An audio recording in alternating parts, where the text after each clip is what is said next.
Chapter 546, Uniting with the Banishing Blades. Chapter 546, Uniting with the Banishing Blades. In a flash of light, Qianlin vanished. Lan Jue's aura swelled as he rose to peak level. He nodded toward the sword spirits. What do I need to do? Zhou Qianlin responded. There are stages. First I will join with you. Then, Xianyuan and Qianlin. Once our spirits clash you will experience the fluctuations in Captus, then you will perceive the dissolution as two become one. I will help you as much as I can. Got it. Lan Jue nodded resolutely. Zhou Qianlin motioned. Please sit. Lan Jue sat cross-legged on the floor with hands on his knees. His back was straight and tall. Zhou Qianlin's face became serious. Xianyuan Shishir retreated to stand by the pharmacist's side. Clang! The ringing sound was harsh against the ears. Lan Jue felt his very soul reverberating from impact. His focus immediately sharpened to a razor's edge, his eyes bright and vibrant. A faint red light began to radiate around Zhou Qianlin. An unfamiliar sensation flooded the room. Everything around Lan Jue vanished. It was as though he'd slipped into a separate reality. Lan Jue stared, but the outside world seemed murky and different. Before his eyes, Zhou Qianlin fractured into a host of beaming lights. They arced up into the air. His red aura deepened until, all of a sudden, everything went dark. A single beam of red light was all that was left. It was dark as a black hole. The stark red that split it in two was breathtaking.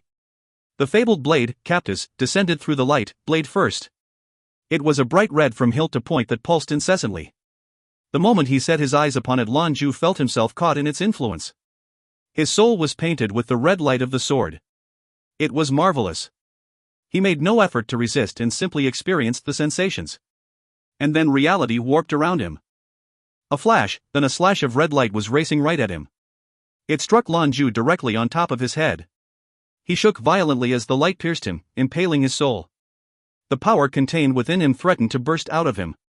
He felt like he was being torn into 100,000 pieces. It was definitely not marvelous. The obliteration of one's soul was not something one could just grit their teeth and endure. Lan Jue threw his head back and screamed at the top of his lungs. Glorious rays of red light erupted from every pore.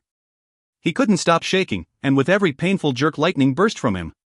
Bolts of golden lightning appeared and vanished, colliding constantly with each other around and through his core. It poured its energy in wild abandon, like a dam that had burst. Lan Jue suddenly knew what it meant when they said a pain worse than death. This is what they were talking about. Pain, unendurable pain the likes of which could break a man. Everything was spinning. Lan Jue could feel his own body caught in the wildfire that was Captus. More precisely, it was like a black hole in the pit of his stomach. It was sucking in bone, blood, organs, and meridians. Clear your heart, focus your mind. You are joining with the sword spirit. You must endure it no matter what. Be strong and you will succeed. Zhou Qianlin's disembodied voice called through his mind. It helped root him in the moment. The pain was excruciating, but Lan Jue clung to a single image. A pair of eyes, heavy with unwillingness and dismay, filled with agony. She didn't want to leave him. They were Qianlin's eyes, moments after receiving the killing blow meant for Lan Jue. The poison had stolen her ability to speak, leaving just her eyes to try and impart her final words. How could any physical or ethereal pain match such agony? How could it compare with nearly watching Qianlin die? To the videos from Xi and Hera? In that moment Lan Jue fixed on the thought. The pain as his body was separate, like it belonged to someone else. In his heart was only the boundless love he felt for Hera and Qianlin. From the pharmacist in Xuanyuan's perspective, Lan Jue had been consumed in a cocoon of glaring red light. The image of him racked with pain was burned into their minds. Xianyuan Shishir watched with knitted brows, while the pharmacist nervously clenched her fists. She had experienced precisely what he was going through. She knew how much it hurt. Worse, it was insidious. The more you focused on the pain, the worse it became. Judging by the look on his face, she judged his process was more difficult than hers. This was to be expected, for the banishing blades were not equal in strength. Xianyuan Shishir had told her once that Zhou Qianlin was the strongest sword spirits to arise in the last 10,000 years. He'd revealed that Zhou Qianlin had held back during the tournament, and that was the sole reason for Lan Jue's victory. The stronger the spirit, the more dominating the weapon, and the more painful the joining. Lan Jue had a tremendous weight on his shoulders. This was the premise behind Zhou Qianlin's insistence of joining with Lan Jue first. Helping Qianlin bond with Xianyuan Shishir would be an easier endeavor. Their nervous gazes eased when they saw him begin to stabilize. His face was no longer a mask of pain, like he felt it no longer. It was replaced with a sentimental smile. He still shook from time to time but remained still and straight, seated on the floor. The red light flowed freely from his pores, and the aura he released was firm. The light that surrounded him was cross-shaped, like a sword. Xianyuan Shishir's voice was joyful and relieved. We have made the right decision. The results are even better than we'd hoped. The first one was the worst, what comes will be easier. He was a strong will. The pharmacist's face revealed a knowing smile. Experienced men know how to overcome adversity. He's known suffering in his life. I had no idea he would channel it for fortitude. The sword spirit smiled and nodded. They are fine candidates for mastering the harmonious swords. This earned a surprised look from the pharmacist. You two were unable to learn the style? It's obvious both of you have studied the sword to near perfection. If you find any errors, ads pop up, ads redirect, broken links, non-standard content, etc., please let us know. Report chapter so we can fix it as soon as possible. Chapter 547, Thunder Essence. Chapter 547, Thunder Essence. Xianyuan Shishir's face fell. You shouldn't tease, Sword Sister. The banishing blades have created spirits out of balance. Only one of us is female, Oxysis. It would be strange for us to perform a style based on such affection. As we have both trained profoundly in other styles, combining them is also difficult. The pharmacist's eyes were wide. So that's the way it is? I thought you two could combine harmoniously. No wonder you two fled so quickly when the Terminator showed up. Xianyuan Shishir was trying to keep his composure. I'd appreciate it if you didn't always have to point out the truth, sister. Ha! Their conversation was interrupted as the pharmacist suddenly exclaimed, and snapped her eyes to Lan Jue. At some point, they don't know when, a white light had begun to spread from him. It was a gentle light was settled just over his skin and muscles like a film. It was only visible in passing, swelling, and contracted with his breath. It gave Lan Jue a strange, ethereal quality. It wasn't the destructive power of Captus, nor was it Lan Jue's own discipline. His thunderbolt abilities had already been overcome and scattered by the banishing blade before being absorbed. The white light was none of this, and it permeated his whole body. That must be Qianlin's power. The pharmacist offered after some consideration. Xianyuan Shishir was uncertain. But hasn't she lost consciousness? She rolled her eyes. Haven't you ever heard of lover's instinct? He stared blankly at her. I'm a sword spirit. All I know is that love is strange. She grunted. That's instinct. The white light eased and supported Lan Jue. Captus Corona of red energy had vanished within him. Lan Jue sat cross-legged and unmoved, like he was in a trance. The seconds passed in silence until they became hours. Zeta. Lan Jue. A low voice shook him from his focus on Hera and Qianlin. When he opened his eyes, he found himself still in that dark pocket of reality where nothing existed but the red sword. The red light it exuded surrounded them like a cocoon in the darkness. Yanya, is it you calling me? Lan Jue asked, but did not speak. It was a thought-given voice in this strange place. Yes. I am still in the process of joining with you. But there is a problem. There are some properties that do not meld well, and forcing them will make the process incomplete. We will need some outside help. If you have a power gem with thunder properties, I can try to channel myself through it as a means of transformation. That should solve the issue. Lan Jue's face scrunched in thought. Thunder gems are rare. The ones they find are all A-ranked. In fact, I have one stored in Thor's promise. Would that do? Jun Yangya's voice rang out once more from the sword. Unlikely, it doesn't have the potency we need. Filtering my power will be difficult, but let us try. Captus flashed, and Lan Jue was surprised to find Thor's promise react in kind. Its pale green light flickered and danced among the steady red light of the sword. Another flash, and the sizable contents hidden within Thor's promise was laid bare. The banishing blades were dimensional weapons. It would stand to reason their interdimensional control would extend to something like Lan Jue's ring. Flash. The thunder gems in Lan Jue's collection hovered in the darkness between man and sword, twinkling in a rainbow of colors. They're all roughly the same, impure, weak, EY? Wait. Flash. Something else joined the stones. A box, with a strange metal nestled within. It was a light blue color itself, but deep sapphire specks of blue twinkling around it. Stranger still, it almost looked like it moved. Just a little, an incessant buzz back and forth, but enough to make it seem alive. There was hesitation in the sword spirit's voice. Lan Jue's eyes sparkled. He remembered it the moment it appeared. Living metal. Nothing like it has ever been seen in the three alliances. I still haven't been able to figure out what it does, but it seems to involve amplification. Injecting it with even a little inert energy doubles its potency. I also suspect its movements help make unstable energy easier to control. I got it in an auction, I don't know any more specifics. Oh, right. This is a type of metal only detected on LYR's seabed, salvaged from 20,000 meters below the surface. It is likely there is nothing else in the universe like it, and if there is another in the future it'll be different. As far as we know, these living metals are possessed of a single element. They are also unyielding, resistant to any efforts to break it apart. I bought it in the hopes it could be made into an astrum when I ascended to Paragon. This was all that he knew of the strange prize from LYR. Your luck is unbelievable. This is thunder essence. Zhou Qianlin's infinitely calm voice was a pitch higher. Thunder essence? What metal is that? Lan Jue asked curiously. Zhou Qianlin explained. Thunder essence isn't actually metal, but a purified element of the planet. Legends talk of a time when great beasts roamed the land. They would grow so powerful that they threatened all life. In those dire times, there appeared the divine imperial lightning.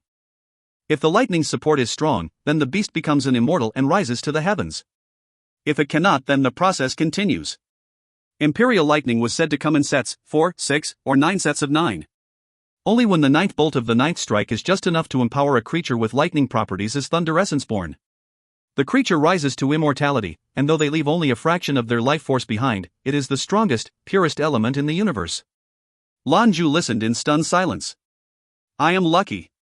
So should I use it for my future astrum? No, impossible. Thunder essence cannot be molded to suit your needs. Instead, if you find any errors, ads pop up, ads redirect, broken links, non-standard content, etc., please let us know. Report chapter so we can fix it as soon as possible. Chapter 548, Thunder Essence is absorbed.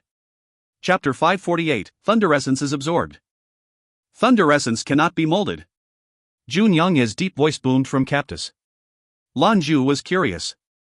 Then what is its purpose? Absorption, he answered. It resonates with your thunderbolt discipline. You should combine it with your core to make it a part of you. With time you will absorb the imperial lightning and the essence of the life form that ascended to godhood. Lan Jue was still surprised by all he was learning. Are these things real? This imperial lightning?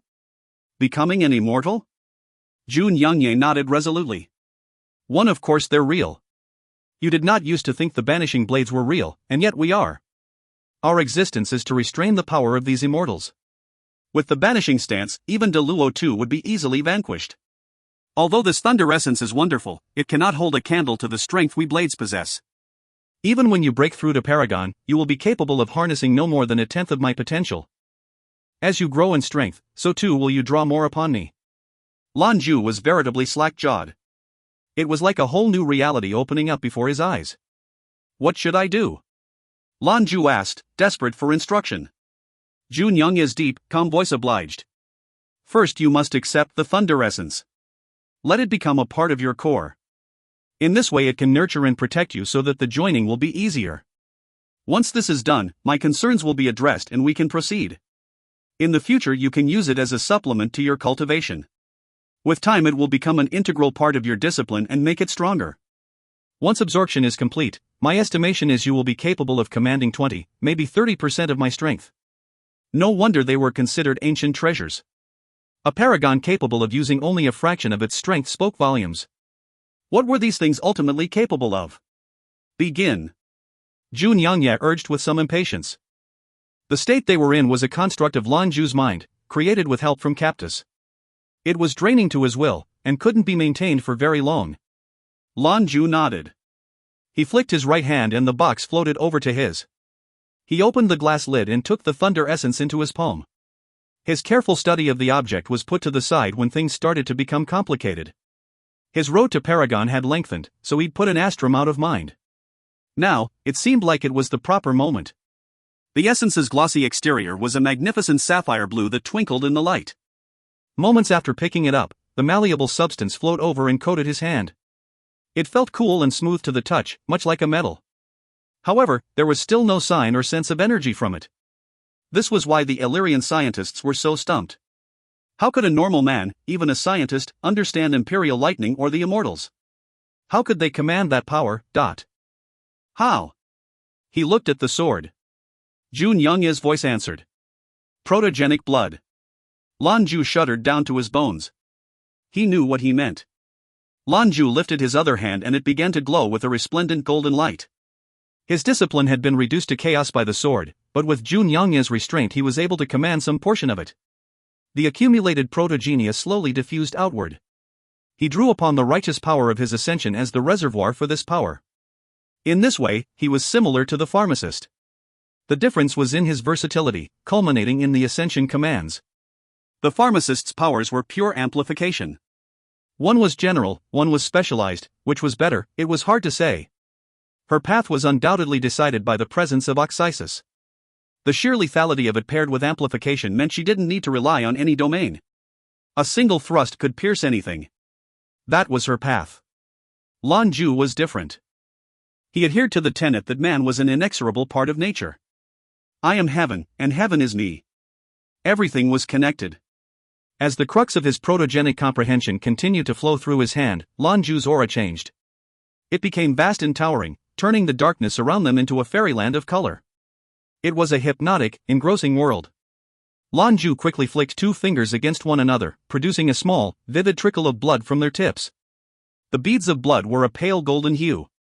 This was protogenic blood, when the entirety of one's protogenic comprehension was infused into their essence and blood.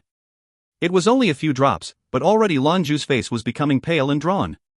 The thunder essence sensed something, and began to shake more vigorously. It pitched and rolled, trying to get to the drops of protogenic blood.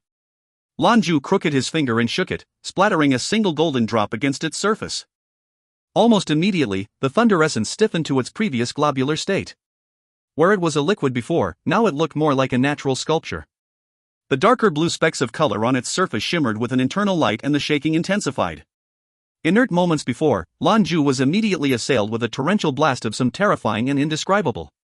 It was an aura, not energy that he felt. And yet, Lan Jue felt like something had him by the throat. He couldn't breathe. In the face of that aura he was afraid he would be blown apart. But then the familiar red light returned, seeping from his pores. As the light went out, the vacuum left behind drew in the surrounding nimbus. It began to shake. Lan Jue was aware that this process would have been much more difficult without the Banishing Blade's help. After all, this was the product of mythical powers and immortal beings. With Captus and its sword spirit at his side, he need not fear any storm. The essence reacted, too. It melted in his hand and spread until it covered Lan Jue's whole body like an extra layer of skin. Soon nothing was left uncovered. Lan Jue was a silhouette of glittering blue. The rest light from within him blazed brighter as Captus unleashed its dimension-fracturing power. The pale blue material vanished in an instant, and all that was left were the sapphire blue dots that peppering his skin. Even though, remained only a moment longer before they were sucked into his pores. All of a sudden Lan Jue felt his body go numb. Normally he was the one inflicting this upon his enemies.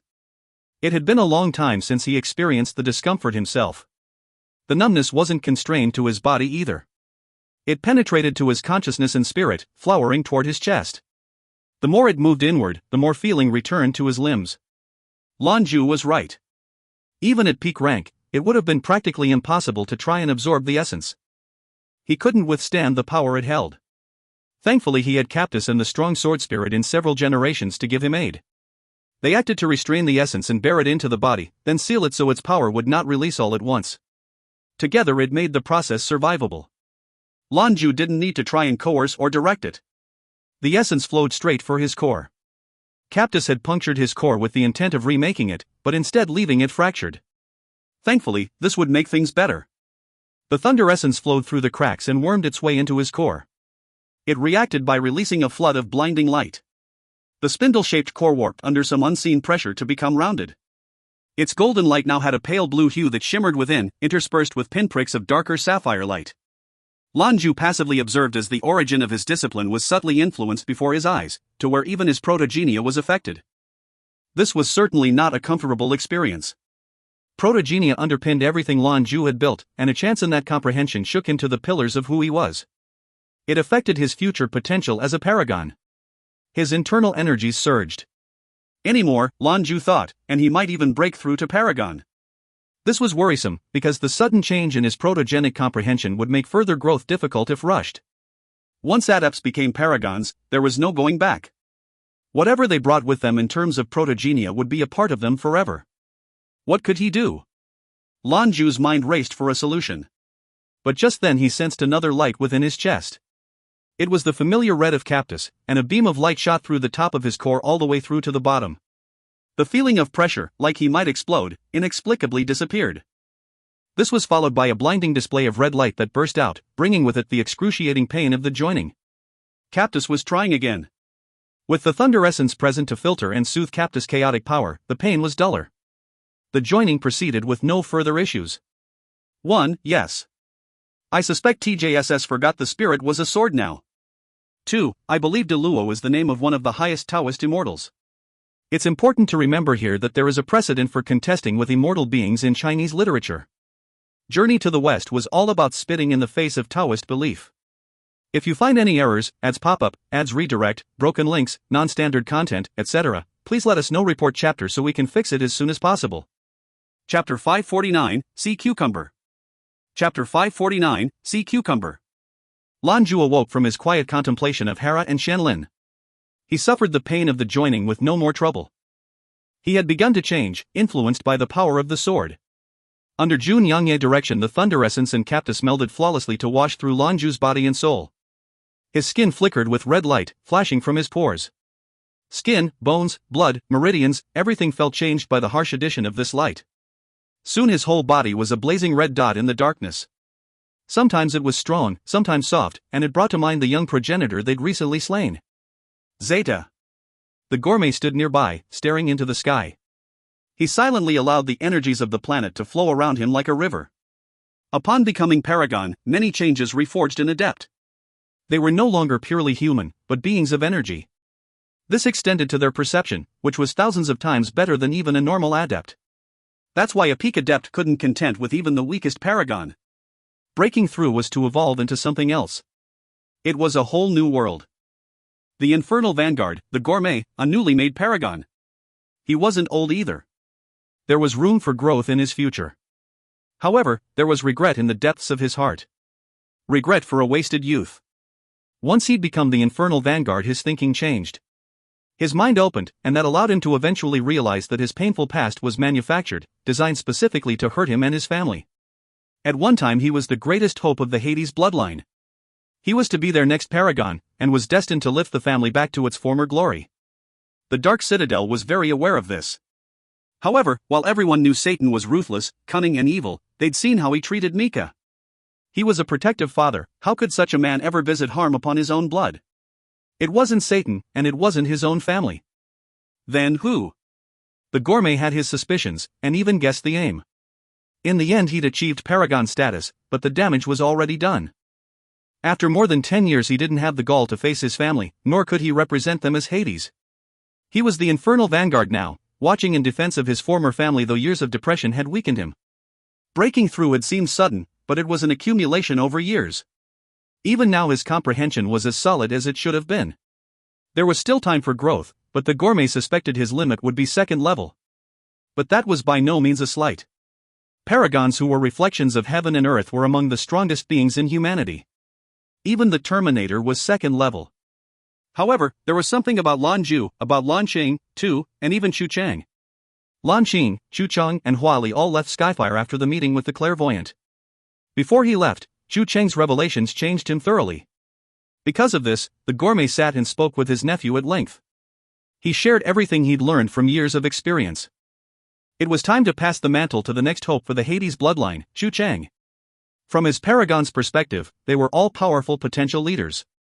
But even though Lan Jue was the weakest of them in discipline, in the end he would surpass them all. He watched the young jewelry master explode in strength and display a deep and comprehensive understanding of the world. When it rains it pours, it was just as true for paragons. The pharmacist was the same. He saw it during the tournament. So long as Lan Jue and the pharmacist kept improving, they would join the ranks of those like Zhu Di and Celestial Master Qian, the next generation of superhumans. The thought brought a small smile to the gourmet's face. He was eager for the day they would grow into a leadership role. He was looking forward to a long vacation with the seamstress, where he could forget about his long years of gloomy solitude. He'd earned some relaxation time. Just then his spine straightened, and the gourmet's eyes snapped to Lan Jue. The seamstress, seated beside him, yelped in surprise. "What is it?" The gourmet looked back at her, with a complicated and awestruck look in his eyes. Such a strong aura. The seamstress was no slouch as an adept, but her perception could not compare to her lover's. Another shock came when the base's alarm system started wailing. Re! Re! Re! The urgent bells were deafening. The resting soldiers were immediately on their feet, disciplines flaring. Contingents of mechas rushed to prepare for battle. "This is Majesty. This is Majesty reporting in. We've picked up an unidentified object closing in on Tempest. Preliminary data suggests an alien carrier ship, 1,200 meters long. Power readings are similar to a human capital ship. ETA 1 hour before it enters Tempest orbit. Prepare for battle." The gourmet's eyes became hard and cold. "You stay here and make sure they mount a stable line of defense. Don't act rashly. Let me take a look at what we're dealing with." Even before he finished speaking, the gourmet dissolved into a beam of light and shot into the sky. He didn't bring his mecha. If he had to fight, the suit would just get in the way. He wasn't sure he'd be able to take an alien that large. It was capable of interstellar migration, after all. Their fears would soon be confirmed. The alien was an enormous oblong thing that was crimson red from front to back. Its whole body seemed to slither through space like an accordion, contracting then expanding rhythmically. It raced ahead at subluminal speeds, its 6 crimson eyes fixed on Tempest. Zeta. Su Xiaosu stared out of the bridge's windows. "What's the analysis?" The accountant's fingers were feverishly jabbing away at the controls. According to the data recovered from the Jewelry Master's first encounter, it's a 91% match, only stronger. Data indicates 2 levels higher. We have no other way to scan for information or energy readings. Majesty hovered above the planet. With the blinding stone equipped and running only on essential systems, the ship was virtually a specter. They were taking all precautions to remain unseen by the invader. "Charge the main cannon." Su Xiaosu barked the command. She knew Lan Jue was in the middle of the joining. It fell to her to make sure this beast didn't interrupt her boss cultivation. Meanwhile, the accountant and his team deftly controlled their flagship, bringing everything online. Their objective changed from observe to intercept. The cannons hummed as they prepared to block the creature's advance. Confidence in their ship and its crew was high. A lazy, admonishing voice chattered through the ship's speakers. "There's no need for that cannon yet. Let me take a look. I need a chance to move these old bones." The accountant, upon hearing the familiar voice, relaxed immediately. He chuckled and brought his hands back to the armrests. Su Xiaosu saluted from the center of the bridge. "On Tempest." The gourmet soared through the sky. In a blink he was 500 meters above ground, any higher and he'd be in the stratosphere, then space. That was precisely where he was going to fight this thing. As a paragon he had the ability to fight and survive in space. He wasn't sure which direction the alien was approaching from, but the gourmet wasn't out to look for it. He just had to protect Lan Jue. Then something caught the corner of his eye. A red dot was quickly getting bigger. Half a moment later the undulating, oval figure was in full view. It had already pierced Tempest's atmosphere and was falling fast. It was here. The gourmet took a deep breath and spread his arms out at his sides. The skies around them darkened and were quickly replaced with a swirling world of gray. The paragon immediately called upon his domain. He would hold no punches in keeping this thing at bay. But where was Majesty? Why hadn't it intercepted it? Could it mean the ship was all ready? He didn't have time to think about that, there were more pressing matters. His heart was anxious, but that didn't stop him from preparing for an all-out confrontation. Here it was. At last the beast surged into view. As gourmet, once his eyes fell upon it he was consumed by a singular thought. That's one hell of a sea cucumber. The world of gray ignited, and a burst of energy like a supernova issued forth. The alien creature sensed the danger from below and slowed its approach. Its body swelled up defensively. Below, the gourmet watched as the burning hell he'd created grew sluggish. The patch of inferno above his head was invaded by a strange pink hue. Then, a deafening crack. The fires leapt to life, burning normally. The pink was gone. So, too, was the alien. How could it be? The gourmet's surprised eyes searched the sky but found nothing. Some kind of shift? Little cook, relax. It's taken care of. There was a flash of light, and someone else was with him in the hellfire. The pink camera caught his attention first, but then he saw the dark-rimmed eyes, like they'd slept poorly. The gourmet just stared dumbly at Zhou Qianlin. She fiddled with the camera hanging around her neck, then sang, "Take advice from Zhou Qianlin, a camera is all you need." One what? Don't you feel well? One, this is a super cute rhyme in the originals too. It took me forever to think up this paltry equivalent. If you find any errors, ads pop up, ads redirect, broken links, non-standard content, etc., please let us know. Report chapter so we can fix it as soon as possible. Chapter 550, The Joining, completed. Chapter 550, The Joining, completed. Yes. I'm convinced, you're the best. The practiced phrase came almost unconsciously to the gourmet's lips.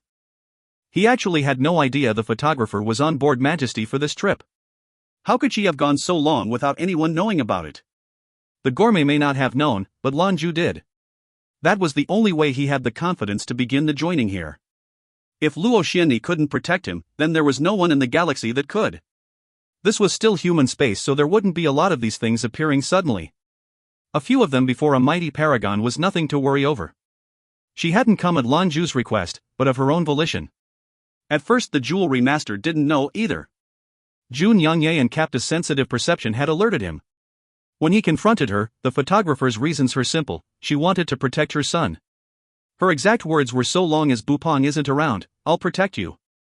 Nothing's going to happen to my baby." She was taking to her stepmother role with gusto, despite Zhu Di refusing to acknowledge her self-given title. Lan Jue had needed her before, but now at the cusp of this important moment, he called upon her for help. Because of her assistance, the world-destroying, capital ship-sized alien invader was now just a picture. "How'd you kill it?" the gourmet asked. "Don't rush," she chastised. "When my boy wakes up we'll talk. He's the commander, after all. I'm going back to bed. Sleep has been so good lately. Sleep is very important for women, you know. It keeps them beautiful." She waggled her hand in farewell to the gourmet, and was gone in a flash. The younger paragon shook his head at the spot where she had been. She was a sneaky one. But also, there was no one he'd rather have on his side. The Star Division had taken a lot of resources from the Avenue. However, their existence and location were still a closely guarded secret. Although they'd left the Avenue without an army, they did still have the winemaster, clockmaker, keeper and bookworm to keep them safe. Ever since the clockmaker's return, the Avenue has continued to rise in strength and status. Although they'd lost a powerful guiding light in the clairvoyant, the loss was countered by the return of the photographer. With the clockmaker back home, the Avenue was even more a force to be reckoned with. They were also united in defense against a common enemy. Neither the North nor West had the time or resources to put behind a campaign against Skyfire Avenue. The competition now was in seeing who could come up with a functioning exuvium process first. Who could get the most alien cores? Ultimately, success in perfecting the exuvium process was good for all humanity regardless of alliance. It would be a boon for the species as a whole. Everyone understood that, and it was that knowledge that fueled the research and preparation. Scientists everywhere were throwing everything they had at the problem. Purely from a technological standpoint, the Northern Alliance was head and shoulders above the pack. The West wasn't far behind. However, the East had its own advantages in the race. Eastern scientists had started research long before the other two, and the Neptune's tiers they needed were only produced on LYR. Their sale was already tightly controlled. The Keeper and the Bookworm were also great minds who were paragons. The things they could test went far beyond the capabilities of a normal researcher. They had also used themselves as guinea pigs for the first round of the process, which altogether added up to a good head start for the East. The East may not have had it all figured out, but everyone knew this was their golden age. The North had coveted the Eastern territories and their riches for ages, and if they could use this as leverage for more power and influence, that would turn a dire situation into a beneficial one. All of this had been the backdrop behind the Eastern government's steadfast support of the Star Division. They spared no effort in giving whatever it was they needed for the guarantee of riches in the future, in the form of alien cores. They were the crux of this life-giving process. Without them, everything was a waste of time. The gourmet settled back on Tempest's surface and gave the order to shut off the alarms. With the crisis overcome, he could relax a little. Lan Jue was unaware of everything. He was focused on maintaining concentration and battling the deadly pain of Cactus. After consuming the Thunder Essence, he could sense that the joining process was speeding up. The inherent powers of Cactus were too great for it to flood Lan Jue with it directly. In all likelihood it would kill him. Luckily those who had come before knew how to do it safely, join auras, wills, and finally spirits. After this had been completed, and with Cactus carefully policing its own energies, Lan Jue could manage the pain. As Zhou Qianlin had instructed, the deeper his comprehension became, the more of the sword's power he would be able to command. Now he could only sustain himself through sheer force of will. For Qianlin. To avenge Hera. No matter what, the joining had to succeed. To stand as a model for human accomplishment he needed strength. He yearned for it, for power. He would pay any price for it. The seconds ticked by until eventually the red light around him began to dim. Slowly, the light seemed to recede back into his flesh. The erratic fluctuations were gone, replaced with an aura of peace and stability. Zeta. Joy lit up Shen Yuan Shirshi's face. He's done it, the sword spirit said to the pharmacist. It looks like everything went smoothly. I'm surprised they were so compatible. I always thought Cactus would require an adept with a dimensional type discipline, but... The pharmacist heaved a sigh of relief. She'd undergone the joining herself, but couldn't tell from the outside if it had finished. Shen Yuan Shirshi's assurances put her at ease. I thought it was strange, too. Why would Zhou Qianlin choose him? His discipline is Thunderbolt. Could they not have joined entirely? The pharmacist asked. Shen Yuan Shirshi looked back her way. He was chosen in part for his strength and potential. More importantly, though, was his character. Our final determination was made when we saw the footage from Taihua. He was willing to sacrifice his own life to save others. That is the type of person we require as bearers. A twinkle of admiration flitted through the pharmacist's eyes. He did a wonderful thing. The clairvoyant said he had been in great danger. Qianlin and her Queen of Heaven powers saved his life. If not for her, he would have been consumed by his own talent. The universe rewards the good. I can sense that he and Yangya have joined well. Shen Yuan Shirshi nodded thoughtfully. It's not as easy as it looks, as I'm sure you know. It's likely he had some treasure squirreled away to help him through. Once it's done, his Thunderbolt discipline should have tendrils of dimensional power within it. You have work to do, Sword Sister. You can't let him surpass you. Ha. The pharmacist answered with a soft smile. If he manages to surpass me, that'll be a happy day. Why should I struggle against that? The red light around Lan Jue continued to decline until it eventually disappeared. When it did, he became the picture of peaceful meditation. His body was slick with sweat, but it wasn't dirty. His body was purified from Qianlin's influence and his own daily wash of protogenia during cultivation. The aura of light around him receded, too, until it retracted back into the top of Lan Jue's skull. A strange rune flickered in the center of his forehead for a moment before vanishing. 1. At last, Lan Jue's form was again revealed to the others. His aura was calm and even without any noticeable differences from before. His discipline hadn't changed, either. He was still sitting at peak level. Lan Jue's eyes popped open. They glowed with a dim red light. Looking down on him, the pharmacist felt her spirit stir, like it wanted to stand up and just go. She focused inward to calm her emotions. Shen Yuan Shirshi chuckled, as though nothing out of the ordinary had happened. Congratulations on your success. The red light slowly faded. The jewelry master looked perfectly normal. He smiled. Thank you. Are you ready to join with Qianlin? The sword spirit's smile widened.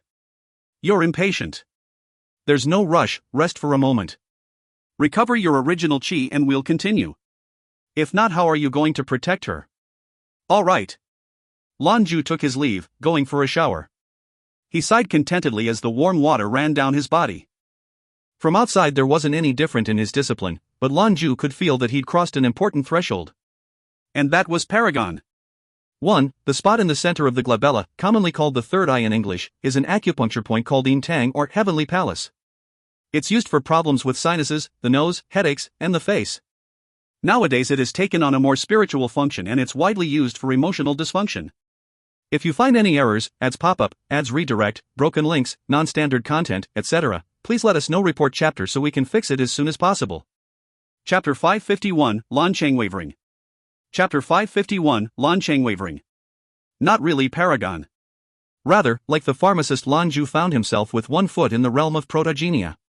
All he needed was a little more cultivation and the desire. He could become a paragon any day. The thunder essence, through the catalyst of captas, had deepened his comprehension of purebolt, the protogenia-laced evolution of his discipline. It would take time and cultivation to fully comprehend, however. Lan Jue was beginning to understand his brother's situation. If his brother wanted, he could attempt to become a paragon immediately, and would have a high chance of success. But he chose not to, instead taking it one small step at a time. He was tempering his willpower, and shoring up his foundation. Now that his ascension was assured, he had to prepare for future growth. Zhu Di's instruction was also priceless. While normal adepts dreamed of the day they may become paragons, Lan Jue and his brother were adopted by one. For them, becoming a paragon was never in doubt. What would be difficult was what came after. They had to become stronger than their father, and do it fast. The longer they stood at the cusp of paragon, the deeper their understanding became. It was an investment in their future progress. Lan Jue's face betrayed a soft smile. Maybe now I can catch up, brother. Zeta. Unluan. Lan Chang walked down a corridor from a meeting that had just concluded. He rubbed his tired face, heading for his quarters. The super soldier never demanded much in the way of outer comforts, something he and Lan Jue did not share. Lan Jue appreciated the finer things and sought them out. Lan Chang's focus had always been becoming a soldier. Service and discipline was how he built his character. Lan Jue would never catch up because it wasn't in his character. Training for the Blood Iron Cons had been going well. Lan Chang was lauded for his performance upon inspection by the top brass. But perfection came at a cost. Lan Chang was feeling from the pressure from the added responsibility. Now that they knew his program was successful, he would receive more resources. More resources meant more responsibility and expectation. And Luan orbited a star right on the border between East and North. It was an important strategic location. They didn't know where the aliens were going to strike, but it was safe to assume it would come from outside the periphery of human-occupied space. He knew about small-scale incursions from Lan Jue, but those were relatively easy to handle. It would be impossible for the real threat, one of their home planets, to sneak by their perimeter defense. With the intel at their disposal, it was most likely that the planets would make first contact in the north. That didn't mean that the east or west were in the clear, though. And Luan was at full combat readiness. Scouting sorties and probes were busy at all hours. Tension was thick in the air because everyone knew that at any moment the enemy could appear at their gates. Lan Chang's discipline was also embroiled in an important crossroads. Every day he inched closer and closer to his breakthrough. He struggled mightily against it, fighting for every hour of preparation. However, the mind was powerful, and influenced his cultivation. When he'd heard of the attempt on his brother's life, it had taken every ounce of will not to break through right there. The astral phantom wouldn't dare remain on Skyfire, but his whereabouts were always a secret. The bastard was far too cunning. He could appear almost anywhere, at any time, and disappear into the shadows just as quickly. One day I'll end him with my own hands. A light of murderous promise blazed in Lan Chang's eyes. He stepped into his quarters and pulled the door shut. His uniform was removed and carefully put to the side. He ate a simple meal, nutritious and bland. Then he sat cross-legged on the ground and began to meditate. This was his routine, when work did not demand his attention. This is not the son I know. The sudden voice made Lan Chang immediately tense up. He shot to his feet and swung his shocked eyes to its origin. He sat in a chair, leaning against a nearby chair lazily. His jumpsuit was dirty and his hair was tousled. Father. You're here, Lan Chang's voice trailed off. He couldn't sustain his normally chill and emotionless exterior. A surge of feeling flitted through him. Zhu Di smirked. You don't have time to visit, so I thought I would come by. Who's going to stop a father from seeing his son, eh? The rush of emotion had quickened Lan Chang's breath. His heart beat hard against his ribcage. If his subordinates saw Prometheus, the Enluan super soldier like this, it might put them in a coma. I'm thirsty. Zhu Di complained. Oh. Lan Chang snapped awake and hurried to fetch his father a glass of water. Zhu Di took his time, taking a sip before placing the glass on the table. His eyes then returned to Lan Chang, looking him up and down. He nodded. You look like you're struggling with something. Lan Chang nodded. He couldn't hide anything from his father. When Zhou was attacked by the astral phantom, I nearly lost control. Mother intervened, but ever since my condition has been unstable. Mother? Zhu Di looked at him, stupefied. When did you get a mother? Why don't I know about this? Lan Xing gave him a strange look. He told his father everything that had happened on Skyfire. By the end, Qi Bupon looked deflated. He chuckled ruefully. This woman, goddamn. I never figured she'd use my own kids against me. Humph. Never mind, let's not talk about her. Let me see what the clairvoyant gave you. Lan Sheng pulled down the neck of his simple white shirt to reveal the pendant fused to his chest. There was no way to take it off, and it was as connected to his discipline as it was to his skin. Zhu Di scowled at the flickering pendant. After a few moments of silence, he spoke up. He's quite the handyman, isn't he? Damn shyster. It should help you when you're ready to break through. You don't need to be concerned. Strengthen your faith, stick to the plan, and control your growth. Only when you can overcome yourself will you become truly mighty. You and Zhou are different, you tread different paths. Astral Phantom, was it? Right. Mess with this old man's kids and this old man will make you eat your own spine. Father! Lan Xing cried. Eh? Zhu Di looked back at his son. Lan Cheng met his gaze with a steely one of his own. Let me, don't get involved. This is a challenge for Zhou and I. Zhu Di's face changed, and he smiled back. Alright, it's up to you. Whatever he throws at you, kill him with it. Now soothe your spirit and cultivate. I'll be for here a little while. Do you guys need a mechanic? Ah. Lan Xing blinked at his father.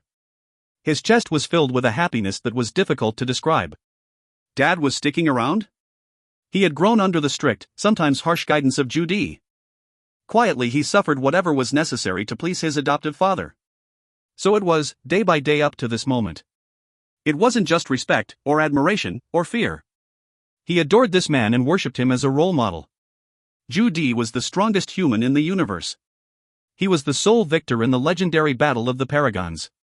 There was no equal under heaven. Lan Jue was desperate to catch up with his brother, but Lan Xing's singular desire was to surpass his father. So he fought with himself every day, working himself harder so that he could become strong. To protect his brother, to protect the East. It was his obsession. Yet no matter how tremendous his power grew, a part of his heart would always remain soft. As the threat of foreign invasion loomed, he was buried beneath a mountain of responsibilities. He could feel fatigue creeping into his bones. His dad chose now to come stay by him. He didn't need to say or do anything, just having Zhu Di close helped. Even if all three of those alien planets were to show up right now, with his father at his back, Lan Xing could face anything. Father, you. Zhu Di gulped down the rest of his water and stretched. You know I've always been restless. All this news of aliens and life-extending procedures, interesting stuff. Why wouldn't I come take a look? Maybe I'll grab a few of those cores myself. They should be especially useful for pure lives like ours, eh? Excellent. Lan Cheng's exhaustion was gone. Suddenly he was in high spirits. Where's Zhou, anyway? Zhu Di asked. Lan Cheng explained. He's in the shattered starfields, clearing out pirates and training soldiers for his star division. And relax, the gourmet is with him. Zhu Di nodded. He's a sad and sentimental kid, compared to you. But he's damn lucky, and there's something about him that draws people. That's probably why that shyster picked him in the first place. Link my ass, you just wanted my kid's power, and his connection to me. Ah, you old shit. You spent your life making plans, even got me caught up in it. But since you're dead, I guess we won't make a fuss. If you find any errors, ads pop up, ads redirect, broken links, non-standard content, etc., please let us know. Report chapter so we can fix it as soon as possible. Chapter 552, Chu Family. Chapter 552, Chu Family. Lan Chang wasn't qualified to offer an opinion on the clairvoyant. But his little brother's face swam up to his memory. I don't know why, Dad, but I feel like these past couple days things have felt off. I'm afraid Zhou might have run into some trouble again. I've got no way to get in touch while he's in the starfields. Zhu Di shook his head. It's fine, you don't need to worry so much about him. That shyster was bold but skillful. If your brother was destined for an early death, the bastard wouldn't have put so much responsibility on his shoulders. Take care of yourself first. Enough of that now, it's time for some exercise. Let's see where you can improve. Alright. Zeta. Planet Luo. Chu family estate. Chu Cheng sat alone in a dark room, unspeaking, unmoving. He hadn't moved since coming back from Skyfire. The chamber was composed of stone. More specifically, it was composed of power gems, a fact that would deeply surprise your average adept. They weren't the best gems, but making a room out of them was extravagant. The benefits were in the fact that the internal energies couldn't escape. Even a pulse of protogenic energy would be leached away by the thick stone walls. He was clad in simple, thin clothing. Around him a flickering aura of red would appear and then vanish. The flashes of red were in the shape of a lotus flower. Ember Blossom, the clairvoyance pendant, burned bright against his chest. Outside, 2 men watched. They looked through the translucent layers of stone as Chu Cheng meditated. This kid, when the time came, he stepped up. I'm surprised the clairvoyant saw this in him. The one speaking was a craggy old man with waves of white hair, somewhere in his 80s if his looks were anything to go by. Old though he was not lacking in vitality. There was a quiet strength within him, and an even temperament. Unstable, but consistent improvement. This revelation will help him lay a solid foundation. He was talking to a middle-aged man who stood nearby. That was Chu Cheng's father, the patriarch of the Hades bloodline and the gourmet's older brother. He was overjoyed beyond words to see his historically lazy son so engrossed in cultivation. He was at least 100 times more proud than he had been during the tournament. The old man was Chu Cheng's grandfather, former patriarch of the family Chu Yun. He himself was a peak-level adept. In the north, the Cheng family enjoyed a fine reputation and some considerable clout. The perennial family enjoyed abundant riches and influence that extended to all 3 alliances. Chu Yun smiled. Of course he's doing well, I taught him after all. He'll at least be stronger than that bastard brother of yours. It won't be long before we wrest back control of the Dark Citadel. Chu Dong's face was even, but he didn't dare speak what was in his heart. He harbored an unspoken criticism of his father. Yes, it was true his son was taught by the elder Chu, but what did he teach him? To indulge in the unimportant, and shirk your duties. He was born with potential, and if he had worked hard from the beginning, he'd have a chance at Paragon by now. You still blame me, don't you? I know you do. You understand nothing. He only had to glance at his son to see the disapproval on his face. No, how could I blame you? The question sounded insincere. Chu Yun scowled. Enough. You're my son, you think I don't know what you're thinking? You say you don't blame me, but you do. I do, too. I saw so much go wrong with your brother. He was too pure, too easily deceived. If he'd had more experience in society, more time with people, then the results would be better today. The wound he suffered was too deep, and it cut into his soul. We were blessed with Chu Cheng, a second great talent in as many generations. If I didn't try my best to correct after a loss, I would have been unworthy as a leader of the family. Cheng may have learned the distractions of life from me, but he has been a part of interstellar culture since he was small. He's experienced a lot, sown his wild oats as it were. Of course he'd be resistant to settling down with a woman. Even if it becomes a problem later, he's more capable of handling it than she was. He won't be like him, a single setback won't tear him from his path. No matter what you think, the proof is before your eyes. Cheng is much better than she was at his age. My guess is he'll awaken from this meditation at 9th rank. With his comprehension of Hades' blade and protogenia, I suspect he'll break through in no more than 3 years' time. Then the sky's the limit, ha ha ha ha. Chu Yun threw his head back and cackled at the heavens. Chu Dong winced. Ah, father, all of Chu Cheng's idiosyncrasies he learned from you. If you could just... Lately Chu Yun's mood had been particularly good. He was well pleased. And for good reason. The Hades bloodline had been under Satan's thumb for generations. They'd had to watch as he reaped the benefits of his pillage. It had been so long Chu Yun had begun to give up hope. You didn't get where they were without knowing some shortcuts, and they employed the experience and wealth of the family to get them this far. But there were no easy roads to Paragon. You needed understanding, luck, and talent. The gourmet was Chu Yun's second son, Chu Shi. He was their great hope. A symbol for the return of the Hades bloodline. Who could have fathomed a woman would come and drive him away to distant parts of the galaxy? Vanished, 4 years. After that, Chu Yun sunk into depression for a long time. He relinquished management of the family's affairs. He shook himself from the fog once Chu Cheng began to display tremendous talent. And now? His grandson was on the cusp of that coveted title, and his estranged son had broken through in secret. He was part of the Paragon list, low on the list, but that didn't matter. He just broke through, who didn't start from the bottom? What was most important was that the family had a paragon.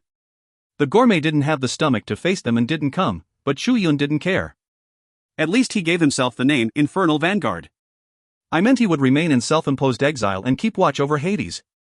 He still thought about the family, and if there was a problem he would come to their aid. To Zhou Yun, that was enough. If Chu Chang broke through soon they would have 2 young paragons. With enough time they could recapture the Dark Citadel from Satan's control.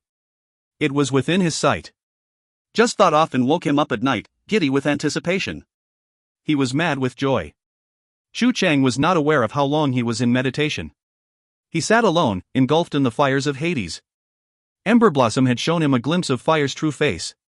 From the instant the pendant fused to his skin, a deluge of knowledge filled his mind. In the center of it all was that single kernel of deep understanding. Hades' hellfire was made of the stuff of death, but was not death itself. Legends told of Hades' realm, the world of the dead where souls ran rampant. Hades existed to control them. Just as the end of death was life, the Dark Citadel would burn bright again with the light of hellfire. Life and death, dark and light. The deeper his thoughts ran the clearer it became, his path. He was already in control of his Hades form, and the bottleneck that was keeping him burst to a new level of comprehension. This feeling was as profound as it was wonderful. He needed more time to find it, and so the moment he returned from Skyfire he sunk back into meditation. The deeper his understanding became, the more he could see the connections between life and death, light and dark. He felt remade body and spirit by the revelation. This was an incredibly important event for Chu Chang. Hypothetically speaking, if his potential captive paragon, now he had a chance at finding his specific domain. It wasn't confined to the realm of death. There was more to it than that. Zeta. Planet Cobalt. The blue planet circled quietly in the depths of Western Alliance territory. It got its name because of its striking hue. 95% of the planet's surface was covered in ocean. They were remarkably similar in composition to the seas on mankind's original planet. What few splotches of land did exist were spread apart as various islands. Although Cobalt was within Western territory, it wasn't a part of the Western Alliance. In fact, it belonged to all 3 alliances, and one single powerful family. Or rather, group, the Poseidon Group. If you find any errors, ads pop-up, ads redirect, broken links, non-standard content, etc., please let us know. Report chapter so we can fix it as soon as possible. Chapter 553, Poseidon's Palace.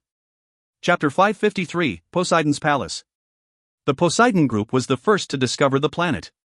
By then they were already a famous family, with a third for the secrets of the universe. When their discovery was relayed to the West, they demanded it become property of the government. Against everyone's expectations, the Poseidon Group refused. Instead, they chose to flex their muscle, stating that if they took the planet, their family would no longer be affiliated with the Western Alliance. Their headquarters and assets would be moved to the north. It would make them an enemy for life. If any other family had dared to threaten them this way, the Western government would have laughed in their faces. They wouldn't shy away from more underhanded measures if they became necessary. However, the Poseidon Group was powerful and had their fingers in everything. Their influence resonated through all levels of government. If they did leave, it would have collapsed Western economy. On the other hand, giving up a planet clearly rich in resources would undermine their credibility among their own people. The damage to their prestige would be disastrous. This, too, would reflect very poorly in their economy. Parliament wasn't sure how to respond. They were prepared to deal with such a suddenly and openly hostile former ally. While they debated, the Poseidon Group used their connections in government to propose several stipulations. Included were assurances that half of the planet's mined resources would be sold back to the West at a reasonable price. In addition, the Poseidon Group would design and manufacture a bastion ship to offer in trade. The money and resources needed to create these cosmic fortresses was astronomical. In all the years previous, the Western Alliance had managed 3 with great effort. These humongous machines were the symbol of human power. The West noted this contribution and stopped any further efforts in retrieving the planet. It was formally transferred to the group's control. They, in turn, agreed to pay taxes and swore not to create any weapon of war stronger than a stellar cruiser. For the Poseidon Group to have enough resources to build their own bastion ship was a problem. If they applied themselves toward unbridled development, they would become a threat to the control of the Western government. With so much wealth they would need an army to protect it, hence the West's insistence on a stipulation to control their military. They were allowed as much firepower as the North had had in their 7th Fleet. The Poseidon Group lost a great deal of capital in that deal, but earned their own planet. They stayed a part of the West, and their reputation continued to grow until it was a shining gem among humanity. A single family that could bargain with a government, that was crazy. Over the next 15 years the Poseidon Group toiled to create the most modern bastion ship the West had ever seen. They called it a Poseidon-class bastion, and to this day it patrols the West's borders. The gift was a benefit for the Poseidon family in several ways. Most notable was the fact that much of the ship's crew were members of the Poseidon family. In order to protect their sizable investment, and with the blessing of the West, a large portion of the bastion's military personnel had to be from the family. Another way to put it was to say a good portion of that ship was still under Poseidon control. Building a ship took resources, but keeping it running was just as pricey. Taking into consideration the family's government connections, it wasn't too much of a stretch to get their numbers up to 1/3 the total personnel. The commander didn't have any connection to Poseidon, at least on the surface. Whether or not he had any sort of relationship with the universe's most powerful family was impossible to say. The group's business headquarters was on Europa, but the true heart of the family was on Cobalt. The planet did not have to adhere to any higher government, so whatever the group did was completely hidden from inquiring eyes. The West sent a representative once every year to make a cursory examination, and that was it. Indeed, the Poseidon Group had spread across all of human space. They were a fact of life in every industry. In the West their influence was only getting stronger. Sharp-eyed specialists were often quoted as saying, "The future of the West is Poseidon." But they were smart, and worked to keep themselves away from government backlash. They avoided becoming a target by reining in their ambition. Their military was only half of what was agreed to and were only used as protection for merchant vessels. Every business had to deal on some level with the family, but they never got themselves involved in military. They kept themselves sharply separate from the other adept groups, and restricted their financial endeavors largely to the West. This restraint earned them a fair amount of goodwill. By keeping everything strictly business, the Poseidon Group continued to win allies instead of enemies. They were quick to open their coffers for humanitarian aid as well. To use their own words, for the people. The Poseidon Group often liked to call themselves a charitable organization. Satellite images affirmed that the surface of Cobalt was very calm. There were signs of manufacture and development on every island, but it was kept small. Only 3 of the islands were just large enough for a ship to land on. This was largely symbolic, most people suspected. The planet's primary feature was its vast kilometers of ocean. But was that true? The Poseidon Group called the ocean Akanis. Its surface was perfectly still, like a mirror. But underneath it was an entirely different world. On the seabed, 20,000 meters below the surface, the pressure was strong enough to kill most living things. However, a dim blue light existed in the darkness. Enormous fields of light hung over more than 20 square kilometers of seabed. Strange as that was, one didn't see the brilliance until they got closer. It was an underwater palace. Simply for it to exist beneath the crushing pressure was a testament to their deep pockets. It was hard to imagine the kind of technology and resources they would need to pull this off, but that's just what they did. Stranger than the shield was the building it protected. It was not a modern structure, but instead prescribed exactly to the myths of the Grecian Sea of Poseidon. It was like peering into the past. Naturally, it was called Corinth. Only the heart of the Poseidon family were permitted to enter. In fact, the only ones to know Corinth existed at all were part of the family bloodline. That was how they built it, with the power of their ancient lineage. Their dramatic adherence to this ancient tradition was an inspiration. Poseidon's bloodline was the seat of the family's power. All of the riches they accrued later was the work of careful management. Huali stood quietly in a circular room. It was an enormous room in every sense of the word. Its ceiling stretched up 30 meters, supported by scores of pillars that stretched to the far walls. The monarch stood before a beam of blue light that shot up from the floor at its center and seemed to penetrate the roof. The beam of light was 50 meters in diameter. A soothing, soft blue nimbus radiated from its center. The room was filled with the rippling power of water. Have you at last come to take the baptism? Have you had your fill of fun? A deep voice demanded. Huali turned toward the source of the voice, a tall, middle-aged man walking towards him. They looked practically alike. The only difference was a hardness that underlined the older man's expression. Father. Huali bowed respectfully. This was his father, the Poseidon of the last generation, Huasu. The patriarch was clad in a flowing golden cape, draped over the traditional Grecian garb of the gods. Upon his head twinkled an ornate golden crown. He was a living remnant of that ancient religion. Slow steps took him across the expansive room until he stopped a few feet from his son. His deep voice returned. "Have you made your decision? All you must do is submit to the baptism of the blood in birth and air." "Yes, I have made my decision. Only, must it be Mo Xiao? I don't wish to hurt her." A bitterness crept into Hua Li's face. His father's imperial gaze remained fixed upon him. "If you truly wish no harm to come to her, then she is who you must choose.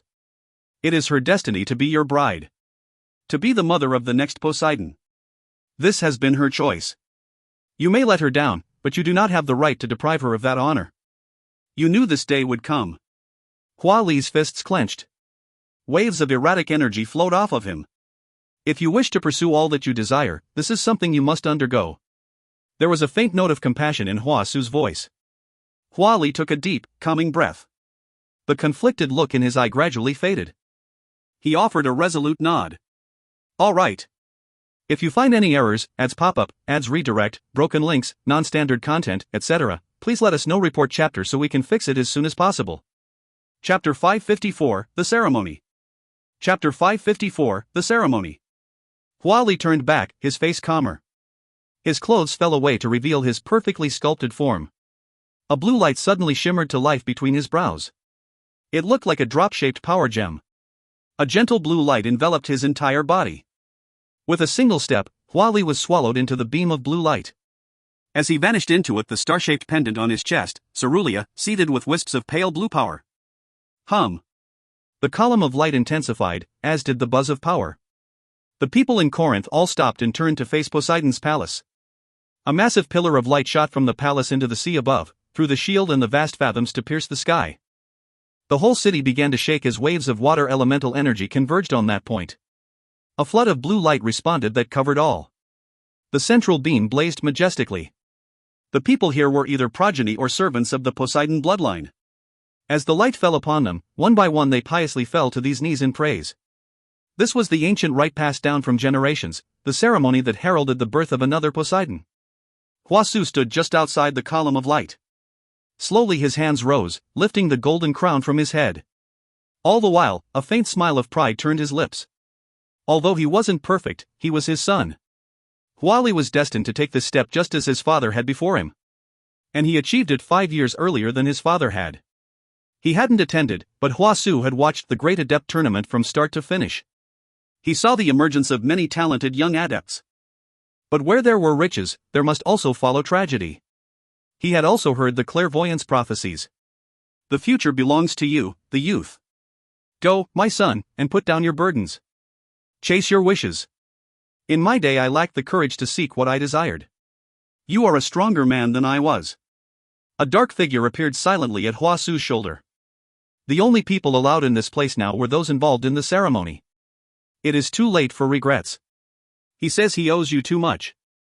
Hua Su turned slightly to face Mo Xiao, clad head to toe in black.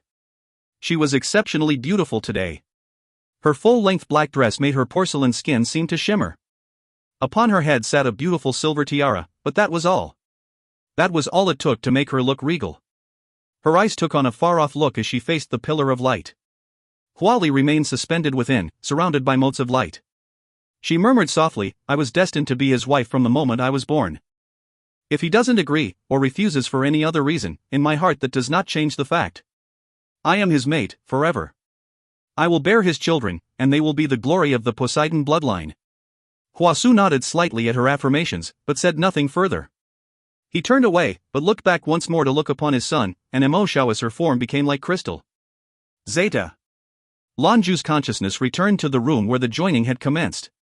All evidence of past tribulations were gone. He moved even easier than he had before. Cactus carved at his core. The pharmacist narrowed her eyes and focused on him. She could tell he was still at the peak of 9th level. She couldn't be sure how much his discipline had improved when not joined with Qianlin, however she could sense that Lan Jue seemed completely different. It was a sensation she only ever felt from paragons. Even then there was something unique about it, a gentleness that radiated around him. Even someone of her capabilities had to admire it. What she felt wasn't something that could be given by a banishing blade. The pharmacist was surprised, for she could only compare it to her own joining process. His was much smoother and more complete by comparison. Part of the reason was Lan Jue was stronger than she and her husband had been when they attempted it. Zhou Qianlin was also a more vibrant spirit than the one who guided her. Then there were other reasons. What the pharmacist saw, Qianyuan Shishir saw as well. The sword spirit looked carefully at Lan Jue. You must have taken something, some special treasure. I can sense the essence of an immortal around you. Impossible. The immortals have left the realm of men long ago and passed into infinity. Things are different now, it is inconceivable an immortal could be born. Lan Jue smiled. Under Zhou Qianlin's instruction, I consumed some thunder essence. That aura you feel isn't mine, it must be from the essence.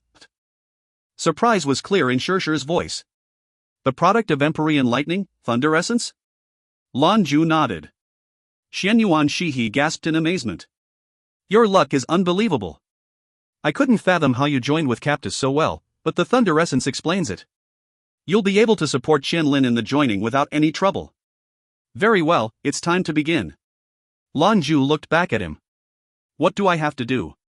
This time it was Qianlin who was receiving the sword, so he wasn't sure how the process would be different. Chortles issued from the spirit. Nothing, just relax. I will take care of everything, you just need to shoulder the pain. I must find her spirit. Don't worry, I will be careful. Who knows, you may be surprised. Lan Jue was solemn. I only have one request. No matter the outcome of the joining, do whatever you can not to harm Qianlin. Qianyuan Shishir answered with a nod. It's alright, everything will be channeled through you. It cannot fail. I will warn you, though, that what you feel will be different from what you experienced with Zhou Qianlin. Fine, let's get going. He was eager, and confident he could handle whatever was coming. The typical, lazy smile was gone from the sword spirit's face. Instantly his aura changed. To Lan Jue, it was as though the world around them became dim and indistinct. He watched as Qianyuan Shishir fractured into several copies, then rushed at him. It felt like being stabbed by needles from different directions. They were like his muscles were trying to twist themselves in knots, causing insufferable spasms. Lan Jue shuddered, and then the needles buried themselves deeper into his body. Then it felt like they reached his veins. The stabbing pain immediately flowed all through him, making him shake.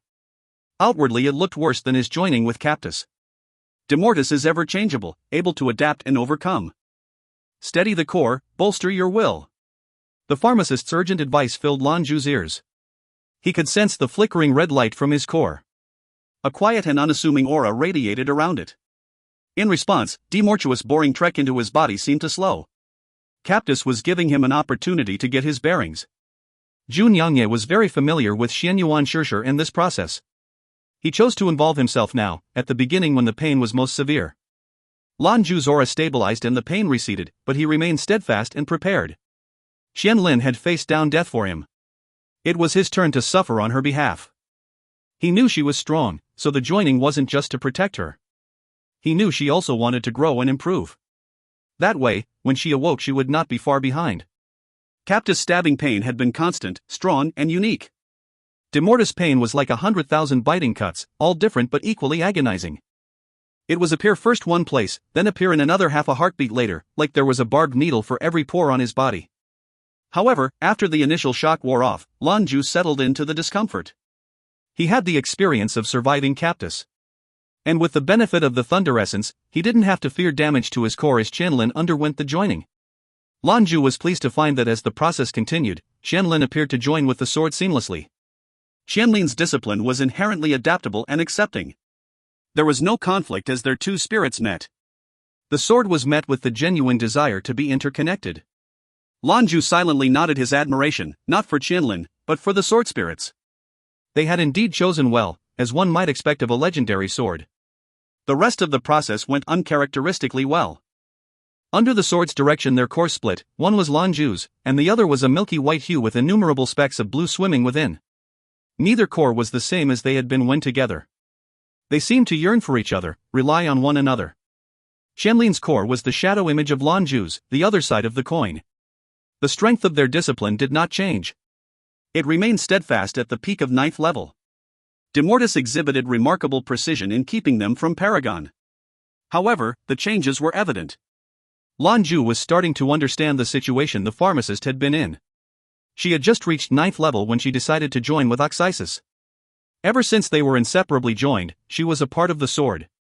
Cultivation became a very difficult exercise in resolve, as you constantly fought against the dominating will of the banishing blade. If you find any errors, ads pop up, ads redirect, broken links, non-standard content, etc., please let us know. Report chapter so we can fix it as soon as possible. Chapter 555, The Joining is Complete. Chapter 555, The Joining is Complete. Lan Jue and Qianlin were lucky. The sword spirits guiding them were wise and powerful, helping them navigate the many problems in their path. They inhibited each other's tremendous power to ease the process. Together, they were also much stronger in discipline than the pharmacist had been. After effects of the joining were few, and Lan Jue could feel Captus within him, everywhere and a part of everything.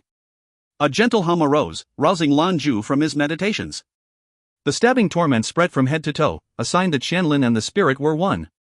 This pain was his own from a body battered by the power of the swords. Is it finished? The pharmacist asked in wonder. Lan Jue took a deep breath. The energy inside of him was like a raging tide, healing his damaged meridians. He smiled. The joinings are done. Though it will take time for me to understand everything. The pharmacist returned his smile with one of her own. You are much stronger than I was. It took me 7 days and 7 nights to complete my joining. You did it in 3, with 2 swords. Rest and recover, I'll be right here to look over you. I will in a moment, he said. I should see how the troops are doing first. 3 days joining with the swords meant his people had been sitting around for 3 days. These soldiers weren't here to help him cultivate, they were on a mission, and that had to take precedence. Besides, he had finished what he'd come to the planet to do. It wasn't until after the process that Lan Jue understood the sword's insistence on finding a suitable planet. They'd needed a stable place where the tides of energy and space were consistent. There was too much influx out in space, which was dangerous when the swords contained world-cleaving power. A momentary loss of control could mean disaster. When he stepped out, the first thing that met the eye were mechas from all 4 brigades busy with drills. Star Division didn't have many, maybe 800, half what you'd expect from a normal mecha division. Star Division still earned the name because it did more damage than a normal mecha division. There was a flash, and a shadow appeared by Lan Jue's side. He turned his head to spot the gourmet. Finished? The gourmet looked Lan Jue up and down. He was a little surprised to find little different on the kid after 3 days in meditation. Other than the fact his essence was gathered inside, there wasn't much else to speak of. It was his keen senses as a paragon that told him there was something below the surface that was new. Before he was called an outstanding adept of his generation. Now, he could sense that this young man was already on his level. He could feel the threatening power wafting from him, and the only ones to make a paragon feel that were other paragons. And yet Lan Jue was clearly still 9th level. Something was special. Lan Jue smiled and nodded. You've worked hard. Have there been any more alien sightings? The gourmet shot him a thumbs up. Your guess was spot on, a carrier alien showed up not long after you started meditating. It seemed strong. We were its target. Lan Jue looked at him curiously. Seemed strong? You didn't fight it? This earned a wry chuckle from the paragon. I didn't even have a chance. What a terrible thing to hide from me, why didn't you say something earlier? It was Lan Jue's turn to chuckle apologetically. I only found out when we were in Tempest's orbit. Anyway, the old lady was in deep sleep, I couldn't count on her to be reliable. The gourmet chuckled. I'd be careful with your words. You don't know how good a paragon's hearing is. Lan Jue's face went white as a sheet. I didn't say anything. Tell me what happened with the alien. The gourmet fought his laughter. Take advice from Zhou Qianlin, a camera is all you need. He gaped at the gourmet. Even that thing she could just turn into a picture? You haven't reached Paragon yet, the gourmet said. You don't know what the true power of a paragon is like. That woman is probably only just slightly weaker than Judy. Forget aliens, with a thought she could turn me into an ugly selfie. I remember once the wine master telling me the story of the time Judy came to the avenue. He took the opportunity to test himself against the photographer. Judy was at a disadvantage through the whole fight. She was called Skyfire Avenue's secret weapon for a reason. With her back, the avenue was really back to its former glory. Lan Jue took a breath. He was learning more all the time about the woman who called herself his mother-in-law. He pulled up his arm and dialed a string of numbers into the communicator. Xiaosu, driver, bartender, coffee master. Time for a meeting. The gourmet looked at his commander. So what's next on the agenda? Pirates, or aliens? Lan Jue's response was quick and resolute. We can't know if there are any more in the vicinity. And if there are, we won't know where they've taken a planet. Our only objective can be pirates. They also find the most hospitable places for life. If the aliens were looking for nutrient sources, they'll be looking for pirates as well. Stick to the plan, and if we run across any of the monsters, we take them out. If we don't, we still have miscreants to kill. For me, I should stay put for a little while and stabilize the two swords. The Star Division doesn't have that luxury. Coming off the high of victory, we need to keep their morale up. They need a new mission. It wasn't long before the leadership of Star Division was assembled. Lan Jue told them his plans. Su Xiaosu had long since prepared a plan of operations. Let's just stick with our plan. We leave a small force here, and the rest go out hunting pirates. We'll sweep the surrounding systems using Tempest as a base. What do you think? Lan Jue nodded. You know these tactics better than anyone. The division is under your command. There won't be many needed here, just leave 1st Division's Ace Squad and Zeus 1. You take the rest. With Majesty, I'm not worried about you. Su Xiaosu was a resolute and decisive leader. She immediately set about arranging everything. The driver watched her go and huffed. What kind of chick pheromones are you using? Beautiful women all around, each one more capable than the last. The coffee master chortled. Capable. Yeah, that's the word. Screw off. Lan Jue scowled dubiously at the coffee master, who danced away with a snicker. Xiaosu was, as always, remarkable efficient. It wasn't long until Star Division was ready to board Majesty and embark on their next adventure. Lan Jue had the gourmet go with them as well. Tempest would be left to the pharmacist, Lan Jue, and his Ace Squad. He left Xiaosu in command of 1st Brigade. Majesty descended from above. Its ventral hull spat out a traction light that swallowed up the soldiers below one by one. Once aboard, the ship returned to stealth mode and vanished into the dark sky to continue their hunt for pirates. It's always best with your feet on the ground. The voice was drawled and lazy. Lan Jue didn't have to see to know who it was. Mother, why did you stay behind? Lan Jue faced the photographer, who'd surreptitiously arrived from who knows where, with a pleasant smile. She pursed her lips and muttered like a malcontent child. So inconsiderate, you miserable child. Don't you know I'm here to protect you? Shu Bupong, that lousy bum, he can throw you to the wind but I can't. It was a chore just to meet you, I need to make sure you stay safe. It was indisputable that Zhou Qianlin was a few flowers short of a bouquet, but her words were a comfort to Lan Jue.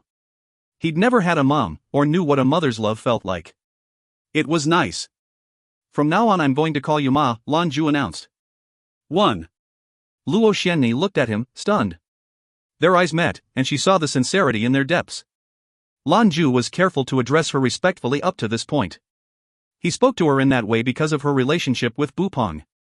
These words, though, were from the heart. Good, good. Zhou Qianlin laughed happily as she replied. The rims of her eyes had begun to get a little red. He did mean it and everything the word implied. Without Zhou Qianlin, he and Qianlin would be dead. The whole reason she'd come on this long, uncomfortable journey was to make sure he stayed safe. She was a paragon who had reached nirvana.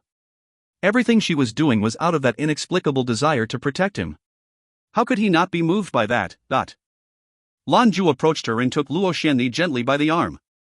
My brother and I are orphans. After Zhu Di took us under his wing, we spent all of our youth training.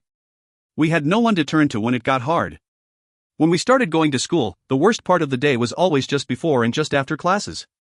We'd watch other kids get picked up by their parents. We just had each other. He's never said anything about it, but I know Lan Qing saw it the way I did. Those were the times we wished we had a mom and a normal family.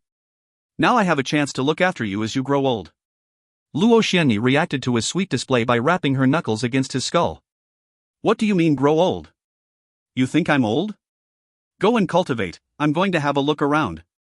She pointedly wrenched her arm from Lan Jue's grip and then vanished in a blink. The only evidence she'd been there were a couple drops of water. 1. There are several words for mother or mother-in-law in Chinese. Previously TJSS was using mother-in-law for a lot of these addresses, but I shortened into mom because it's clunky in English. Part of the wedding ceremony in China is to change the way you refer to your spouse's parents. You drop the more respectful term for the more familiar, like mother to mom or in our case, ma.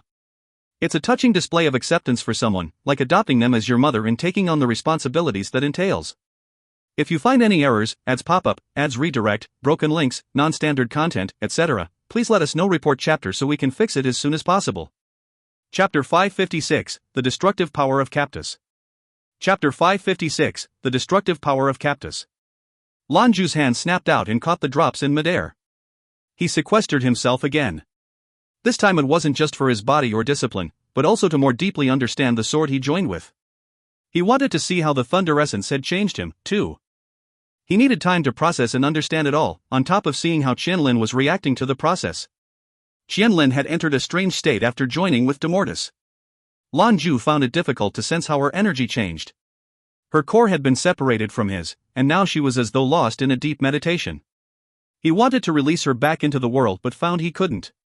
Thankfully Zhou Qianlin said this was to be expected, otherwise he'd be worried. Star Division continued to clear out the pirates from around Tempest. The more experience they accrued, the more efficient and masterful their raids became. Su Xiaosu treated every skirmish like a war. No matter the foe, everything was meticulously planned and no punches were pulled. Any unit that dared to slack off was harshly dealt with, and those that performed well were rewarded with praise and commendations. Over time the Star Division's strength increased. They worked better as a group. Tempest was a remote planet, in the fringes of the shattered starfields far from the three primary planets. The magnetic disturbance of the starfields made communication over such distances hard. It was good news for the Star Division, who were thus still a secret. Su Xiaosu still had contacts on the main planets feeding her information. From what they could gather, no one had any idea their crew was out here. The only thing out of the ordinary was the suspicion that the Poison Wasp clan might have been taken out. They were a small crew, though, and no one was all that troubled. Clans took each other out all the time. The Moonfiend pirates didn't rush to look into the matter. This emboldened the Star Division, and their exploits reflected it. In 20 days they abused Majesty's speed to destroy more than 20 pirate clans of all sizes. They'd grown fat with plunder. None of the clans were larger than the Desert Tempest clan, and most were smaller. They were halfway home when Lan Jue briefly left his hermitage to lengthen their mission. After 20 days of intense cultivation, he was like a new man. Lan Jue could already summon some of Captus' power. If we're going to keep this war up, then we're going to need to make a shift. We've taken care of most of the pirates in the area, we should start moving into the center of the galaxy. There are pirate clans in there who would be more deserving enemies. Xiaosu delivered the info and looked to him for guidance. He nodded. You're right, it's time to change things up. We've been here too long. Tell everyone to start packing up and load whatever's valuable on the ships. We're going deeper into the starfields. Boss, don't you need to finish your meditations? Xiaosu asked. For the time being, no, he answered. She smiled. Good, I'm happy to transfer command back to you. Too much pressure for me. This made the driver laugh. Sure, I didn't see any evidence of that. On the battlefield you were a Valkyrie and you were rock solid through every conflict. Which battle have we walked away from with anything less than a flawless victory? Have any of our people been hurt? Lan Jue's answer was mysterious. Do you want to see what I've been up to? The others looked sideways at one another. The coffee master was the one to respond. Don't tell me you've broken through. Lan Jue shook his head. That's still a long way off. No, I've been learning to control a new weapon, I thought I'd show you the result. Strengthen your resolve. The Star Division's biggest problem was that individually, they were too strong. To command a strong army, you needed first to suppress that strength for the benefit of the team. Lan Jue had locked himself away for over 20 days. The soldier's commander had to make an appearance, and he also was eager to see how far he could push himself with Captus. Under everyone's curious gaze, Lan Jue soared into the air overhead. A pale golden aura surrounded him like a rising star. Several of the nearby soldiers stopped to watch. Suddenly the sky grew dark. Before the shocked eyes of the onlookers, a colossus figure emerged from nowhere. It was over 1,000 meters long, with skin that was a violet-purple hue. A host of megafauna like the beasts they fought before writhed around it. Every eye was airborne now, shocked by what they saw. Soldiers rushed to summon and enter their mechas, ready to fight. But they were stopped when a fierce red light appeared. Lan Jue stopped, hovering high above ground. The golden aura had become red and then was gone. If the belly of the behemoth there was a flicker of crimson. Faster than one could breathe, the light spread like a pestilence, spewing bursts of red light until it covered the monster from head to toe. The humongous beast writhed and screamed. Cavernous wounds spontaneously opened across its body and spewed chunks of mangled flesh. Seconds later, that nightmarish beast was in tatters. A red flash lit up Lan Jue's hand, and reality gave way to a black hole. Space and time rippled around it in protest. As the beast struggled in its last throes of life, the event horizon severed it into countless billions of slivers, thin as an atom. Then it swallowed them up. It happened in the blink of an eye. From the moment it appeared to its final death rattle, only a minute had passed. Lan Jue had needed only 2 motions to put it down. The red light receded and vanished back into his body. Lan Jue returned to ground. "Sorry, I just wanted to give the new sword a try." He explained no further than returned to where he'd been sitting to wait for them. He was neither red-faced nor out of breath. It was like nothing had happened at all, everything was perfectly normal. Everyone just stared at him. A couple forgot to breathe for a moment. What the hell was that? That red light, dot. The others didn't know where that beast had come from, but Su Xiaosu recognized it because she'd seen it from Majesty's deck. After the beast had disappeared from their radars, no one had known what was going on, but Lan Jue gave them the all-clear. Now it suddenly appeared out of the blue, only to be carved apart in a single minute. It was incredible. In reality, Lan Jue was also stunned by the results. What the others didn't know was that just those 2 waves of Captus power drained his energy by 80%. Still, what power? The pillars of heaven shook with each movement of the banishing blades. Frightening didn't even begin to describe the sensation. At Paragon, if what Zhou Qianlin said was true, he'd only be capable of using 1/10 of what Captus could do. At his stage of cultivation, he wasn't yet able to join his discipline with Captus. He shuddered to think of what would happen then. He underestimated how much he'd have to work to kill the alien. When he faced the beast, a peculiar facet of the sword's power was revealed. The aliens didn't seem to have any way to shield themselves from it. After so long captured as one of Luo Xianyi's pictures, it was bound to be weak. However, it shouldn't have been long enough to strip its natural defenses. It had evolved to exist in the unforgiving environment of space. Even so, 2 strikes from Captus was all that it took. As if summoned, Zhou Qianlin's voice reverberated in the back of his mind. Not bronze, not iron, not steel. Once hidden beneath Mount Meru. What can refine this? What fire can temper sharpness? We are the weapons meant to kill the unkillable. What paltry defense could these base creatures offer? Now he understood the source of the pharmacist's awesome power. The banishing blades were even closer to legend than he'd imagined. He couldn't help but feel a rush of excitement. If there came a day when he could command all of its power, what sort of Herculean feats could he achieve? He might even be stronger than his father. Zhou Qianlin had become a part of him. Lan Jue's ideas were the sword's ideas. Qianlin replied to his thoughts. You will only be able to access all of Captus' strength if you became as strong as the ancient De Luo, greatest of the god immortals. Or, if you find the banishing stance. With the stance, you could call upon all of our power. Lan Jue was at a loss. De Luo? Could he even imagine such a level of power? Zhou Qianlin's voice returned. Unless I am mistaken, the one you call father is on the cusp of immortality. He holds himself back, teetering on the precipice of a new reality. However, he will not join the ranks of immortality. Their time has passed. The Empyrean lightning flickers no more. Even if it were possible, the tiers of immortals were many. Ordinary immortals, celestial immortals, golden immortals, and then at last you will rise to the power of De Luo golden immortal. If you find any errors, ads pop up, ads redirect, broken links, non-standard content, etc., please let us know. Report chapter so we can fix it as soon as possible. Chapter 557, Envy Lovers, Not Immortals. Chapter 557, Envy Lovers, Not Immortals. Alright, Lan Jue said helplessly, you've sufficiently dashed my hopes. I know I'll never get that strong. The voice of Zhou Qianlin chuckled. Actually, it's not entirely out of the question. You have the benefit of Captus and the Thunder Essence. If you reach the strength of your father, then there would be a chance at becoming an immortal. We could find a planet that is young and full of its primary chi to seek the Empyrean lightning. These days the world of immortals has passed. If you were to reach the status of immortal, I'm not sure what would happen to you. At the very least your life will be extended by around 3,000 years. 3,000 years? Lan Jue's internal voice was thick with disbelief.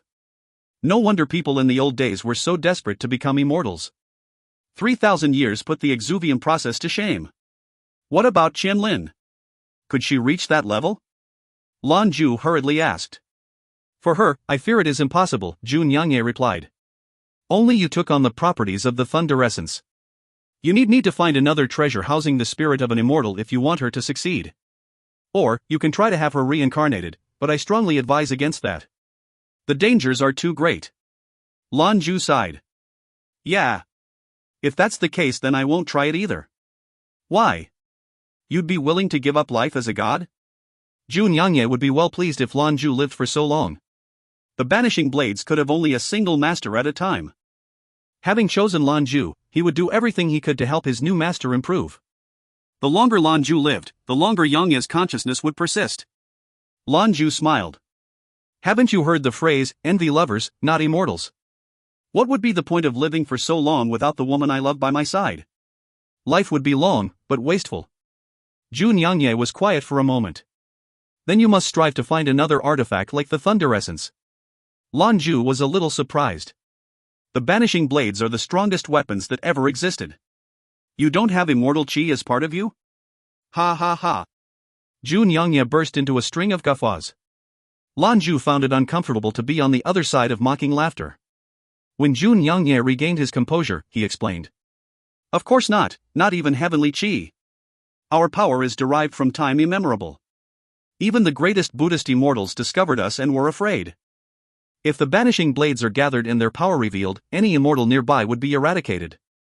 So you tell me, would we bear such an essence? Got it, you're amazing. Lan Jue said in resignation. He couldn't think of anything else to say. As he sat there, lost in thought, the Star Division was in disarray. The dramatic scene from moments before was still fresh in their minds. It was dead? So quickly? The 4 brigade leaders furiously chattered among themselves. They were all adepts of considerable power. That monstrous beast had blotted out the sky, its power surging like tidal waves across the land. And then, it was chopped up like a brisket. If it had been the gourmet, then the beast probably would have been taken care of even quicker, but it wasn't the gourmet. It was their commander, who had just come back from 3 days of retreat. Did it mean the Star Division's commanding officer had broken through to Paragon? That was the only explanation any of the division's leadership could come up with. In fact, any adept who knew Lan Jue even superficially had the same thought. If he did break through, then how many paragons did the Avenue have, now? That wasn't even considering the division itself. A second paragon at their back meant there were practically assured victory in whatever they chose to do. There was a subsect of soldiers who weren't in the know. For them, the question always persisted as to why Lan Jue was their commander, and not the infernal vanguard. Their questions were laid to rest after their commander's display. After what they saw, even the gourmet may not be able to match for the jewelry master. With someone so strong at the helm, they were a force that would shake the faith of all their enemies. Su Xiaosu, the driver, the bartender, and the coffee master each shared furtive looks, sharing their unspoken confusion. They sat across from Lan Jue, who seemed lost in thought. No one dared speak and disturb him. The driver was particularly struck by what he'd seen. He and Lan Jue were old friends, drinking buddies. They'd cultivated together while searching the properties of their Yin-Yang Thunderbolt disciplines. After blowing up a hotel room, they didn't cultivate together anymore, but his talent had still improved. The driver always knew Lan Jue was stronger than he was. He was blessed with an almost unnatural streak of luck, too. This, though, was more than just a rank or two different. He must be cheating. Zeta. Once Majesty and Zeus I left with the soldiers, Tempest had grown quiet. Their riches were already worthy of song, so there wasn't much on Tempest to keep them there. As their mission progressed, the likelihood of coming back to this distant planet was practically zero. Lan Jue stood before the bridge's expansive windows, smiling softly. He turned his head toward Su Xiaosu. What's our next objective? The Red Widows, she answered. They're one of the top 10 pirate clan in the Shattered Starfields. After a month the soldiers are all working well together, it's time for them to face a stronger opponent. It'll stimulate their growth. All right. He didn't press for any more information about the Red Widows. He trusted Xiaosu. Normally, as commander of the Star Division, he personally managed all matters no matter big or small. However, after his meditations things were different. First of all, Xiaosu's command and responsibility was no less than his own by this point. In the future Lan Jue would need to put more of his energy into cultivation, and he wouldn't have the mental or physical energy to deal with the multitude of problems that come with running an army. So, without making it widely known, Lan Jue went about expanding the responsibilities of his subordinates. Once their destination was confirmed, Lan Jue returned to his quarters and returned to meditating. For the last few days he'd felt ill at ease, especially when he came out of his hermitage. Ever since the joining, he and Qianlin had been unable to separate. Ever since accepting Demortuous, Qianlin had fallen into a strange state, almost like hibernation or meditation after deep understanding. He had to wait for her to snap out of it before they could separate. But could he wait? There was no other option. Because they were still joined, Lan Jue was unable to tell how much his own talent had grown. He was in no hurry for Paragon and wished to wait for Qianlin, so the bulk of his cultivation was spent trying to grasp the secrets of the Thunder Essence, controlling Cactus, and stabilizing his own discipline. Jun Yangyi applauded this period of relative peace. Joining with the Banishing Blade was only the initial step. If he wanted to become the sword's true master, then they had to be in complete harmony, completely symbiotic. To get there would take time and patience. 2 days later, Star Division was closing on their next target. The Red Widows were different than the clans they'd faced before, in part because their base wasn't a planet, or even several planets. Strong though they were by comparison, they still didn't even come close to threatening the Moonfiend pirates. In fact, their base was on a sizable asteroid, which itself had captured 3 smaller space rocks in its orbit. The quad asteroid setup endowed them with natural barriers to protect themselves, and the bases on each of the smaller rocks were capable of mounting a tenacious defense. At the first sign of danger, the smaller bases would react, sending in whatever reinforcements they needed. Most of the clan's might was focused on their outlying bases because the planetoid had its own defense system that even extended to protect the asteroids. According to Xiaosu's information, the Red Widows had 2 battleships, more than 20 patrol ships, and a well-equipped mecha division. They were also equipped with a planetary defense system which allowed them to bring a good slice of the starfields under their control. That's how they earned their top 10 spot on the pirate list. The Red Widow pirate clan didn't have a very long history, maybe only 15 years. In fact, the vast majority of pirate clans didn't have much of a history to speak of. They rose and fell faster than the ancient dynasties. The Red Widows had caught Su Xiaosu's eye back when she had been the Moonfiend Empress, but she had been careful to not act rashly. It would have been very costly to deal with them, so she opted to permit their existence. That was, until now. The Star Division needed a target. Majesty and Zeus I stopped a few thousand kilometers from one of the clan's asteroids. With the blinding stones equipped, they were indistinguishable from the black expanse of space. When Lan Jue entered the war room, his commanders were all gathered.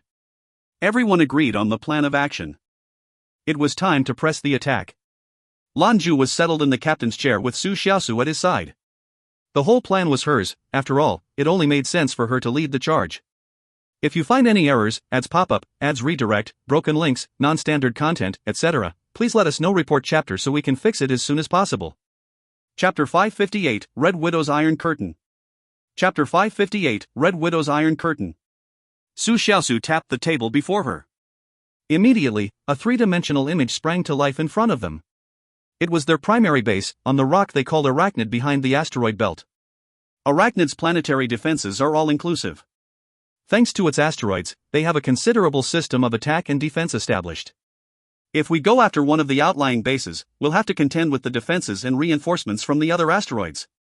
If we go after their main base, the considerations are the same. This deterrent is what has kept the Red Widows safe. There's no way to approach them. Su Xiaosu's eyes were trained on the image as she spoke. She spread her hands, and the image enhanced. So, you have to overwhelm them with superior firepower. All 4 brigades could launch attacks on all 4 targets at once. If we can prevent the outlying bases from recovering, then our task is half done. Our intelligence says the Red Widows are 3,000 men strong, with 1,000 fully equipped mecha suits. Their fleet is spread through the bases, but their mecha are all on the main asteroid. Clearly their strategists are smart. The driver chimed in, brows scrunched tightly together. We've only got 2 ships, how are we going to fly 4 missions? Also, if we don't destroy the planetary defenses first thing, we're likely to face casualties. The kind of firepower that things has, mecha suits won't stand a chance. We'll be routed. Xiaosu met his question with a mysterious grin. You're right, so the perfect plan isn't available to us. We'll have to resort to more drastic measures. We solve the little problems first, then we deal with the rest. She pointedly indicated the largest asteroid, where the main base Saturday. Relatively speaking, our biggest concern is the planetary defense system. Majesty and Zeus I are fine, but if our mechs join in the fray we won't be able to avoid losses. What we need to solve then, is that particular menace. According to what I've been able to find out, the Red Widow clan's defenses are almost perfect. With their resources, no one could do it better. Their defenses are equipped with an electromagnetic field. That means that the blinding stone's effects won't help us once we get past the atmosphere. They'll see it right away and engage their planetary defenses. The coffee master looked flustered. And the pirates themselves? What are they doing hiding beneath their tortoise shell? Su Xiaosu laughed. Preparing to deal clean up when it comes to people like us, out to clean house. I can't imagine how many pirate clans have been repelled by their defenses. So this is what we have to do. As they listened to her plan, the leaders of the Star Division each nodded in understanding. Cruel smiles spread across their lips. Zeta. The Arachnid asteroid cluster. One of the 4 enormous rocks spun quietly through space. It was mineral-rich, but hostile to life. Still, the Red Widow pirates paid a lot to have a base erected on the unforgiving surface. More than a few thousand souls occupied the planet now, along with a battleship and 5 smaller ships. The Red Widow commander was a cautious man. While they were creating this place, he was often prone to outbursts of anger. He was a strong man in his own right, but feared keeping these miscreants in their proper place. As time progressed, the pirates came to understand that his caution kept them alive. They didn't go out to plunder often, but chose their targets well. They would leave for a few days only to come back with ships heavy from plunder. They would hit hard and disappear. No one knew the history of the Red Widow's origins. There were whispers that they had their start in the northern military. After some misconduct, a group of them left before being court-martialed. At first they didn't do very much looting, and used what they did gather to establish their pirate clan. 10 years later, they were already among the strongest clans in the Shattered Starfields. The Red Widow himself earned the love and respect of his people. They were given hot food, good drink, and a life. They couldn't ask for much more than that. Ever since, their numbers have grown. Now, all of the Arachnid asteroid stores were full of riches, especially food. They were able to get a portion of that from their surroundings, but they were pirates. There weren't many here with agricultural know-how. A lot of it had to be bought from elsewhere. Pirates were a greedy bunch, but they were also wise. There were always merchants willing to trade with the clans in exchange for protection. Cheap food and drink from the alliances would find its way out here and suddenly become invaluable. The Shattered Starfields were also rich in resources, which they used to trade. The desperate drive for riches made people take risks they normally wouldn't. All of the pirate clans in the Starfields built supply lines like this, and the Red Widows were no exception. It took a lot of food and drink to keep things running, and they were getting more people every day. They had people coming constantly to resupply. They didn't bring any of these resources right to the main asteroid for security reasons. Policy was that anything they off-planet had to go through the 3 surrounding asteroids first. From there, the Red Widow's own people brought it to the main base. Outsiders were strictly prohibited from entering, otherwise they would have to face down the planetary defense. Su Xiaosu's intelligence showed that the Red Widow clan had a wealth of battle experience. How else did they get enough capital to purchase a defensive system like this? Arachnid 3, one of the asteroids, was under the command of Mikan.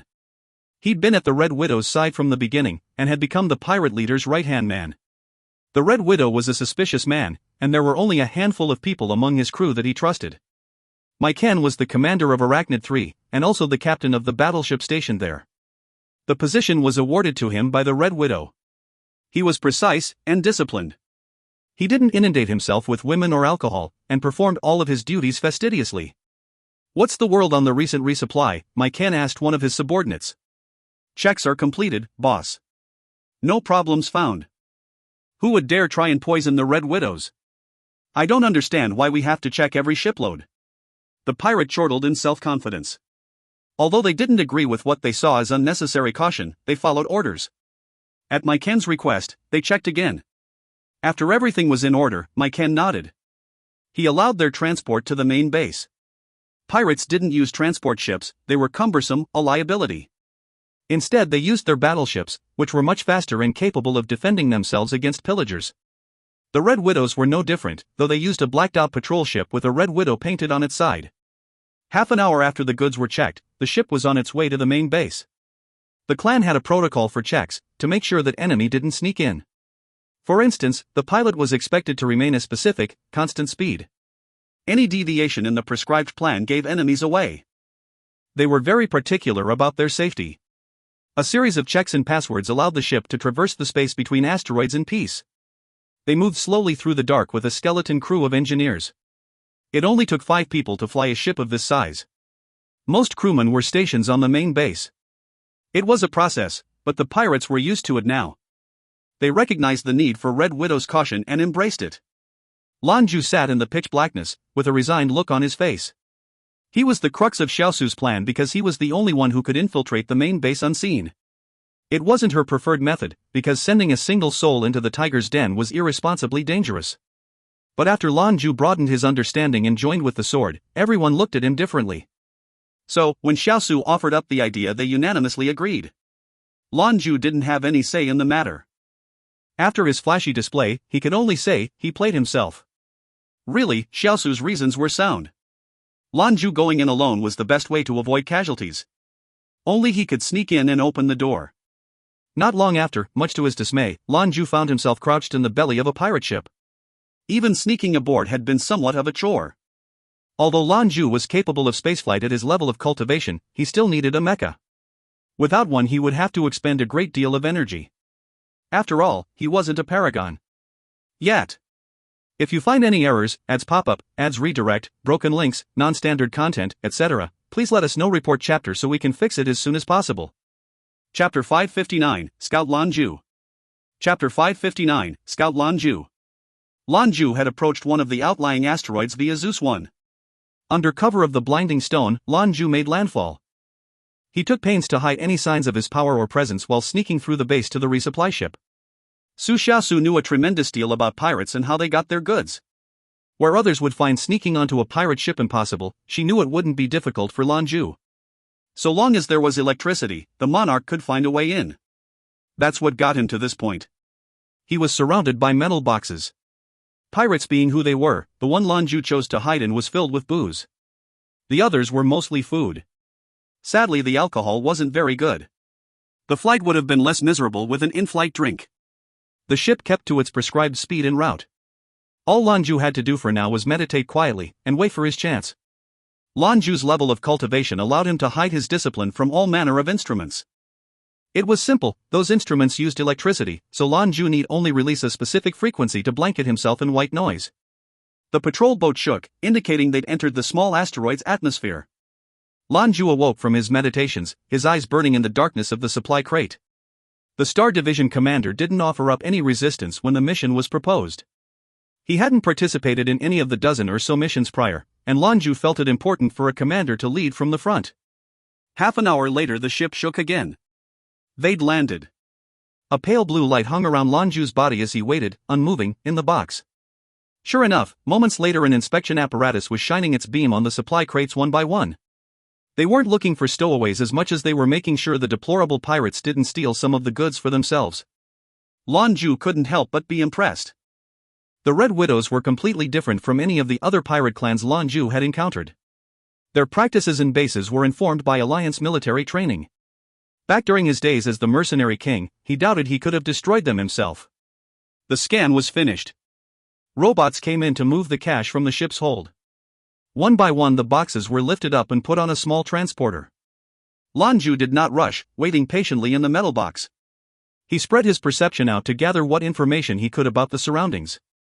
The Red Widow's defensive measures were most stringent around the airship hangar. It would be unwise to slip out now. He would have to wait until the transporter moved them to a safer place. It wasn't that Lan Jue couldn't handle himself. With his new heights of power, the likelihood of danger was small. Still, this was an important lesson. Prudence was an important skill, especially the stronger one became. It would keep him alive. If he had been more cautious on Taihua, he could have avoided a great deal of trouble. That was even before he considered how much it had impacted Qianlin. A sharp pang of regret stabbed Lan Jue's chest. He missed caring for Qianlin. He desperately wished for her to snap out of her coma and separate. At least then he could see her. Sometime later he sensed the area was safe. Lan Jue pressed his hand to the box's interior, dissolved into lightning, and appeared outside of the box a moment later. He slipped out of the transporter and hid himself in a dark corner. He lifted his head and peered into the sky. It was a huge base, made up of several large metallic buildings. This was exactly what he wanted, a bunch of metal where conduction could bring him wherever he pleased. he pressed his back against the metal wall. A flicker of electricity, and he was gone. When he reappeared, Lan Jue was in a large empty room. An airship hangar? He spotted a patrol ship parked within. It looked brand new, never flown. The Red Widow must have just bought it. Lan Jue stuck a small metal orb out of sight in a small corner. It was a signal emitter, one that Majesty could use to get a read on the asteroid from a distance.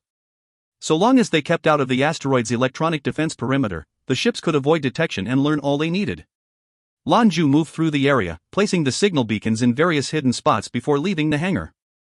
Not even Su Xiaosu had credible information on the Red Widow's base. Thus, Lan Jue's first objective was to act as an advance scout. Scouting was an integral part of any military endeavor, something Lan Jue knew well. Checkpoints and scanners were erected throughout the base. These restricted areas would be more troublesome for Lan Jue to traverse with his conductive powers. Over time, though, he managed to get a comprehensive look around. The Red Widow's main base camp was larger than he thought. He couldn't help but admire what they'd built. Even if a progenitor showed up, it would be almost impossible for it to make landfall without suffering direct resistance. However, there wasn't anything here that would interest the creatures. Nothing lived on the asteroid's surface aside from pirates, nor was there any water. Anything a progenitor would be interested in had come from off-world. Clearly Red Widow had taken pains to find the perfect spot to build his clan. It was organized into several large districts. One was residential, but the others seemed to focus on different aspects of military industry. Everything was organized and compartmentalized. Lan Jue also came across mecha pilots in the midst of drills. Their training regimen only confirmed that the Red Widow commander was former military. The next step in his mission was to locate the planetary defense hub. Once the electromagnetic defense was offline, they could proceed with the next step. Su Xiaosu called these clandestine missions, where he was to infiltrate the base and hit targets without alerting the enemy.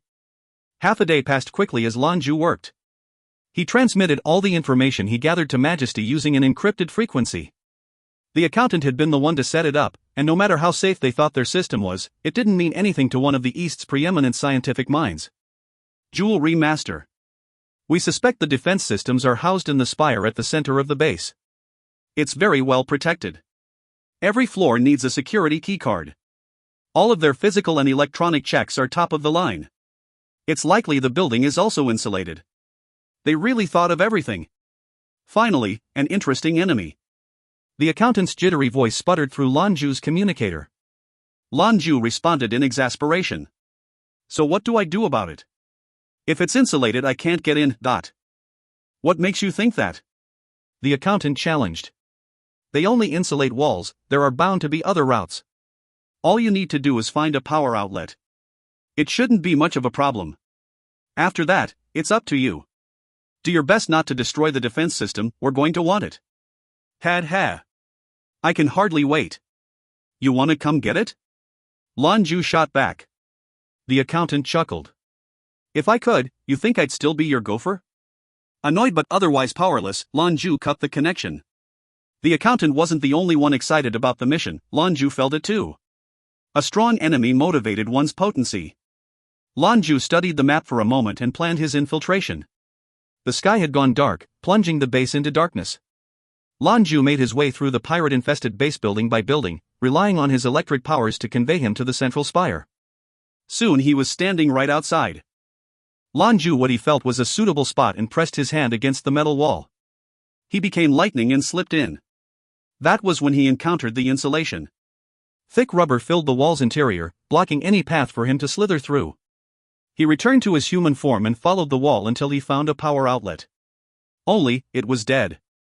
This is one hell of an iron curtain. What could he do? Lan Jue's brows furrowed as he thought.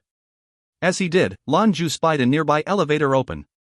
One of the surveillance systems was running a scan. What's this? It looks like a thermal reader and infrared scanner. Goddammit, guy, why are you making this so hard? His hopes of using the elevator to get in were dashed. A tall, sturdy man clad in a black flight suit stood inside. A Red Widow emblem was stitched to his chest. As Lan Jue watched, the man's communicator flashed in response to the scanning device. When the check was finished, he left. It looked like he needed a change of plans. Lan Jue had an idea. If you find any errors, ads pop up, ads redirect, broken links, non-standard content, etc., please let us know report chapter so we can fix it as soon as possible. Chapter 560, Infiltration. Chapter 560, Infiltration. The pirate stepped out of the elevator and paused to stretch. Arg. So tired. I need a break. He tapped at his communicator while muttering to himself. It rang a few times then was answered. Sister Jia, do you have any openings? Alright, arrange one for me, I'm heading over for a few drinks. A meal, too. See if we still have the sweet shrimp from the west. I've been wanting some more of that for a long time. Alright. Excellent. The conversation continued as he walked into a nearby warehouse. A few moments later, a verticar exited and rose into the air. The pirate was in the driver's seat, whistling pleasantly. You and I need to have a chat. A low voice the pirate wasn't expecting gave him a scare. He didn't turn around, instead fiercely slapping his hand toward a button on the car's console. The interior of the car flickered with an intense blue light. The pirate's whole body went numb. Verticars didn't have the automatic steering even small airships had, and yet the car held steady. The pirate then noticed the golden-masked man in the seat beside him. He tried to speak, but the numbness extended all the way to his tongue. Hua? Why you? Lan Jue's response was cold as death. You don't need to know who I am. Your job is to behave yourself and answer my questions. The stubborn pirate grunted and turned his face away. Lan Jue chuckled. If you decide not to cooperate, don't blame me for what you will suffer. I'm fine with it, I've learned a few new tricks I'd like to try out. He gently stroked a hand along the pirate's arm. Immediately the pirate shuddered, and then began to scream like a pig at slaughter. Even Lan Jue was shocked at the reaction, and he initiated it. I hardly did anything. He thought. All he'd done was briefly stimulate Capta's power. It was hardly 0.1% of what he could draw from the banishing blade. Still, it seemed even that tiny amount was more than the pirate could stand. Lan Jue considered himself a benevolent person. He saved the pirate from the pain he summoned. He spoke pleasantly to the suffering soul. Well. His prisoner took great gasping breaths, unable to speak. This sort of pain wasn't something you endured and then got over. He wanted to die, he couldn't stand even the memory of it. Stubborn. Even after that you don't want to talk. Fine, let's try something else. Lan Jue nodded and lifted his hand again. Stop. The pirate yelped helplessly. Lan Jue's hand stopped halfway between them. I'll talk, just let me catch my breath. The pirate's haggard voice was downtrodden and defeated. How could he refuse? Vestiges of that agony still racked his body. If he wanted his brief life to remain pain-free, he'd talk. Lan Jue's eyes peered out the passenger window. We're not far from the residential area. You don't have a lot of time. What came next from the burly man could only be described as diarrhea of the jawbone. The verticar soared through the air, eventually reaching its destination in the residential area. It touched down without any fuss. When the door opened, a man in a black suit with a red widow emblem climbed out. Lan Jue fastened his newly acquired communicator with a small smile on his face. He strutted toward the residential buildings. A lot had been revealed by the chatty pirate. Firstly, capable as their defenses were, there were spots it didn't cover. Obviously, the hub of the planetary defense system was the most severe, other areas didn't see the same amount of protections. After all, this was a pirate base and not an alliance military installation. Imposing too many restrictions on these scoundrels would have the opposite desired effect. This was a home to degenerates of all sorts, who came together to get everything their evil hearts desired. Women, drink, tobacco, drugs, whatever they wanted. Lan Jue already shared his information with Majesty, adding to the plan they were calling Operation Bugle Call. Tomorrow it would be underway, and he needed something from where the lion slept. From the pirate, Lan Jue had learned that every pirate had an identifier implanted in their communicators. It was among the more advanced defensive measures pirates had, but it wasn't strictly enforced in areas of play. Once you got past the security, there wasn't a lot they marked essential. Hard exterior and a loose interior, that was what the pirates had built here. If they tried to enforce discipline, the scallywags would just revolt, and that was no good for any pirate clan. As Lan Jue stepped through the doors, the brisk and inhospitable environment changed. He was immediately struck by the scent of marijuana that made him scowl. 1. The roads running through the district were lit up with dim red lights and women sat listlessly in the doorway. 2. Sounds of raucous revelry filled the air. Most of the pirates were in normal clothes here, leaving their flight suits at home. Lan Jue had removed his mask before exiting the car. His handsome features and physique attracted no small amount of attention from the female pirates. "Hey cutie, you new? Your face is so white. 3 Let big sister here give it a touch." The proposition came from a woman who looked at least 40. She reached a hand toward Lan Jue. He scowled at her and slapped her hand away. "Screw off. Hey. We've got one with a nasty temper." The woman's face changed, became hard. She blocked his path. Another pirate joined, at least 2 meters tall, strong as an ox with ebony skin. He stood behind the woman and glowered dangerously at Lan Jue. "Kid, your lucky sister Tarantula likes you. But if you want to die, my friend here will show you what his fist looks like." Tarantula, as she called herself, delightfully poked him in the chest with her finger. "Get on your knees and lick my feet, or we'll see how fast it takes Pighead here to turn you into paste." Ripples of laughter surrounded them. Pirates like action, and bullying greenhorns was as fun as anything. Lan Jue was young, an easy target. "Fuck off," Lan Jue growled. Both Tarantula and her enormous companion were struck dumb.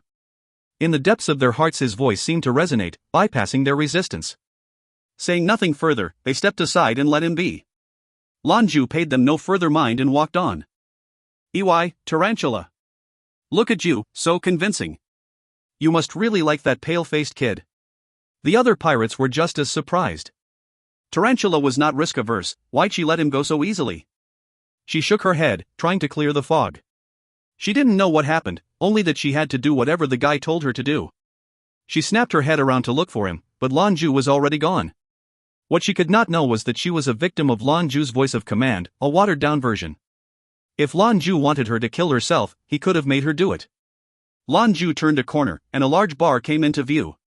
In the world of pirates, bars were the places of choice to spend their down hours. They had good booze and good women, making it one of the most boisterous places in the district. It was the perfect place for rapscallions to unwind. Coming part and parcel, of course, were the less reputable means of entertainment. Fights were a daily occurrence. The moment he entered, Lan Jue's brows knit tight. The atmosphere was foul, thick with smoke and old booze. He was a fan of tobacco and drink, but not the fare pirates preferred. What he preferred was a quiet place where he could enjoy them, where pretty girls delivered the drinks to his table. The monarch paused to take in the environment. Night had fallen, which was peak time for these sorts of establishments. It was safe to assume every bar on this asteroid was full by now. That was exactly what Lan Jue wanted. He briefly rose on the tips of his toes, and a bolt of lightning raced through the floor. It emerged just behind a particularly beefy-looking reprobate. The man wasn't aware until he felt the explosive power strike him in the back. He was thrown forward into the pirate in front of him. "Bastard! Who the hell pushed me?"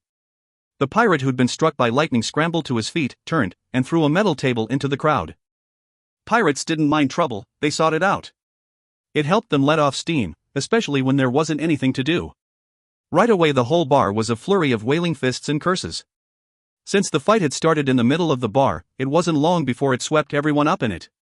No one paid attention to the lone man wandering through the crowd. He looked like he was part of the action, but no one even got close enough to land a blow. He wandered the bar, picking communicators off of pirates' wrists and stoking the fires. By the time Lan Jue stepped out of the bar, more than 10 communicators were safely stowed away in Thor's promise. He made his way back to the car, the pirate still unconscious within. He activated the Verticar's navigation systems to lead him back to the defense control center.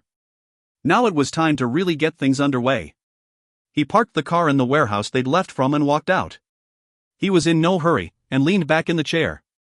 He shut his eyes for a few moments of rest. There was still some time before Operation Bugle Call was slated to start. He still needed to get in that tower. 1. I showed this to my wife for a laugh. After going through pains to describe how terrible these guys were, I found it humorous how TJSS would choose marijuana instead of something more dramatic like heroin or cocaine.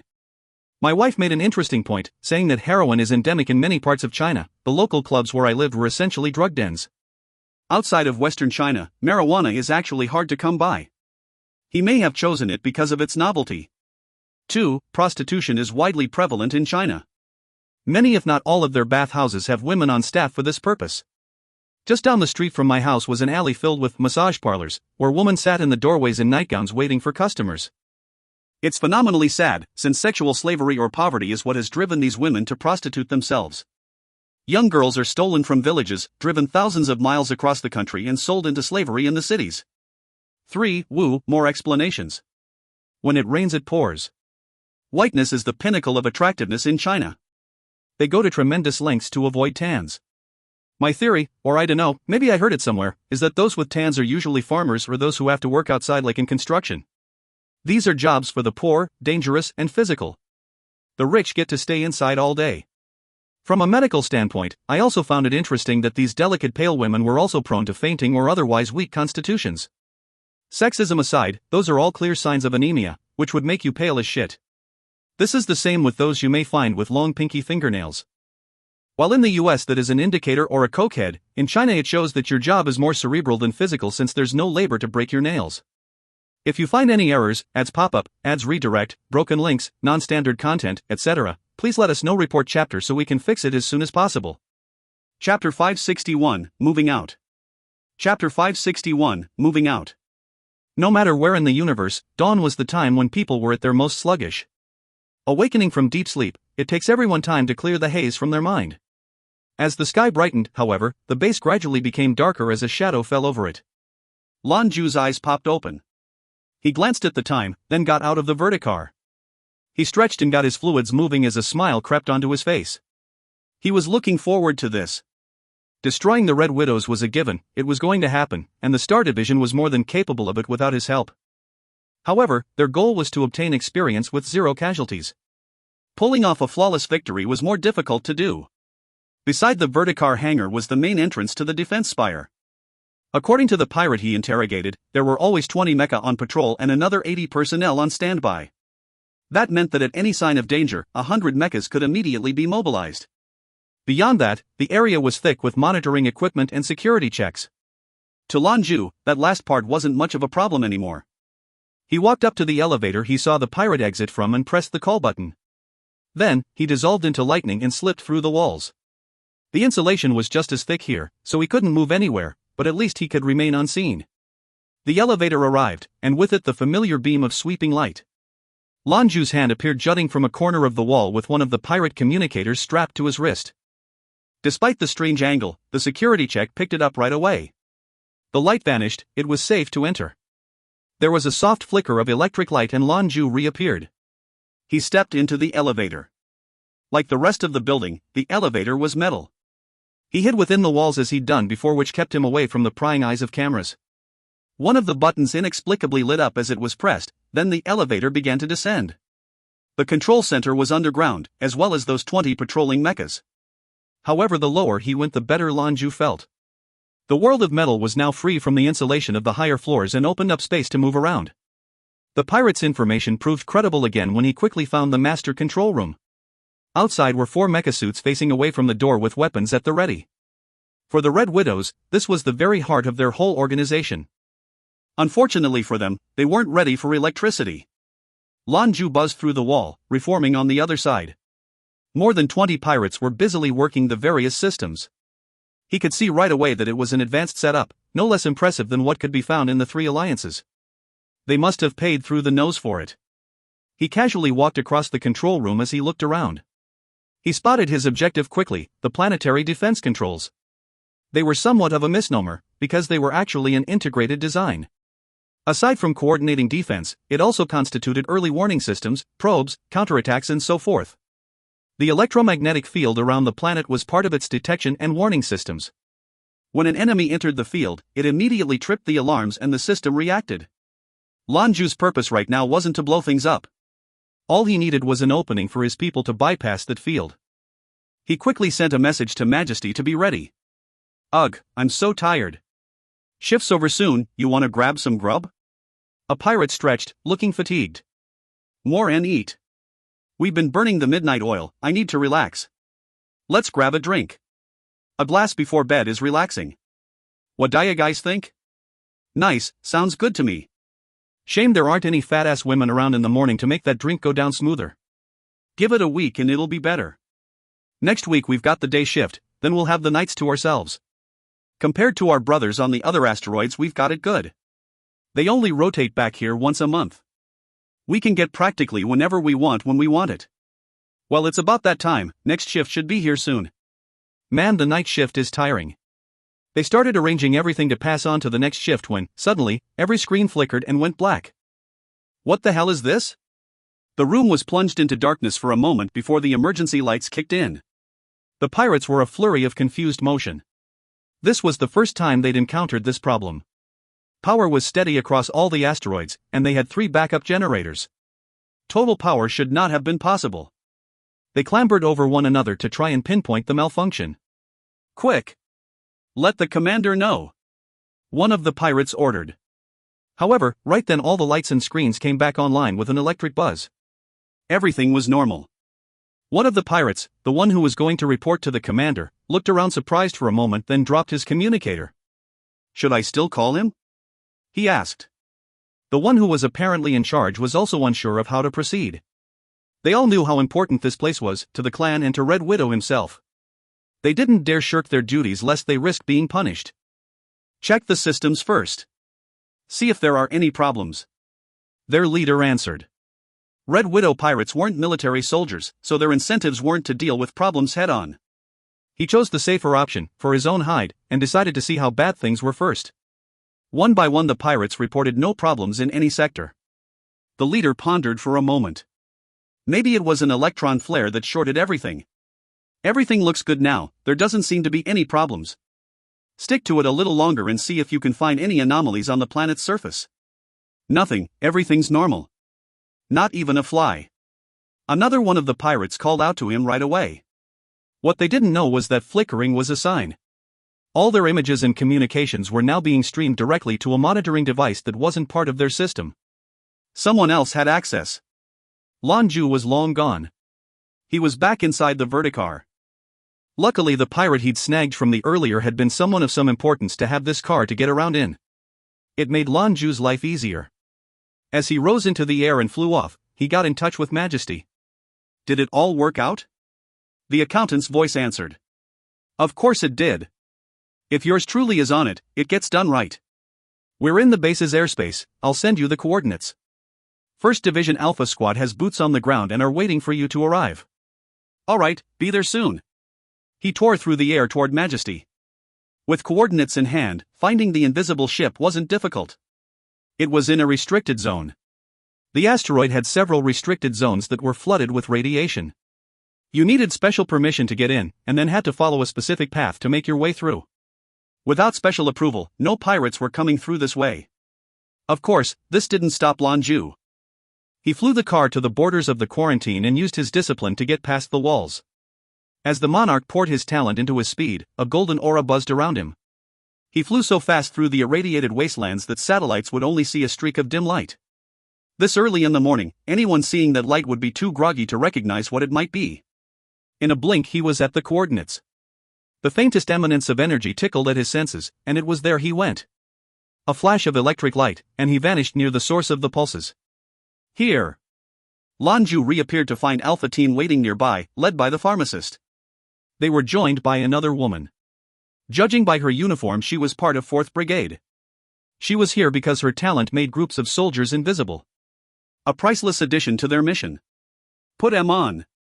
Lan Jue passed out the communicators he'd pilfered from the pirates. The soldiers did as they were told. Moments later they were heading back the way Lan Jue had come. Mechs guarded each of these restricted areas, but the one Majesty chose was remote. The path to and from was only big enough for a ship or a few mechs as well. Because danger seemed so unlikely from this location, only 2 mechs were on stationed here to keep watch. They crept to the gates under the cloak of invisibility. When they arrived, Lan Jue called them to a halt with a gesture. Stay here. I'll deal with the guards. He didn't wait for acknowledgement. Their commander became a bolt of lightning and disappeared. The 2 mechas guarding the area stood outside. As dawn broke and the shift change neared, the pilots were sleepy and looking forward to bed. The only thing keeping them awake was the punishment they'd receive if they were caught sleeping. Neither understood why they were here guarding a gate strong enough to survive a nuclear blast. To them, it was a waste of time and their abilities. Suddenly, both of them felt a numbness penetrate right to their hearts. They clutched feebly at their chests for a moment before slipping into unconsciousness. It was virtually painless. Open the gate. Lan Jue gave the order through his communicator. Got it, right away. The massive door creaked as it opened a crack. Just enough to let a series of dark silhouettes slip through. If you find any errors, ads pop up, ads redirect, broken links, non-standard content, etc., please let us know. Report chapter so we can fix it as soon as possible. Chapter 562, Bugle Call. Chapter 562, Bugle Call. The base's shields and doors were tied to the planetary defense system, and thus were located in the master control room. The accountant's backdoor access gave him sway over it and everything else. However, he had to be wary. The pirates' defenses were all-encompassing. If anyone in the control center saw anything out of the ordinary, they could immediately shut down any access outside of their servers. Lan Jue didn't dare let them know that he had his fingers in their pies. They weren't safe until they had total command over the control center. Alpha Team slipped into the base. Lan Jue waved them over. On me. He started off into the sky. There were too many for the verticar, so they'd have to make their own way. The pharmacist took up the invisibility specialist and lifted off the ground. The others of Alpha Team followed and raced after Lan Jue toward the interior of the Red Widow base. The accountant's people infiltrated their systems. They fed live intel of troop movements to the ground team's communicators. Lan Jue looked at the pharmacist. When we get there, you take the team and clear the halls. I'll deal with the ones inside the main control room, then the operation will officially begin. Got it. The pharmacist nodded and smirked in anticipation. This whole thing was a novel experience for her. She was eager for the new adventure. Disciplines as strong as they were no longer needed to fear the planet's defenses, after penetrating so deep into the base. If they wanted to, they could obliterate the control center with a wave of their hands. However, they would deprive the Star Division of their training. They had to learn, step by step, according to plan. Lan Jue called the elevator. In contrast to his initial sneaky ingress, he marched into the elevator with his team, tall and regal. The accountant's work continuously scrubbed the videos to keep them hidden. The elevator began to drop. Ding! The doors opened. Lan Jue vanished in a flash. He crackled through the alloy walls toward his objective. Meanwhile, the pharmacist gestured for her soldiers to sweep and clear. I snapped to communicators and off they went to hunt down the patrolling mechas. Lan Jue returned to the main control room. This time, there was no need for subtlety. The pirates showed no sign of distress after the brief outage. It had given them a jump, but the system checks had been all clear. The threat of punishment for a screw-up, though, had filled them with adrenaline. None of them were sleepy anymore. The one who was their leader muttered. You guys did good today. When we get off, I'm buying. The other pirates loudly voiced their appreciation. Of course they knew it for what it was, a bribe to keep any word of that hiccup from getting out. Among them was a voice they did not recognize. Gentlemen, the show is about to begin. Goodbye. Before anyone could react, they lost all sensation. One by one they hit the ground, dead to the world. The thought of tripping an alarm didn't have time to cross their minds. Lan Jue pulled over a chair and took a seat. He used the base's comms to connect with the accountant. We have the master controls. Commence Operation Bugle Call. The accountant's delighted voice answered. Roger. You stay there and leave the rest to us. Zeta. Red Widow rubbed his sleepy eyes and sat up in his bed. Yesterday's raids had been draining, but they hadn't stripped him of his appetites. This was evident by the sleeping woman beside him. The sky was brightening outside his window. The planet's 3 satellites were great for defense, but he had a more personal reason for choosing the asteroid as a base. Its day-night cycle was just where he'd grown up. The guesses about his history were true. Red Widow had indeed been a former Northerner, enlisted in their army. He'd reached the rank of colonel before defecting. Ever since he was small, he was gloomy and dark, a character very much like a spider. Once, when he was small, someone had stolen a girl he'd loved.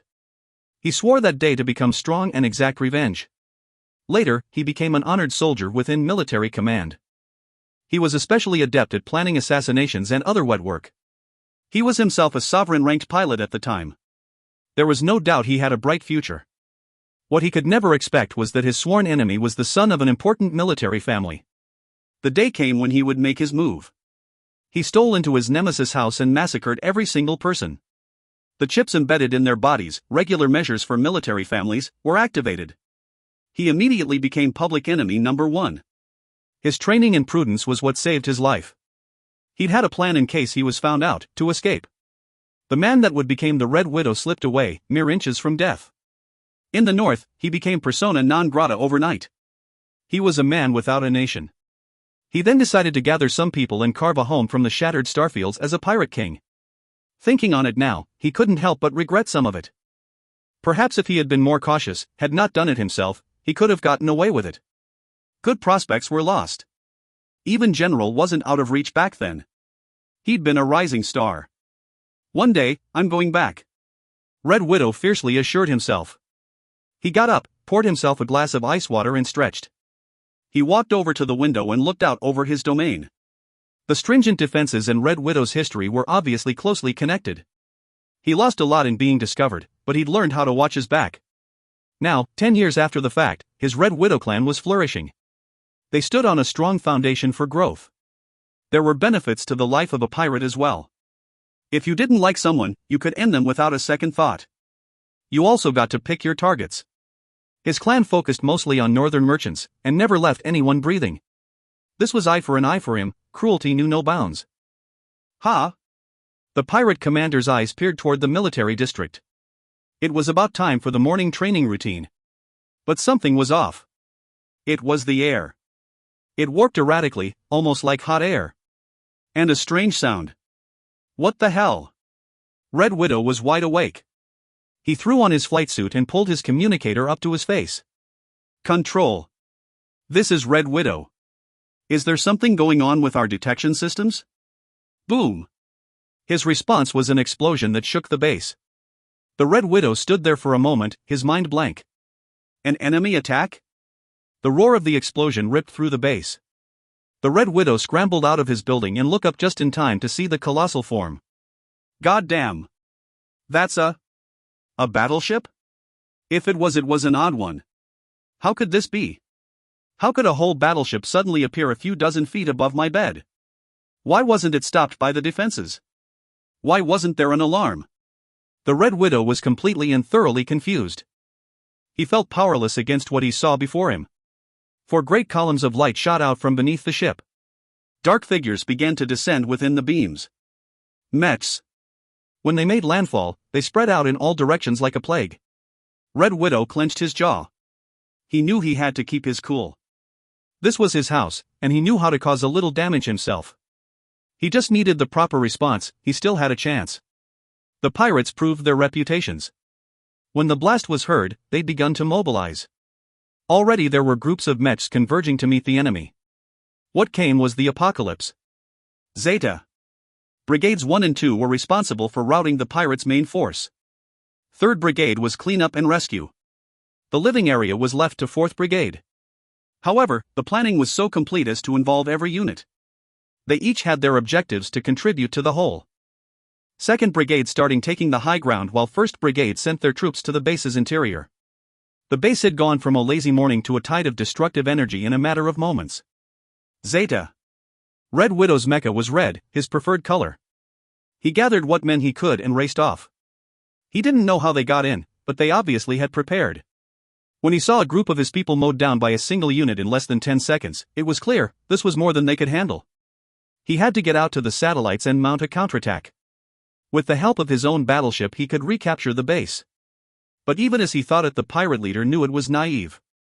If the enemy could show up in the heart of his organization, they must know it well. They had to have an answer in case of off-world reinforcements. Red Widow's attention snapped back to the present when he saw a huge golden orb heading straight for him. Block his path. Red Widow roared. He needed time. No matter what was happening here, he had to get out first before he could take the next step. He had a ship here, newly refurbished. It was fast, and if he got out there was a chance to get these bastards back.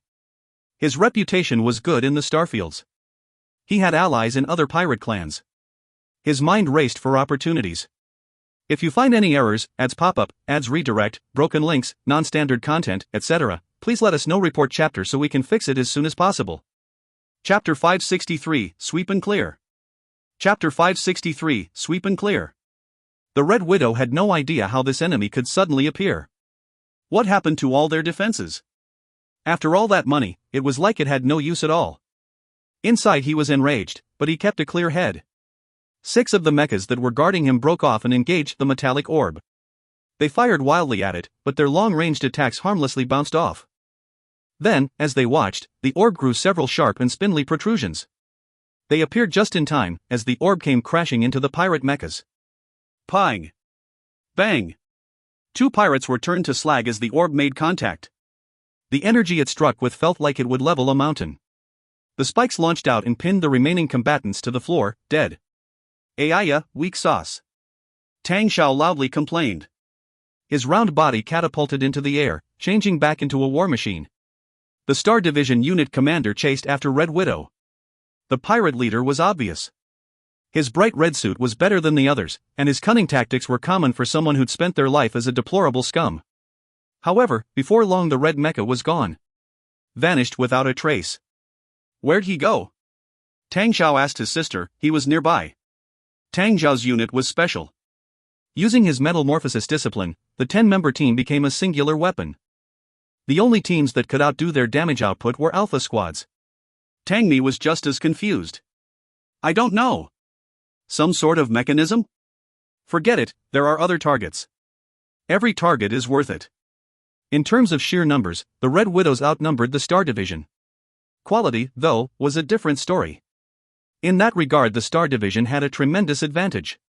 Plus, the speed and ferocity of their attack meant that many of the pirates' mecha pilots were still groggily wandering the residential area and weren't in their suits. Zeta. Lan Jue sat before the large screens of the central control room.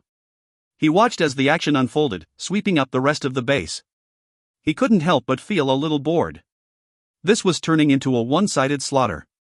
He figured one of the top 10 pirate clans in the Starfields would put up more of a fight. Perhaps he underestimated what the Star Division could do. After over 10 missions, every brigade in the division was working better together. Individual fighting squads were the most improved. Every 10-man team had at least one sovereign-ranked pilot or 9th-level talent. They had enough of both to go around. The adept-turned pilots were a force of nature when behind a mecha suit. With talent and technology as one, the pirates were mowed down like wheat. Before long Lan Jue's communicator started receiving reports. One after the other, the important sectors of the base came under division control. Should we launch the distress signal, Jewelry Master? The accountant asked. Do it. Lan Jue replied. A ship blasted off into the sky once the command was given. Right away it was through the atmosphere and climbing. Ah, running away? The accountant's face bore a disdainful grin. His fingers danced mesmerizingly across the keyboard in front of him. Outside of the base, its perimeter railguns slowly began to retarget. Lock. Fire. Dot. Boom. A silvery white light fired into the sky. The beam twinkled as it vanished into the distance. The fleeing ship was right in its path, and as the particle beam swept by the ship was atomized. Nothing was left to prove it had ever existed. Red Widow was dismayed to find their mighty defenses turned against them. In the moments before his death, he still couldn't understand what had happened. As the silver light approached and set his ship ablaze, he just didn't get it. These were their own weapons. The accountant's distress signal was, of course, for the 3 satellite asteroids. He made it look like a call to arms from the pirate commander himself. Soon they were sending a fleet of ships down to the main base while he watched. 3 battleships. 15 patrol boats. It looked like the pirates were throwing everything they had at them. Unfortunately for them, they were greeted by the planetary defense system they relied so heavily on. Each blast from a railgun rivaled the power of a battleship's main battery. If there were doubts as to why Xiaosu didn't want to attack the asteroids head-on, this put them to rest. It wasn't that it was impossible. Lan Jue, the pharmacist, and the gourmet could have handled it themselves if they threw all their power behind it. But that would just deny these soldiers invaluable battle experience. She didn't want that. Their future enemies weren't going to be this easy to overcome. The battle against those aliens on Tempest wasn't so easy, for instance. Xiaosu's 3 secret weapons, the gourmet, Lan Jue and the pharmacist, had all tipped their hand to deal with the progenitor. That one was young, and still had power equivalent to a peak-ranked adept. They also knew precious little about these foreign adversaries. To be prepared for the fight ahead, they needed as much practice as they could get right now. They needed to be a strong, well-oiled machine. It was the only way to serve their people. An hour had passed since Operation Bugle Call had commenced. 3 battleships and 16 patrol boats were now space debris.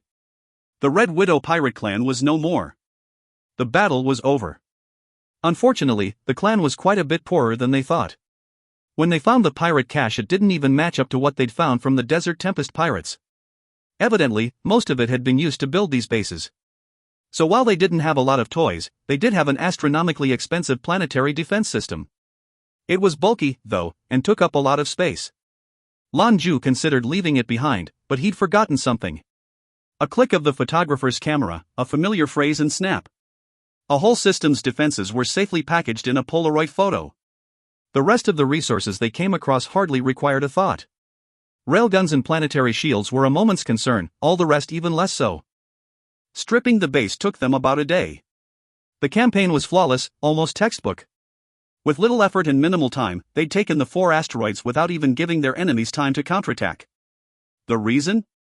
Clandestine operations. Without Lan Jue's involvement, Majesty wouldn't have been able to reach the asteroid's surface. They wouldn't have caught the pirates with their pants down, unable to respond. Clearly the first one to honor for the Star Division's victory was their commander, Lan Jue. A day later, Majesty and Zeus One were in the air again. The asteroids were left behind, stripped and silenced, as they headed for the next objective. The soldiers were in high spirits after their win. But Xiaosu was good at keeping them in check. Morale was important, but pride was deadly. Debriefs were given after every fight, and Xiaosu made a point of highlighting where everyone could have been better. In that way she ensured they kept improving.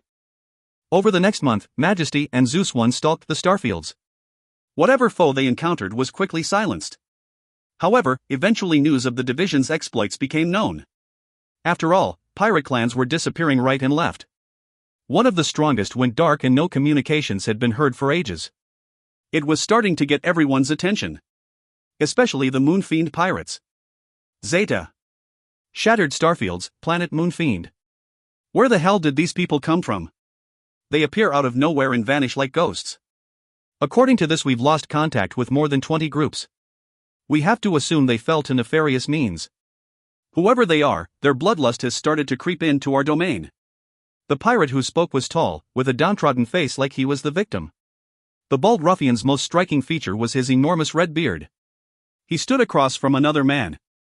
This one was tall, too, but sat and glowered at him with a morose expression. Were Lan Jue here, he'd recognize the man. It was his old friend, Gabriel, one of the Pontiff's archangels. The seraph narrowed his eyes. So many clans, whoever they are, is on a mission. Redbeard, do you have any more specific information?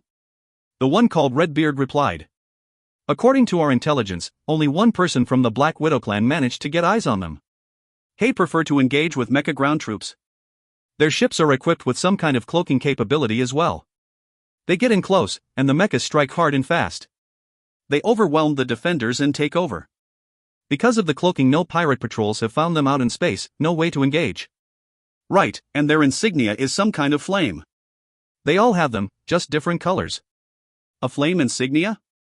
Gabriel's face darkened as he thought. If you find any errors, ads pop up, ads redirect, broken links, non-standard content, etc., please let us know. Report chapter so we can fix it as soon as possible. Chapter 564, Target, 3 planets. Chapter 564, Target, 3 planets. Gabriel's insights were different from the pirates. What did it mean for a ship to cloak itself? It meant equipment, expensive equipment. They would need at least an S-ranked power gem. Those were still more expensive even than Tears of Neptune. To be able to carry so many mecha suits, you'd need something the size of a battleship. Capital ships and others weren't out of the question, but were a rare sight in the starfields. The planetary debris would keep them from finding smooth passage. A fire insignia, to Gabriel's knowledge, there was no clan or group of any importance with a flame insignia. And what do you think, Redbeard? Gabriel asked. Redbeard used to be the second most feared pirate in the shattered starfields. However, once the Pontiff's Citadel took control of the Moonfiend pirates, they began to swallow up all the smaller competition. Now Redbeard's crew were part of the Pontiff's forces. All 3 of the Starfield's primary planets had come under their control. The Pontiff's Citadel was an Adepts organization, but it wasn't like Gobi Entertainment. It didn't have the resources to build its own army. Out here, though, no one bothered them in their work. It gave the Pontiff plausible deniability. But where they couldn't build their own military force, the Pontiff's Citadel did have enough resources and influence to make a pirate armada. They didn't have larger ships, but it was enough to create a good supply train. If needed, they could turn right around and become a guerrilla resistance. Out here, the darker side of the religious order was on full display. That's why they installed the Morning Star here, to oversee their work. They didn't count on her being so independent and headstrong. She was removed because of it. Now that the 3 primary planets were under Citadel control, the Moonfiend pirates were stronger than ever. The Pontiff was concerned with outside threats, so he sent Gabriel here to conduct their business personally and deal with any problems. After all, the men and women they were dealing with didn't subsist on loyalty. If they wanted to keep the pirates under control, they would need to keep their interest with riches and power. Redbeard answered. This sort of thing happens every now and again. Out here it's not unusual for clans to take each other out. What's different this time is the bastard's reach. He's got everyone looking over their shoulder, and pirates don't like looking over their shoulders. They'll group up to find him and cut out the threat. We don't need to rush in and involve ourselves. If their gear's anything to go by, they don't look like normal pirates, either. Maybe they're getting support from your enemies. I think we should sit back and stick to the plan. We'll make changes if they need to be made. They wouldn't dare think of coming at us directly. Gabriel narrowed his eyes, pondering the words before nodding in satisfaction. Redbeard looked your typical brutish pirate from the outside. Truthfully, though, he was quite clever. Su Xiaosu had given him so much trouble because she overpowered him. When it came to outthinking, though, he was hard to beat. Now he had command of the Moonfiend pirate forces. Smart as he was, of course he knew the benefits of siding with the Citadel. Gabriel didn't doubt his loyalty. And if they do the unthinkable, and come here? Gabriel pressed. This brought a glint to the pirate's eye. Then let them come and see what greets them. The Moonfiend pirates aren't the strongest in the starfields for no reason. Gabriel smirked. Bearing vigilance against sinful men is ceaseless work. You must prepare. Redbeard chuckled. Relax, Master Gabriel. I wouldn't dare be careless with the safety of my brothers. Right, and when are we getting that railgun you promised, eh? These planets are the best in the system, and the only ones that support life. We have to keep them protected. Gabriel's tone grew irritated. You think those things are like picking out cabbage? Pick out whatever you like, however many you like? There are 120 already installed here, and you need more? It's already enough to withstand a frontal assault from an interstellar fleet. Redbeard chortled. Can you have too many big guns? Look. Enough. Gabriel cut him off with a wave of his hand. 10 more are on their way. They should be here in a few days. Install them on the main planet. They're the last of them, do you understand? I have no more excuses to give the Pontiff. Also, make sure you pay close mind to those people I brought. There mustn't be any mistakes, do you understand? Yes sir, I've got it under control. Gabriel stood. Then I'm off to cultivate. Pay attention to your duties, do them well. Gather as much data as you can on these pirates with the flame insignia. Redbeard watched Gabriel go, and couldn't keep the slightest scowl from creeping onto his lips.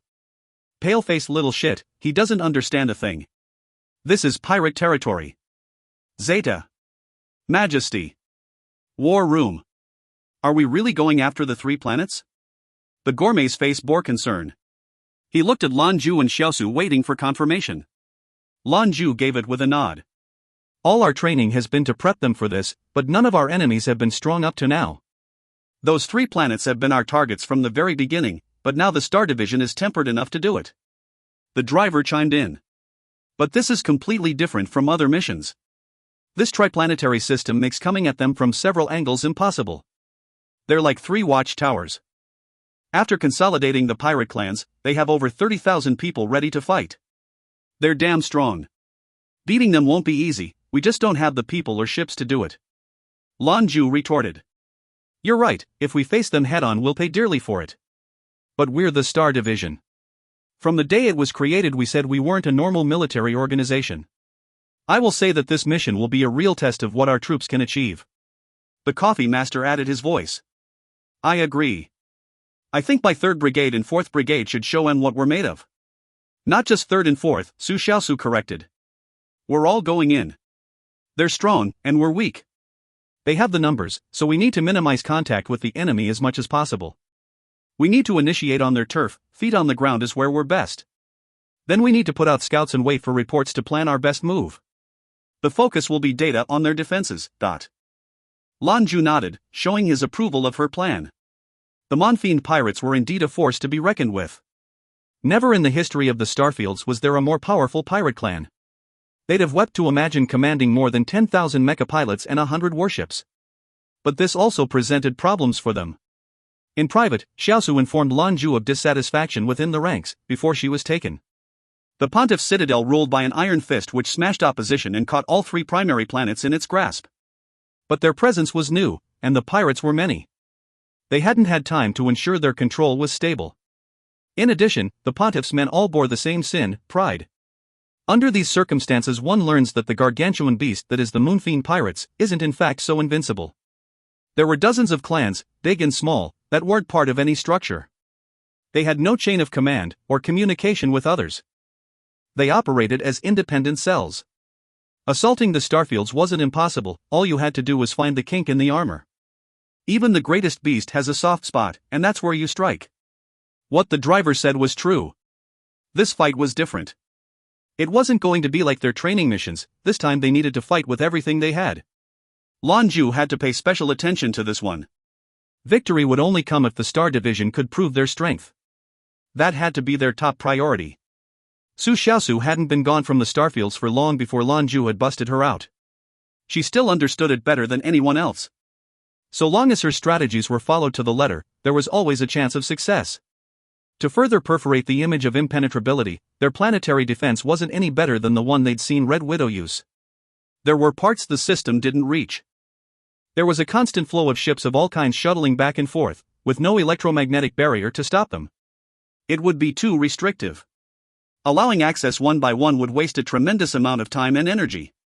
The 3 planets were suitable for life, and humans have exploited as much of them as they could. This gave Lan Jue sufficient opportunity. Majesty was too large to land on the surface. Even with the blinding stone, its energy signal would be picked up the moment they entered the atmosphere. Zeus One would prove its worth here. It was small and fantastically equipped, and virtually silent. If they were cautious, they could sneak right in. It would take a few trips, but that's how they'd shuttle their people to the surface. The 3 planets served as sentinels in each other's defense. The main planet was larger than the others, but not by much. The other 2 were perhaps 2/3 its mass. That meant the tactics they used for the Red Widows didn't apply in this case. They had to get on all 3 planets at the same time. At least in terms of manpower, the Star Division was stretched pretty thin. If you find any errors, ads pop up, ads redirect, broken links, non-standard content, etc., please let us know. Report chapter so we can fix it as soon as possible. Chapter 565, Turning a Planet into a Photograph? Chapter 565, Turning a Planet into a Photograph? Su Xiaosu's eyebrows drew together. We have to take the main planet as quickly as we can, to avoid casualties. I know that personally. Most of the clan's power will be concentrated there as well. If we can take them out, then the battle is half won. Our main problems right now are the battleships docked on the other planets, and the planetary defense system. Assuming we take the main planet without any problems, they'll have their fleet heading out way before we can respond. We'll have a hard time fighting them off. The 2 satellite planets and their defenses will cancel out whatever benefit we get from the main planet. The drive nodded at her determinations. I don't recommend breaking up. We're already a small outfit. If we separate, it gives the enemy a greater chance at routing our people. It's dangerous. Su Xiaosu replied.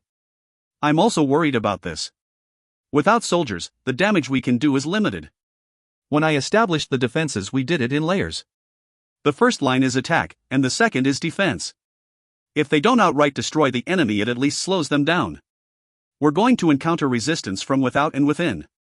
We'll need time to get our troops going. We must find a way to keep their battleships from launching.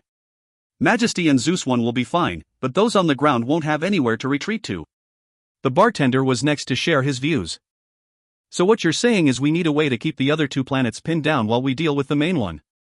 Once we have control of it, we can use the planetary defenses to protect ourselves from counterattack. Not only that, remember that the pirate clans of the other planets aren't so well organized, Xiaosu said. Their first instinct will be to scatter, not engage. They aren't soldiers, so a quick and hard attack will shake morale. We just need to hit the main planet hard and hold on to it. We'll keep Majesty on patrol. The pirates wouldn't dare throw themselves on their swords for the Pontiff's citadel. The bartender is right. We focus on the main planet and use it to fend off the others. Especially with Majesty's speed and weapon systems, taking one planet shouldn't be that hard. But, I haven't thought up an answer to the satellites yet. Zeus 1 will be too busy ferrying troops, and doesn't hit hard enough at any rate. Lan Jue listened with thoughtful expression. How about I go in with Alpha Squad? With the gourmet that should be enough. The three of them, Lan Jue, the pharmacist, and the gourmet, had enough destructive power between them to handle the planet's defenses. The gourmet was a paragon, while Lan Jue and the pharmacist were nearly there themselves. They didn't shy from direct confrontation. I've thought about that, Xiaosu revealed. Troop strength is considerable on the main planet. We also have to assume the pontiff has one of his people here to watch over things. Strong as we are, I'm afraid we could get caught up in a lengthy fight. This is their turf. If we get pinned down, we'll be surrounded and overrun in no time. If we start sustaining casualties, it may be too fast to control, then we bite the dust. All this needs more thought. It doesn't work yet. I think we should hit nearby target and search for an opportunity. If one doesn't reveal itself, we retreat. Safety has to be the priority. It's just one piddly little planet, isn't it? What's the problem? Just leave it to me. This time it was a lazy, somewhat irritated voice that answered. The newly awakened Zhou Qianlin appeared from wherever she'd been hiding, and plopped down onto a nearby chair. Ma, you, Lan Jue looked at her questioningly. What? She snapped. Am I not part of your little star division, HM? Have I been flying around in this miserable tub with you for no reason? Your mother needs a little exercise too, you know. Have to move these old bones. Just point out the one you need me to deal with. Lan Jue meekly pressed her further. What do you plan to do? He realized his stepmother was a little off the rails.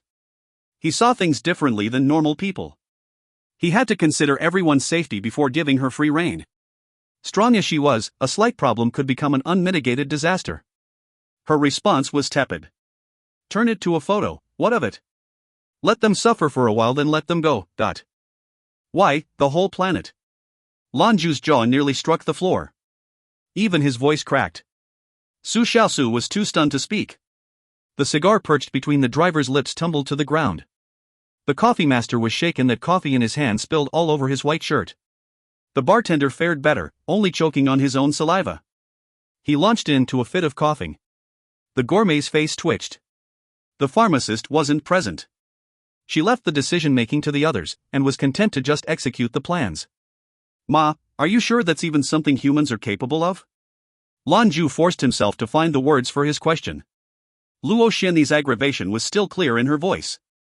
Smelly runt, are you saying your mother isn't human, EY? How could you call yourself my son? If that reprobate you call a father were here, he could turn all three of those planets into space dust by himself. You think we got where we are by only taking the easy pickings? What are a few planets? They don't mean anything. You've got 3 hours to take control of the main planet. Leave one of the others to me. Just remember that heaven demands morality. Don't kill for no reason. There are bound to be workers and families that don't deserve to die. I'll help keep them boxed up, but I won't participate in a massacre. Paragons, especially paragons as strong as she was, rarely showed their strength. They especially loathed taking life for no good reason. At their levels of power, their bodies and souls were steeped in the true nature of the universe. If they killed negligently, protogenia would take revenge on their own bodies. Zhu Di was a good example. In his youth he took a great many lives. Ever since he'd lived in seclusion, trying to cleanse his soul. Lan Jue swallowed as he thought on it.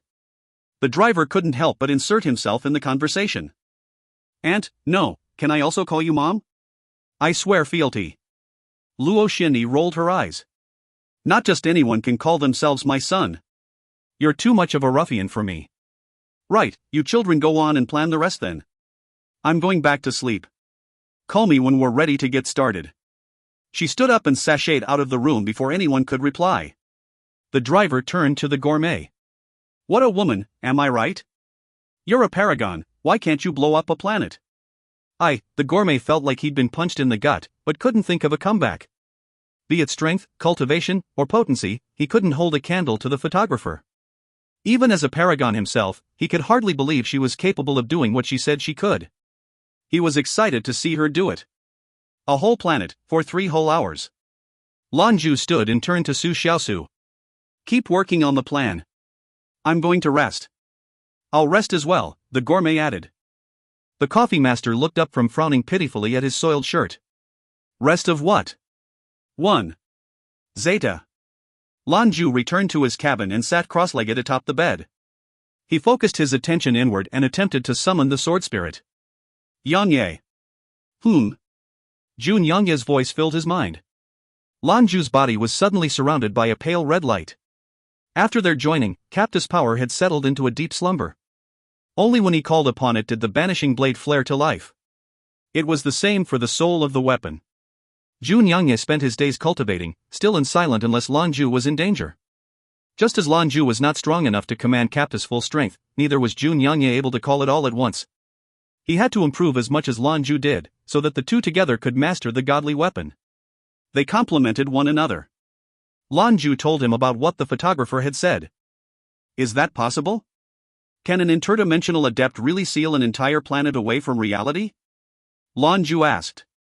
He was still surprised by the mere idea of it. He was scared of Zhou Qianlin before, but if what she said was true, it totally changed the way he looked at adepts and protogenia. Zhou Qianlin muttered. If she says it, then it must be true. I don't know what she's capable of. There are no limits to what humanity is capable of. If one day you are able to draw upon 50% of the sword's power, you too would be capable of laying waste to a planet. But where we destroy, she can seal. This is gentler. I sense that she uses something else, some special strategy that she uses in tandem with her domain. It looks like a complete seal, but there's some trickery involved. To truly seal away a planet for long periods, one needed to be as powerful as the immortals of old. Lan Jue's response was resigned. Let's stop using the immortals as comparisons. They no longer exist. Well, it looks like I'll need to keep working hard. Qianlin is still in a coma. Who knows when she'll awaken?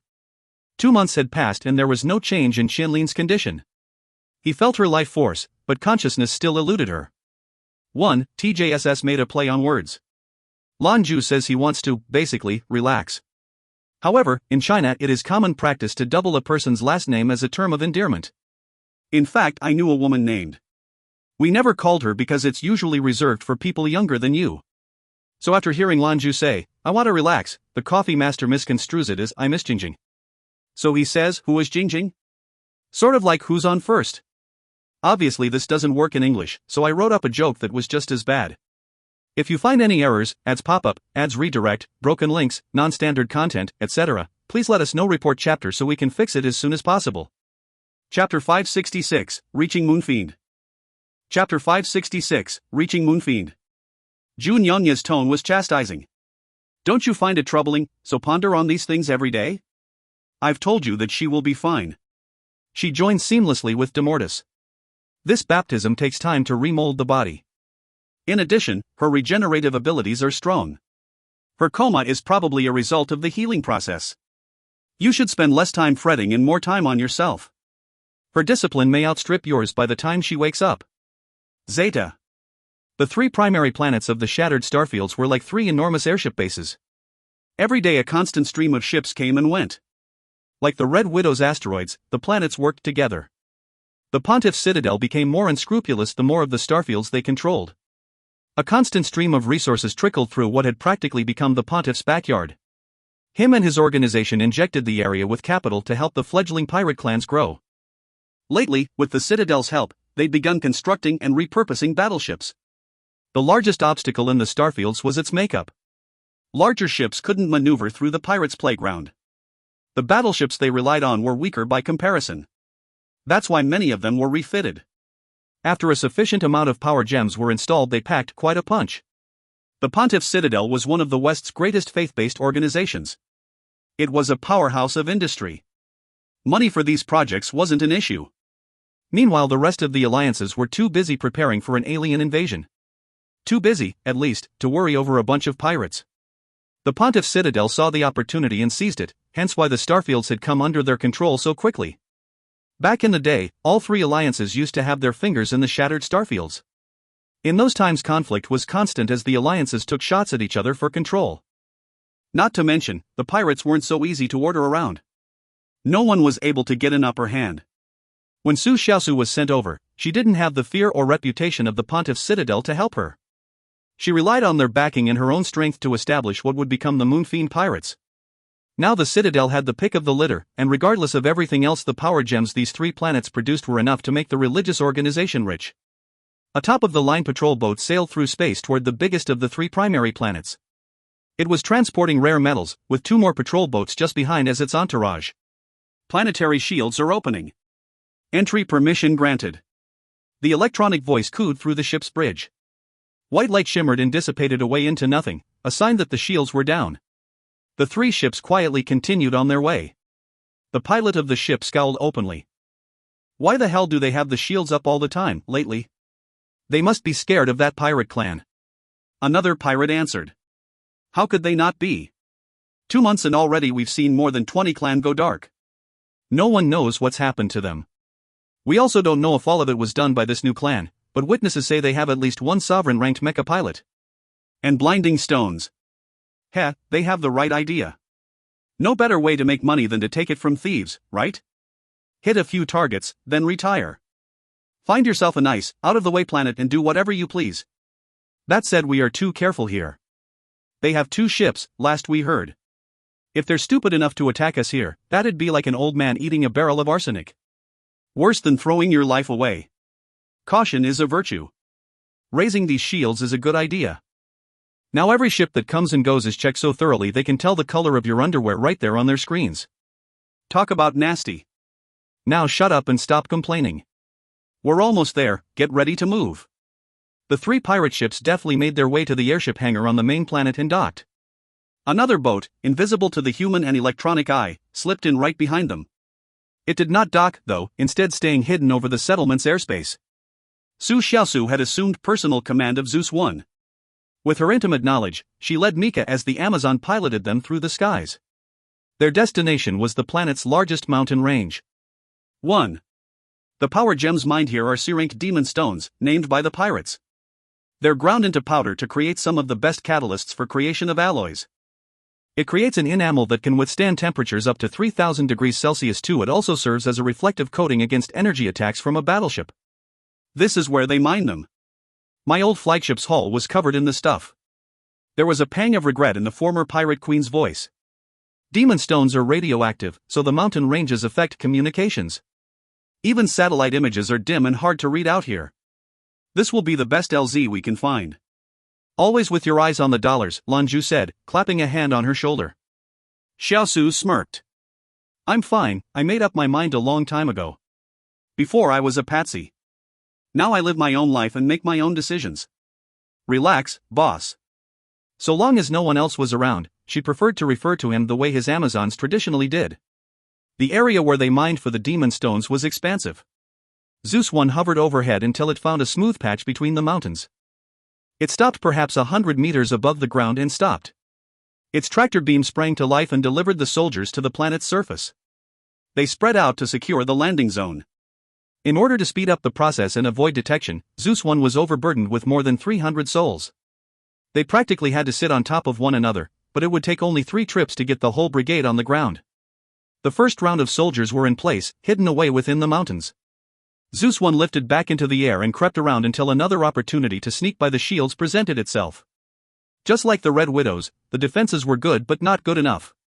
Lan Jue referred to the map Xiaosu had given him, and ordered Alpha Team to move out. While they waited for the rest of their people, they would need to establish a presence here in the mines. The closest settlement to the mines was still rather far. If they wanted to get more solid intel, they would need to hide their identities and get closer. Who better than indentured servants? A lot of these workers were slaves, captured by the pirates from outside. The planet was developed in part so their forced labor could work more comfortably. The pirates also didn't mistreat them too terribly. It took manpower to make places like this work, and every pair of hands was precious. So precious that they were worth the same as lower-end power gems. If you wanted to know how strong a pirate clan was, the easiest metric was to count how many people they had. 1. Interestingly, a mountain range is called a mountain vein or artery in Chinese. 2. Nearly the temperature at the surface of the red supergiant Betelgeuse. Legends say if you speak the star's name 3 times it starts an inappropriate relationship with Winona Ryder. If you find any errors, ads pop up, ads redirect, broken links, non-standard content, etc. Please let us know. Report chapter so we can fix it as soon as possible. Chapter 567, Taking the Mines. Chapter 567, Taking the Mines. There were around 1,000 workers in the mines. It was a lot, considering modern mining technology. Big as the mines were, the workers were spread pretty thin. Taking the mines would be easier without them bunched together. The greatest natural advantage of these mines was silence. No electronic signals could get through the stone, rendering wireless communication devices useless. It kept in touch with the town through an old-school landline. The Star Division had the mines under control before the second wave of compatriots arrived. The workers didn't offer any resistance. After all, they were slaves here, forced to work against their will. They were desperate to escape and return to their lives. Star Division enjoyed their unmitigated cooperation. 1st Brigade busily gathered the slaves together, and found a number of maglev transport trucks. Lan Jue then ordered a few soldiers to be responsible for keeping an eye on communications with the town. For this, they needed the workers' help in case a supervisor needed more specific information. We've taken control of the Demon Stone mines. Waiting for your orders, Commander. 1st Brigade's Alpha Squad officer appeared in front of Lan Jue. Break off into units and keep things under control, Lan Jue said. Establish an outpost on the high ground and wait for friendlies to arrive. No one is to leave the mines, and have everyone change into worker uniforms. Yes, sir. The soldiers were efficient, and quickly pulled their new disguises over their flight suits. Even if pirates did arrive, they wouldn't be able to tell them from the slaves. The pharmacist stood at Lan Jue's shoulder. She'd changed clothes too, and looked completely out of place in the simple garb. Lan Jue couldn't help but smirk at her. The pharmacist saw. Laugh if you want to laugh. It looks like these Moonfiend pirates aren't even as well defended as the other pirate clans. There isn't a soul here defending their mines. Lan Jue shrugged. In the world of piracy, this is normal. The Red Widows were an exception, not the rule. Pirates live for freedom and loathe control. Remember that the Moonfiend pirates are also huge, and even the alliances would find it hard to wipe them out completely. The accountant saw a lot of railguns, 2-3 times as many as the Red Widows. Even Majesty wouldn't survive a direct assault. They aren't scared of anything. A smirk curled the ends of the pharmacist's lips. They should be. Lan Jue chuckled. You've been so cheerful lately, sis. I'm glad to see it. When Junior sees you after we get back, she'll be so happy. The pharmacist rolled her eyes. So what are you saying? I'm too serious. Lan Jue tripped over himself in his haste to answer. I wouldn't say serious. More like a romance novel. Sort of brooding all the time, a little sad. He regretted the words the moment they left his mouth. He knew they would call back painful memories. I'm sorry, he rushed to add, She sniffed and shook her head. It's fine. It's been years. If you can get yourself out of it, then why can't I? Anyway, there has never been any news of his death. There's always hope. You were right, when you get out and see the rest of the universe, your own problems fade away. Agreeing to join the Star Division was a good decision. Anyway, Junior may still be locked away in that museum when we get back. Anxiously, Lan Jue continued. Infusing her with so much knowledge, is it safe? The pharmacist smiled. You don't need to worry about that. Of course I'll worry, I'm Junior's father. Lan Jue replied. This made the pharmacist's face redden. The clairvoyant spared nothing in his plans for Junior. Everything he's giving her she can surely handle. Who knows, she's likely to surprise us when we get back. The clairvoyant told me that it would be at least a year before she realized her full potential, though. Once she does, her capabilities will soar. Lan Jue listened intently, regret written on his face. If it weren't for these aliens, I would never want Junior to bear these responsibilities so early.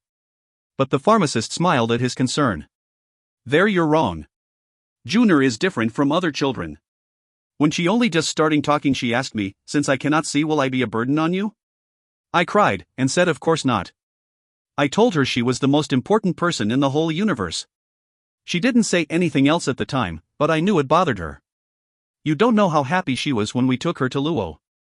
Between the helmet helping her to see and the awakening of her discipline, she was ecstatic. She kept saying she wanted to be strong adepts like us. She wanted to be useful. When the clairvoyant told us what she'd need to do, Junior didn't hesitate for a second. We told her that studying under the clairvoyant would make her a strong adept, like her mommy and daddy. Lan Jue didn't know how to react. Junior is that motivated? how come I didn't notice? The pharmacist grinned. That's because she's a sneaky little one. You assume she didn't know about our arrangement, but she knows everything.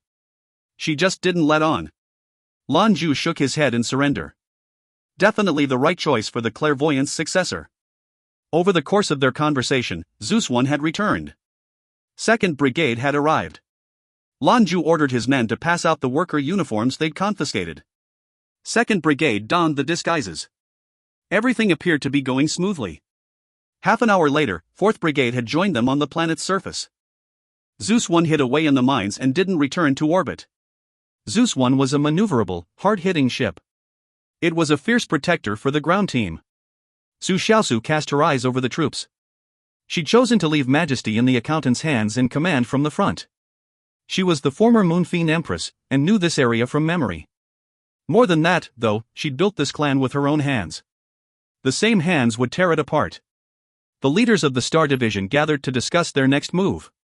Su Xiaosu indicated the holographic map reflected on the ground in the middle of them. Bartender, you'll take your people and use the public transport. Scope out as many pirate installations as you can. Focus on this. If you find any errors, ads pop up, ads redirect, broken links, non-standard content, etc., please let us know. Report chapter so we can fix it as soon as possible. Chapter 568, Channeling the Empress. Chapter 568, Channeling the Empress. Su Xiaosu turned to Lan Jue. Commander. We will have Brigades 1, 2, and 3 break up and disseminate throughout Crescent City. Once we're in, we can keep in touch through our communicators. It'll take about an hour for a mecha to get from Crescent City to Luna, the inner city. Once we get there we regroup, then proceed to the next part of the plan. 800 soldiers exited the mines. 4th Brigade spread out to scout enemy positions while the rest made their way to Crescent City. Pirate cities grew organically around their bases. There weren't any checks and people were mostly allowed to go where they pleased. Slaves, though, were confined mostly to the slums. The working class typically had 10 days on and 2 days off. They were given a small salary as well, something Su Xiaosu fought to implement. She had always been good-hearted, and pitied their suffering. Under her direction the laborer population on Moonfiend lived long and comfortable lives. Uprisings were rare things. Crescent City was the second largest establishment behind Luna. Pirates numbered a relatively small amount of the population here near the mines. Most were slaves. Slaves, though the alternative would have been death. The Moonfiend Empress had tried to kill as few as possible. Instead her prisoners were brought here to help build the city they would live in. The capacity to adapt was in every human, and in times of adversity we relied on habit. To most, life was more precious than pride. There was a reason Su Xiaosu chose to lead the troops into Crescent City, of course. The slanted demographics worked in their favor, unlike Luna, which was largely occupied by pirates. It was calmer here, and easier for them to blend in. Pirates would be pirates, and expansion was as true here as it was in any other part of the starfields. Planet Moonfiend was the jewel of pirate culture, and 4 or 5 cities had sprung up across its surface. Every one of them was still growing or opening mines or reclaiming land. Xiaosu's designs were inspired. With enough time she would have turned this planet into a metropolis as impressive as anything in the 3 alliances. It would have become a center of order and stability, radiating out through the system, for independence. The Morningstar had always been self-reliant, headstrong, and ambitious. Her goal had been to create a glorious pirate queendom. But as it turned out, her dreams were impossible in the face of power. The pontiff did not give her time. Only consequences bring our failures into focus. Su Xiaosu had to be betrayed and nearly killed before she would shed her pride. Lan Jue's daring rescue convinced her to give him her loyalty. While Lan Jue did his business on Luo, Xiaosu locked herself away and focused on cultivation, to return to her former strength. She had had so much time to think about everything. All that she'd experienced was on display like an old movie. Being faced with it all made her conflicted and depressed. She realized she needed a strong shoulder to lean on. She knew Lan Jue had his heart set on another. He would never love her. Even if he was one to take several lovers, he had his Amazons. Mika and the others were amazing women in their own right. That's why she was so emotional when they'd returned to Skyfire Avenue.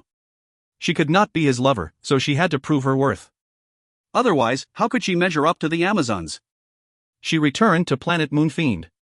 She paid her dues through hardships, freeing her people from the pontiff's clutches with the help of Lan Jue's ship. Eventually she got news of the Star Division.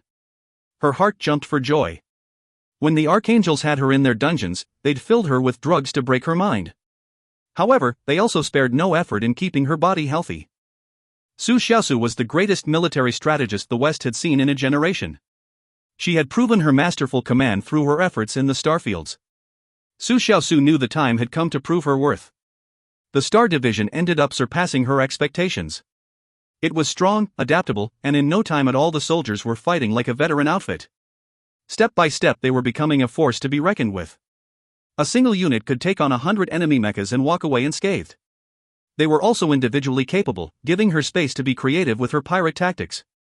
Once in a generation tactician or not, her heart still swelled when she saw her city again after so long. She knew she shouldn't have any connection to this place, but she was just human, after all. Because most of the slums populace were workers, the streets were deserted at this time of day. Lan Jue's soldiers were disguised well, and no one gave them any mind as they gathered within the city. "Xiaosu, are you alright?" Lan Jue turned his concerned eyes to the former pirate queen, standing beside him. She shook her head. "I'm fine. Once we get settled here, the next target at Luna. We'll spread out all through the city, and once everyone's in place the first place we hit is the Moonfiend Palace. That's where they keep the planetary defense hub. Once we have control, we hold this place with everything we got. I designed the palace like a castle with all the tools we'll need to stave them off. Meanwhile, a second force will head for the airship hangars where they'll disable battleships' controls. When those two things are done, planet Moonfiend is ours. The pirates will come at us, so all we need to do is fortify this position and wait until they exhaust themselves. Then we make our move." Lan Jue nodded. "Good. That's the plan." The driver suggested taking the pirates' battleships and using them to take the city. It was more direct, he argued. However, Xiaosu vetoed the idea for the simple reason that they didn't have the people. Trying to man as many battleships as were here would leave no ground troops. Then there was the time it took to get the ships in the air. Once they took control of the ships, news would have spread to the pirates. Suddenly they would have the entire pirate fleet against a few battleships, and that would throw off all their plans. Blowing them up was easier. A few timed explosives was simpler than flying 100 ships around. After careful deliberation, everyone decided to go with Zhou Qianlin's original plan. The troops settled down in the slums. They ate their own food and spent time in rest or contemplation, waiting for deployment. It would be some time before that happened, too. They had to wait for intel from 4th Brigade. Going in blind was a recipe for disaster.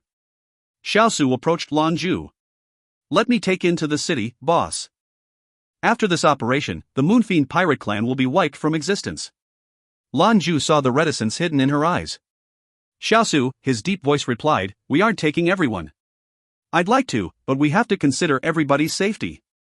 Our operation will not affect civilians. When we leave there is sure to be around pirate clan that wants the real estate. They'll need people, too. You don't have to worry." "Yeah," she answered with a soft smile. "You relax too, boss. I've made up my mind, or have you forgotten? I used to be the heartless and cruel Moonfiend Empress. I just want to take a final look at what I made. No matter the outcome of the battle, this is likely the last time I come here." "Alright, I'll go with you." The two, dressed in their dirty worker gear, walked further into Crescent City. A lot of the construction here was similar to other pirate bases, squat buildings made of metal. Metal was the most durable, easily produced material they had. Occasionally there were stone structures, peppered here and there. They had more personality. There were even fewer people the further into the city they went. Xiaosu explained that those who lived here usually had specific, specialized skills. Pirates, like anyone else, needed talent if they were to advance. As they wandered the streets, Zhou Qianlin heaved a sigh. So eager for quick success. Lan Jue cast her a sidelong glance. "What's that?" "Not much has changed since they took me away," Xiaosu said. "The population might have decreased. It means they aren't sticking to M-Plan. When I was in charge, the population doubled every year. This was the epicenter, and other cities were dreamed up within these walls. At that pace we would have been self-sufficient in no more than 10 years. It would have made up even stronger. But the ones at the top were only ever interested in swallowing up as many pirates as possible, as fast as possible. It didn't matter if they could work together. They ignored the problems within and just let them fester. They think it's power, but they contribute nothing. Instead they are like a cancer, rotting away from inside." Lan Jue smirked. "You sound like you're channeling the Moonfiend Empress." Xiaosu blinked and shook her head. You're right. I guess you can never really stop being a pirate queen. Oh my, look at that woman's figure. As she spoke, Xiaosu's eyes panned ahead. If you find any errors, ads pop up, ads redirect, broken links, non-standard content, etc., please let us know. Report chapter so we can fix it as soon as possible. Chapter 569, The Perfect Girl. Chapter 569, The Perfect Girl. Lan Jue followed her eyes to the pretty girl heading their way. Just as Xiaosu had exclaimed, she had quite the figure. She was around 180 centimeters tall, with an hourglass figure from the front and the sides. Every slope and curve was a treat for the eyes, making his heart race. From where Lan Jue and Xiaosu were standing, they could only see her in profile. She had a pale face and long eyelashes that curled up like an old pinup poster.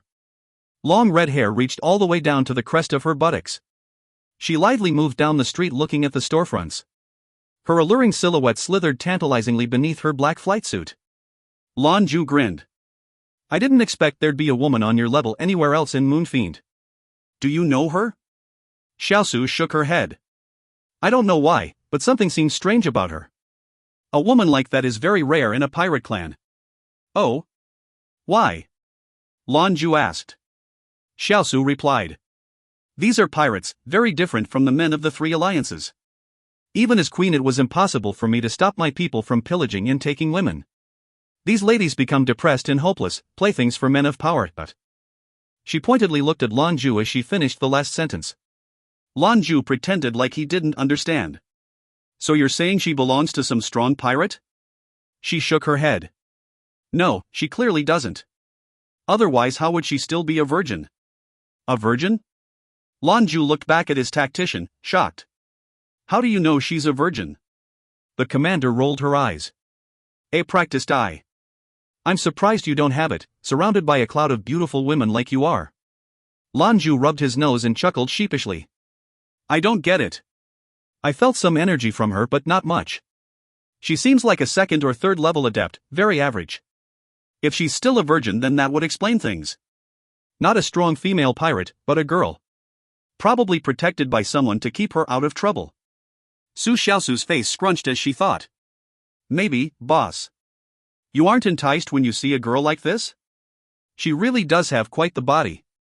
She's fuller than Nika, such a tiny waist, long legs. One can't help but appreciate what they see. We're here to do a job, Lan Jue said, annoyed, not for you to play matchmaker. Let's turn back, it's about time. The woman that was their focus moved on, too, headed for a nearby building. After Xiaosu's constant teasing, he couldn't help but get a closer look at her. She looked like she wanted to go inside, but something stopped her. She turned her head, and her pretty eyes met instantly with Lan Jue's. When their eyes met, Lan Jue froze. She really was something else. She was the kind of beauty that made men forget to breathe. Her eyes were as captivating as the rest of her. Indeed, gorgeous was the only word Lan Jue could think of to describe this 20-something pirate princess. Pretty as her eyes were, though, there was no emotion within them. She dragged her eyes away from Lan Jue, looked at the door for a moment, then walked into the building. Curiosity flashed in Lan Jue's eyes. You're right. There's something different. His fellow commander snickered. I bet you want to get a closer look. Lan Jue rapped his knuckles against her forehead. I don't mean anything like that. Even from far away she could feel my gaze. At my level of cultivation, I can hide my discipline from most. Only level 2 or 3, but she knew it. Impossible, unless that's her discipline. And she seems a little too perfect. There's no such thing as a flawless beauty in reality. She's incomparable, hardly human. Xiaosu smiled. All right, boss. You say you've got no interest, but the way you're describing her, it's like she's a fairy. Let's head back, we've seen what there is to see. Now we have to set about tearing it apart. We should get some clothes and change, first. It'll be hard getting into Luna dressed as laborers. Yeah. Lan Jue didn't want to create any more problems than he already had. Strange as she was a pirate, and that was that. He still had business to take care of. The two of them got back to the slums as the sky was darkening. Several of 4th Brigade's recon teams had begun to trickle back. Each one came with another piece of information for them to mull over. Su Xiaosu's knowledge helped inform the scouts of where to look and what to look for. By the time night had fallen, everyone was back. They had what they needed to proceed.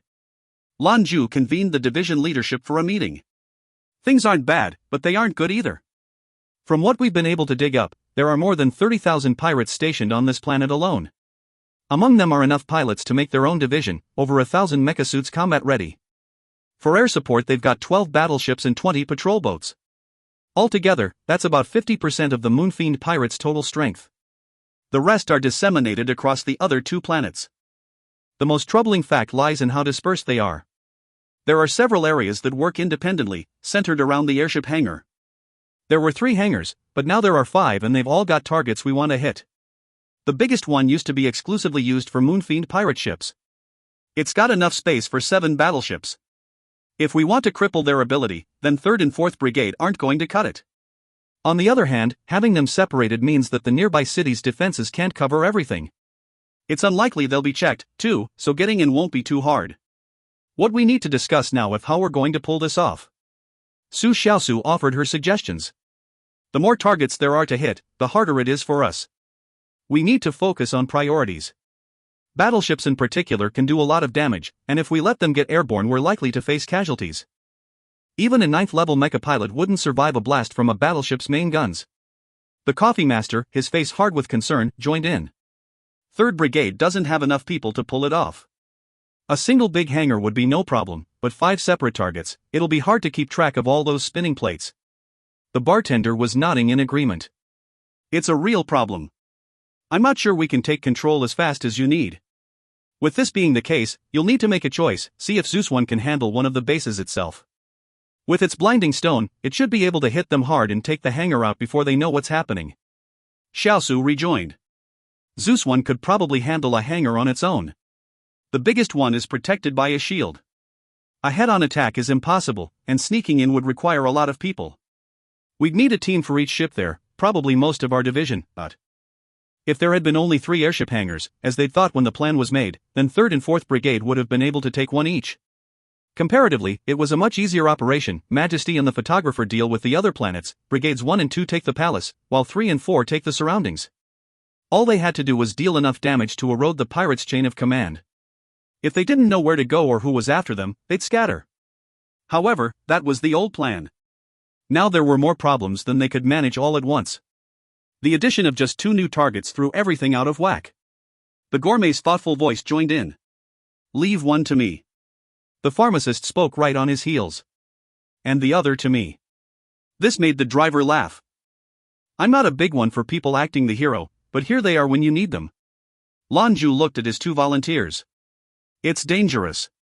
You're facing battleships, . The gourmet grinned back at him. No danger there. If it gets a little hot, I can always disengage.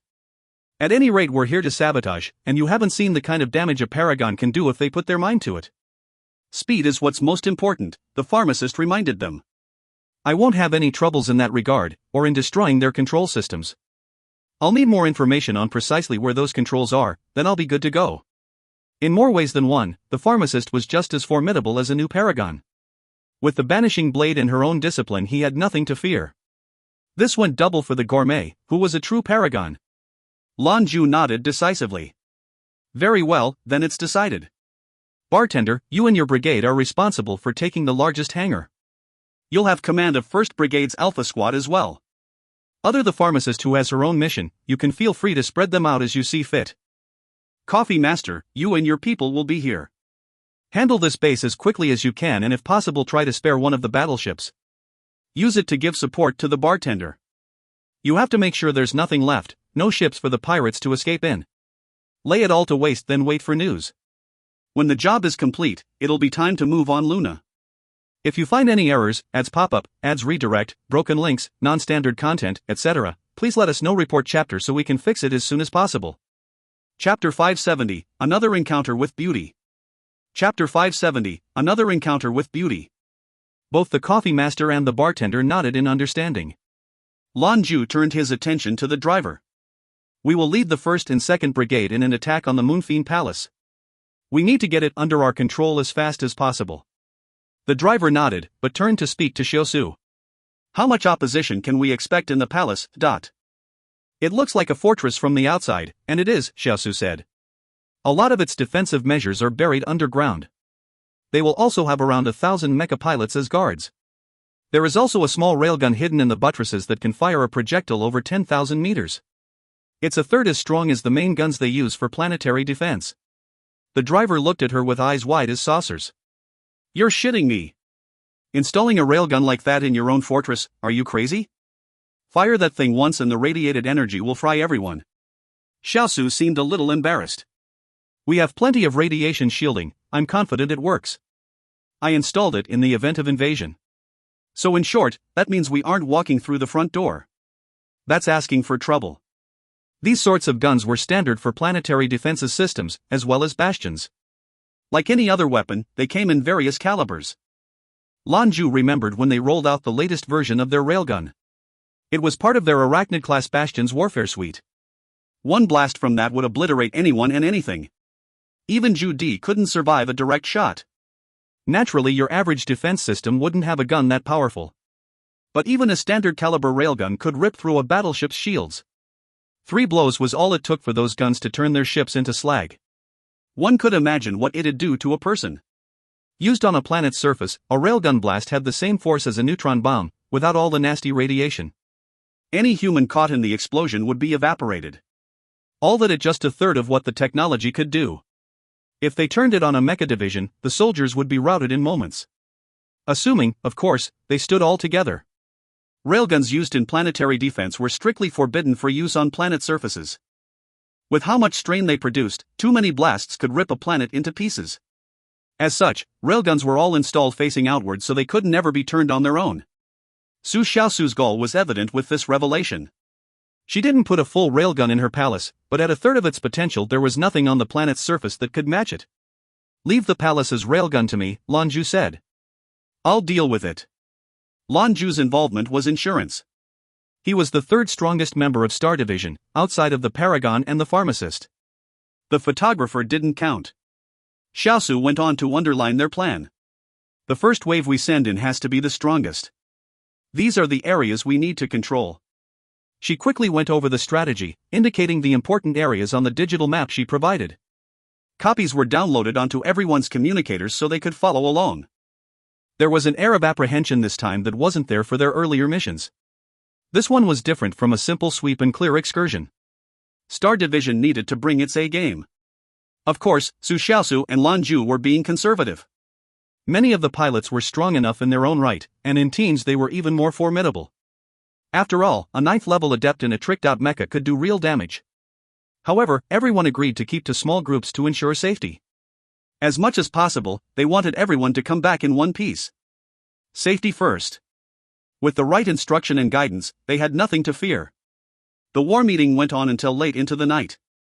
Again and again they went over the information and the plan until every detail was discussed. This was going to be a defining experience for the division, more so than any mission that had come before. There was no room for negligence. If one part of the plan didn't go smoothly, the whole thing was in danger of collapse.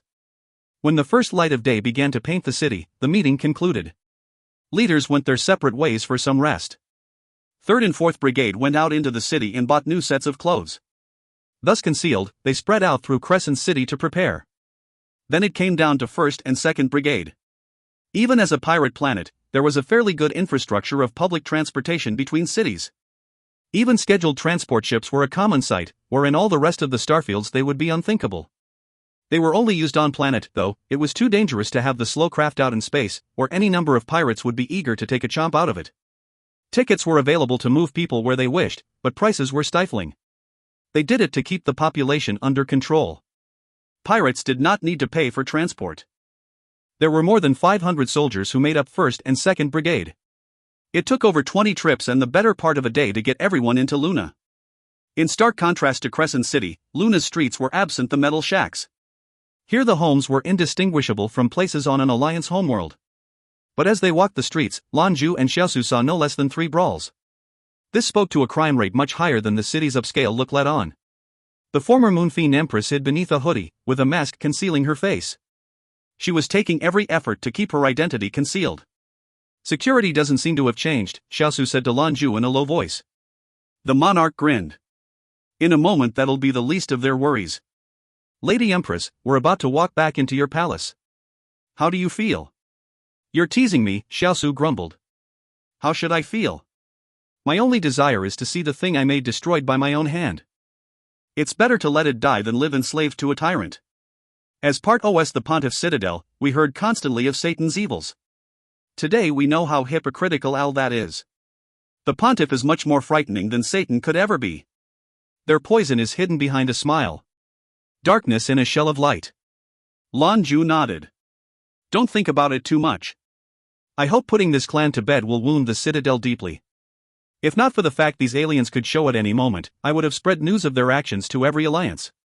Now isn't the time for infighting. Xiao shook her head in response. It wouldn't matter. I know them, they always have a plan. Those poor people, their experiments, have already been moved. They're too slippery to get caught. They drew near to the Moonfiend Palace. The Empress' former abode was a proud, lofty fortress in the center of the city. The area around the palace was bare of any other buildings to hide their approach. Xiaosu spoke furtively to Lan Jue. When the fortress's defenses are activated, the whole structure rises 100 meters into the air. The area there with no buildings are defense rings, with mechas stationed in each in addition to counterinsurgency weapons. The railguns on the highest tower. She went on to explain the rest of the palace's layout in detail. I also designed an escape tunnel. They may have found it, but if it hasn't been destroyed, that would be perfect. It'll lead us right to the heart of the palace. Good, Lan Jue said with a nod. Do you need me to go with you? She shook her head. No, I'll go alone. Stay close and wait for me to get back. That said, she slipped into a nearby ally and vanished. Lan Jue didn't stand around. He walked down the street until he found a coffee shop and ordered a cup. It was expensive, but that couldn't be helped. All the materials had to be brought in from out of the system. Even the coffee's scent was bland. Lan Jue feared that if the coffee master were here, he'd throw a fit. Call it undrinkable. Lan Jue just wanted to blend in, so he choked it down and suppressed the scowls. It was still afternoon, so there were only a few people peppered around. The occasional customer would pop in, but everything remained pleasantly quiet. Lan Jue preferred this sort of environment. Then, his eyes narrowed. A figure caught his attention from down the street. Her? Indeed it was, the attractive woman he and Xiaosu had seen from earlier. A sharp whistle turned his eye to a group of pirates who'd seen her as well. They were moving in to block her path. He didn't need to read minds to know they had bad intentions. Lan Jue watched with knit brows. The girl seemed unconcerned, ambivalent, confident in her safety. But this was the pirate world. Some of these men didn't care about anyone's rules. When you ran into a group like that, trouble was sure to follow. 3 pirates spread open their arms to bar the girl from walking any further. She turned and tried to walk around them, but the men wouldn't be denied. They swung around faster than her, not giving ground. All the while they smirked and said foul things. Ever since the Empress lost control, this sort of thing was happening more frequently. No one was going to stop it. If you find any errors, ads pop up, ads redirect, broken links, non-standard content, etc., please let us know. Report chapter so we can fix it as soon as possible. Chapter 571, I'm Not Your Woman. Chapter 571, I'm Not Your Woman. Hey gorgeous, you've got some damn fine curves. See what you're doing to me, baby, see near and let me see what you got. I gotta know if those are real. Your cheeks look so soft, beautiful. Know what, real or not, I don't care. Let me enjoy your goods, beautiful. You've aroused my interest. The pirate stretched a hand toward the woman's face. She glared at him with an icy cold stare and stepped just out of his reach. Move. Her voice sounded strange. Sweet, but awkward. Where we going? The pirate asked with a grin full of dark promise. Then, he lunged forward to grab her. Screw off. A dark voice growled from nearby. A moment later the offending pirate felt an intense power tear through his chest. The others around him watched as the pirate was fired away like a missile. Lan Jue stood where the scallywag had been. The leg that had launched him away slowly returned to the ground. The monarch positioned himself between the other pirates and the young woman. The light in his eyes promised violence if they tried anything else. Bastard! The remaining 2 pirates tried to rush him. I said, screw off. Lan Jue's eyes flashed brilliant gold. The 2 men staggered to a stop, like they'd hit a wall. Dumbfounded, their hearts filled with an indelible terror, they began to retreat. In the pirate world, power was the most important currency. They didn't know why they were suddenly so frightened, but they knew it had to mean this newcomer was a strong adept. Daring to touch my woman, are you guys trying to die? Lan Jue's eyes flashed again. These guys were stronger than average. His first word of command didn't completely overwhelm their will. This time, Lan Jue let his aura flare. When the radiance of his strength washed over the pirates, they didn't dare say anything else. Both of them turned around immediately and fled. Lan Jue also surprised himself. He seemed incapable of not getting involved when a pretty damsel was in distress. The Amazons were proof of that. He shook his head in resignation and turned back. The woman was still standing there. If you want to avoid trouble, you should cover up. Hide your figure. There are pirates all over, after all. Lan Jue offered. She looked back at him blankly. Eventually she awkwardly responded. I'm not your woman. Oh, that was just a red herring. Lan Jue lamely explained. She was a naive one. She blinked at him. What's a red herring? He looked back at her, helpless. Naive didn't begin to describe her. It means I was trying to keep you out of trouble. I lied on purpose. I'm off, take care of yourself. He didn't want to spend his time involved with the young woman on the eve of their operation. He was able to confirm her strength, standing so close. Definitely second or third level. She watched him go back into the coffee shop. She thought for a moment, then strode off. In the end, Lan Jue couldn't finish the murky water that passed for coffee before Xiaosu returned. Lan Jue exited and seamlessly fell in step beside her. How'd it go? He asked. Not bad, we can use it. She answered. When I snuck in, everything seemed normal. None of the traps were tripped, so it looks like it was never discovered. But go ahead and guess, boss, what else do you think I found? A strange look flitted across her eyes. What? He asked. She set her jaw. The ones from their prison. Lan Jue almost staggered. The ones from the Citadel? It's destiny. Xiaosu was, of course, referring to the poor children they'd found in the dungeons of the Citadel, the ones she was sure had been moved. How fortuitous that they'd choose to bring them here. It was a wise decision on their part. Who would believe that the Pontiff's dirty secrets would be out here in the shattered starfields? If they get caught, they can punt the responsibility onto the dirty pirate menace. All this before one even took into account how strong the Moonfiend pirates were, how much clout they had in the area. The Pontiff's Citadel was protected out here. Boss, I'm not going to make things harder for you. Su Xiaosu suddenly affirmed. Lan Jue fixed her with his gaze. He understood what she was saying, and shook his head. No, anyone with a shred of decency would do this, because it's the right thing to do.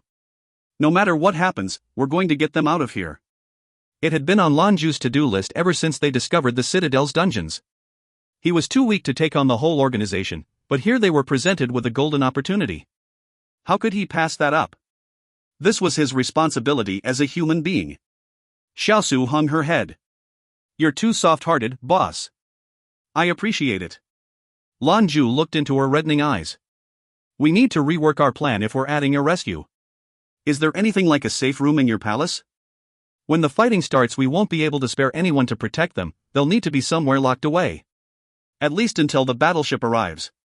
Yes. She was suddenly fervent and resolute. She fluidly slipped back into being empress. Lan Jue nodded. Excellent. Modify the plan, and let's get back so we can tell the others what we discovered. 1st and 2nd Brigade had gathered in several of the more popular night attractions throughout Luna. They were the best places to escape notice. The Adepts of the Star Division went out of their way to show worth, silently slipping into the city by whatever means were open to them. Some slipped in through invisibility, others transformed their bodies as needed. They did what had to be done because that was the mission. Jin Tao, for instance, transformed into a mastiff. Another one of the soldiers who looked like a pirate led him through, like a pet. Tang Xiao was even more flagrant. He morphed himself into the image of a pirate mecha, but hollow so that his team could fit inside. The pirates themselves loaded Tang Xiao and his team into a ship and ferried them to Luna. These were only a few examples of the division soldiers' tricky exploits. One by one they slipped in, unseen and ignored. After all, what was a few hundred people? The Moonfiend pirates commanded tens of thousands, with over 10,000 mechas ready at any given time. What did they have to fear from numbers so small? Confidence and strength was why security was so lax. For all they knew, there wasn't anyone in the starfields that could challenge the Moonfiend pirates for dominance. Defense changed with psychology. Their biggest concern was the pirate fleet. If they could avoid them, everything would be fine. If, on the other hand, they did show up, then the planet's defenses would give them something to consider. Lan Jue and Su Xiaosu made their way to Luna's biggest bar. Right away they spotted the driver, playing a drinking game with a group of people. Lan Jue smirked and muttered to Xiaosu, "It looks like he was born for this life." The tactician chuckled. "So it seems. He's an arrogant man, and there are a few he looks up to. You have his respect." Lan Jue smiled, and nodded his head. "We're friends, it's not about respect. EY. If it isn't Lil Lan come rollin' in? Come have a drink with Brother Sai, yeah?" The driver waved and shouted boisterously. His naturally vocal nature was catching a few sidelong glances. Lan Jue sighed. "Can I take that back? I don't want to be his friend anymore." Despite the complaints, he made his way over to his drinking buddy. "Ah, this is the famous Brother Sai." Lan Jue bowed and scraped dramatically. "Brother Sai? The hell kind of address is that?" The driver's face went stiff for a moment, but he quickly recovered. "Take a seat, little Lan. The booze here isn't bad. Hey there, girl, we're gonna start my friend off with 5 Long Island iced teas, that's a fair start." It was Lan Jue's turn to wince. 5 Long Islands. Did he want to kill him? The name was a deceptive. Long Island iced teas were among the most destructive cocktails created. It was a mix of several types of booze that, when imbibed, tasted no different than a sweet and refreshing beverage. You couldn't even taste the alcohol. The delayed effect was infamous. Even seasoned drinkers were floored by their third one. 5 was clearly an assassination attempt. "We don't need that much, venerable elder. 1 is enough for me. I actually have something to talk to you about." Lan Jue looked at his brigade commander pointedly. Just then an explosive presence joined them. A fiery woman, svelte and beautiful, laid a hand on the driver's shoulder. "If Brother Sai offers you a drink, it's to give you respect. He offers a drink, you drink. You don't want a drink, you drink." She was dressed in a way that spoke to her flagrant personality. Her long legs were hidden beneath skin-tight leather pants. Her ample gifts were restrained only by a couple palm-width leather straps crossing her chest. Her skin was pale, and her face was caked in makeup. Still, Lan Jue could see she was attractive despite all that. Her voice was high-pitched, and several eyes turned to see what the commotion was about. Lan Jue took a quick glance at Su Xiaosu. The pirate queen quietly shook her head. This woman wasn't one of theirs. Lan Jue then turned his curious gaze to the driver. Damn! He'd managed to snag a pirate girlfriend in a matter of days. The driver extended an arm and the women slipped into his embrace. He stuffed a freshly clipped cigar in his mouth and lit it. 5 glasses, he growled, and not one less. Otherwise don't blame me for your loss of face. If you find any errors, ads pop up, ads redirect, broken links, non-standard content, etc., please let us know. Report chapter so we can fix it as soon as possible. Chapter 572, Aimé. Chapter 572, Aimé. 5 glasses, then. I'll help, Su Xiaosu intruded tepidly. The driver sat with the busy women plastered against his chest, arms encircling his neck. Who's this skanky bitch, she complained, looking Xiaosu up and down. Skulking around, who the hell do you think you are? Get the hell out of here. Xiaosu answered the woman's hostility with a small smile.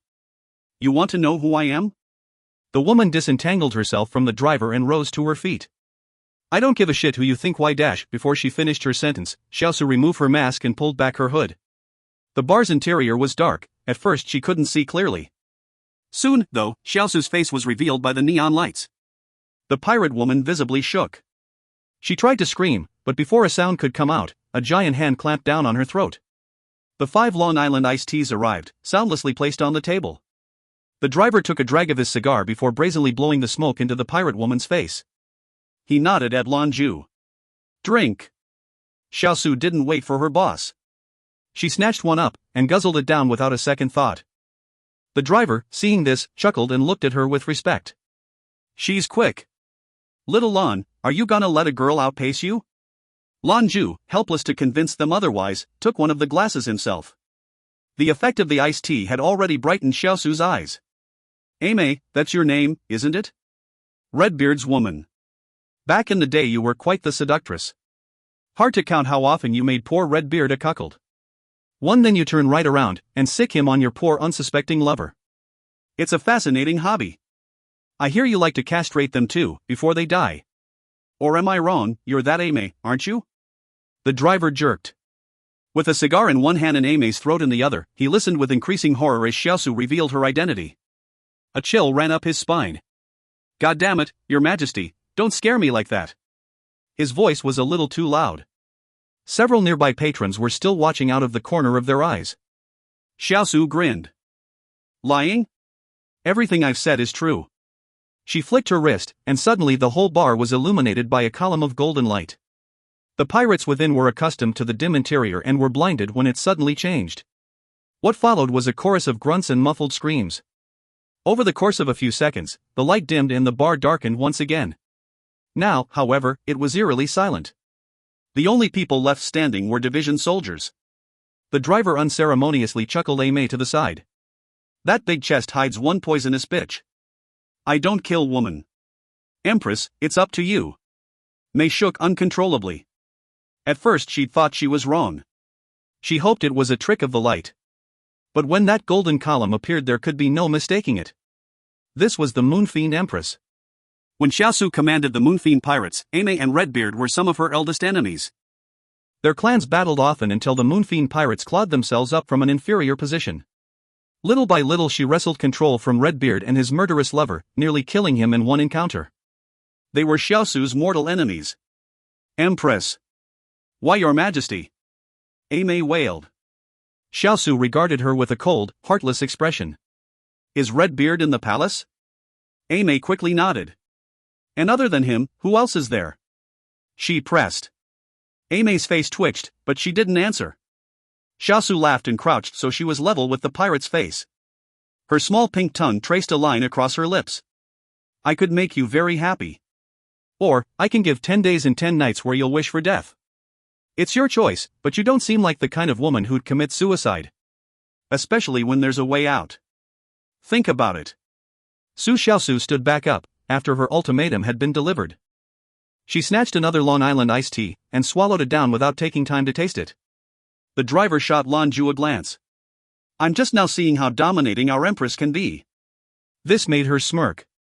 What do you mean, Empress? Just a pirate boss. And when you're a pirate boss, you have to be without scruples. The driver was seeing her with new eyes. Up to this point she had stood meekly at Lan Jue's side, like a kitten. She'd proven herself to be a brilliant tactician, but seemed to rely on Lan Jue like a servant. At last she was baring her teeth, and his esteem for her and Lan Jue grew. For his commander to have a woman like her under his command, it meant he had some skill. I'll tell you. Aimee pulled herself up on shaky legs. With a weak laugh, she added, Your Majesty, beg to reclaim your crown. Good. That's very good. Kill them. Every last one. Ha ha ha. Ha ha ha ha ha. She broke into a hysterical fit of laughter. Xiaosu rapped her knuckles against a table to get her attention. She didn't want to waste any time. After a moment the cackling subsided and Aimee spoke again, somewhat dazed. Empress, may I ask for one thing? Speak, Xiaosu replied curtly. When I'm dead, take my ashes away from this place, she said. Out of the shattered starfields. Anywhere will do, just scatter me and leave. I don't want to spend an afterlife in this dirty, diseased place. Su Xiaosu seemed struck by the comment. After a moment of silence, she nodded. All right. Mei went on. You're here to kill Redbeard. Then you better be careful. There've been a number of strong people around him lately. I think I remember hearing they were from the Pontiff's Citadel. Redbeard's discipline is his beard. He recently broke through to 9th level 5th rank.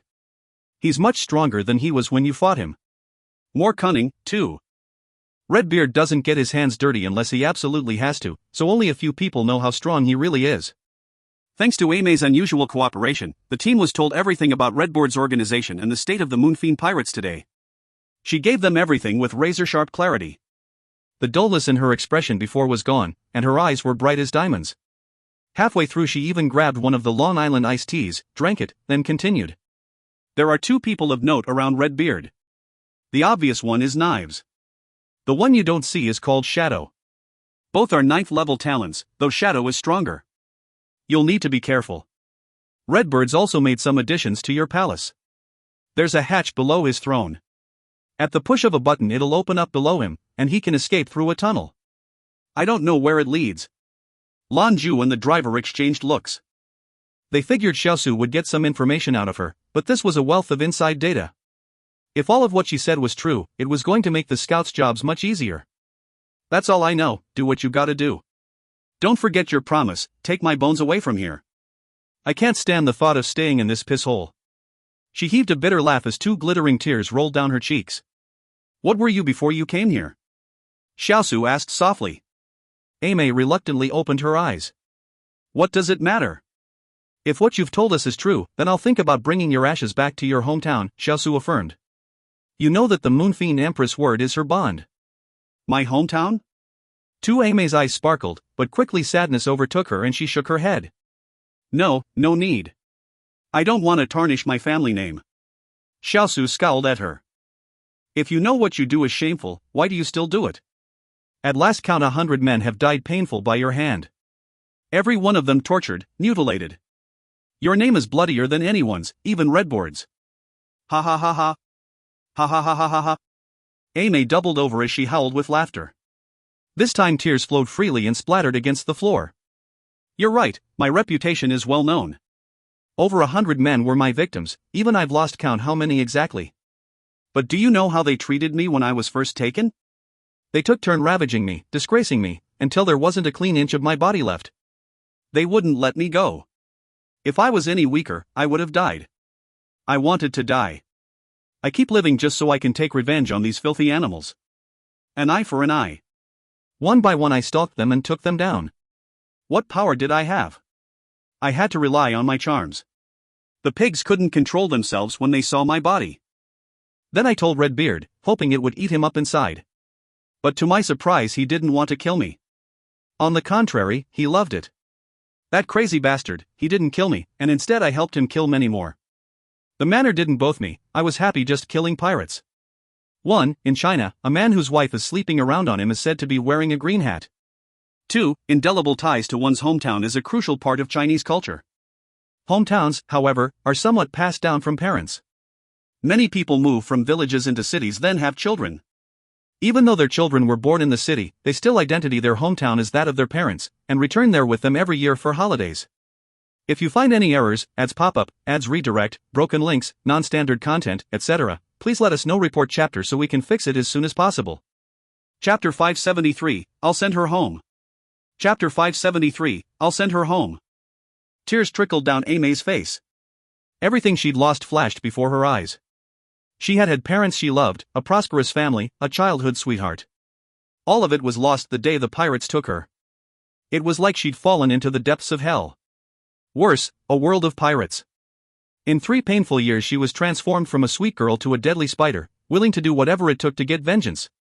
By the end no man dared come near her. Today had been dry until at least a new mark from Offworld came wandering into her clutches.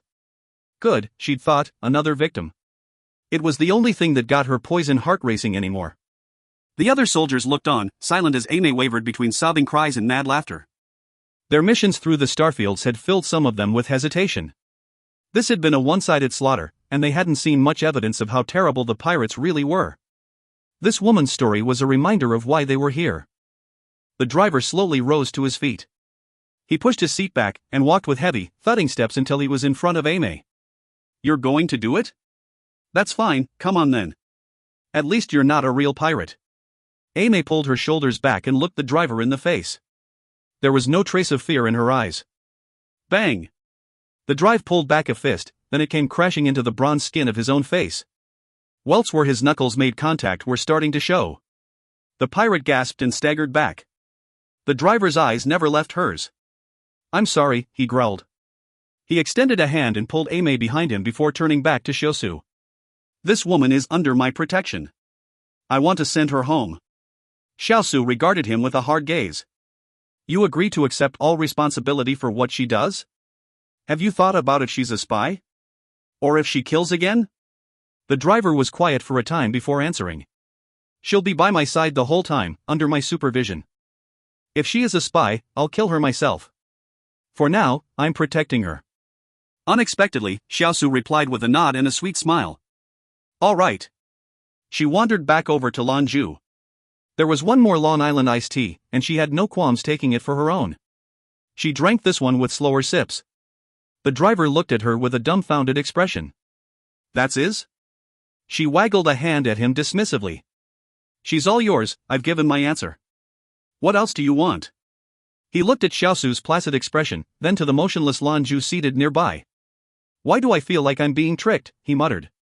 Aimee was just as surprised. She was ready to pay with her life for her crimes, but life had other plans.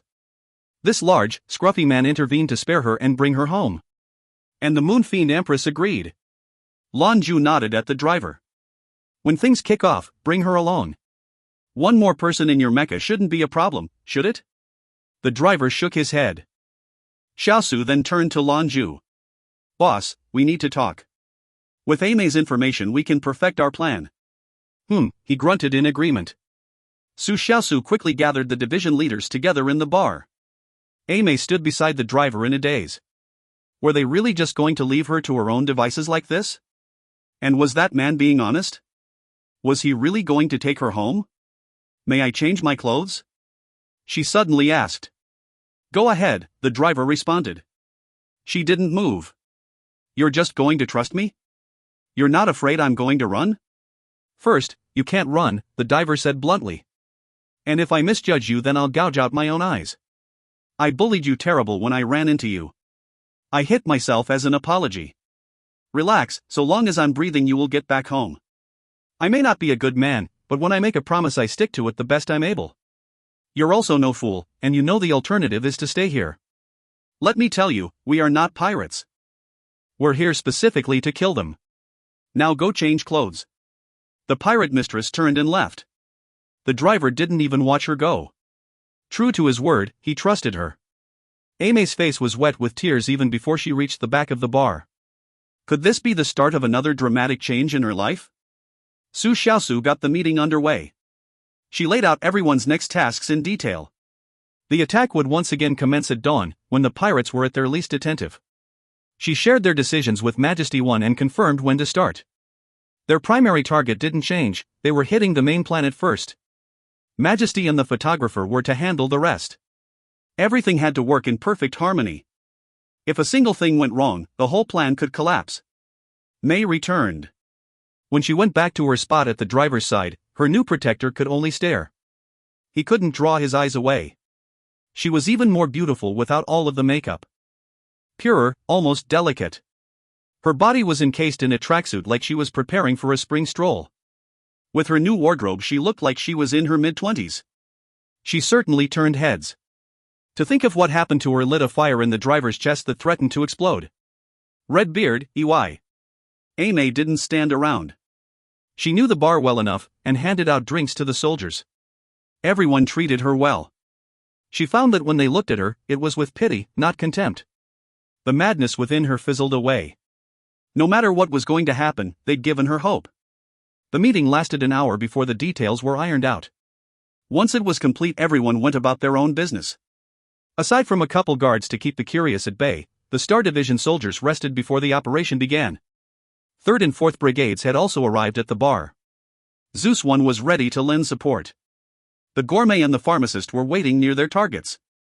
Everything was in place. Darkness hung over the city like a specter, bringing silence in its wake. Strange sounds would echo from time to time as illicit dealings happened in dark corners, but these were common. This was a corrupt city in a corrupt world. Xiaosu sat by the entrance to the bar with her arms wrapped around her knees. She stared out onto the streets with a faraway expression. What's up? What are you thinking about? Lan Jue took a seat beside her. She sighed. There are so many women in the shattered starfields with a story like Aimee's. I can't tell you how many I've heard, each one like a dagger in the chest. Most women kill themselves after they've been raped. Only the beautiful and the strong survive. That comes from corruption and evil. When we've cleaned up the starfields, all of that will stop. I know there will always be evil, but after the aliens are dealt with, they will be cleansed again. Whether it's 5 years, 10 years, 20 years down the line, we will keep this place free from the nightmare these women had to live through. We'll erase the pirate infestation wherever it crops up. Xiaosu's eyes lit up as she gently placed her head on his shoulder. You know, boss, I've always liked you. I love your kind heart. Lan Jue jerked. He could tell she was in a vulnerable place right now. Did she not have her own life full of misery and despair? Only she knew the breadth of torment she'd had to endure just to survive initiation into the Citadel. Every day in the perilous world of piracy was a test of willpower. Every decision had to be met with strength and ferocity or she would drown in their sin. Right now she didn't need to be told no. All she really wanted was a solid shoulder to lean on. Su Xiaosu shut her eyes. She stayed like that with her head on his shoulder, silent, hardly moving. Eventually Lan Jue felt her breathing deepen, and she fell asleep. Exhausted didn't begin to describe the former empress. She was the true force behind the Star Division. Sometime later Xiaosu shot awake with a gasp. In a blink she was wide awake with murder in her pretty eyes. It's time. She shot to her feet and let out a shrill whistle. Lan Jue looked at the vibrant moon-fiend empress at his side. Her enthusiasm brought a smile to his face. This was their true queen. She never felt like she fit in before, but archangel or empress she did not wish to be lonely. Perhaps the Star Division would be what she sought. Lan Jue stood as well, then silently launched himself into the air. He gently landed on the roof and cast his eyes into the distance. He could see them, shadowy figures racing through dark streets. It was starting. The driver appeared at his side. Let's go. We've got this. Yeah. The two of them rose into the air. Their task was simple: enter the palace and take the enemy's seat of power. When they had the palace, they had their hands on the controls, including the railgun. With the fortress defenses they would be fortified for the next attack. The Moonfiend Palace appeared on the horizon. Dawn was approaching, but the evening lights surrounding the palace twinkled charmingly. Lan Jue and the driver tumbled to the ground silently like leaves on the wind. They vanished in the dark corners of the streets. Lan Jue narrowed his eyes, nodding at the driver. The two men became bolts of lightning, and in a flash vanished from sight. The ring of lights surrounding the structure flickered, but quickly returned to normal. When Xiaosu built the palace, she made it look like an old fortress. However, beneath the stones were a great number of metal instruments and alloy supports. They were for all intents and purposes storming a castle. If you find any errors, ads pop up, ads redirect, broken links, non-standard content, etc., please let us know. Report chapter so we can fix it as soon as possible. Chapter 574, in full swing. Chapter 574, in full swing. When the pontiff's men came for her, they came in the guise of friendship. Had they been an obvious foe, invasion would have been difficult. However, it wasn't proving impossible for Lan Jue and the driver. Any metallic structure was like a house with paper walls to them. Trying to insulate a place this large from electricity was difficult, there were bound to be openings. Xiaosu also confessed that it wasn't a concern for her when designing the structure's defenses. She still remembered the architecture like the back of her hand. While they went over the plan, she'd drawn out maps for Lan Jue and the driver. They used it to direct them to the fortress heart, where the defenses controls were kept. It also showed them where the leadership's chambers were located. Their highest priority was disabling the planetary defenses. With their fortifications down, Majesty could take the fight to the other planet. They raced through the structure as bolts of lightning until they reached the control center. Because it was to be manned constantly, the center also boasted a fully equipped dormitory. Fundamentally similar to the Red Widow's systems, this control room was responsible for the planetary and fortress defenses. However, its expanded scale needed 30 men to manage instead of a handful. At night, though, they split the shift in half. Every corner of the control room had a mecha standing as silent sentinels. The roof was peppered with turrets, internal security measures. Xiaosu was a 9th level talent, so she knew what kind of havoc an adept of that level could do if they got in. She had no illusion that these mechas and turrets would stop an adept. But they would delay them. She told them that the control room was designed as a self-sealing prison. If the alarm was tripped, everyone inside was locked in, but the defenses switched to autopilot. A strong upgrade from the one they encountered from the Red Widows. The takeaway: don't trip the alarm. The accountant was in charge of that. He designed their response to this problem using the building's circuitry. That's why Lan Jue and the driver were necessary. Lan Jue's task was to disable all 8 alarm triggers before they had a chance to go off. Meanwhile, the driver stood by ready to insert the accountant's code into the system once Lan Jue was done. That would give their jittery hacker complete remote access. The two tasks had to be done at almost precisely the same moment. If not, the recursive system checks would spot a problem. The mechas were a non-issue. Go! Lan Jue whispered. 8 bolts of lightning slithered away in one blast. For a moment the control room went dark, but quickly returned to normal. What the hell was that? The pirates had begun to doze off, but the sudden flash had shaken them awake. Am I going blind or did we have a blackout? Another pirate asked. You're probably blind, it was nothing. Everything looks normal to me, and there's an hour left on our shift. Next time you'll know better than to drink so much before work. Zeta. Space around the 3 main planets. The accountant's face was lit by one of the many flickering screens aboard Majesty. His fingers were a blur as they made their way back and forth across the keyboard. Strings of data filled his eyes. The rest of his team were just as busy, silently toiling away at their stations. We have control. Battle preparations are complete. Locked on. Target, secondary planet Alpha. Awaiting orders. The accountant didn't hear their reports. All of his focus was on the screen in front of him. 2 minutes later his finger triumphantly jabbed the enter key.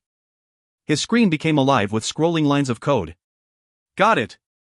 Phew, that's one hell of an encryption. You're lucky you know me.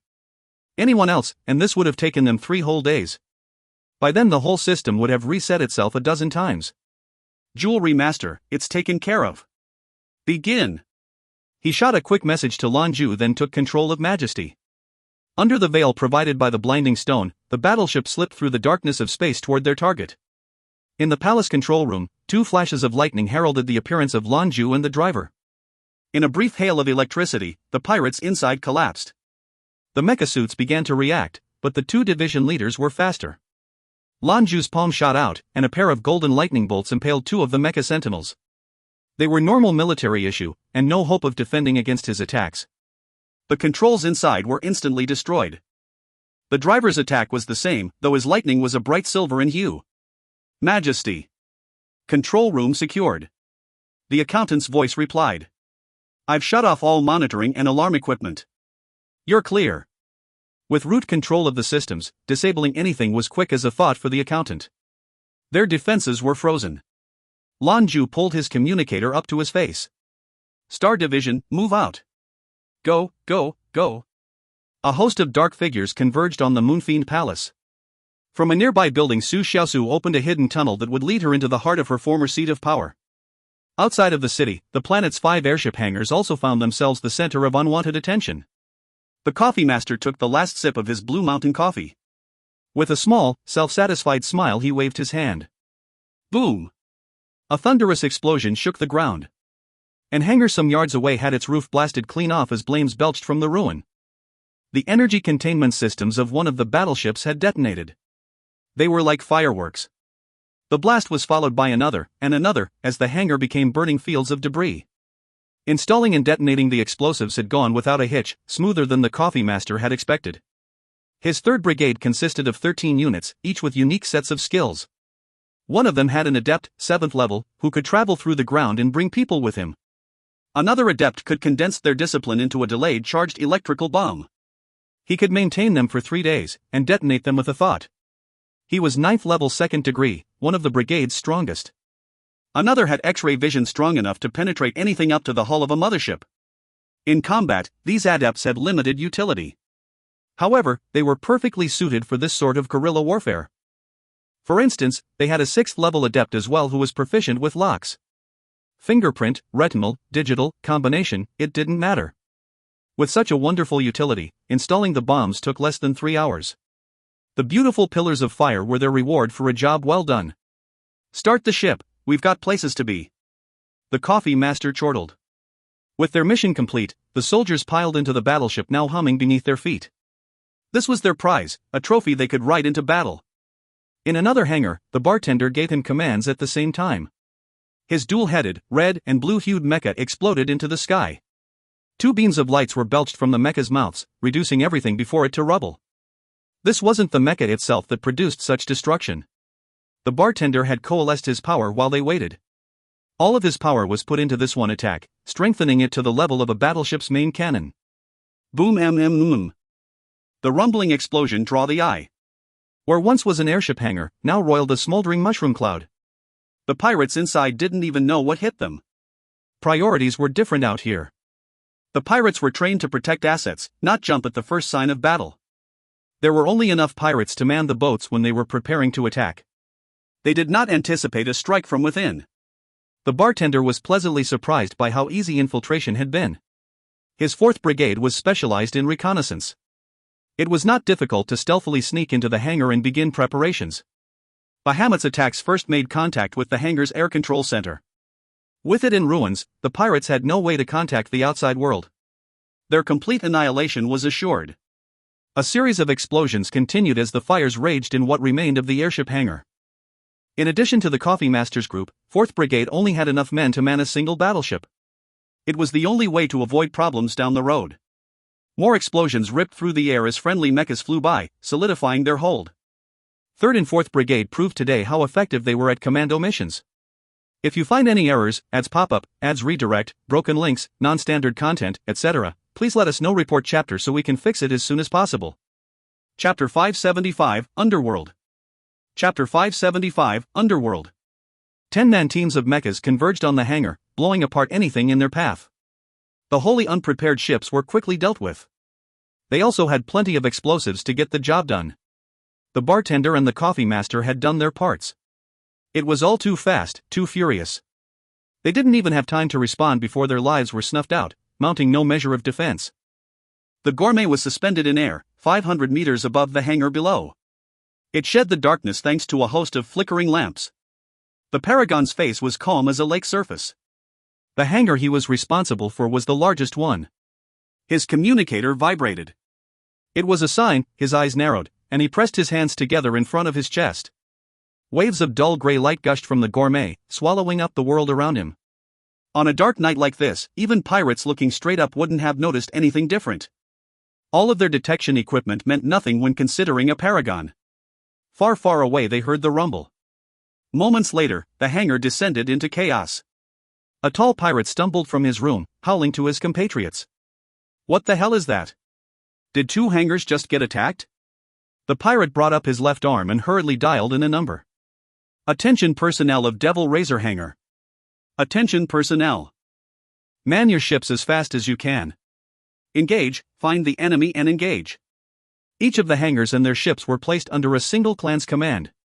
This hangar belonged to the Devil Razors, who were famous for their speed and ferocity. 2 battleships and a dozen patrol boats were under their command. The leader of the small armada was also the pirate chief. They called him Archdevil. He was a 9th level, 1st rank adept with a wealth of combat experience and no moral compass. His masterful command was only matched by his poisoned reputation. Man, woman, young, or old, not a soul was left when he was dispatched. Pirates began to burst out of the dormitories. The battleships hummed as they prepared for liftoff. Archdevil then ran to his flagship. They didn't have a plan or anyone to save but themselves. A pirate's priority was always their own safety first. Startled at first, the pirate chief was calm and collected now. 2 of the hangars had been attacked. He knew these clans and their leaders. His first instinct wasn't an outside foe, but internal conflict. After all, their planetary defenses were impenetrable. You'd need a lot of people to hit 2 hangars at once. How would you get them in unseen? The Moonfiend pirates had been in control for a while, but not everyone walked to the beat of the same drum.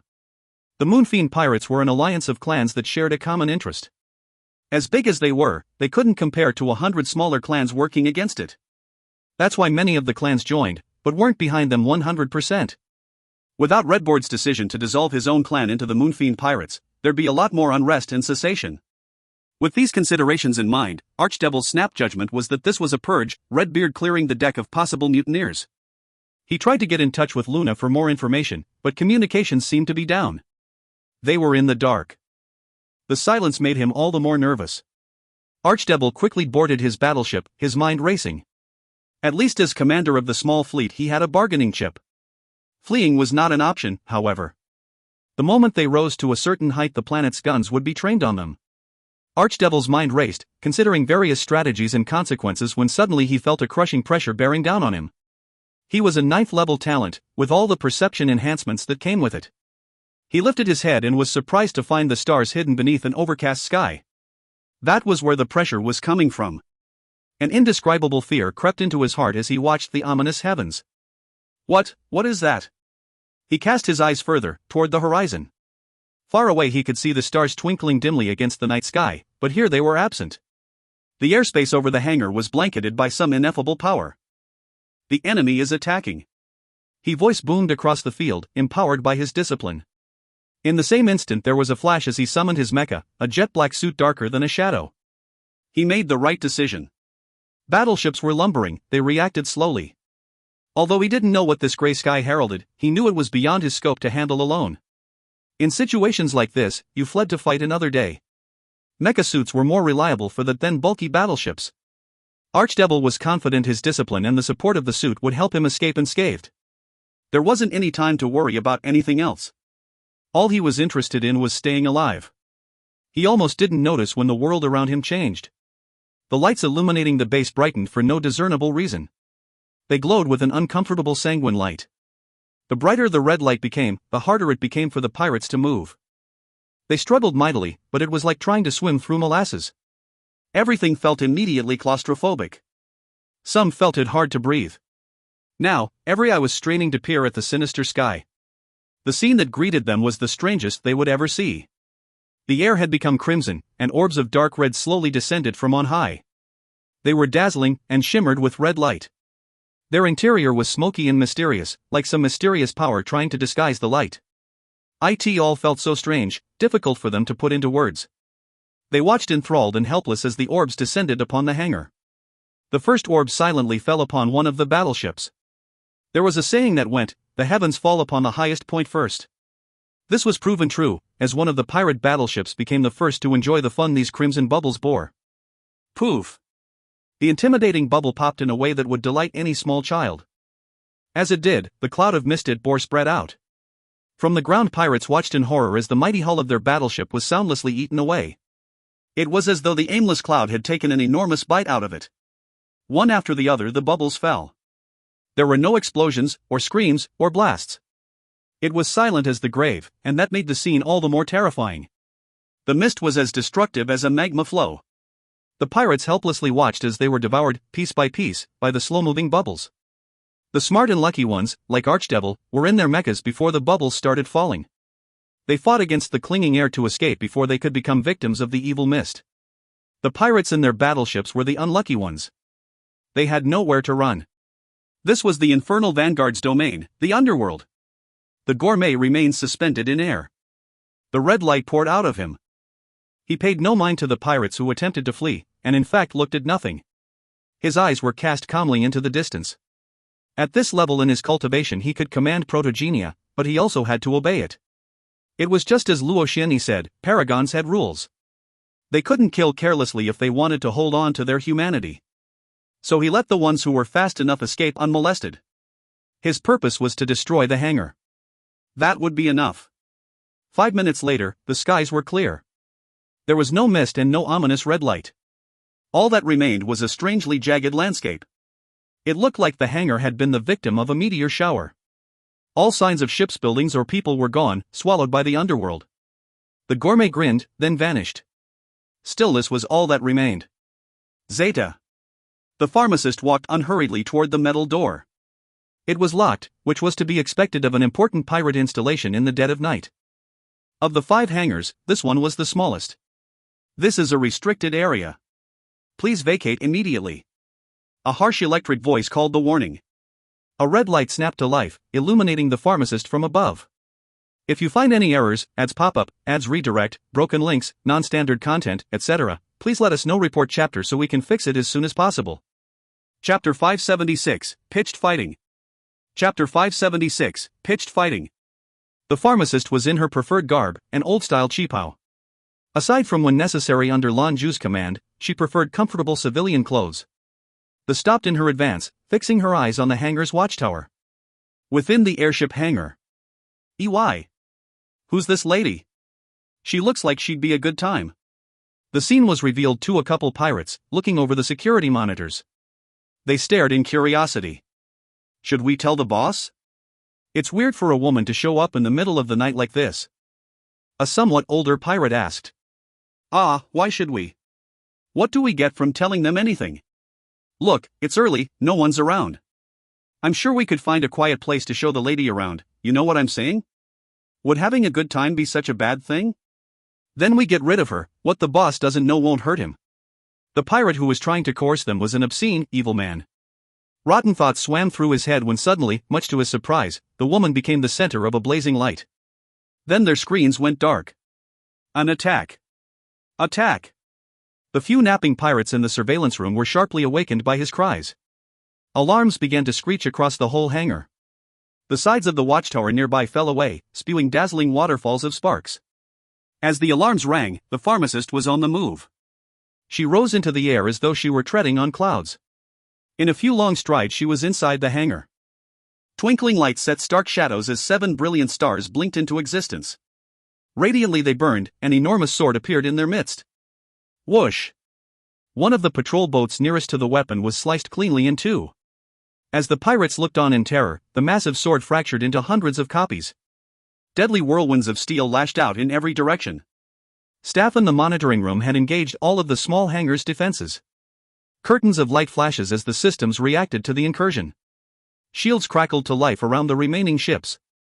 The pharmacist soared into the dark sky and vanished from view. Yet the light she discharged, and the army of blades at her command, descended upon the hangar like the apocalypse.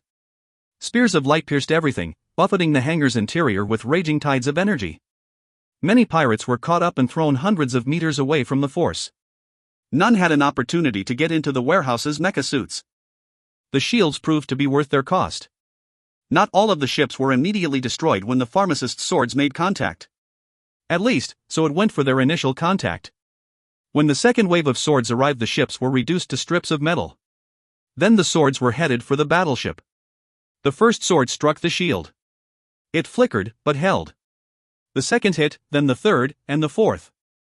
Every single one struck in precisely the same spot. In the blink of an eye, 100 of them overwhelmed the shield. Boom! An explosion ripped through the battleship, sending burning debris everywhere. 100 more of the pharmacist's frightening weapon carved at the beleaguered hull. By the time mecha reinforcements arrived, their battleship was an unrecognizable hunk of scrap metal. Altogether, the small airfield was around 100 square meters. The pharmacist turned it into a junk heap with a flick of her wrist. Every living thing was summarily silenced. Their tomb was the jagged husks of their ships and mechas. She didn't have the same restrictions that bound the gourmet. She wasn't a paragon who had to adhere to Protogenia's morals. Besides, her discipline was rooted in righteousness. It was her path to paragon, something she discovered with the help of her banishing blade. Her conscience was clear. Let this be a massacre. Have these wicked men purged. Their work was good in a place consumed by evil. She gave them no quarter. Every cutting sword was an extension of her will, going where she commanded. The hangar's defenses might as well have been turned off. 15 minutes later, the pharmacist calmly walked from a silent airfield. She looked like an old painting, a maiden taking a summer stroll through a courtyard. She dialed a number into her communicator. It's done. They've been exterminated. Zeta. Prepare for battle. Mika's fierce voice shouted through the bridge of Zeus 1. Engines roared as the ship took off from planet Moonfiend. Stealth was engaged the moment they were airborne. There was a considerable gulf between the battle capabilities of Majesty and Zeus 1. They were different classes of ship, after all. However, Zeus 1 did have its advantages, and that was agility. It excelled for infiltration, evasion, and combat on a planet's surface. Majesty couldn't fight in confined quarters, for the fact that their weapons were too destructive. In such close proximity, there was a danger it could destroy itself. Majesty was better suited for orbital bombardment, or interstellar combat. Lan Jue determined Zeus 1 was better for the job of laying waste to an airship hangar. In fact, Zeus 1 had the most important mission. Not only was it crew responsible for the base, they had to run support for the whole division and support logistics as well. When the main assault began, Zeus 1 would be needed even more. Their target was fast approaching. Charging is complete. Weapons are primed and ready. Xiaoxiu's sweet voice gave the report. Weapon systems were her and Kur's responsibility. Lin Guagua, the psychic tide, was their intelligence and communications expert. Mika had the master controls. Zeus 1 soared through the air like a nightingale, a silent breeze. No radar would see them through the blinding stone. Hidden away from view were the crackling barrels of the ship's primary and secondary weapons. After the keeper and bookkeeper got their hands on it, Zeus 1 was a whole new ship. Calling it an upgrade wasn't going far enough. All weapons, prepare to fire. Lan Jue sat in Lan Jue's usual chair. The familiar metal helmet was fitted on her head. Channeling her psychic powers through the ship, there was nothing in the airfield hidden from her sight. Beeps chirped through the bridge, confirming locks on the pirate ships below. The unshielded battleship was in the center of their crosshairs. Fire, dot. Beams of radiant blue light erupted from Zeus One's weapons, turning the dim cannons into fountains of death. 16 turrets and its main gun released their payload all at once on the unsuspecting pirates. Lan Jue set the targeting, 5 smaller turrets per patrol boat, and the main guns right on their battleship. In total, 13 pirate ships were removed from action after the initial barrage. Star Division prided itself on unconventional tactics. One could argue it was the key to their continued success. What enemy would expect to have the skies over their airfield open up and rain destruction on them, without any warning from their radar? Cloaking was taxing for the ship's energy reserves, so it was mostly used to evade enemies during attack. However, there were circumstances when it could be used offensively. The suddenness and the violence of their entrance knocked the pirates off guard. The enemy ships were struck by the light-based weapons so fast their ships couldn't switch on in time. The scene below Zeus One's bridge was a vision of blooming fireballs. Explosions rolled like thunder. An afterimage of the main cannon's payload burned a path all the way to the remains of a battleship's. One pirate battleship remained. If this had been in space with the pirate battleship's shields in place, a direct hit like that would have caused some damage. One could imagine what happens when Zeus One catches a ship unprepared. Kor, her eyes ablaze, began charging the weapons for a second volley. Her hands gripped the table, and through it she poured her discipline into the ship's systems. No 9th level adept could match the destructive power of a battleship, but they could use their discipline with one for tremendous results. Aside from piloting mechas, strong adepts were also well suited for battleship weapons control. The technology in weapon systems for command ships or better far outstripped what 1 or even 2 adepts could conjure together. Mika scowled. It's like they're made of paper. No pushback whatsoever. Xiao smirked. They're not weak, we're too strong. Too much for them to handle. Yeah, Mika nodded, accepting her sister's determination. Previously, they'd been so careful to use their full strength during training. Their soldiers were still green, so they'd held back against the smaller foes. Typically, their earlier missions could have been finished in a matter of minutes. This time was different. Everyone was involved, even the gourmet. The full might of Star Division was on display. When Lan Jue said this would be a test of the division, this is what he meant. The campaign was in full swing. It was time to show the Starfields what Star Division could do. If you find any errors, ads pop up, ads redirect, broken links, non-standard content, etc., please let us know. Report chapter so we can fix it as soon as possible. Chapter 577, Crossing Paths. Chapter 577, Crossing Paths. Their mission was done. Most of the ships were in flames. The battleship that was spared Zeus One's barrage sit in the middle of a burning ruin. Soon the ships beside it would explode. With the destruction that would cause, it would be days before the ship could fly. The airfield's defenses were obliterated before they could be turned on. On Luna, at the Moonfiend Palace, the mission continued. The driver and Lan Jue took over the main controls, then began passing orders to their troops. They still had a lot to do. Lan Jue rushed to the main controls, connecting to Majesty to help decrypt the pirate systems. Su Xiaosu had given the accountant a wealth of information on them, which made cracking in a breeze. I'm in, the accountant confirmed. They could hear explosions in the distance. Alarms were going off all across their monitors. This was the central control room for more than just the palace. It monitors the planet's defense systems and satellites, too. Once an alarm was tripped on an airfield, it showed up on their screens. A grin spread across Lan Jue's face. He shot the driver a thumbs up. The driver responded with a nod to say he was ready. Xiaosu, how's it going on your end? Lan Jue spoke into his communicator. Su Xiaosu's voice returned. We're in the tunnel, all set. Good. When you're ready. Lan Jue then turned back to the main controls. Majesty, engage the fortress defenses. Got it. The accountant was frugal with his words when needed. In fact, he was less a man and more a robot. His eyes flashed erratically with strings of code, and a dim light hung over him. Moonfiend Palace. A deep, low rumble shuddered through the palace. The earth quaked and shook dust from the surrounding buildings. Outside, the walls that separated Luna from the palace began to rise from the ground. The whole structure was lifting into the air. Floodlights cracked as they sparked to life. They shone from the palace towers like a dozen eyes. Inside, metal walls shot up from the floor, compartmentalizing everything. A dim, reddish-orange membrane of light hung over the exterior. A few minutes later, Moonfiend Palace was clear of the ground. Alloy walls and energy shielding turned the quaint castle into a scaled-down bastion ship. As if to prove the point, a massive gun emerged from the peak of the palace's tallest tower. Slowly it extended, ominously preparing to annihilate whatever it pointed at. Within the control center, Lan Jue turned to the driver.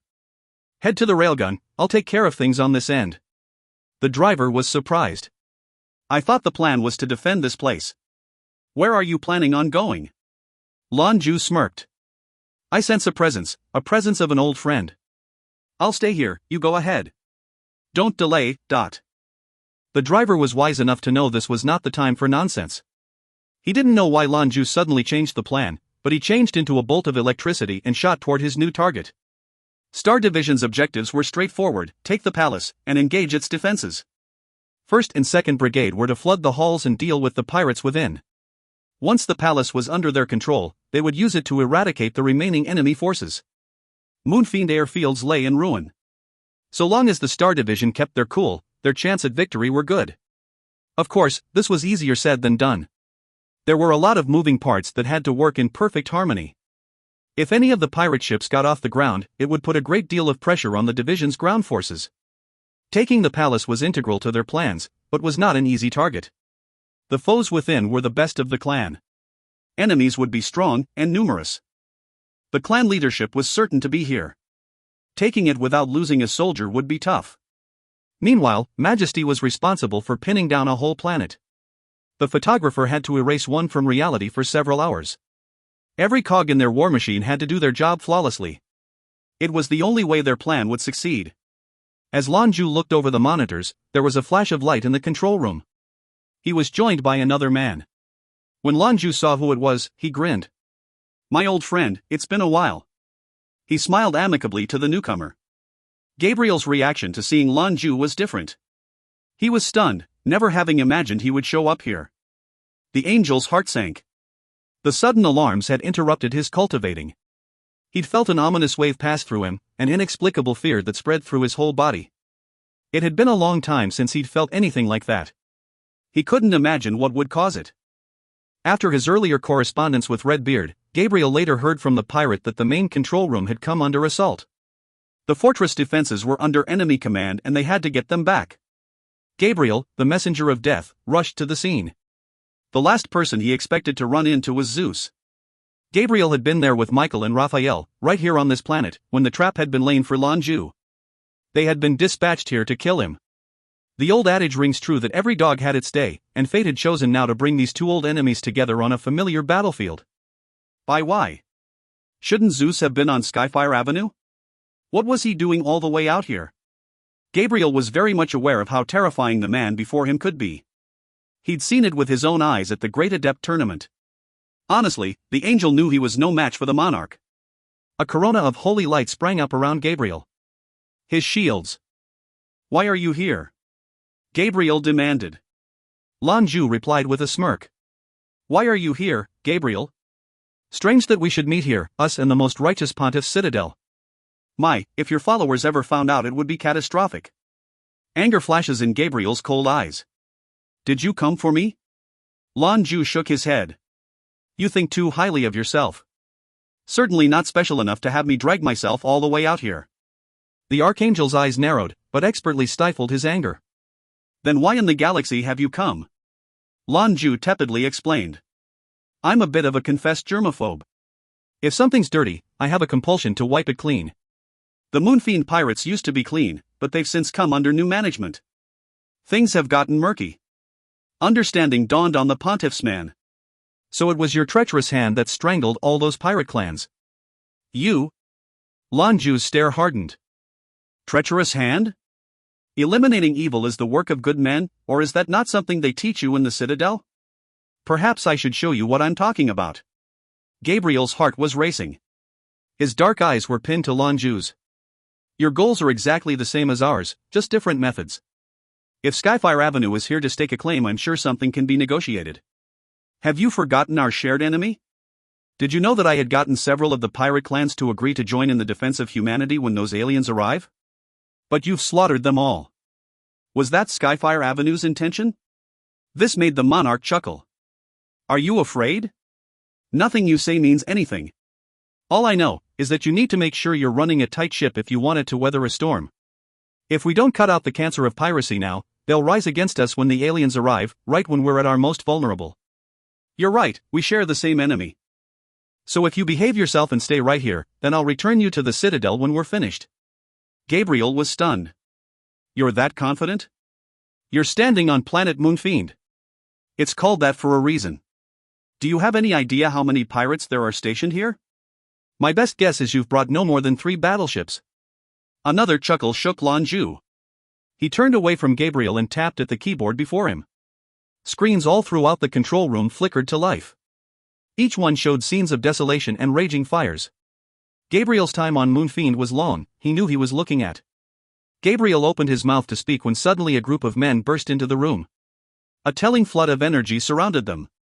Their leader was a large man with a fiery red beard, who looked to be in a very bad mood. Master Gabriel. Redbeard was surprised by the angel's presence, but before he spoke further he noticed Lan Jue. The pirate leader's eyes narrowed, and in an instant his face changed. He saw the images of the screens, and like Gabriel knew right away what it meant. He'd only just gotten news of the attacks. Grab him! Redbeard charged at Lan Jue with 4 of his men. When the palace's defenses had suddenly engaged, Redbeard was shocked. He was used to these leisurely days now. The Moonfiend pirates weren't near as vigilant as the Red Widows. After his communicators started to buzz and reports of attack came in, did he come to his senses. He immediately gave the order to engage, informed Gabriel, and brought his strongest subordinates to the control room. If you find any errors, ads pop up, ads redirect, broken links, non-standard content, etc., please let us know. Report chapter so we can fix it as soon as possible. Chapter 578, One Swipe. Chapter 578, One Swipe. Lan Jue didn't move, even as the 4 adepts charged at him. They were abnormally fast, like 4 bolts of lightning. Each one of them bore a dark red dagger in their palms, which glinted in the light as they surrounded the monarch. He had nowhere to go. Assassins are the absolute worst, Lan Jue sneered. A moment later the 4 attackers were flailing wildly through the air like sacks of grain. Golden electricity crackled across their bodies, causing them to jerk and shudder violently before being reduced to ash. Redbeard, a few steps behind, stopped dead in his tracks. He was amazed by what he'd just seen. He was no slouch in his discipline, 9th level 5th rank. The men he'd brought here strong, too. 2 were over 9th level, and the rest were no less than 8th. They were his closest people. Those 4 were quadruplets, very rarely seen. Each of them shared the same expertise and speed and a discipline involving daggers. The 4 of them against a 9th level adept should have been easy pickings. Redbeard couldn't feel any hint of discipline from Lan Jue, and yet he'd witnessed his people incinerated. With a wave of his hand, 4 powerful adepts saw their defenses overcome and their lives snuffed out, effortlessly. He'd never seen anything like it. No wonder Gabriel wasn't fighting. Now Redbeard understood. He staggered back a few steps until he stood beside the Archangel. Master Gabriel, Redbeard offered uncertainly. He got no response from the sour-faced messenger of death. Hesitation had him frozen. He had almost joined in when the 4 other adepts surrounding Lan Jue. However, the flood of power he'd felt made him stop. It felt like a paragon's. Could Lan Jue have broken through? Gabriel shook his head like a dog shedding water. He was seeing this clearly, but that made the situation even more frightening. Redbeard's communicator began to ring. Everyone's eyes went to him. Boss, we can't hold them back. The enemies come out of nowhere. They're too strong and too many. Their mechas. The voice cut out after an ear-piercing screech. The Moonfiend pirate's new boss felt his breathing quicken. He snapped his head to Gabriel. Master Gabriel, you have to make a decision. If we don't take control of this room, our people outside can't get in to back us up. Gabriel took a deep breath. It was the moment of truth. It was time for him to make a decision. Under Lan Jue's hard gaze, Gabriel took a step to the side and hung his head. The Star Division commander smiled. A wise man submits to the tides of fate. No wonder they call you the messenger of death. This was precisely why Lan Jue sent the driver off to deal with the railgun while he remained here. Their enemies were many, and this place was the heart of their organization. The driver's personality favored confrontation. With him here, the potential for problems rose. As important as this place was to their mission, he chose to remain behind and handle things personally. He'd elected to speak with Gabriel at length, in the hopes that he could avoid having to face every pirate. The control center was large, but not large enough for him to take on the whole clan. What Redbeard and Gabriel didn't consider was how desperate Lan Jue was not for these controls to get destroyed. Redbeard was right, this place was the only location where you could control planetary defenses. With them engaged, the pirates from outside couldn't get involved and Star Division had all the time in the world. But if the controls were broken, things became a lot more uncertain. For instance, no one knew how the defense system would react without a central control to direct it. Because of this, he had to protect the controls as much as control them. Gabriel's promise not to interfere made dealing with the other pirates much easier. Redbeard recognized his precarious position right away. He roared like a beast, and his body began to swell. His already impressive beard lengthened, while his muscles bulged. Even before Redbeard's battle cry ebbed, he'd become a 3-meter-tall behemoth. A wild man. No, a lion? His discipline was metamorphosis. He channeled the spirit of the lion, one of the strongest transformations for shifters. The remaining adepts around him also flared their disciplines threateningly.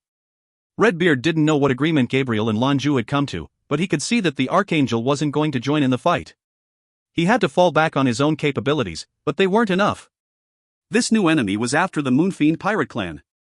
As the current leader of the clan, he knew that meant him. In this circumstance, he hadn't any choice but to call on every ounce of his power. To mount a comeback, this man needed to die, and this control room had to come back under their control. He fell back on his last resort, a final effort to win. May's words returned to memory.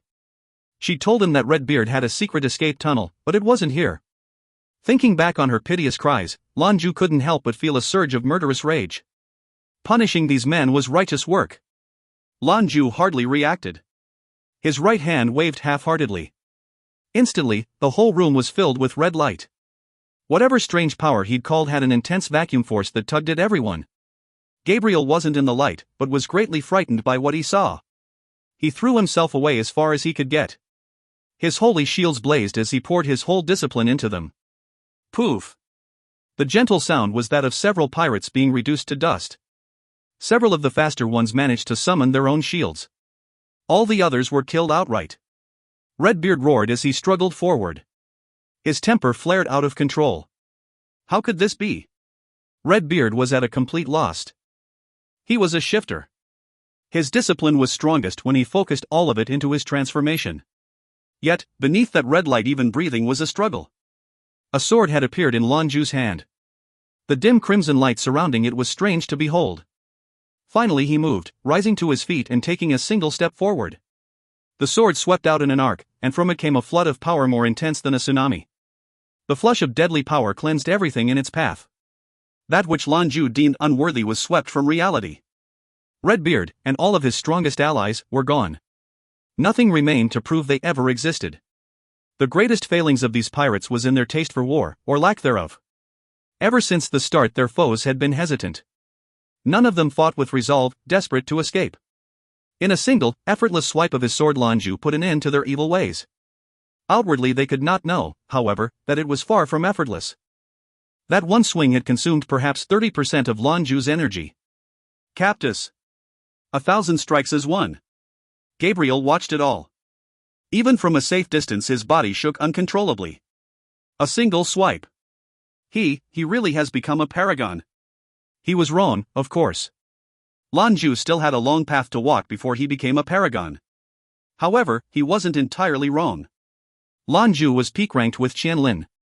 Adding the power of the sword, first-degree paragons would have a hard time besting him. A number of pirates watched from outside because the room had limited space. After seeing their leadership slain, however, they didn't dare enter. They were stupefied after watching the red light erase their mighty leader, all at the hands of this young nobody. It was entirely outside of the realm of comprehension. No one knew who started it, but suddenly the pirates started to scream and run every which way. None of them were particularly keen in joining Redbeard's fate. However, unbeknownst to them their fates were sealed. Lan Jue's face bore a faint smile. The fighting still raged, and his division would need more time to get things under control. Further, the surviving pirates were beginning to come to their senses. Lan Jue guessed they had begun to break into groups and converge on the palace. It was likely the last order Redbeard had given before his death. However, none of that was important now. The enemy airfields were destroyed and they had control over their fortress. The preliminary steps of their plan were complete. Now they had to wait for news from outer space. So long as they could keep the other planets and their reinforcements tied up, this victory was assured. Already, he was sure, the smarter pirates were planning their escape. Gabriel appeared absent-minded. When he eventually emerged from his haze, he wandered over to a chair and quietly took a seat. Lan Jue continued on like the Archangel didn't exist. He pulled up his communicator. Redbeard's been dealt with. Xiaosu, how are things on your end? Su Xiaosu's voice returned. The rescue's complete. We have complete control over the Moonfiend Palace. The enemy was routed after the initial strike. She sounded somewhat conflicted with her last words. Was this organization so weak when it was under her control? They were like sheep to the slaughter. Xiaosu's report made Gabriel quake. In order to retain any semblance of dignity, he sat listlessly in that chair. A rescue operation? Who were they rescuing? Never mind Gabriel, none of the leadership in the Pontiff's Citadel expected this to happen. They thought the Starfields would be a safe place to put their captured experiments. However, Lan Jue had shown up and ruined all their plans. If you find any errors, ads pop up, ads redirect, broken links, non-standard content, etc., please let us know. Report chapter so we can fix it as soon as possible.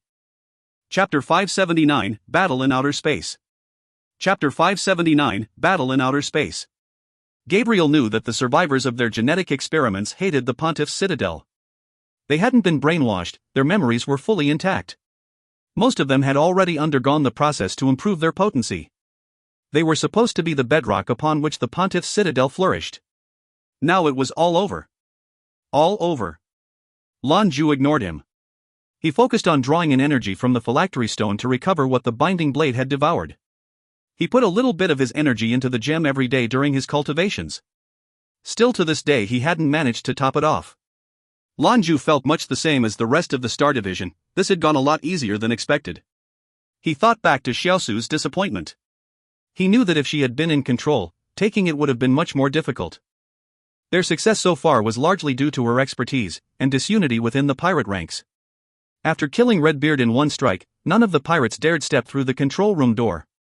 With such broken spirits, how could they defeat the Star Division? Zeta. The shattered starfields, outer space. The crew of Majesty watched as explosions sparked to life on the planet's surface. From where they sat, it didn't look all that impressive. However, they knew it meant the attack was underway. The main gun is charged. Excitement lit up the accountant's face when he heard the report. Our target is the first airfield on secondary planet Alpha. Prepare to fire. Majesty remained in geostationary orbit above the planet. It was hidden from view thanks to the blinding stone. They didn't need to fear any radar giving their position away. The front part of the ship rotated and parted, while from within an enormous cannon peeked its head out. The barrel of the weapon was 50 meters in diameter. It was a dreadnought's weapon, but not overly large. There were other differences that made it special. Zhu had designed it personally. It was both antimatter cannon and isolated energy gun. Antimatter guns were like positron cannons. They were made specifically for use in outer space because the beams were fragile and exploded on contact. Firing one on a planet's surface would ignite its atmosphere. However, by isolating the energy projectiles from the environment, the problem was resolved. Now they could rain antimatter destruction on any target they wished. Fire! An incandescent color swelled then burst from the mouth of the cannon. It pierced the planet's atmosphere without a sound and found its target, the planet's largest airship hangar.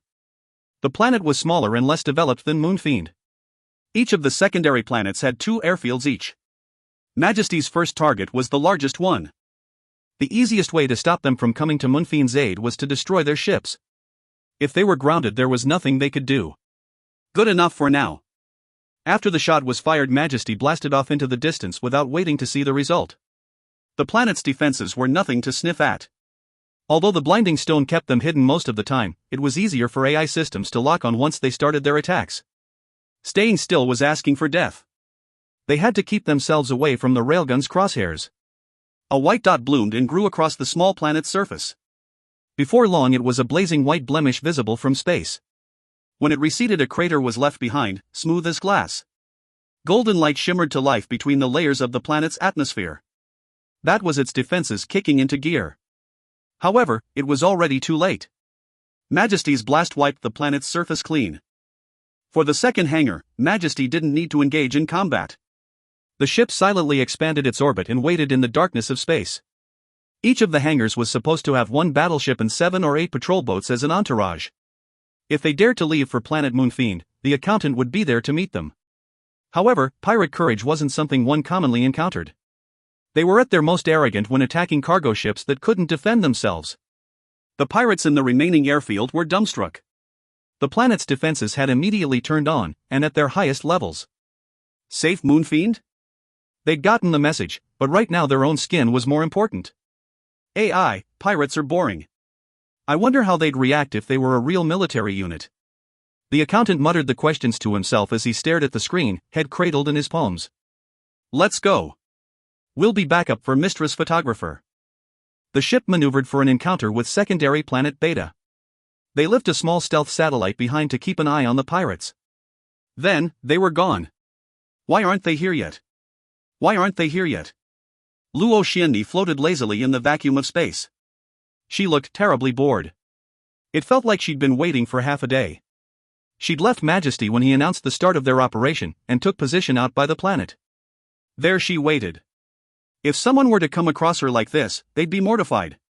She floated in space without any suit or protective equipment. She wore a pretty dress, and that was all. She leisurely watched the planet below in the perfect silence. She was beginning to look resentful and impatient.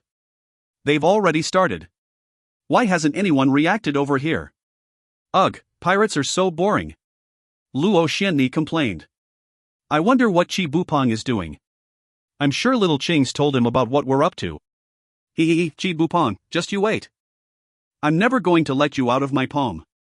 If these 2 kids are your charges, then they're mine too. Later we'll see where their affection lies. Humph. Zhou Qianlin felt better. Now she could sit here and silently praise herself on her clever plans. Just then, she noticed things starting to stir on the planet's surface. 20 ships were coming her way. Zhou Qianlin had told them she could seal the planet, but after discussing it with Xiaosu Lan Jue felt it was unnecessary. The most dangerous were the pirate battleships. So long as they were handled and didn't get involved in the fight, they would be fine. So, her target changed from the whole planet to just its armada. Stupid pirates. They could eat shit and complain about the temperature. They certainly seemed oblivious. She's received news from Lan Jue that all of the airfields were destroyed. Taking the Moonfiend Palace would be difficult, especially if the opposition didn't have any battleships to back them up. The battle was already decided. For them to come rushing over was stupid, simply put. Zhou Qianlin flicked her wrist. Suddenly, the familiar pink camera was in her grip. She vanished, appearing once again a short distance away. What she saw was 4 battleships and 25 patrol boats coming her way. But as an adept who could shrink a planet to an inch, this was weak sauce. It wasn't that the pirates were slow to react. It took time to prepare a battleship for launch and get it airborne. In addition, their attack commenced at dawn when the pirates were deep asleep. They had to wake up and get ready, all under the specter of destruction from an unseen enemy. They could be forgiven for taking a little bit of time. The near 30-strong armada looked intimidating as it lumbered through space. Zhou Qianlin looked like a tiny speck beneath their notice.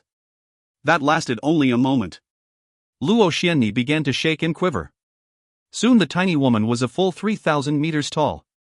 She'd been standing inconspicuously between the 2 planets, then suddenly was a significant blip on the pirate radar.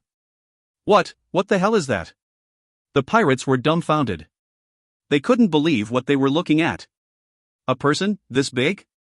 Giant didn't do her justice, especially as pretty as she was. Were they witnessing some god, come down to the planets of men? Pirates were atheists, practically by definition. But whether they believed in gods or not, it didn't mean they didn't fear them. A particularly fierce-looking man was the first to come to his senses. Kill her. Prepare the guns to fire. The armada hurriedly prepared to engage. The enormous woman lifted something in her hands. A pink camera.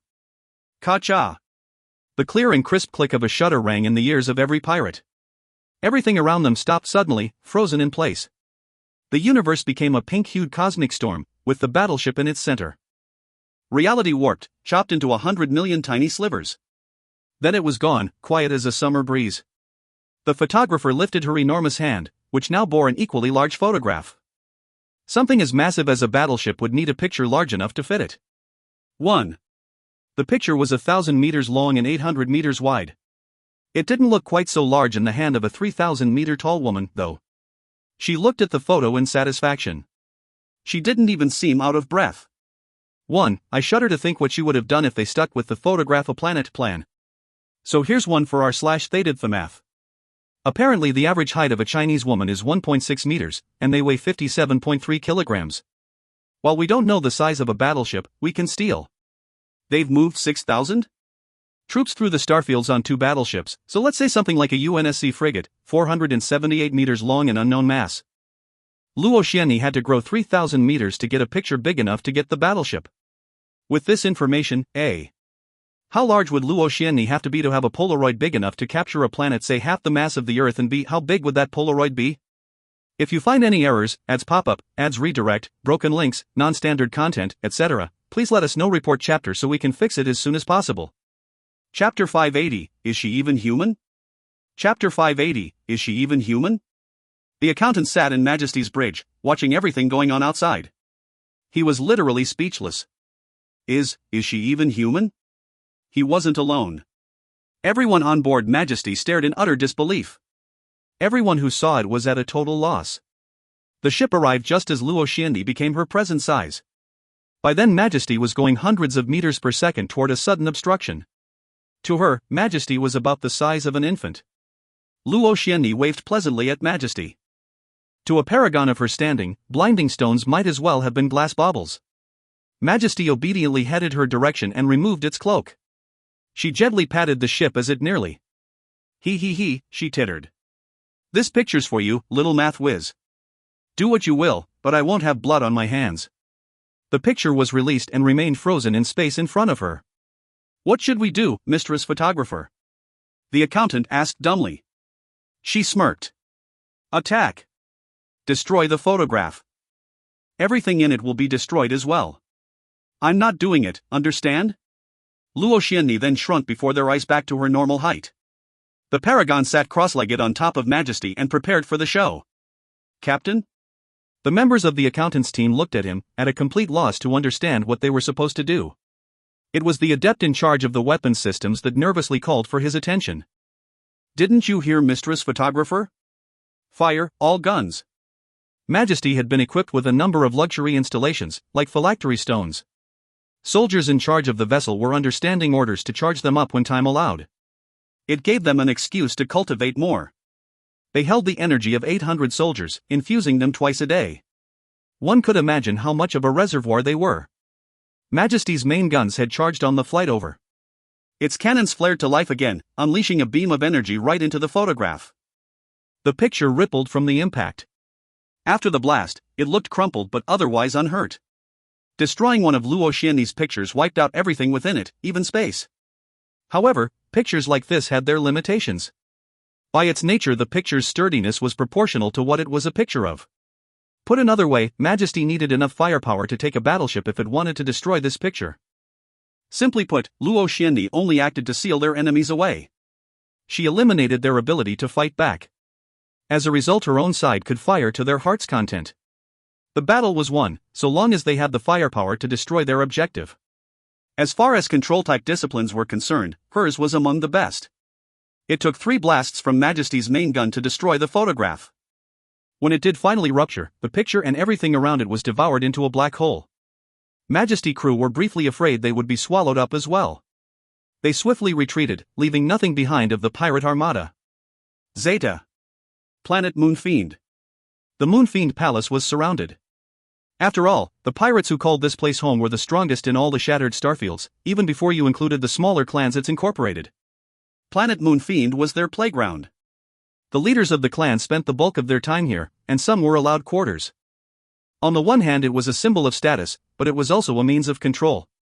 The smaller clans surrounding the palace got word of the attack, and began to gather their forces. They marched to retake the seat of their power. However, what they met was Moonfiend Palace's overwhelming defenses. Their attack was coordinated. Pirate clans assaulted the palace's shields from every angle. More than 5,000 mechas milled around like a host of angry ants. Beams of energy ceaselessly struck the shields, making them undulate. However, when the shields were designed, they were made to withstand assault from battleships. Even the pirates' armadas would need time to break through, if they still existed. The shields started to dim under the sustained attack. The pirates outside, though, were losing contact with more of their brothers inside. As they shouted into communicators, their eyes were drawn to the palace's tallest tower. There, a bright flash blinded them as its cannon fired. Scores of other guns peeked out from various windows. The fortress was veritably bristling with firepower. They started to fire every which way, at anything that got too close. Pirate mechas exploded all around the palace like fireworks. The palace's defenses were active, which meant their fortress had fallen into enemy hands. The largest ray of light from the palace's tallest tower swept through the airborne mecha suits. After one passed, the 100 or so suits were nothing more than wisps of steam. That was their railgun, a mini railgun, to be precise. Many of the 5,000 pirates who'd come to retake their palace were taken off guard.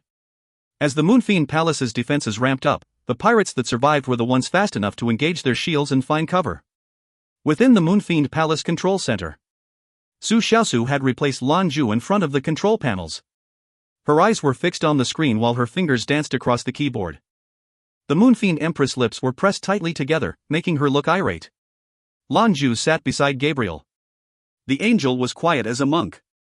He watched the situation outside evolve, pirates running every direction like headless flies. He knew the clan was finished. After all the time, effort and resources they put into the Moonfiend pirates, this was how they ended. No need for anyone to rush back. Instead, go clear out the other cities on Moonfiend. They won't be getting past our defenses. Lan Jue delivered his orders to Zeus 1 and Brigades 3 and 4. Star Division had total control over the palace now. The pirates who were within when the operation commenced were tenaciously hunted down and eliminated. The pirates they ran into were strong, but routed. They were fumbling to find a means to flee, and had no will to fight.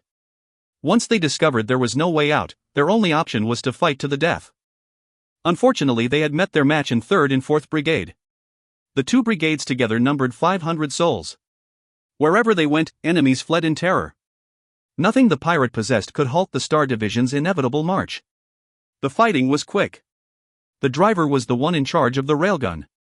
He had control of the high ground, and was in contact with Lan Jue in the control room. His last blast had been at Xiaosu's command. The gun was so powerful that it needed to cool down after each shot. It took around 30 seconds for it to be prepped for another round. However, in that one blast the driver reduced the pirates' fighting force by 2/3. The others weren't eager to be vaporized. What in the world were you and the Citadel thinking? Light and righteousness doesn't seem to be your aim, you boss has chosen to walk a dark path. Why? Lan Jue was genuinely curious as he asked the question of Gabriel. The messenger of death shot him a glance but didn't say anything. Lan Jue was a predator, and saying anything to him wasn't going to help the situation. Lan Jue patted Gabriel's shoulder, then stood and walked over to the former Moonfiend Empress. Don't grieve, he told her. The past is the past. When we leave here, it'll be the beginning of your new life. She gently nodded her head, but a pain flitted across her eyes. This place is a product of my blood, sweat, and tears. It's hard to give it up. She kept typing as she spoke. Her fingers never slowed and the palace's defenses continued to wreak havoc on the forces outside. Their forces didn't engage the enemy, they didn't need to. So long as they kept swapping out old gems with new ones, the defense systems could fight indefinitely. Lan Jue didn't say anything more to try and convince her. Some things had to be decided personally. The 2 secondary planets have been handled. The mighty tortoise has become an empty turtle shell. The armada for the other planets been silenced. The accountant's voice reported. Lan Jue's communicator was on speaker, everyone could hear him. Xiaosu snuck a furtive look at her boss and nodded her head. It was a proclamation. It meant they'd won. Zeus 1 and the battleships taken by the other divisions were scouring the planet, eliminating any resistance they found. 3 battleships against a routed host of mechas, the results were easy to guess. The pirates fighting to gain entry into the palace didn't have the firepower to do it. The railguns on the secondary planets couldn't reach them here. Even if they couldn't, they'd be firing blindly. In the end, this was different from their excursion against the Red Widows. The asteroids around Arachnid were more like satellites or small moons than partner planets. They were smaller and closer together. If you find any errors, ads pop-up, ads redirect, broken links, non-standard content, etc., please let us know. Report chapter so we can fix it as soon as possible. Chapter 581, Total Control. Chapter 581, Total Control. The secondary planets were planets in their own right, though not as large as Moonfiend. Still, they needed to maintain a stable relationship with their star the same as any other planet, lest they run into a whole host of problems. The Moonfiend pirates had reached their end. Already 2nd Brigade was divvying up their spoils from the palace. Su Xiaosu turned her head toward Lan Jue.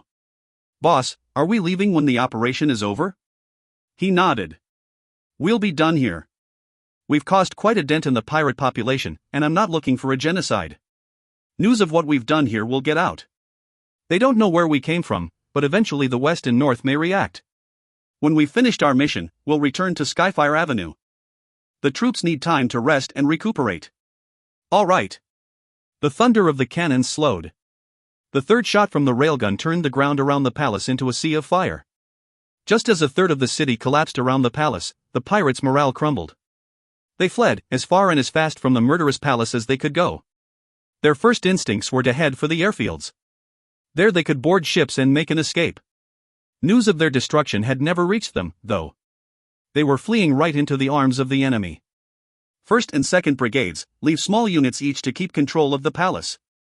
The rest go out and clean up the remaining pirate forces. Lan Jue gave the order through his communicator. It was time to take the fight to them. Star Division soldiers set out to make sure the pirates couldn't mount a quick recovery. Lan Jue wanted this place cleansed. It was inevitable that pirates would return, but any clan looking to dominate the planets would need time and resources. Finishing the pirates off wasn't as easy or quick as their initial attack. They had to hunt them down first, which they did with the help of airships. Meanwhile, Lan Jue ordered Zeus-1 to return. Their riches from the raid would be stored on the nimble ship. About the only thing that improved after the Moonfiend Empress removal were their coffers. Xiaosu counted it as 3 times what it was before she'd left. Densely packed riches won from Moonfiend's enemies. Ever since the Pontiff's Citadel had taken over, their path of destruction had been even more thorough than the Star Division's. Why would so many pirates agree to subjugation? Simply put, the Moonfiend pirates gave them no choice.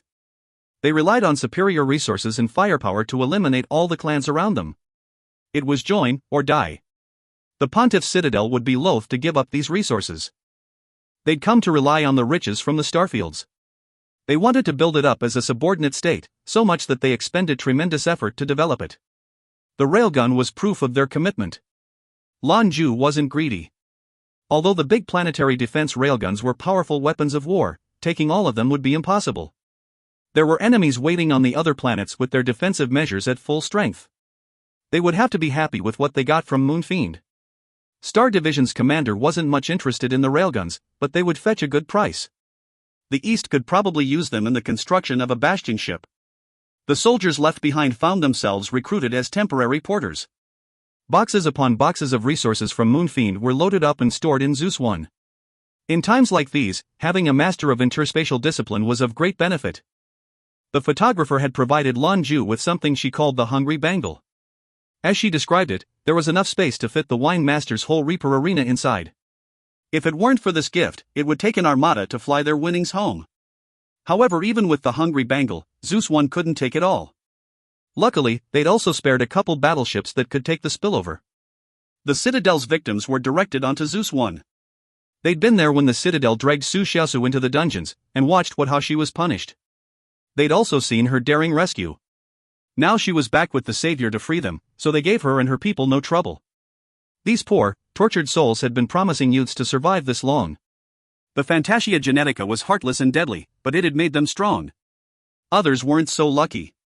Those that survived were injected with medicines that sealed this power. Before they were brainwashed into service, they were dangerous if left unchecked. Once they got back to the avenue, it shouldn't take their doctors long to flush it out of their systems. Gabriel could only watch in silence as Lan Jue gave his commands.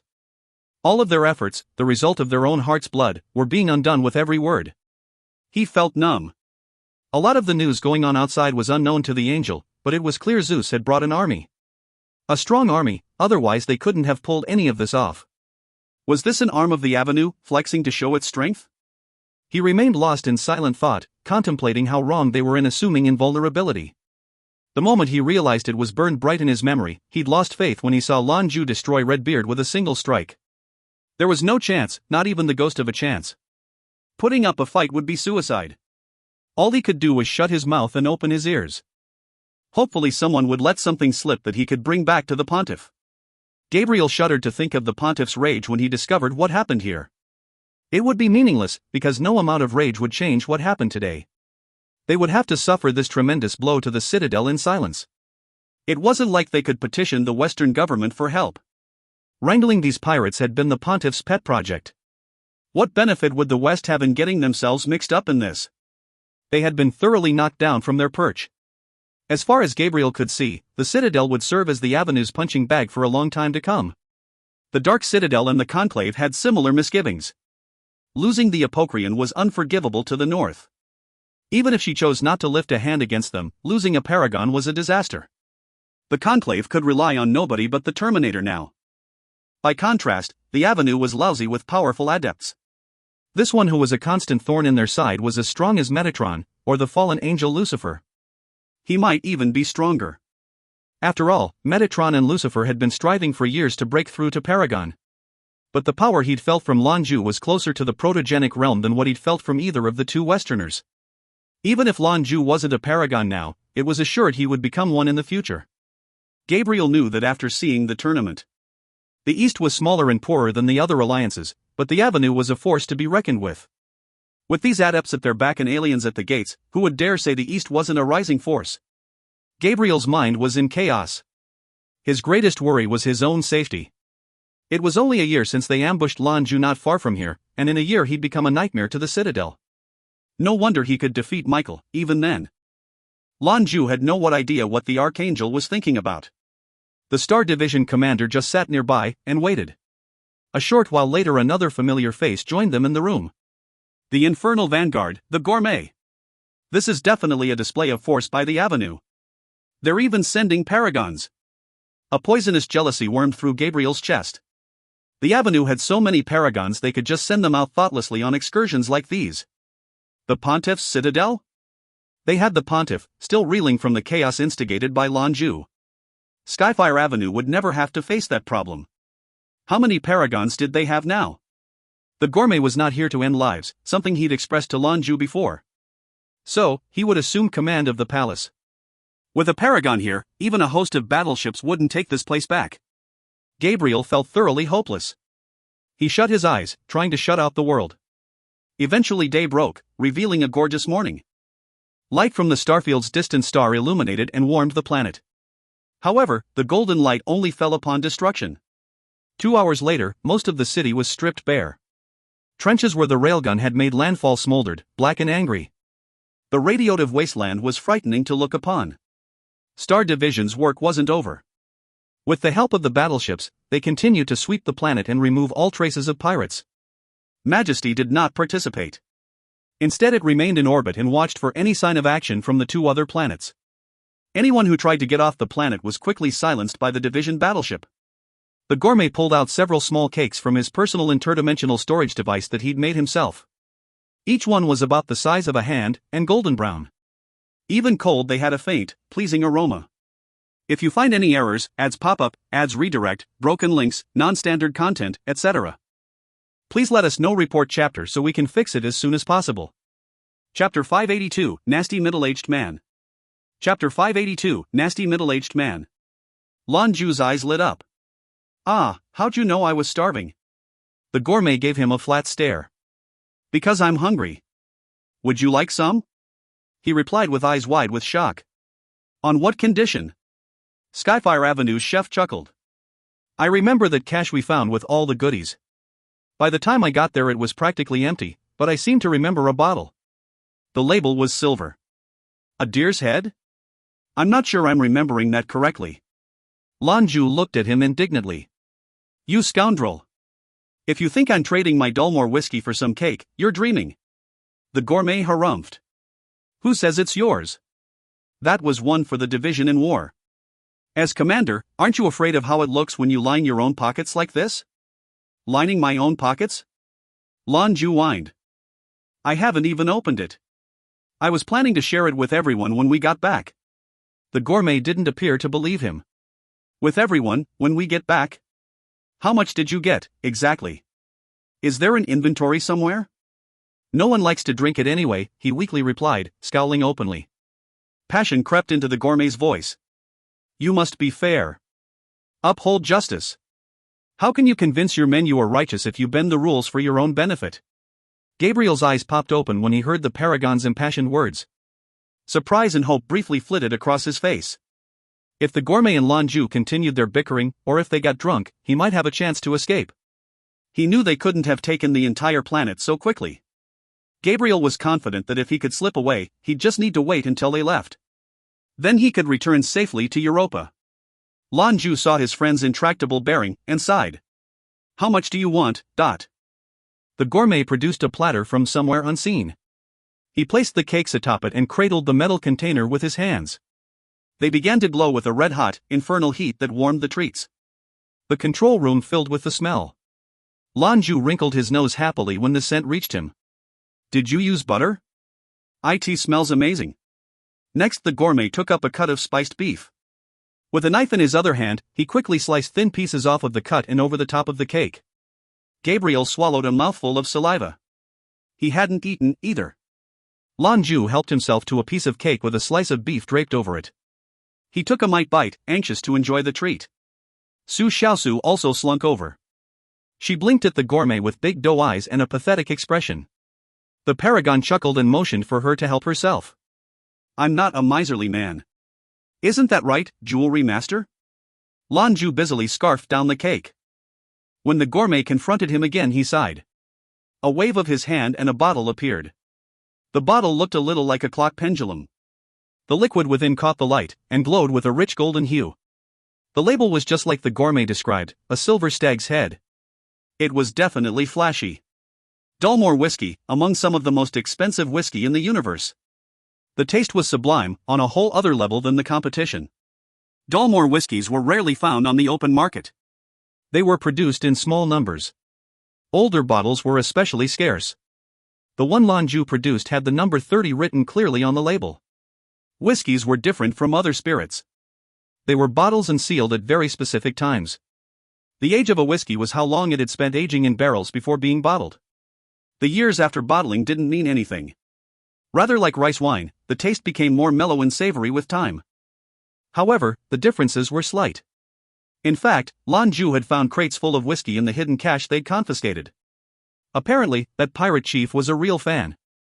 A lot of the ancient bottling techniques had been lost to history, and were likely never to be rediscovered. This bottle was one of a treasure trove they'd uncovered, full of a precious liquid most even from Skyfire Avenue have never seen. The gourmet picked up the bottle to open it. Wait. Do you have proper glasses? Lan Jue cried in a final, desperate gambit. High-class whiskey needed the proper glasses to really enjoy. They trapped the spirit's aroma. That was the only way to fully enjoy it. Nonsense. As a self-professed glutton, how could I come unprepared? In a flash, 2 traditional Scottish whiskey glasses were on the table beside the bottle. Lan Jue sighed, defeated. He had no recourse but to gnaw of the cake and beef in consolation. Add another glass. The driver's boisterous voice heralded his arrival. They turned their heads to see the rough-looking man stride their way. Not cool, you guys. You were gonna drink such a fine bottle without me. Don't you have any shame? He roared. Fight. Come on, fight. Someone inwardly prayed. Unfortunately, another glass joined the other 2. Soon they were sloshing with a sip of golden liquid, enough to cover the glass bottom. The gourmet then recorked the bottle, and tucked it away in his storage ring. You're a thief. Who was just going on about fairness and righteousness and all that? Lan Jue cried indignantly. Enough, the gourmet coolly remarked. I wanted this bottle, and was gracious to give you both a taste. There was never any sort of agreement about anything else. What are you doing, slandering me like that? Lan Jue paused, and the anger drained from his face. Seeing as you're the senior here, go right ahead, Ut. A spark of surprise lit up the gourmet's expression. You have something better, don't you? The gourmet didn't see everything in the cache they'd found, only the empty bottle of Dalmore. He didn't think there might be something better hidden inside. And yet, Lan Jue had been relatively quick to give up this bottle. The jewelry master chuckled sheepishly. Old bottles of Talisker and Bowmore. What do you think, do they match up to the Dalmore? Both of them were fine whiskies, but really they couldn't match up to a fine Dalmore. The driver didn't involve himself. He snatched up the glass, lifted it to his nose and took a deep breath. He looked enchanted by the aroma. Lan Jue and the gourmet followed his example. They each took a moment to appreciate the smell, then sipped. Their first reaction to the whiskey wasn't the flavor or texture. It was a pleasant warmth that started in their bellies and spread outward. It took with it the heady flavors and aromas. The sensation was so pure it made the hairs on their arms stand on end. No conflict, damn. Gabriel sat glumly to one side, his mind still searching for a way out. The alcohol was of no interest to him, but the cake was a bit of a distraction. Unfortunately for him, he'd been entirely forgotten by the others. In mere moments, it was all scarfed down by Lan Jue and the others while they enjoyed their drinks. Well, I'm going to look for the seamstress, the gourmet stated, after he'd finished eating. I got a message from her earlier. She should be somewhere nearby. People often considered the seamstress a gentle and soft-spoken lady, but that was only part of her persona. In fact, she was an accomplished mecha pilot, God-ranked. She'd been called Windbreaker during the God battles, and had given them the monarchs a great deal of trouble piloting Skyshade. She'd hidden her identity so well everyone assumed Windbreaker was a man. She was also the gourmet's wife. With a fine drink in hand and a full belly, of course the gourmet would want to go find his wife. As he got up and left, the driver quietly watched him go. When the coast was clear, he scooched closer. So you got anything better? He said, looking at his drinking buddy. Lan Jue cautiously drew his eyes to the driver. What about those cigars I saw you snatch from the cache? There's enough for you. Fair. Fine, then it's agreed. We'll split it up when we get back, Lan Jue said with a grin. I knew you two were up to no good. There was a flash of light, and the gourmet reappeared in front of them. The driver almost fell out of his chair. Shit. It's a trap. The gourmet grunted in irritation. His dark gaze settled on Lan Jue. Come clean. Lan Jue threw up his hands, entreating silence. Quiet. There are a lot of people who want this stuff. How about this, when we get back we split it 3 ways. Everyone gets a fair cut. How's that sound? And no one hides anything else. But I would like some Australian lobster. Gourmet, it's on you. The gourmet's serious expression melted away and he chuckled. No problem.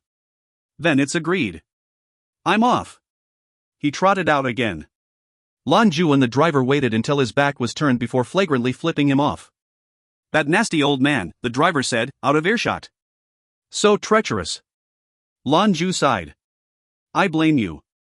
If only you could have kept your mouth shut. Gabriel closed his eyes, looking almost pained. These guys. Blasts were still fierce and often. The fighting had spread out and pirates were being rooted out as they finished their drinks. Star Division ships appeared above the holdouts' heads and rained death from a safe distance. Every explosion eroded the pirates' resistance. If you find any errors, ads pop up, ads redirect, broken links, non-standard content, etc., please let us know. Report chapter so we can fix it as soon as possible. Chapter 583, The Death of the Barber. Chapter 583, The Death of the Barber. The pirates had weapons, certainly, but without the help of a planetary defense system they would never get through an airship's hull. All they could do was try and survive the beating. They had to watch as their fellow scallywags were reduced to ash. All of the Star Division soldiers from every brigade were immersed in battle. They were strong together and alone. Whether they fought in groups or on their own, the Star Division soldiers swept away all opposition. Air support watched over them from above. A day on Moonfiend was roughly 16 hours long. 8 hours after dawn, when the sun was at its zenith, the sounds of fighting began to subside. Moonfiend Palace, main control room. Boss, Su Xiaosu called, looking at Lan Jue, it's more or less finished. Lan Jue nodded back at her. They weren't trying to kill the whole planet. There were too many, and a lot of the population weren't pirates. Discussions were held on the topic of taking some of these slaves with them. In the end, though, they couldn't work it out. There were too many people. With only the few ships they had, there wasn't enough space to take them all. Besides, there was nothing to stop pirates from hiding among them as normal folk. It was a recipe for future disaster. They need a proper military to solve this problem. The Moonfiend pirates were no more, and the shattered starfields no longer had a dominant force. When they returned, Lan Jue would urge the Eastern military to send a few ships and pick them up. It wasn't unthinkable that they would want to set up an outpost here. The accountant had been busy these last few hours as well. He'd been busy at the code for the defense system, supplanting their defenses with an encryption program of his own. It was phenomenally complicated, and any would-be hacker would have to get past it before they could assume control of the system. Tell people to start packing it up. Time to withdraw. Or gather on Moonfiend then head out, Lan Jue told Xiaosu. Aye. The battleships they'd captured from the pirates were theirs now, and though they weren't large enough to take everyone, they did afford them more space. The miners, for instance, were undoubtedly innocent victims here. Lan Jue had already ordered the Kofefi master to head to the mines with his new ship and gather them up. Those unfortunate souls who were kept in the Citadel's prison were also brought aboard. Those two groups alone filled Star Division's 2 new battleships. The battle for Moonfiend was easier than they'd thought. Su Xiaosu's intimate knowledge of the terrain and enemy forces had been integral. The pirates were sluggish, untrained, and lacked unity. It was a recipe for quick collapse. Of course, this is not to detract from the skill of the Star Division. Months of excursions have made them a true fighting force. A string of victories had made them confident, and the benefits they reaped solidified their faith in the organization. Despite months of danger, Star Division hadn't lost a single soldier. It was miraculous, and filled Lan Jue's men with conviction. Skyfire Avenue's young warriors had been tempered in the flames of battle. Lan Jue's Star Division was made out here among the broken stars. It filled Lan Jue with joy. Jewelry Master. Jewelry Master, if you're hearing me, respond. An urgent voice was calling him from the main monitor. Lan Jue was stunned for a moment. Xiaosu answered and called up the feed. The accountant's anxious face came into view. What is it, accountant? Lan Jue asked inquiringly. The accountant's voice was low. See for yourself. The sound of his fingers on the keyboard preceded a change of video. From the picture they could see an expansive asteroid belt. It was surging through pace like a rocky tidal wave. Massive slabs of metallic rock smashed into each other at thousands of kilometers a second. As the space between them filled with debris, faint undulations in reality caught their eye. What is this? He asked the distressed hacker. I have no idea, the accountant replied, that's what makes it so frightening. At first it just looked like cosmic turbulence. With so many small planets and asteroid fields to get in the way, though, that should be impossible. For safety, I think we all need to get out of here right away. We can't delay. Got it. Lan Jue snapped his attention to Xiaosu. Send out the command, immediate evacuation. Get everyone back as soon as possible, have the ships ready to pick them up. Aye aye. The division's second-in-command didn't question or hesitate. This was her first time running into cosmic turbulence. Everything the accountant said was true, they shouldn't have anything like that so deep in the starfields, but... Su Xiaosu shot to her feet once the orders were given. The accountant took up remote control of the planet's systems. She then turned to Lan Jue. Boss, we need to go too. Mika will bring Zeus One around to pick us up. Alright, let's go. The driver and Xiaosu were on his heels as he walked out of the room. As he passed Gabriel, he muttered, Are you coming with us or staying here? There's cosmic turbulence coming this way. Gabriel, who had until then been sitting quietly with his eyes shut, jumped to his feet. I'm coming, he said without a moment's hesitation. Of course he hadn't been meditating, though it had appeared that way. The Archangel had been quiet and attentive the whole time. He'd heard the exchange between Lan Jue and the accountant. He didn't believe it either, but better to doubt and live. What if it were true? It would mean cosmic turbulence was bringing enough asteroids in its wake to obliterate the whole planet. Moonfiend's defenses couldn't contend with that. The decision to leave with Lan Jue was an easy one. Gabriel was confident from their earlier exchanges that the Star Division commander didn't have any intention of killing him. It was humiliating, but it was better than dying. 4th Brigade followed their leaders from the palace, as did the units left behind by 1st and 2nd Brigade. The accountant shut down the defenses around the palace to allow for approach. When Lan Jue stepped out with his people in tow, he was greeted with a landscape of devastation. Su Xiaosu's eyes hardened. She'd built this place through her own effort. It would be strange if she felt joy at watching it burn. Xiaosu. Lan Jue put a hand on her shoulder. She shook her head. I'm fine, boss, relax. Tearing it down is better than giving it to them. Lan Jue smiled supportively. I like your thinking. You might have lost the Moonfiend Pirates, but you got the Star Division in return. We're a larger arena for you to showcase your skill, Xiaosu smiled and nodded. There were still people on the street, though much fewer than there had been. He looked in the distance to see a familiar figure. Her? Lan Jue muttered in surprise. Purplish red hair, matching leotard, it was the same beautiful young woman from before. The others followed his gaze to the woman. The driver's eyes in particular lit up. Nice. I didn't girls who looked like that were in this pirate hell. Lan Jue narrowed his eyes. I don't think she's a pirate. I saw her in Crescent City, then again in Luna. How did she get here? At first he'd felt compassionate for the young woman, compelled to help.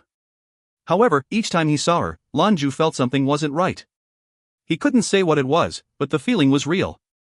I'll take a look. A figure appeared at Lan Jue's side. It was one of Skyfire Avenue's 18 counselors, the barber. His eyes were bright, clearly interested in getting a better look at this beauty. The driver muttered. Aren't you afraid the beautician will be jealous? The barber chortled over his shoulder. There's nothing between us. She looks down on me. How do you think I'd look if I'm a savior, eh? What do you say, jewelry master? Let's bring her with us. Leaving someone so beautiful here would be a terrible waste. He didn't wait for Lan Jue's permission. The barber was adept at speed, and was off in a flash.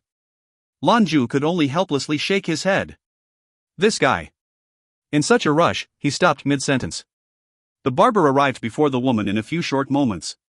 Meanwhile, the girl was staring up into the sky, peering at something only she could see. As the barber appeared, she seemed to sense it, and waved at him with her hand. A ray of blinding red light flashed. In an instant, the barber was reduced to a cloud of blood. Whoosh! They watched in horror as what remained of the Avenue Counselor was sucked into the woman, and vanished. Lan Jue, the driver, and the others felt the wave of power from the ray. It washed over them, making every hair on their body stand on end. The telltale pressure of someone with a superior discipline descended upon them. Barber! Lan Jue screamed. He charged. Now he understood why she'd felt so wrong. That power was not something any human could produce. How could the terror they felt be produced by any normal person? No wonder she was so unnaturally beautiful, and here alone in a world of pirates. The driver and Xiaosu were right behind him. They rushed right for the barber's murderer. She had her head down as she slurped up what remained of her kill. A violet aura rippled around her that seemed to make her brighter. Her eyes snapped up, and she saw Lan Jue heading her way. If you find any errors, ads pop up, ads redirect, broken links, non-standard content, etc., please let us know. Report chapter so we can fix it as soon as possible. Chapter 584, Your Food. Chapter 584, Your Food. Golden light flashed behind Lan Jue's eyes. He didn't know anything about this woman or where she came from, but her actions clearly made her his enemy. The barber had been one of the weaker Skyfire counselors, but he was still 9th level 3rd rank, maybe 4th. Yet, this terrifying woman ended him with a wave of her hand. How strong was she? He was afraid she was a paragon.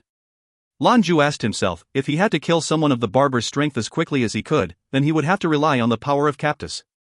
She did it with her hand. She watched Lan Jue rush toward her. Confusion was evident in her gaze, but Lan Jue was already there. A bolt of electricity as thick as her waist came crashing toward her. The blinding lights flickered as they ran up and down the girl's body, making her shake. The violet aura around her flashed, and suddenly the lightning was gone. The driver's attack was on the heels of the first. Silver lightning lashed out like a deadly whip. However, as the young woman's eyes narrowed, the bolt was reflected back. It struck the driver so hard he went flying away. Golden light swirled up Su Xiaosu, then was ejected as a ray of holy light at their foe. The girl frowned. The confusion in her eyes gave way to untamed ferocity. Her right hand shot out, and a beam of violet light fired toward the morning star. It was the same attack that had slain the barber. Lan Jue threw himself between the ray and Su Xiaosu without thinking. In the same instant, his body bloomed with a searing golden light, like a small sun. Lan Jue's commanding voice rang out. Harden!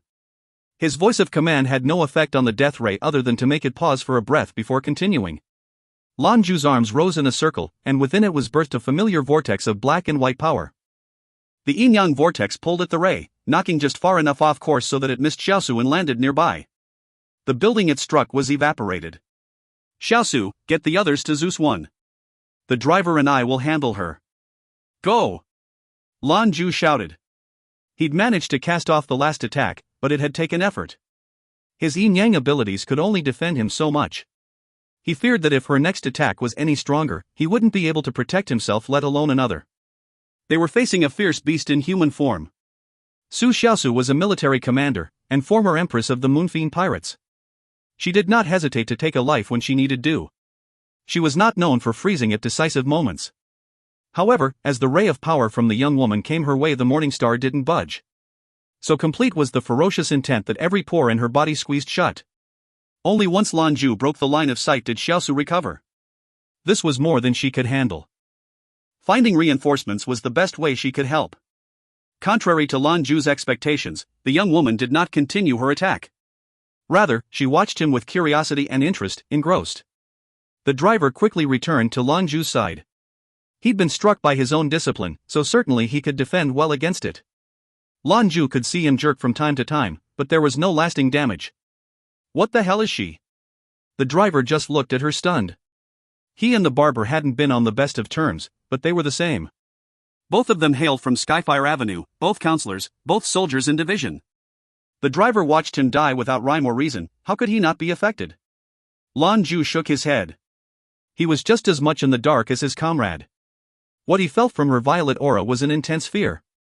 The blasts of energy seemed like reactions, but were strong enough to be considered paragon level. Whatever her discipline was, it was incredibly potent. Lan Jue wasn't sure his protogeniate-infused lightning would be enough to deal with her. His uncertainty called to Captus. A pale red aura swam around the monarch. The woman's curiosity turned to shock when she saw the change in his aura.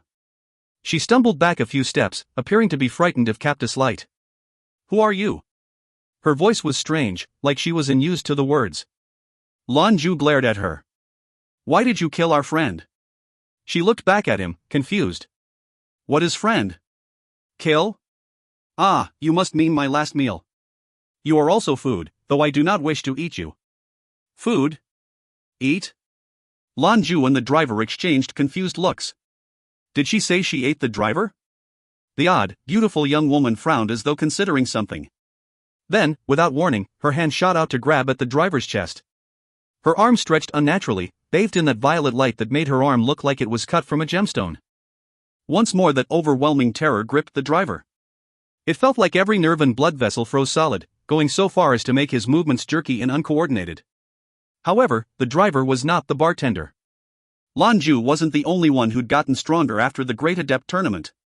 He bit the tip of his tongue, the sharp pain sharpening his focus. A blast of silver lightning erupted from him. Tiny thunderbolts slithered over him from head to toe as he let loose a feral roar. His discipline surged into his chest where it became a cluster of resplendent silver light. The driver coalesced his power into a pure barrier. The undulating line of silver was all that stood between him and that groping hand. When they met, the woman's arm swiped away the lightning like it was paper. Errant bolts of lightning arcs into the sky only to disappear, others found their way to both the driver and Lan Jue. The woman seemed to be attacking directly, a slave to instinct. Each strike was heavy with lethal power, so much that everyone was almost too startled to speak. But Lan Jue was prepared. Just as she lashed out for the driver, Lan Jue's hand flashed red. Captus appeared in his grip. He swept his hand almost gently to the side, but what issued from the weapon was a rift of intense interdimensional collapse headed right for the woman. She had no option but to retract that horrifyingly long arm. Her palm shot out instinctively to deflect the blow. Poof! The interdimensional rift caused by Captus shuddered and made the world before them warp uncomfortably. Lan Jue felt the space around him constrict, and it was then he realized. She was not only deflecting his attack, but counterattacking as well. He reeled back a few steps. Lan Jue grit his teeth and forced himself to be still. He could not give her ground, not even an inch more. If he did, she might grow bold and attack with all her strength. It wasn't just his life on the line, or the driver's. They had 10 units of soldiers who would be decimated if she got past them. The monarch's eyes blazed, as reddish golden light erupted from him. He drew upon every ounce of his power, planted his feet, gripped Captus with both hands and thrust himself forward blade first. The young woman's wide eyes couldn't come away from Lan Jue. A flood of emotion crossed her alluring face. But through all of that, there was nothing violent. No fear or rage. Instead, he saw confusion. She seemed almost pitiful. Lan Jue grit his teeth and steeled his nerves. He would not be dissuaded by the enchantment of her eyes. After what he witnessed, what he felt, how could she be considered pitiful on any level? The red light around Cactus blazed. Along its blade runes shimmered archaically. A column of reality collapsed where he pointed.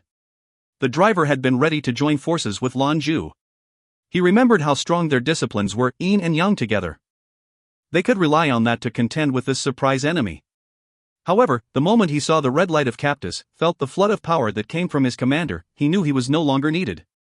He dissolved into a bolt of silver lightning and retreated. Staying behind, he was only good as a spectator. This fight was above his pay grade. Just then the sparkling hull of Zeus 1 came into view. Without delay, its traction beam burst to life and began swallowing up the division soldiers. Inside, one of the bridge monitors beeped as its main gun locked onto Lan Jue's target. All the while the woman never noticed.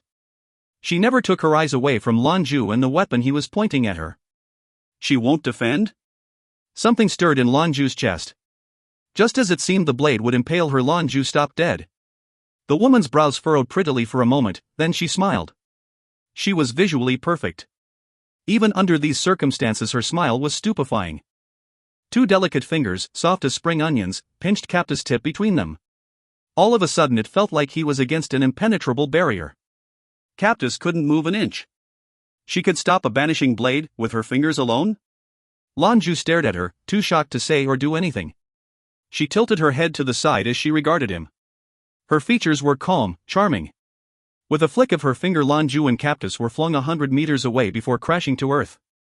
The banishing blade flickered and shuddered of its own accord. Lan Jue's expression could only be defined as stupefied. Since accepting Cactus, Lan Jue's power had reached previously unknown heights. Until now, he had met no foe who could defy Cactus' deadly edge. Never did he think he'd encounter someone capable of choking the sword's power. It was one of the banishing blades. If you find any errors, ads pop up, ads redirect, broken links, non-standard content, etc., please let us know. Report chapter so we can fix it as soon as possible. Chapter 585, The Violet Princess. Chapter 585, The Violet Princess. Lan Jue knew the failings were not with the sword, but with how much of its power Lan Jue was able to command. The woman lifting her head and looked up at Zeus 1, hovering overhead. Mika had been appraised of the situation. She knew the barber had been slain by this woman's hand, and now with her boss out of the way she had a clean line of sight.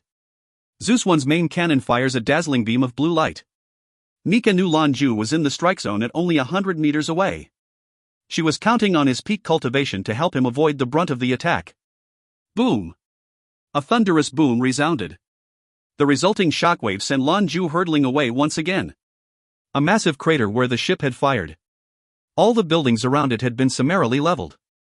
A red flick flickered around Lan Jue, Cactus, protecting itself. Even with his constitution shored up by the banishing blade, the blast threw him 1,000 meters from the crater. A moment later, a dark red lung spread out over the sky. The crimson hue painted everything around them as rivers of lava tumbled from the heavens. The boiling rock converged on the crater. The gourmet hovered in the sky, hand in hand with seamstress. His face was hard and imposing. The ground still trembled from Zeus 1's blast. The crater it left behind was now a lake of molten lava. Its surface bubbled with poisonous fumes. Lan Jue recovered from the two blowbacks and rose into the sky. There he hovered and watched his team take on their inhuman opponent. An inexplicable disquiet filled him, though. He suspected the woman wouldn't be put down so easily. Coffee master, bartender. When you've gotten everyone, get back in atmosphere and meet up with Majesty. Lan Jue shouted the command through his communicator. He was beginning to suspect meeting her here was no accident. He'd felt it in their clash. There was something familiar. The blinding lights eventually receded. The waves of energy and clouds of dust settled. Clear skies hung over the red-hot lake of lava.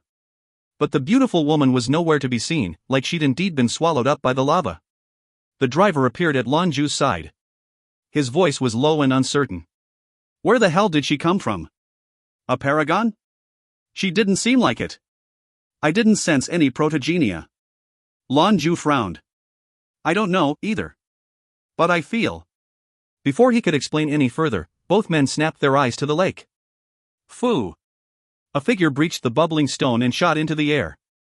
The woman looked angry. A strange frost covered her face, but otherwise she seemed unchanged from the mighty attack. There wasn't any indication the lava touched her at all. She cast a venomous glare at Lan Jue as she soared higher. Then, she whipped her hand out to swipe at the gourmet. In the same instant her body erupted in a blinding red light that shot right for Zeus 1. Lan Jue's battleship was shielded, but nevertheless careened out of the way of the red light.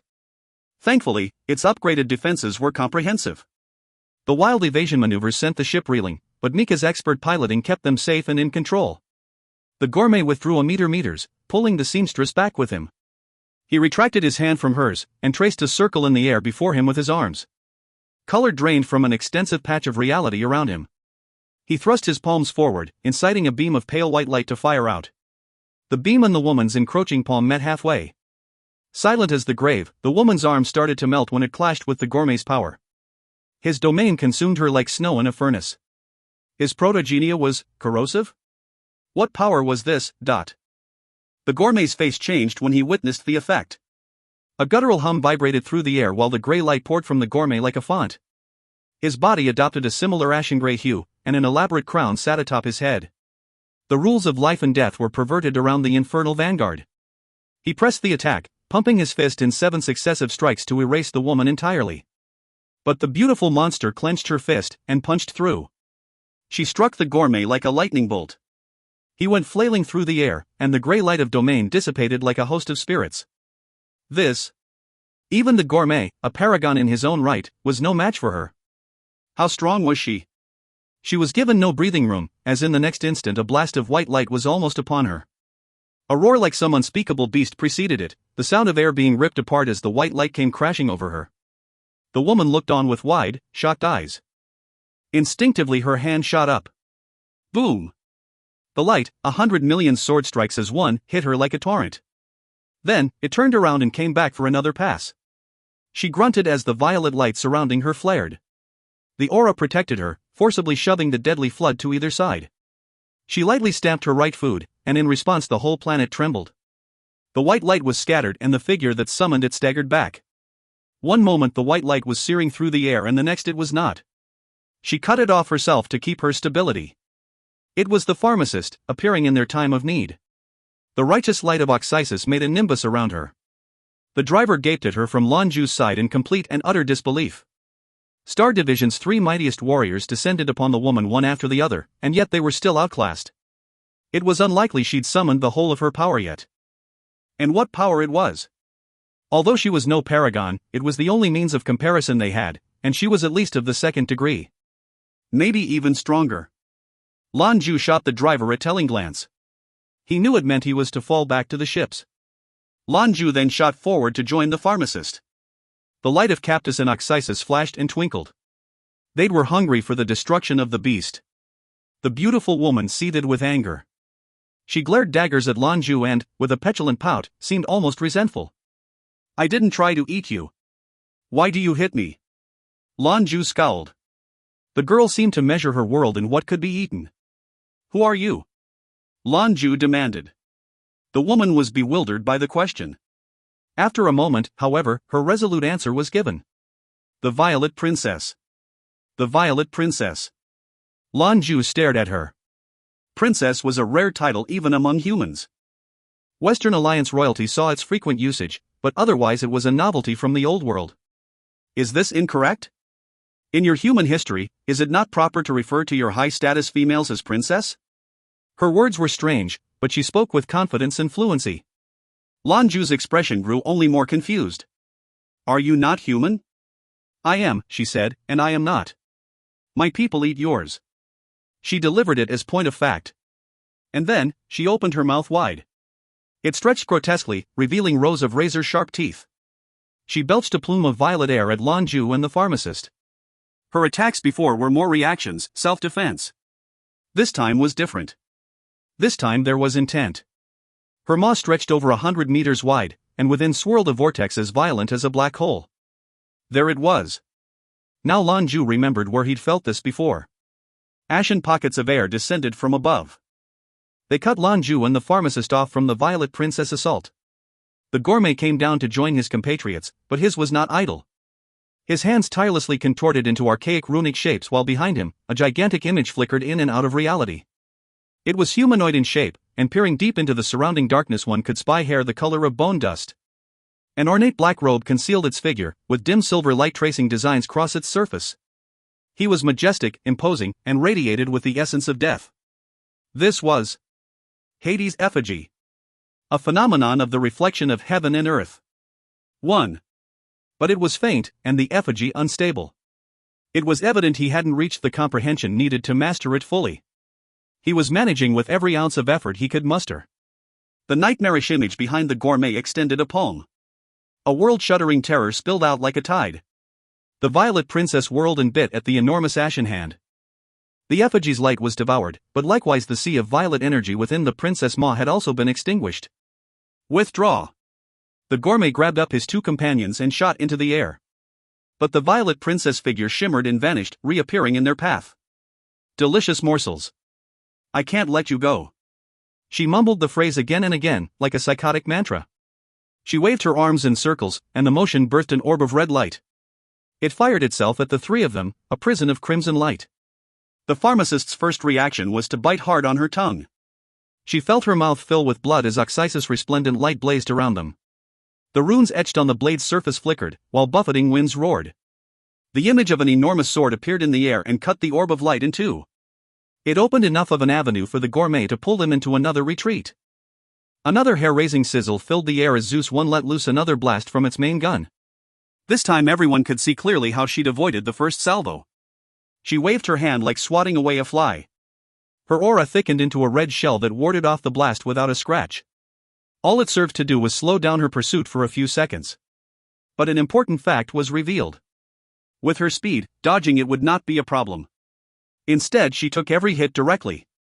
Did she find them so beneath her that dodging was unnecessary? 1. Reminder, Paragon levels. 1. Realm of Protogenia 2. Reflection of Heaven and Earth 3. Nirvana 4. Unknowable. If you find any errors, ads pop up, ads redirect, broken links, non-standard content, etc., please let us know. Report chapter so we can fix it as soon as possible. Chapter 586, The Terrifying Violet Princess. Chapter 586, The Terrifying Violet Princess. An alien. Her aura, it's just like an alien's. Lan Jue's voice wormed into the pharmacist's and gourmet's ears. An alien? An alien this strong? Their hearts sank. If this was true, the princess chose her name aptly. She would have to be among the strongest of her kind. And if she was here, did that mean there were others? The Violet Princess reeled at Zeus I. She appeared to have lost patience. Throwing her head back, the alien screamed into the heavens. A pair of wings ripped open her back and spread wide. It was a precursor for an unfathomable scene. The beautiful face was twisted in a mask of ferocity and anger. Lines of mystifying violet light slithered across her skin, while her body swelled to over 3 meters tall. Her figure retained its alluring shape, however layers of violet scales slithered out to encase her.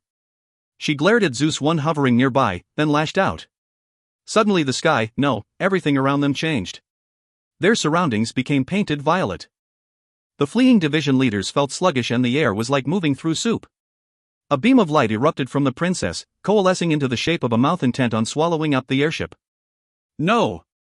Lan Jue screamed, but he was helpless to stop it. He could hardly move in this violet universe. Even Captus light was dimmed. Ka-cha! The crystal-clear click of a shutter hung in the air. The color palette of their new reality shifted from violet to pale pink. On the heels of that sharp camera shutter came another sound. Awesome and dreadful, the violet light was stopped dead and shattered into 100,000 shards of glass. Pieces of it glittered as they tumbled from the sky. Zeus I fled like a robin from a hawk. It swung dramatically askew in its hurry to flee. Mika was just getting the writhing hellfire around her back under control. She had stared into the jaws of death. A moment later, and everyone on board would have been smoke and ash. It was unthinkable. Their complicated and daring raid of Moon Fiend had gone without a hitch. Only in the final moments, as they made for a victorious departure, did they meet with disaster. How could this be? It was outside their ability to predict. The photographer didn't either. She'd saved the lives of everyone on that ship, but only just. She wasn't any more prepared than anyone else. The Violet Princess' eyes were filled with incredulity. She looked at Zhou Qianlin with doubt written on her pretty face. Zhou Qianlin hovered in midair, with her camera in one hand. She looked back at the princess, eye to eye. Her sudden arrival made Lan Jue feel like he could breathe again. He called out to his mother. I think she's an alien. Only, I don't know why she looks like a human. An alien? When he said the words, the pharmacist and the gourmet shuddered. This beautiful woman, an alien? The level of power she displayed would back that up, as would her brutal aura. Zhou Qianlin sniffed. She lifted her camera once again. But the Violet Princess sensed something was coming. Her beguiling figure trembled, then vanished. She reappeared in the next instant in front of the photographer, throwing a fist toward her face. Just as the attack was ready to land, her figure became dim. The princess swiped right through an empty image. The real paragon was 1,000 meters away. Ka-cha! The familiar sound of her shudder came again. The skies went pick, and the Violet Princess felt her movements stiffen. It didn't last. A tremendous burst of violet light vented off of her that halted the photographer's power. It didn't extend to the pink skies, but for now the princess evaded becoming a photograph. Every onlooker was struck dumb by what they witnessed. They had just seen the photographer handily transform a battleship into a thin sheet. Apparently, the princess was too strong for even the mighty paragon to seal away. The Violet Princess thrust with her palms. A tide of violet energy surged from her, threatening to swallow up the vast pink sky. Forlorn humans watched the comforting pale hue begin to dissolve. A shimmering figure appeared behind her. It was a globe, enormous and violet as the rest of her kind. Despite its hazy image, they could see writhing tentacles lashing around the orb. Its presence boosted the princess aura, making it stronger. She was calling on her full power. Reality crackled where the embattled colors met. Cresting waves of energy filled all the space in between. Zeus 1, we're retreating. The gourmet said, making the call. He knew more than most that they couldn't be around for what was about to happen. This fight wasn't one any of them could sway in any positive fashion. He was thankful the beast hadn't used her full power immediately, otherwise it would have been a very short fight. The three of them withdrew as quickly as they could to the waiting airship. They were gathered up the bi-tractor beam and brought aboard. Lan Jue wasted no time making his way to the captain's chair and ordering Mika to get them out of there. The planet's surface was too dangerous. They would wait for the photographer in orbit. Mika grit her teeth and navigated them through the tempestuous winds. When she caught a moment of calm air, Zeus 1's engines flared to life. An impressive wake of flame followed their escape. Lan Jue's face was dark. Coming off their victory over the Moonfiend pirates, everyone had been ecstatic. Now the atmosphere was bleak and somber. Lan Jue had seen all kinds of aliens, from progenitor seeds to common beasts. He felt like he had at least a working knowledge of what they were up against. The Violet Princess showed him how wrong he was. He'd been operating under the assumption that the size of any given alien was proportional to their strength. Humanity was shoring up to steel themselves for a conflict, thinking they need only survive a simple assault. It would come down to a battle of attrition. The Violet Princess changed the game entirely. She was incredibly strong, seemingly invincible. The photographer had become a reflection of heaven and earth, and yet all she could do was dissuade the foe. Lan Jue determined that she must not be entirely familiar with her abilities. If she was, she'd have killed them all from the start, because she had the power of a paragon as strong as Zhou Qianlin. If you find any errors, ads pop up, ads redirect, broken links, non-standard content, etc., please let us know. Report chapter so we can fix it as soon as possible. Chapter 587, Retreat. Chapter 587, Retreat. Neither Captus nor Oxisis could harm the Violet Princess. She was on a whole other realm of dominance. If there were many like her in her species, then when the battle came. Lan Jue thought back to the clairvoyant and his earliest predictions. If this is what he saw in those visions, he could understand why the situation was so dire. Did you record the fight? He asked Mika. She nodded. Everything after we arrived. Su Xiaosu interjected, standing nearby. I have the first part on my communicator. Lan Jue's voice was low. Clean it up and send a copy to Majesty. Tell them to relay it to the Avenue immediately, highest priority. Could she just be a powerful paragon, not an alien? The driver said, hesitant to jump to conclusions. Lan Jue's lips turned in a bitter smirk. I hoped so. But her aura, the savagery, her fighting style, the fact she ate the barber, it all confirms my suspicions. We fought the aliens on Tempest. We know they can get into the starfields. If... He trailed off when something outside caught his eye. His pupils contracted. What is that? The others had been keenly watching when they saw his expression change. They followed his shocked gaze out the bridge window. Instantly their faces matched Lan Jue's, filled with shock and disbelief. Zeus 1 had shed Moonfiend's atmosphere, and the vista of outer space was revealed from the airship's windows. What they saw was the encroaching asteroid hail. 3 swirling cyclones of violet energy had appeared among the crashing stones. They were 10,000 kilometers across at least. From the vantage of their tiny airship, it was a truly spectacular scene. Light stopped as they neared the borders of the vortexes, photons ripped apart. It was apocalyptic. The accountant's voice crackled through the bridge's speakers. Zeus 1, Zeus 1. This is Majesty. Powerful, unknown energy fluctuations have appeared. Requesting permission to retreat. His voice was beginning to sound desperate. Granted, Lan Jue affirmed. Majesty and everyone else. Get out as fast as you can, make your way to Skyfire. Acknowledged. Jewelry Master, are you coming? The accountant sounded much relieved by the order to withdraw. Lan Jue hesitated for a moment. Yes, we're all pulling out. I anticipated your order and took the liberty of having the coffee master and bartender take their ships back first. They move slower, the accountant confessed. No time for that, Lan Jue replied. Everyone needs to get out, immediately. Aye. The accountant felt a weight lift from his chest, appearing to have avoided Lan Jue's wrath. Majesty briefly shed its cloak and twinkled against the dark backdrop of space. The battleship then re-engaged its invisibility and headed toward Zeus 1. Mika turned their ship around to prepare for their exit. I'm getting in the ejection capsule. Mika, shoot me out, Lan Jue ordered. Her head snapped around to look at him. Boss, you. He narrowed his eyes, catching the words in her throat. He didn't speak, he didn't need to. But Mika resolutely shook her head. No. Zeus 1 picked up speed. Lan Jue's voice was hard with anger.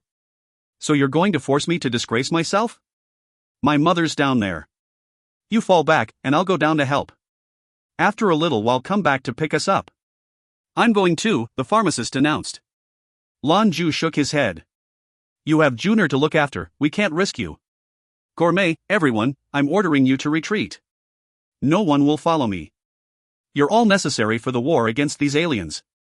If you believe the clairvoyant's predictions, then no harm should come to me. I'll just be there to support the photographer as much as I can. Someone needs to be there to record what happens. I'll make sure to send all the data and keep updates. I'm the only one who can do this. Now don't worry, my mother's strong. Even if she can't defeat the princess, escaping shouldn't be too difficult. When we're out of danger, we'll get in contact. Lan Jue was calm. He was addressing the leadership of Star Division. The pharmacist opened her mouth to protest, but the gourmet put a hand on her shoulder. Commander's orders. Lan Jue was a god-ranked mecha pilot, and third strongest in their group. With Zeus' help he could survive longer out in pace than the gourmet could. It was clearly the right choice. Lan Jue looked at the gourmet with a grateful eye. He turned and made his way to the ejection pod. Suddenly, a soft voice caught his ear. Don't go. Don't waste your effort, good child. There was a flicker of pink, and the photographer appeared on the ship's deck. Her face was pale and she stumbled, nearly falling but for the support of the pharmacist beside her. Everyone was relieved to see her, Lan Jue particularly. He rushed to her side. Ma, are you all right? He asked with deep concern. She smirked at him. I won't die. Let's get out of here. In all my life I've never seen interspatial fluctuations as strong as these, not normal cosmic turbulence. We need to get clear as quick as possible. Mika didn't need to wait for instructions. When the photographer appeared she was overjoyed, and wasted no time in pulling Zeus 1 into an escape trajectory. Lan Jue returned to the main control console. Majesty, this is Zeus 1. Release all your probes and get as much data from the surroundings as you can. Aye, Majesty acknowledges. Came the accountant's reply. Both ships made their final preparations then beat an escape as fast as their engines could muster. In no time they were tearing through space at the speed of light. Probes silently spun in orbit around Moonfiend. Linking eyes watched the surrounding chaos and sent the images back to the Division Armada. Zeta. On the surface of Moonfiend. A violet shadow was frozen solid. A series of clicks issued from it over and over until suddenly, a burst of violet light erupted from it. The shadow was shattered, revealing none other than the Violet Princess. There was confusion in her eyes. However, the pursed lips and irritated expression spoke to her displeasure. In another circumstance she looked like she might be a beautiful woman irritated with her boyfriend. It was an insidious mask, hiding the terror beneath. The swirling whirlpools of energy around the planet continued to expand until the asteroid belt threatening Moon Fiend was swallowed up and vanished. If you find any errors, ads pop-up, ads redirect, broken links, non-standard content, etc., please let us know. Report chapter so we can fix it as soon as possible. Chapter 588, Transferring Planets. Chapter 588, Transferring Planets. The asteroid belt was gone, like it had never existed. One of the defining features of the shattered starfields was that at any given time, in any given direction you could find asteroid belts and dwarf planets in scores. The clearest band was near the galaxy's central star. This area was traditionally not so lucky, and yet now the space around it was completely clear. That is, but for the three enormous vortexes. They swirled around the planet, emitting waves of energy that grew stronger by the moment, while they spun ever faster. Lan Jue and his team weren't the only spectators. All the pirates and slaves left on Moon Fiend, and especially its two sister planets, were spectators to the event. Unlike Lan Jue, however, they had no means of retreat. The surviving pirates had watched the destruction of Moon Fiend from their surveillance equipment only half a day ago. Moon Fiend Palace, the seat of their power, was under enemy occupation.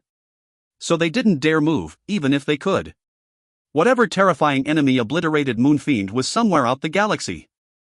Who knew what sort of devious traps they'd planned? This was especially true for the second planet whose entire fleet had been decimated. At least on the planet they had the defense system to offer protection.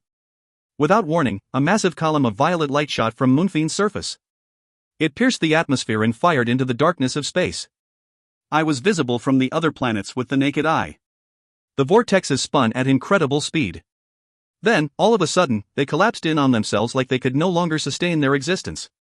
In a scene as strange as any in the last half a day, the cyclones of violet energy condensed to a single point of light. The buffeting tides of energy threatened to throw all three planets out of orbit. Rays of light struggling to fight their way out of that infinitesimally small space. Zeus 1 and Majesty were far from the dangers of this turbulence. At light speed, even those deadly rays couldn't catch them. However, everyone's eyes were glued to the monitors.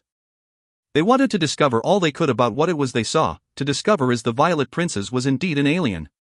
Not least of which, they needed to know what she was doing there. Reconnaissance equipment was limited in how far it could transmit data.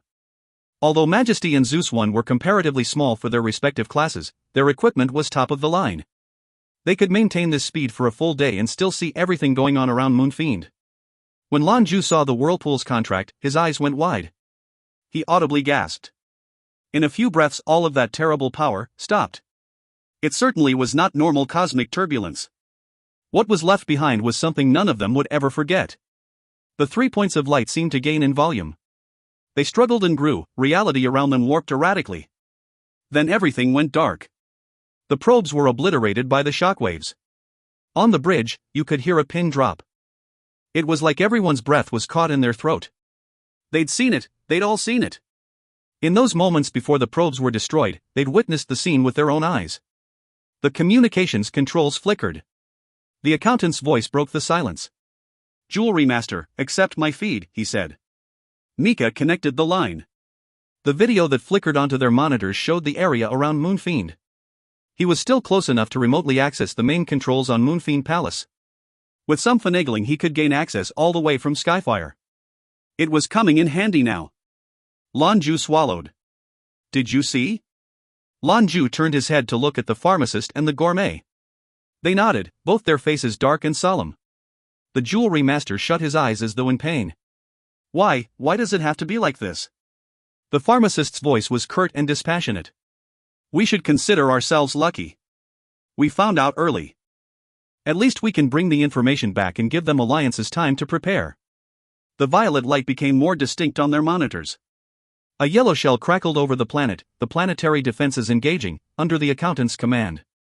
The shields and railguns alike prepared for any encroaching threat. The night sky was clear. All the asteroids had been blown away, leaving an obstructed view of the heavens. It made the three enormous shadows that much clearer. 3 gargantuan violet planets hovered in space, flickering with caustic light. The 3 alien planets. These were the harbingers of humanity's destruction they had been desperately preparing to meet. All of them had seen what happened to the North's 7th Fleet when they encountered these planets. Planetary transfer. This was one thing humanity was certain was impossible. But here they were, in human space, defying what everyone thought to be true. Alien invaders had flagrantly appeared in the heart of human-occupied space. This was the first news they got of the planets since the 7th Fleet. Up this point they had disappeared without a trace. Some optimists suggested the aliens were never after them, and had moved on. The universe was large, there was space enough for everyone. What they experienced proved this false. Not only did the alien planets reappear, they reappeared right in their backyard. They knew they could fly, now they knew they could transfer through space. Lan Jue had heard of the ability before. The wine master had performed it, though he only transferred himself and the doctor. These aliens, meanwhile, had found a way to move 3 whole planets. The leaders of the Star Division knew what that meant. Their enemy could show up anywhere, at any time. They could begin exterminating the human race tomorrow if they so pleased. They had seen what it did to the 7th Fleet, and knew that each planet was about as strong as a bastion ship. This meant there were 3 hostile bastion ships that could appear anywhere. Human bastion ships could move, obviously. However, large as they were, it took energy to get them moving even slowly. If their enemy could jump from one place to another, bastions would never catch them. The alien menace hadn't tipped its hand against humanity yet, but Lan Jue and the other Star Division warriors knew what was coming. Their hearts were filled with trepidation. When the planets first appeared, they seemed thin and transparent. Soon, however, they solidified. As real as the planets they were surrounding. The central planet, the largest of the 3, shook softly, then began to approach Moonfiend. It was at least 5 times larger than the Pirates' Playground, which was itself the largest planet in the starfields before these foes arrived. It was comparable to the largest of the human planets, including Skyfire, Luo, or Europa. 1. The column of violet light that burst from Moonfiend's surface gradually faded, and disappeared. The yellow shell that indicated the planet's shield was easily picked out. The other 2 alien planets followed the first's lead and advanced as well. Their targets were the 2 other pirate homeworlds. Lan Jue and the others tapped into the planet's telescopes and watched the hungry planet approach. Are they going to collide with it? Xiaosu wondered aloud. She clearly still had affection for the planet she once led. Crash? What kind of fighting style was this? It was inconceivable. Everyone racked their brain for answers. Every eye was glued to the monitors for any clue. As they looked on, the alien planet came within range of Moonfiend's railguns. Planetary defense systems, engage. They heard the accountant's voice call over the communications equipment. Flashes of light followed from the screens, as the railguns released their payload toward the encroaching threat. Everyone was aware of how destructive a full-sized railgun could be. Even a capital-class vessel with all its power wouldn't dare get within range of one of those guns, lest it was blown apart. Without question, Moonfiend had the most robust defense system in all of the shattered starfields. The Pontiff's Citadel spared no expense in protecting their assets. Light from the monitors painted everyone's face in hard, stark light. The railgun blasts found their target. But then, when the blast struck, the planet reacted by shimmering with violet light. When the light of the railgun blasts burned away, it revealed that no damage had been done. There wasn't even an explosion. Lan Jue stared fixedly at the planet and its violet aura. He could feel it all the way from here, the sense of that strange aura. It was the same as the one he'd felt from the Violet Princess. The power made Lan Jue heave a breath.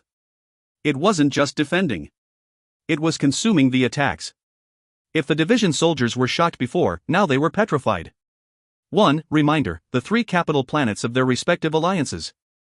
If you find any errors, ads pop-up, ads redirect, broken links, non-standard content, etc., please let us know. Report chapter so we can fix it as soon as possible. Chapter 589, Swallowing the Planet. Chapter 589, Swallowing the Planet. As the Star Division leadership watched, the largest central alien planet split apart like a giant mouth. They'd witnessed these planets before after the Great Adept tournament, when the North shared it footage of their first encounter. At the time the video didn't have any frame of reference and they couldn't tell how gargantuan these planets actually were. Juxtaposed against the shattered starfield's primary planets, there was no more confusion. The planet descended like the maw of a hungry beast. The planet had been moving slowing, but seemed to pick up speed. The surface of Moonfiend went dark as the alien planet blotted out the sun. Its atmosphere buzzed with yellow light as defense systems were dialed up to 11, but as beams of light were siphoned from Moonfiend and disappeared into the depths of the alien planet, that darkness grew until it was absolute. Worse than the darkness was what it heralded. It was simply an absence of light. Wherever the darkness touched, the earth was turned into a churned wasteland. Buildings collapsed as the crust of the planet heaved. Whole skyscrapers disappeared into impossibly deep fissures. It took no time at all for the darkness and stillness to consume Moonfiend. Not a single light twinkled on its surface. Safely on the bridge of Zeus 1, the only sounds were the ship's crew manipulating controls. Aside from them, it was as though everyone's heart had stopped. It ate it? The accountant's stunned voice broke the silence. It shook the others from their stunned disbelief. Yes. Moonfiend had been eaten. That was the only way they could describe what they'd seen. But it wasn't a slab of meat they were talking about. Moonfiend wasn't a head of cabbage. It was a giant, fully formed planet that supported life. Regardless, it was swallowed up like an hors d'oeuvre. The aliens were terrifying before this fact. This only solidified their reputation as the stuff of nightmares. Eating an entire planet? How were they supposed to contest against that? They couldn't even begin to think of an answer. They had been first-hand witnesses to what these invading planetary bodies could do. Although they had no feed to witness the end of the other 2 planets, they could guess their fate. 3 planets, 3 whole planets, gobbles up. The aliens had effectively taken the shattered starfields. Lan Jue had been blessed with circumstances that rapidly improved his discipline, culminating in joining with the Banishing Blade. He could clearly sense his proximity to the realm of Paragon. His star division had swept away their enemies with legendary efficiency. It filled him with pride. However, all of that fled like a candle flame in a hurricane when they witnessed the scene. After what he'd seen, Lan Jue wasn't even sure his father could stop them. "Hey Jue, come here." Luo Xianni's voice sounded like it was right by his ear though she was in her room. Lan Jue regained his composure and hurried to where she was waiting. When she returned from her fight with the Violet Princess, she'd immediately sunk into a meditative state. She had to recover the energy she'd expended. She was awake now, but her face was still sallow and tired. Lan Jue rushed to her side. "Ma, are you all right?" he asked. She shook her head. "I'm fine." That woman was very strong, but she seems unable to fully control her powers. I waited for an opportunity and locked her down before making my escape. I can tell you that the power I felt coming from her was no less potent than your father's. If he were here, he would be able to put her down. No one knew Zhu Di better than Luo Xianni. He'd been her hobby for years, she knew all about him. Luo Xianni seemed to know Lan Jue's heart. She fixed him with an earnest stare. "Do not despair.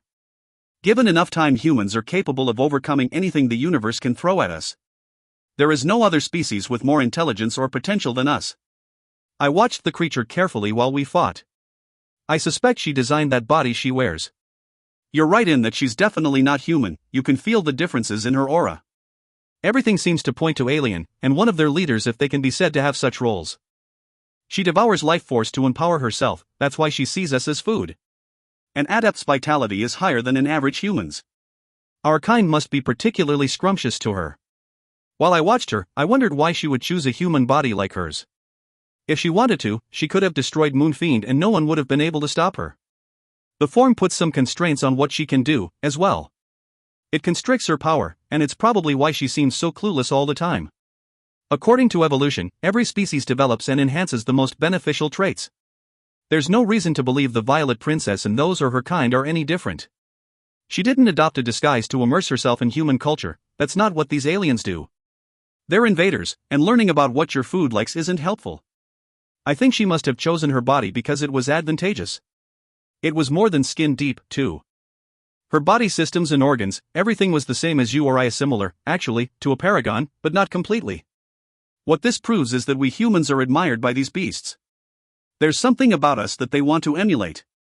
Something that makes us better than them. Lan Jue was an intelligent man. He knew that Luo Xianni's was earnest, but intended to keep him from losing faith. If her adopted child lost confidence, the outcome would be catastrophic.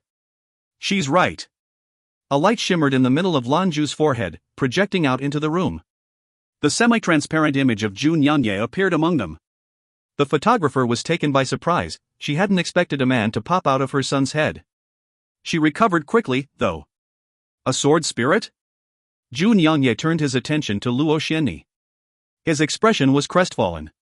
In ages long past, the demons of highest ability would take on human form. One, they did so because their natural bodies couldn't survive the process of breaking through to new levels of power. The creature you fought can be considered a greater demon, as they styled them in the old days. They are not the same species as those monsters which roamed the old world, but their essence is the same. If we were to use the measures your ancestors created, I would determine that the Violet Princess strives for immortality. She has not reached the threshold, but she is close. She has likely chosen a human form for this purpose. When feeding on humans, she must have sensed their potency. It is impossible for me to tell what her naturally body looks like. All I can say is it must have some benefit for her development. Her true power is likely much more awesome than what we witnessed. We know this simply because only the most powerful of these creatures take human form. Upon hearing this, Lan Jue couldn't help but interject. What do I have to do to defeat her? Zhou Qianlin was silent for a moment. At her current strength, you would need to command at least 5% of captive's potency to oppose her. If and when she comes to understand the nuances of her new body, you will need 10%. This so that you might stand a chance. Lan Jue heaved a heavy sigh, because he recalled Zhou Qianlin's earlier words. When he broke through to Paragon, he would only be capable of handling 1% of what the Banishing Blade contained. How strong, then, would he need to be to call on 5%? 10%? Except, Zhou Qianlin suddenly added. Yes? Lan Jue fixed him with a curious look.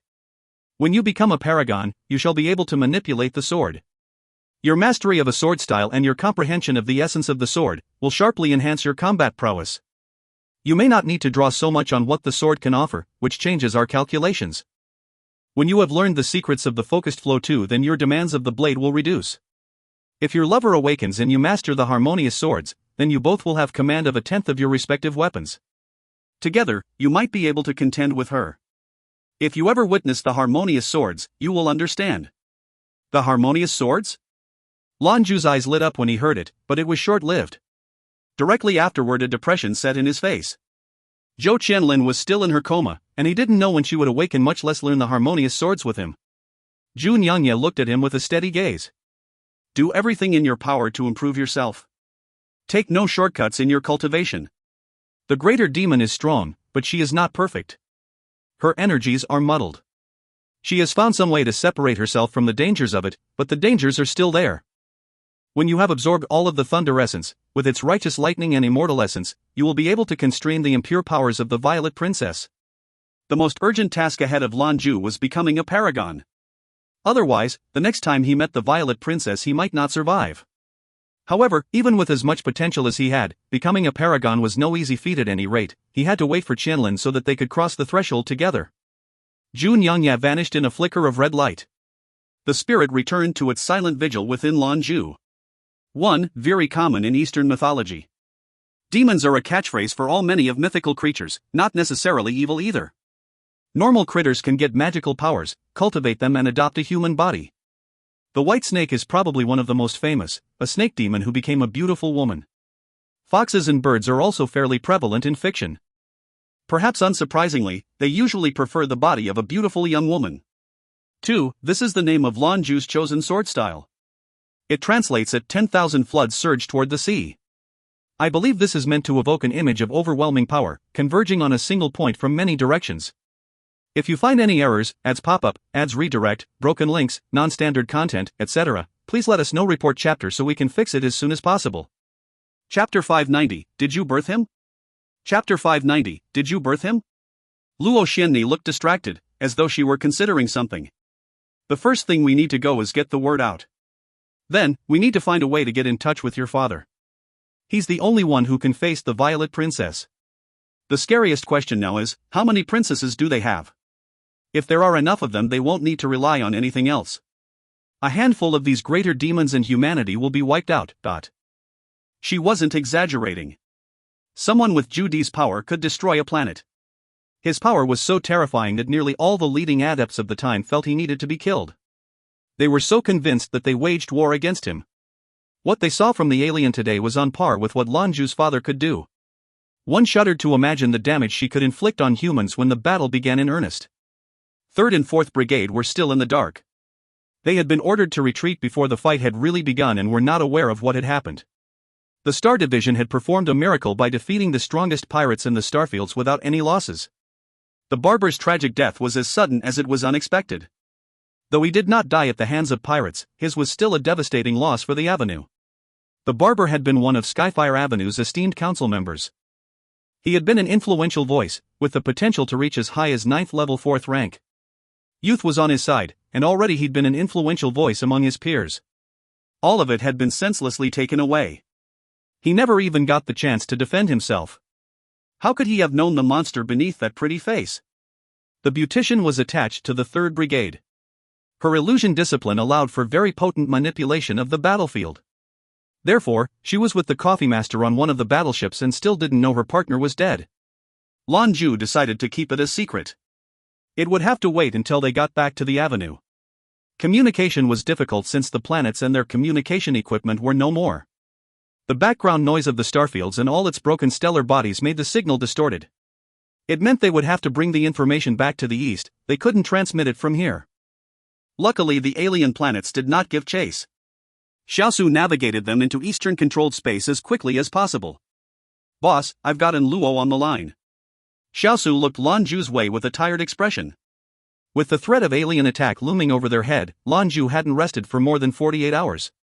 He had to be ready to react at any moment. As leader of the Star Division, whom the clairvoyant placed great hopes on, one could imagine how much stress the jewelry master was under. "Connect with Admiral Lan Cheng," he said.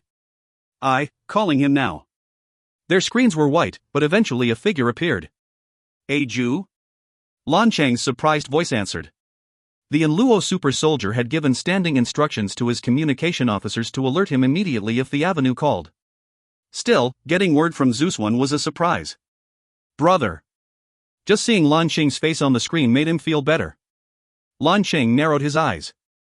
Lan Jue almost never called him that in front of other people, especially since he was a military commander now.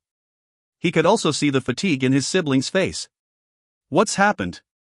he asked. Lan Jue looked briefly at Xiaosu, then turned his eyes back to Lan Cheng. "We managed to win a couple battleships. We were hoping to trouble you for some identification so they move around unmolested. I want to bring them back to Skyfire Avenue. In a moment you'll be getting some images and data packets from Xiaosu. You have to get this to government leaders as fast as possible. Then, you need to prepare for invasion. Things have gotten bad." Lan Cheng's heart sank when he heard his brother's report. He motioned for a subordinate to begin the download. "Where are you now?" he asked. "We're on our way back to Skyfire," Lan Jue replied. "When I get back I need to get in touch with Dad. We came across one of the leader aliens, we figure. She was incredibly strong, even Mother couldn't beat her." "Mother?" Lan Cheng paused. Luo Xianni suddenly appeared on another screen. "Ching, you ungrateful brat. Don't pretend you don't know who he means when he says mother." In an exceedingly rare display, embarrassment spread across Lan Cheng's face. "Now, don't be angry. It's just sudden, that's all. I'm a little absent-minded." "Oh, right, Dad's here." Prometheus was economical with his words, but that didn't mean he was dim. He changed the subject as quickly as he could. As Lan Cheng hoped, this took Luo Xianni by surprise. Laugh wrinkles scrunched up around her eyes. "Oh, so suddenly Chi Bupong decided he wants to look after his kids, eh? He's not so bad, that old coot. Let me talk to him. He says he's not here." Lan Cheng's eyes darted off screen for a moment and he muttered something inaudible. "You little shit, are you looking for an ass-kicking?" Judy's tyrannical voice shrieked through the speakers. Lan Cheng flew out of frame. "What do you want?" Judy's curdled expression filled the monitor. "Hey Dad," Lan Jue greeted ardently. Judy just stared at him for a moment. He then fixed his hard eyes on Luo Xianni. She, in turn, scowled. "Want? The hell would I want from you, you crotchety turd? Stop imagining yourself so sentimental. All I wanted was to see my son." Judy gaped at her. "When the hell did he become your son? Clearly you mean my son." Luo Xianni's eyes narrowed to accusing slits. "Did you birth him? Did you birth him?" Judy indignantly shot back. Luo Xianni flippantly replied. "Well, that was because you aren't man enough." Judy looked like a choking fish. He fought with his words until they flatly eked out. "Not man enough?" She sneered demeaningly at him. "If you were, how come you never got me pregnant?" The paragon was speechless. How can, even at this age, know you no shame?" Luo Xianni waved her hands as though swatting a fly. At this age, my ass, old man. Your whole family is old. Fine, fine. Let's stop this nonsense. You are allowed to take them as children, and for some reason you won't allow me to. This is gangster logic. Why don't you just focus on being a father, and I can focus on being a mother? How does this get in your way? When your son faced a damn demon, where were you? And you still have the nerve to say I'm not their family? Out of the two of us, who has no shame? This time, Zhu Di really had nothing to say. Lan Jue saw his opportunity to intervene. Dad, mother's been injured. Zhu Di stopped, appearing skeptical. Hurt? What in this universe can hurt her? Horse shit. Luo Xianni spat. Nothing's hurt me more than you, don't act like you give a shit. She spun on her heel and left without giving anyone a chance to speak. Zhu Di stared at the screen for a moment, but recovered quickly. He suddenly looked like a man ready to handle business. What in the hell is going on? Who hurt her? Lan Jue gave him the short version of their meeting with the Violet Princess. In truth, Lan Jue wasn't sure if Luo Xianni was injured. However, it was clear that her condition wasn't the best. Sometimes a little embellishment was unavoidable to keep those two on the same page. Zhu Di's face gradually darkened as he listened. Have you sent the video? Lan Jue nodded. I sent them to Lan Sheng. His father took a calming breath. His eyes narrowed. Now it really looks like we're in trouble. I'll go take a look, then we'll plan our next move. I'm off. Like Xianni before him, he turned and trotted off before Lan Jue could get a word in. Lan Sheng's face returned to the screen. He, too, looked dispirited. While his adoptive parents were bickering, he looked over what Lan Jue had sent. It wasn't an overstatement to say that the alien presence in the starfields was catastrophic news for humanity. Everyone's eyes were turned outwards. Their guns and shields and ships were anticipating a foe from the depths of uncharted space. Suddenly that enemy was in their midst, and no one was prepared. Hurry back and we'll figure out what to do about it. I need to report your findings. Lan Jue's brother gave him a nod, then added. Take care of yourself. Yeah, Lan Jue nodded in return. The brothers looked at one another for a moment, each seeing their fear reflected in the other's eyes. Of course there would be fear. All of a sudden, the enemy was at their throat. To simply transfer, right into the heart of human territory, unthinkable. Brother, Lan Jue began, if possible I think you should send some unmanned spacecraft to the starfields to try and keep an eye on things and confirm our findings. It's serious, I'll make sure it gets done, Lan Sheng affirmed. His heart was heavy as Lan Jue hung up. If only he'd known what he had led the Star Division into. Now humanity would have to reassess everything. War hadn't descended upon them yet, but the strength of their foe was on full display. Star Division's 2 new battleships were quickly assigned in Luo identification hails. Passing through Eastern Alliance space, they would not be hassled. With them in hand, the 4 ships made for Skyfire as quickly as they could. Their ships were laden with riches from their conquests. Most of the division was well pleased with their haul.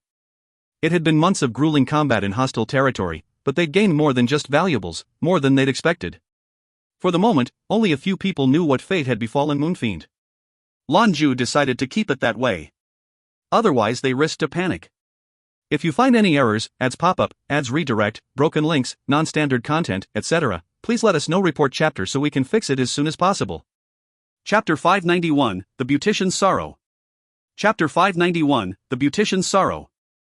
The 4 ships docked on Skyfire's public airfield. The pirate battleships hardly fit in with the other ships, but there was nowhere else to put them. Skyfire Avenue had called ahead to confirm their arrival so as to avoid any problems. When they touched down, the Star Division turned the ship over to Avenue representatives. They didn't need them. Whatever treasures they pilfered from the pirates was divvied up among the Division and the Avenue. The Division soldiers exited the ships in orderly lines. Each stuck with their brigade and lined up to await further orders. After months in the trenches, they had developed an ironclad faith in their leaders, and it showed. Images of Commander Lan Jue destroying the alien carrier with one swipe had left a deep impression on them. Lan Jue was surprised to find the wine master had come personally to meet them at the airfield. Why'd you come yourself? Lan Jue asked when they got close. The wine master's face was ominously downcast. It couldn't be helped. The Eastern Parliament has demanded you meet with them immediately. I will go with you. The information you sent back has caused a firestorm through all of the alliances. Are you sure what you saw? Lan Jue smirked dryly. If only I wasn't. Let me dismiss the troops and send them back, then we'll deal with it. We still have to go through what we brought back. I intend to arm my people to the teeth. The wine master gave a slight nod. You don't need to worry about that, I can arrange it. You just need to make sure you can verify these claims. It's a service to your alliance. Although we didn't independently confirm it, the East has already sent a bastion ship to the border of the starfields in preparation. Lan Jue heaved a sigh. It's no use. If the planets can transfer at will, they could show up anywhere in the three alliances. They'll be standing vigil over a pointless border. The wine master reacted with a resigned grin. I know, but right now we have no other choice. At the very least the people will feel better knowing a bastion is keeping watch. If we had bastions orbiting inside our galaxies, what would people think?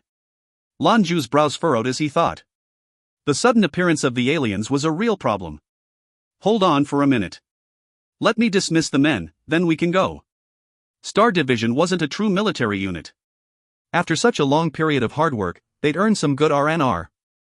Lan Jue walked to the head of the 4 brigades, who were standing at attention nearby. Everyone has worked hard these last few months. We have earned glory, and you have earned a well-deserved rest. Your exploits will be recorded, and your cut will be delivered as soon as possible. You've got a week, then we strap our uniforms back on and get back to work. Dismissed. A week off. They were ecstatic, but military training kept them in orderly rows. They exited the airfield by brigade, just as they'd exited the ships. Then someone caught Lan Jue's eye. The beautician, pretty as a picture, stood in place looking all around. She was beginning to look frustrated in not finding her target, and so she trotted over to Lan Jue. Jewelry master, where's the barber? Lan Jue was silent. The driver, who stood at the commander's side, also couldn't find the words. The barber had been in Lan Jue's brigade, not to mention a friend. She had been smiling, but when she saw their expressions the smile melted away. Where is little Clippers? She asked again. Lan Jue took a breath. He tried, but found no words could come out. The driver came to his rescue. The barber, he sacrificed himself. The beautician looked back at him, stunned, as the color drained from her pretty face. No, that's impossible. Wasn't he with you? Things were going so smoothly, and he was strong. What could have happened? How could he have died? You're just playing with me, right? It's not funny, have him come out this instant or I swear I'll never speak with him again. Lan Jue's eyes dropped to the ground, and the driver had no more words for her. The wine master approached the small group, then. He'd learned of the barber's fate from Lan Jue earlier. We're so sorry, beautician. Unfortunately, the barber. No! She screamed back at him. Tears streamed freely down her cheeks. No, it's not possible. He was so strong, how could a pirate kill him? It can't be true, you're lying. You're all liars. Little Clippers, you bastard, get out here right now. Is this because I rejected your proposal? Is this how you treat me? Do you think this will make me change my mind? Stop dreaming. Get out here and I'll tell you to your face. Do you hear me? The other soldiers heard her choked cries and stopped to look back. They came back to see what was going on. None of them knew what had befallen the barber, either. Lan Jue placed a hand on the beautician's shoulder. Please, get a hold of yourself. She slapped his hand away. Get a hold of myself? Why? You assholes are just lying to me, right? I won't forgive you, I'll never forgive you. I won't believe for a second that pirates killed him. Little Clippers, get out here. I'm telling you, Mr. Sinister, if you don't come out immediately you can forget about ever talking to me again. Su Xiaosu had been a few steps behind Lan Jue the whole time. The rims of her eyes were red. Commander, what's going on? One of the squad leaders couldn't keep his curiosity silent any longer. Many of the other squads had also huddled close to see what was wrong. Even those that were first to leave wandered back when they saw the crowd. Lan Jue allowed himself another sigh, then turned toward Xiaosu. We're back, it's time to tell them. He'd wanted to keep it quiet for a while and give his soldiers a chance to feel joy over their accomplishments. He couldn't keep it a secret anymore. Jewelry master, the wine master interrupted, this is a government secret. Lan Jue looked back at the paragon with a resolute stare.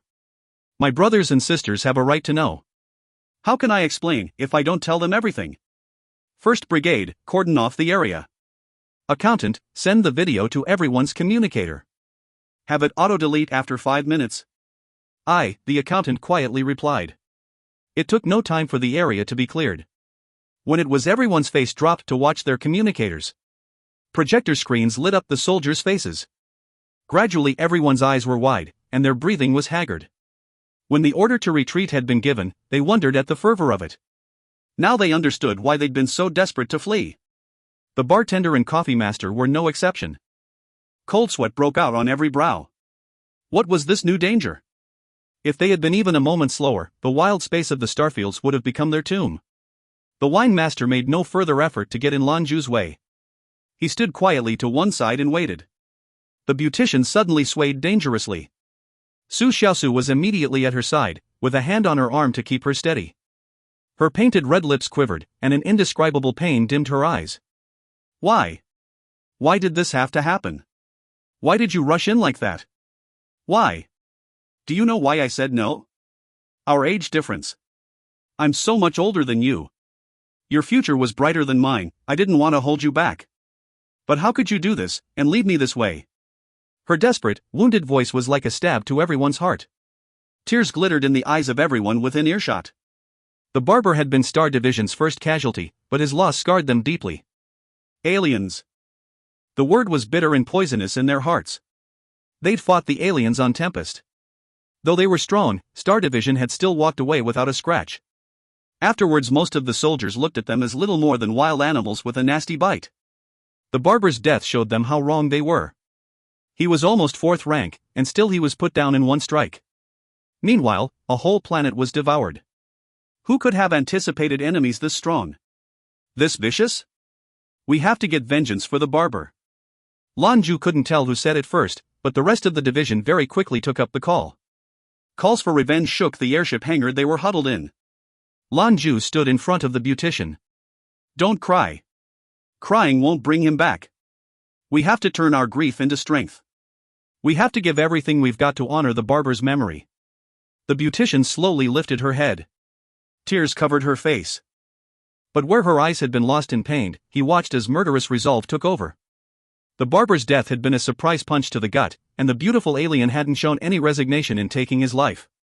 If you find any errors, ads pop up, ads redirect, broken links, non-standard content, etc., please let us know. Report chapter so we can fix it as soon as possible. Chapter 592, Parliament. Chapter 592, Parliament. Aliens. The beautician hissed the word through clenched teeth. She spun around and ran from the airfield. I'll go keep an eye on her, the seamstress said to the gourmet. She hurried after the beautician. What the bereaved woman needed most right now was comfort. Lan Jue swept his eyes over the gathered soldiers. The barber's was the first life given to Star Division. I hope he's the last. Go rest. Commander, I don't need to rest. I'm ready to continue training. An adept stepped out from the crowd, followed by a second, then a third. They didn't say anything, but the resolution in their eyes said enough. The barber's death was painful motivation. These men and women were as smart as they were strong. They recognized that war with the aliens was inevitable. They saw the planet's transfer, and knew it meant they had total control of the board. They could devour any planet, anytime they wanted. If this was their enemy and a clash was fated, then they had to make themselves the strongest they could be. IT was the only way to survive. There were no tricks or shortcuts. The only thing you could truly rely on was your own strength. Lan Jue saw the fervor in their gaze. He nodded. Very well, you have 2 days to get things in order, then reassemble for training. Dismissed. Star Division dispersed, although the easy atmosphere had disappeared. The air felt ominous. The accountant reminded everyone through their communicators to keep their mission a secret. Lan Jue, the gourmet, and Zhou Qianlin followed the wine master toward the Parliament building. Remaining members of the division were free to return home. The Eastern Parliament held their meetings in the center of Skyfire City. The building was in an old Chinese style, adherent to the old ways of feng shui. It was very pleasing to the eye. By the time they arrived, a soldier with a lieutenant's insignia on his shoulder was already there to greet them. He gave the wine master a salute and led them inside. The enormous rotunda where the Eastern government convened was a sea of people. In its center was a circular table around which sat leaders of government, headed by the speaker. Lan Jue and the others followed the wine master as he descended the steps into the rotunda and toward the middle. He stopped and sat in the first row, and they followed. As Lan Jue took his seat, he spotted a familiar face nearby. It was the chairman of the Eastern Alliance, Zhou Qianlin. He spotted Lan Jue as well, and after a moment's pause nodded in acknowledgement. Lan Jue returned the regards. In reality, he wasn't sure what his obligations were to the man. For all appearances he seemed to be the father of Hera and Zhou Qianlin, yet he knew the clairvoyant had arranged that. As the Skyfire Avenue delegation arrived, a hush fell over the chambers. Boisterous conversation became curious whispers. All eyes followed them to their seats. Star Division's commander remained calm and dignified, like a placid lake surface. Underneath, however, his mind swirled with images of the heartbroken beautician. She looked like he did after Hera died. Hadn't he been just as devastated? You never appreciate what you have until it's too late, and some things are lost forever. His pain through those years, and hers in this moment. Were they not the same? How wonderful it would be if there were some cure for regret. Order! A booming voice rang through the hall, followed by the sharp rap of a gavel. Silence quickly descended upon the congregation. Lan Jue lifted his head to look. The Speaker of Parliament was an elderly man with a head of grey hair. He looked to be in his 70s or 80s, but his eyes were bright, and he looked well kept with his slicked back hair. A black Chinese-style tunic suite gave him a majestic and dignified air. All eyes fell upon the speaker. His deep voice continued. 2 days ago, we received very startling news. It was decided immediately to convene this hearing. Due to the gravity of these findings, we've invited several leaders from Skyfire Avenue who participated in retrieving this data. It is our hope that they can tell us, in detail, what transpired within the shattered starfields. We have dispatched probes to discover more, and can expect updated intelligence in the next 3 days. In the meantime, we would very much like to invite the Skyfire Avenue representatives to share their findings now. As he concluded, the speaker pressed a button. Lights flickered overhead as a holographic image of Moonfiend shimmered to life. It appeared as it had before the attack. Lan Jue looked at the wine master a moment.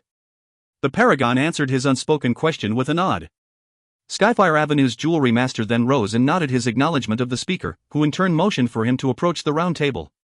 It was Lan Jue's first time being in middle of such lofty government proceedings, but he wasn't nervous.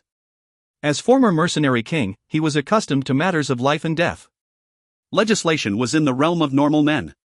It gave him no pause. Hello, Mr. Speaker. Lan Jue politely offered the man a greeting more suited to his station. The speaker seemed a congenial man. Hello, he returned, how should I address you? You couldn't determine the status of an adept by their age. As Lan Jue was here representing Skyfire Avenue, he must be strong. As far as these ungifted humans were concerned, he could be some reincarnation. I am the jewelry master of Skyfire Avenue, he announced. I am also the one responsible for the Star Division. We were in the shattered starfields during the incident.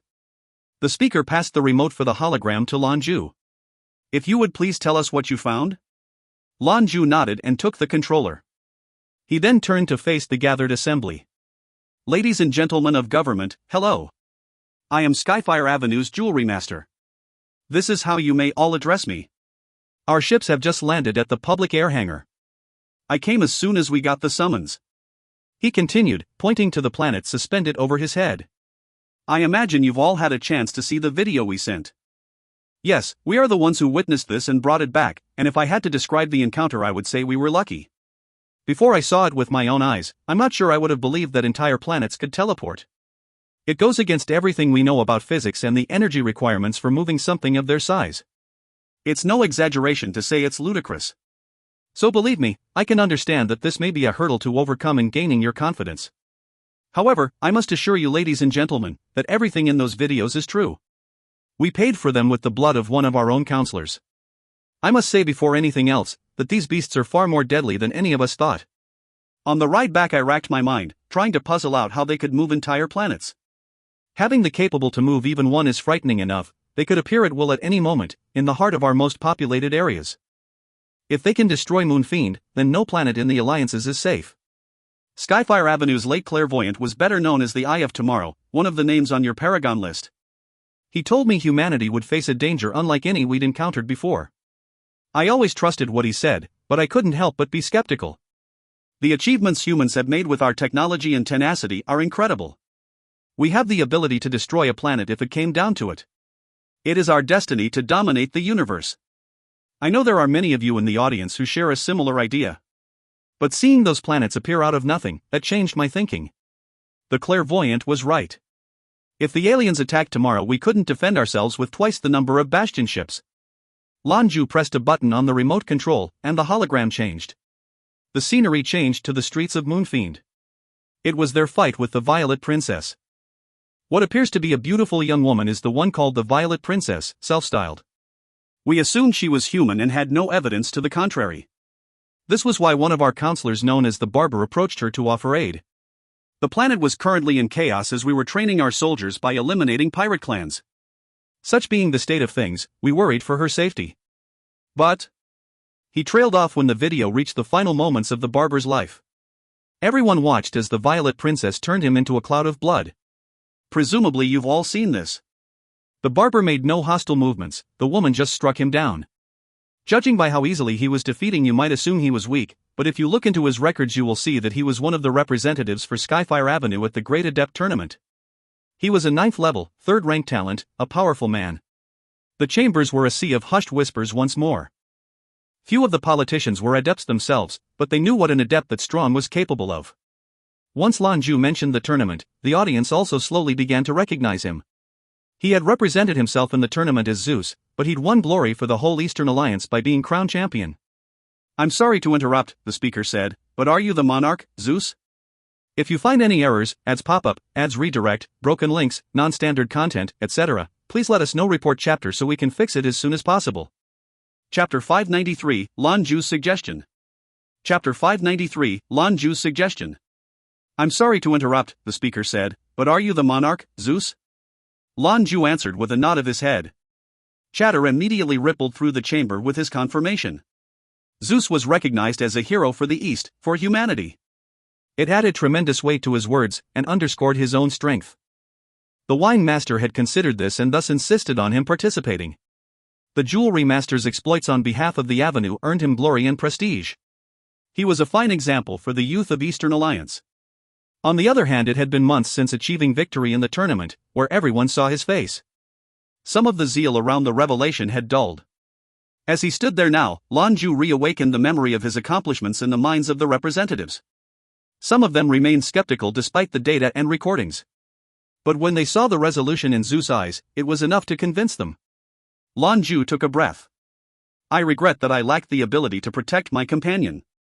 His girlfriend was devastated when she heard the news. Please continue to watch. The recording continued. It cut to scenes of himself, the gourmet, the driver, and the pharmacist in combat. Each of them separately and all of them together couldn't best the Violet Princess. You can see me here. I can categorically assure you that I am stronger now than I was during the tournament. Allow me to introduce the others. The driver you likely remember from the tournament, as well as the pharmacist. This gentleman coming from above is one of Skyfire Avenue's new paragons. He is the Infernal Vanguard, known to us as the Gourmet. He has come with us today. I am confident that if you'd thrown the Terminator in there with us, we'd still have to retreat. We only narrowly escaped death. Judging only by the video, most of the non-adepts in the audience weren't completely sure what they were looking at. It was hard to compare when they had no frame of reference. However, Lan Jue's explanations captured the scope of the Violet Princess' overwhelming power. The video stopped. You might find it strange that we fled when we did. In truth, there's more to it than what's on the video. I would like to formally apply for recognition of confidentiality, since this involves Avenue secrets. At this time, all I can tell you is that a friend from the Avenue pulled us out of the fire. They managed to seal the Violet Princess long enough for us to escape, but not without sustaining injuries. We fled Moonfiend as fast as we could. I can attest to all of this, the speaker added. The projection changed again. This time it was 4 separate feeds. Some were from the ships and their probes, and others were images from the surface of Moonfiend. Lan Jue waited until the whole feed finished before talking. Everything you witnessed is real. We'd hijacked the pirate defense systems during the raid to monitor the planets as they appeared. We've added the incident from our perspective as well as our probes in addition to the surface recordings. They tell the same, true, story. What we cannot know is whether the planets will remain in the shattered starfields, or when or where they might show up next. It's the one piece of information we desperately need. The chamber was dead silent. Many of the representatives already believed, and those they claimed not to knew it deep in their hearts the moment they saw the recordings. They didn't want to accept it. Disaster couldn't begin to describe what they were witnessing. Lan Jue chuckled wryly. In fact, I hope they don't stay out there. The starfields themselves are their greatest defense. With all the debris, we can't reliably bring any of our larger ships to bear. This goes double for bastion ships. If we station those bastions around the starfields, there's nothing to stop the aliens from transferring right into the center of an alliance system. You all can imagine the scale of destruction they could cause. I have spent the last few days in careful thought.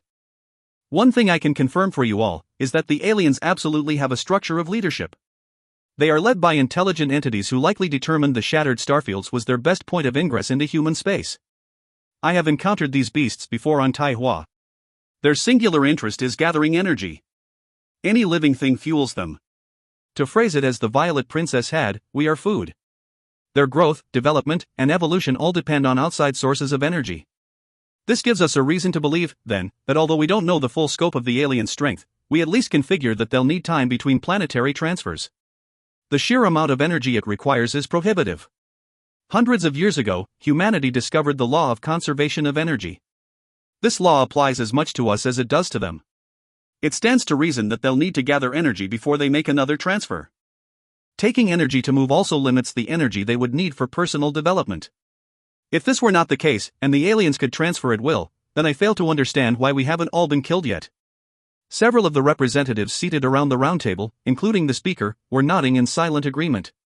Lan Jue went on. There's more. We can ascertain from their fighting style, patterns, and the transference that they are organic.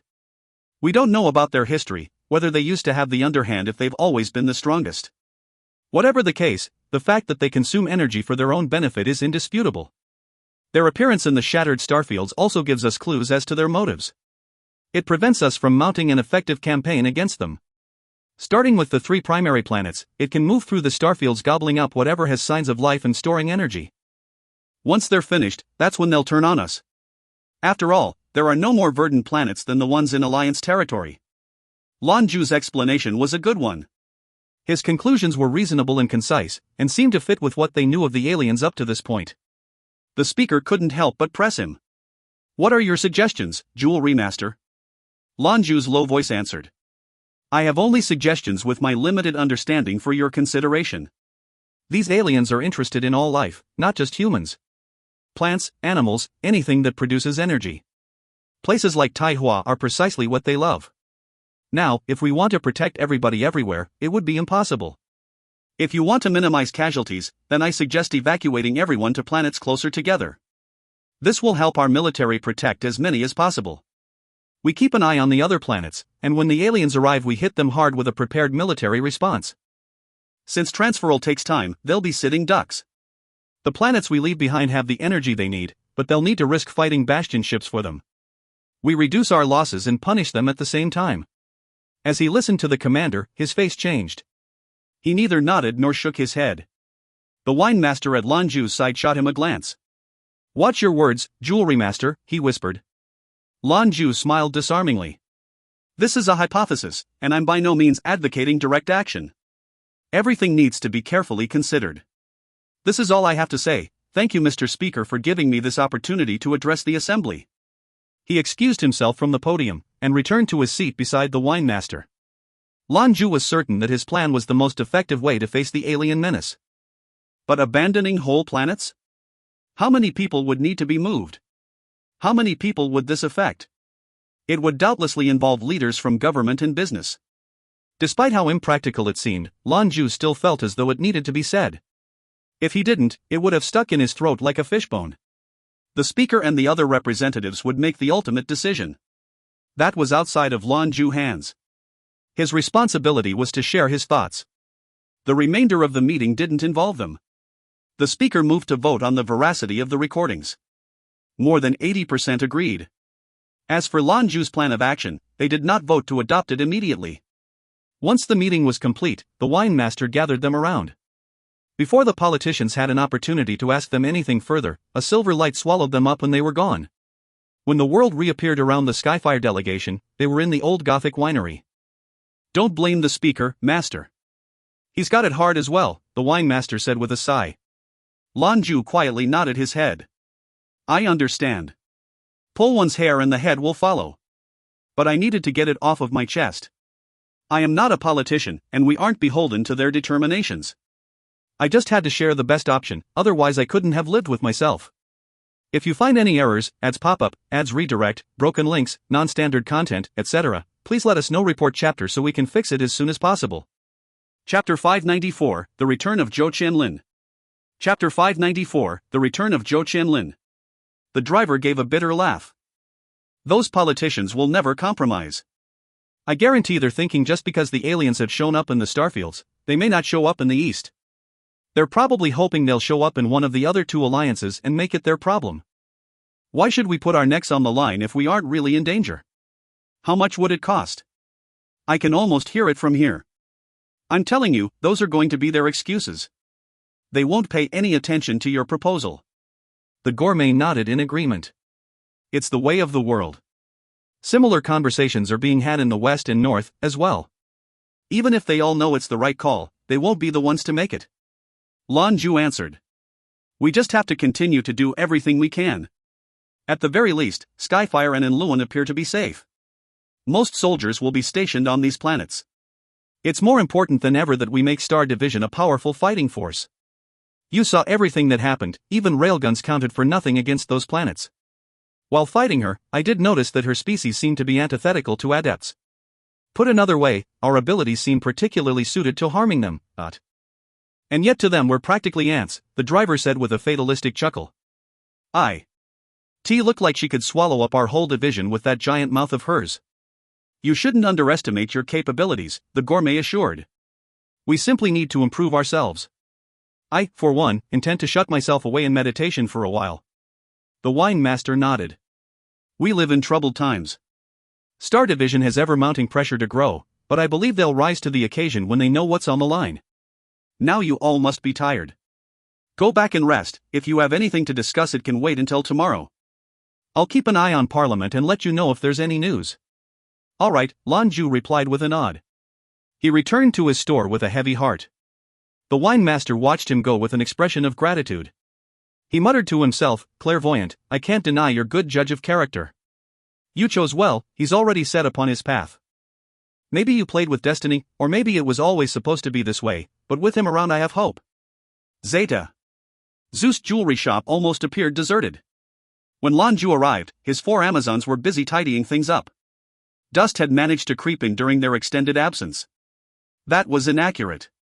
There were now 5 Amazons. Zhou Xiaosu was there as well. For Star Division business, she kept the wheels turning as general commander of the force, but here she was the 5th Amazon. When she got to work she looked just like the other women. Boss. When he got back the ladies straightened up and greeted him with a smile. He managed to smile after a moment. You all have worked so hard lately, take a break. We'll deal with the cleaning later. Mika chuckled. No problem, this is our home. You can't rest well in a dirty home. Isn't that right, Xiaosu? Yeah, she replied with a nod. Lan Jue was pleased to see them all getting along. Their experiences in the starfields had brought Zhou Xiaosu into the fold. The former Moonfiend Empress had shown herself to be more than skilled in the midst of battle, but she seemed just as comfortable here in the store. Lan Jue was the same, Zhou's jewelry shop was safe harbor. Just coming back helped settle some of the turmoil in his heart, but it also brought to the fore how bone-tired he was.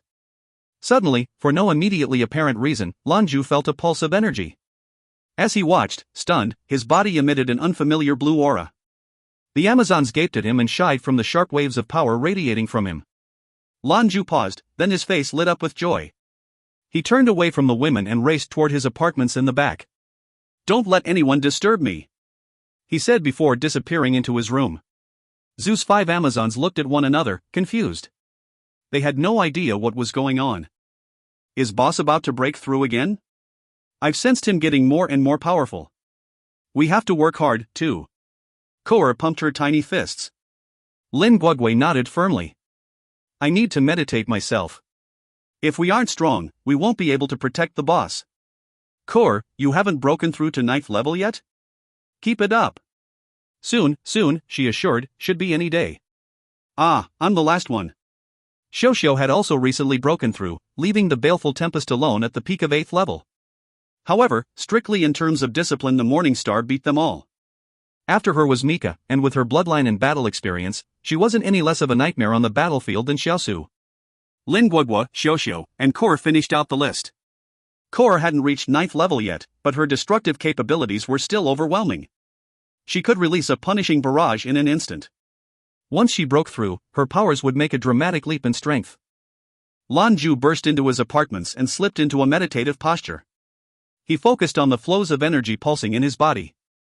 There was a pale white light, when suddenly a figure appeared. Zhou Qianlin. When he felt that ubiquitous aura of sharpness, he knew that Qianlin and Demortis had joined completely. Impatiently to see the results, he'd rushed back.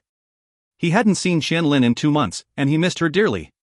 He tenderly covered her naked figure with a blanket before seeing if there was any change in her situation. She stood across from him, her big eyes staring blankly just as before. However, he could sense a change in her aura. A pale, almost translucent blue light hung over her skin and flickered. Her previously gentle waves of energy had become more robust. Is the joining successful? Lan Jue couldn't help but wonder aloud. A pair of blue lights glinted in Qianlin's eyes. A moment later, Shen Yuan Shirshir's voice filled his ears. It is complete. She was as accepting and resilient as a rough diamond. There was no resistance in accepting my power. You had to use the Thunder Essence to assist you in accepting Yang Ye, but no such help was needed for her. There is no one better suited to join with me. You must protect her. I have already seared my knowledge of the 10,000 swords as 1-1, but you will need your guidance. I have no power over her body, but I can tell you that she does appear to have recovered somewhat. Thank you. Lan Jue looked dejected. He'd hoped that joining with Demortis would return Qianlin to consciousness. Now it appeared that was just wishful thinking. Qianlin. Lan Jue softly called. The blue light faded away from them, revealing big clear eyes. No hint of emotion came from them, though her pupils contracted slightly at the mention of her name. Lan Jue sat beside her, and leaned her against his chest so he could take her into his arms. He didn't want to ever let go. In these last few months, if he wasn't fighting, he was cultivating. But no matter how he kept himself busy, the pang of missing Qianlin never went away. To see her again after so long, Lan Jue was filled with delight. But where there was joy, there was also sadness. All he could do was hold her this way, and listen quietly to her heartbeat. It was enough for now. You know, Qianlin, I miss you. You need to wake up. I don't care about what's happened before. I will always love Hera, she taught me what love is. I love you the same. I'll admit at first I took you as a replacement. Her shadow. But I learned how wrong that was. I love you. Please wake up. Let's avenge Hera together, and hunt down the people that hurt her. It's too much for me alone. I need you beside me. He laid them both down on the bed. He didn't dare kiss her for fear that she would disappear and he wouldn't get to see her anymore. They laid like that, separated by a blanket, with his head resting against hers. He closed his eyes. At last a sense of quiet came over his troubled soul, and he knew that she would come to him when he needed her the most. His fingers gently ran through her hair. His eyes dimmed. Months in combat had drained Lan Jue to the point of exhaustion. At some point, despite his vigilance, Lan Jue fell asleep. Qianlin's eyes twitched, and then shut as well. The room was plunged into silence. Zeta. When Lan Jue awoke, his first sensation was the warmth against his chest. Warm, soft, and with a faint fragrance. It was then he noticed his body's natural response to the comfortable sensations. When he looked down to get a grasp on the situation, his eyes were met with a waterfall of black hair. Somehow, he'd gotten wrapped in the blanket with Qianlin. Their bodies were pressed close together. Lan Jue shuffled to try and extricate himself, but in his excited state maneuvering was difficult. He briefly pressed against her, but that was enough. The warm body dissolved into light and merged into his chest. Goddamn, do I hate buys. Lan Jue whined. It had been difficult just to get the chance to see her, but even the specter of affection was forbidden. What could be more tortuous than this?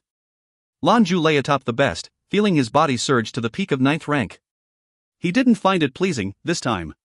He still didn't know how strong their disciplines were separately. 1. His title, but also the name of the sword style.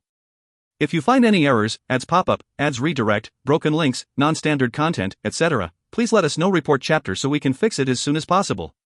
Chapter 595, 9th level, 7th rank. Chapter 595, 9th level, 7th rank. Body's mind and body were flooded Lan Jue hormones. Separating once again would be very difficult. He fumbled off the bed and into the bathroom where he got into a cold shower. The chilly water soothed the fires in his heart. Once he'd sufficiently calmed, he brought Qianlin back out and placed her atop the bed. He covered her in a sheet. As Lan Jue came to accept Qianlin in his heart, he found her more and more difficult to resist. Just looking into her eyes stirred urges within him. The monarch took several breaths and a few gulps of ice water to keep himself calm. He then shut his eyes and focused his attention inward. 9th level, 7th rank? Lan Jue was surprised to discover that his discipline had once again increased. It was a significant leap, too. He was back to where he'd been before being bound to Qianlin. In fact, he was stronger than ever. Recultivating purified his discipline and strengthened his base. Qianlin's discipline became Lan Jue's next focus. 9th level, 6th rank. Lan Jue's eyes popped open and he stared at his lover with shock. Was she really so strong as that, now? Her improvement was almost frightening.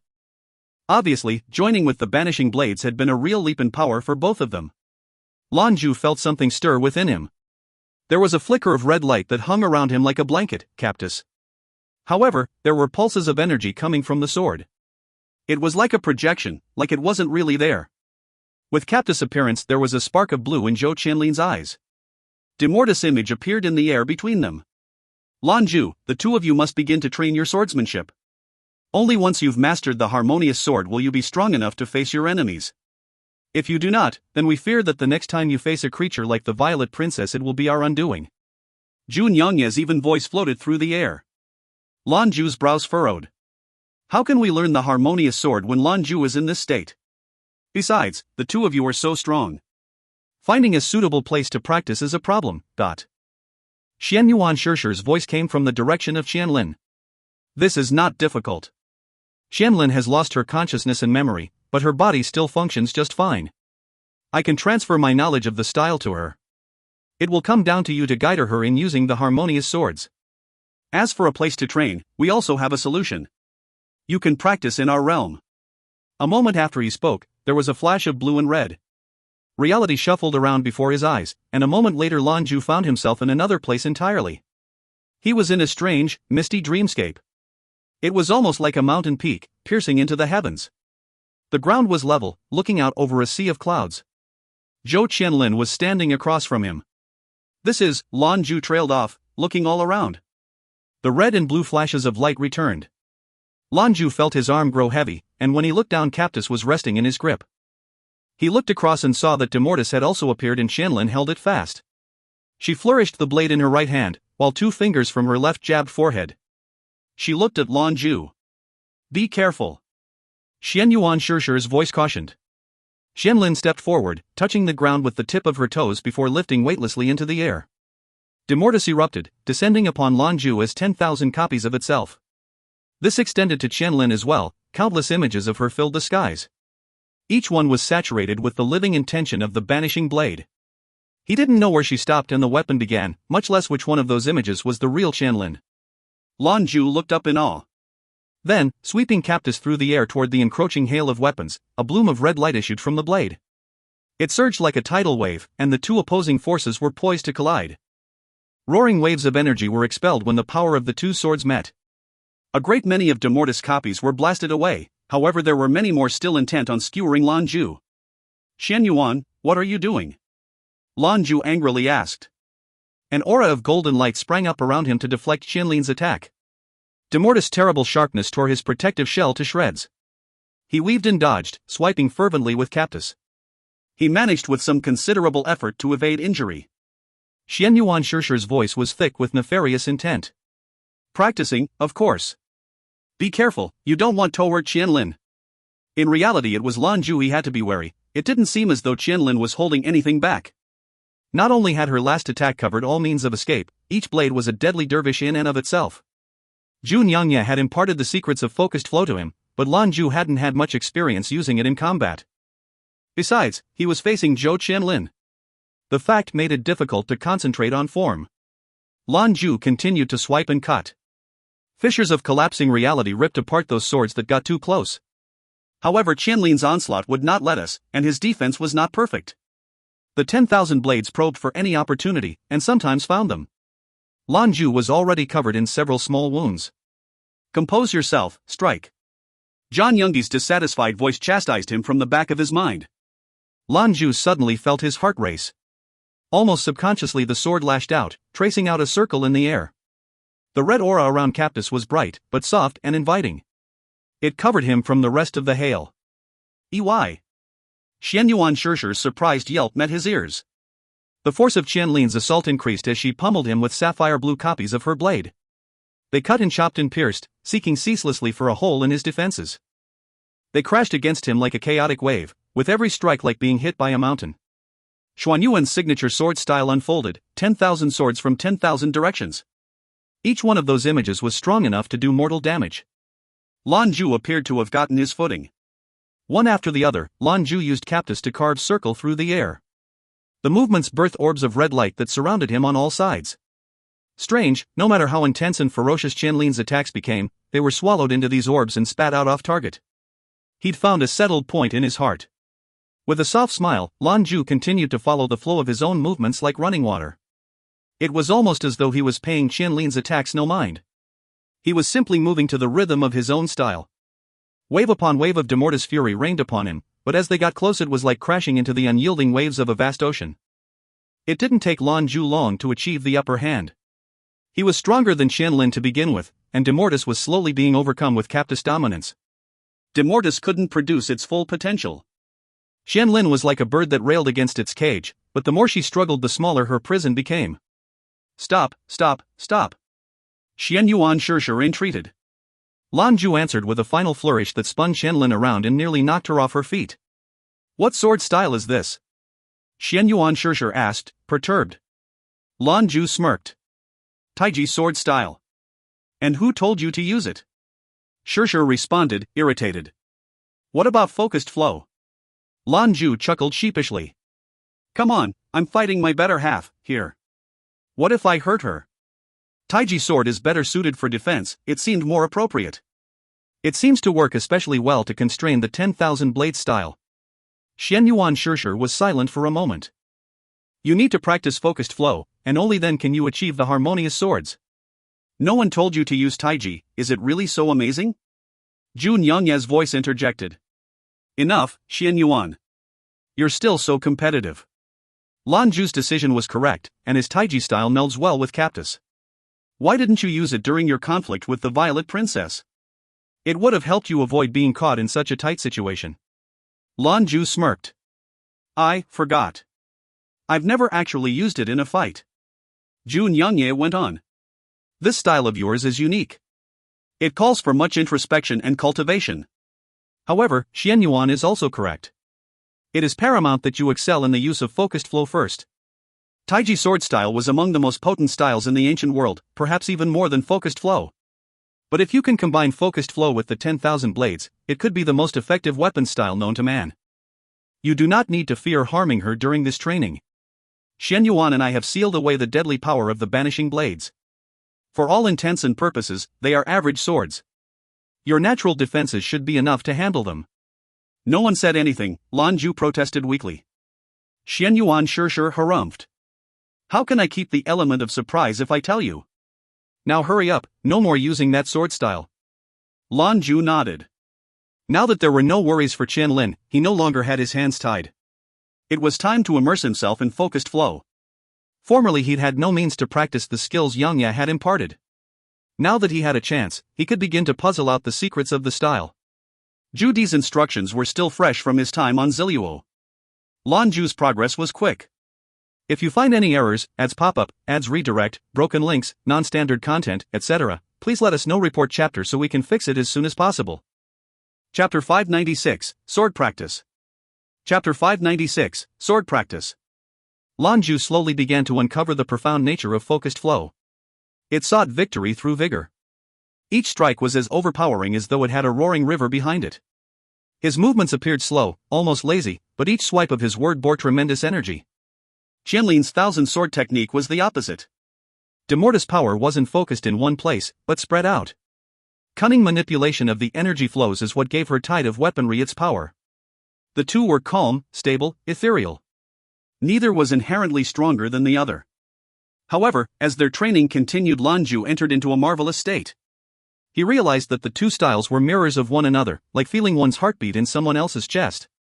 Every move was answered by the other person with perfect synchronicity. Likewise, Lan Jue moved effortlessly with each attack from Qianlin, masterfully deflecting the danger away. Gradually, Lan Jue came to understand the rules. He could only pierce her defenses with just the right move at just the right time. Similarly, Qianlin learned his tricks. He would find a way to overcome her, and she would just as quickly change up her style.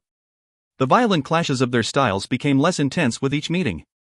Eventually, their interactions became almost friendly. They danced around each other like one was an integral piece of the other. The more they trained, the more Lan Jue came to understand. Unknown hours passed before Zhou Qianlin interrupted them. That's enough for today. The two adepts rested their sword arms. Lan Jue smiled as the light of their banishing blades played upon Qianlin's face. She still had as much expression as dirt, but Lan Jue could sense the cooperation in their training. To him it meant she was there, somewhere. When can we begin to train the harmonious swords? Lan Jue asked. Xian Yuan Shishir was the one who answered. You both have a long way to go. Right now you train without the sword's powers. As you learn more, we can begin to unseal their potency and allow Captus and Demortis to intermingle. You will also need to empower them with your own strength. Once you both can command the power without hurting one another, you will be ready to direct its tremendous power. Then you will know the harmonious swords. Did you think it was that easy? Lan Jue nodded ever so slightly. Xian Yuan Shishir was right. Clearly the harmonious sword style would need work. Having so much power at one's fingertips, it was important that they were capable of handling it. What's more, they had to be connected on a spiritual level.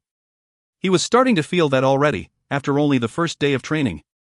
Lan Jue looked over Zhou Qianlin. She remained standing, peering sightlessly into the middle distance. You're tired, he told her, let's wash you up then get you some food.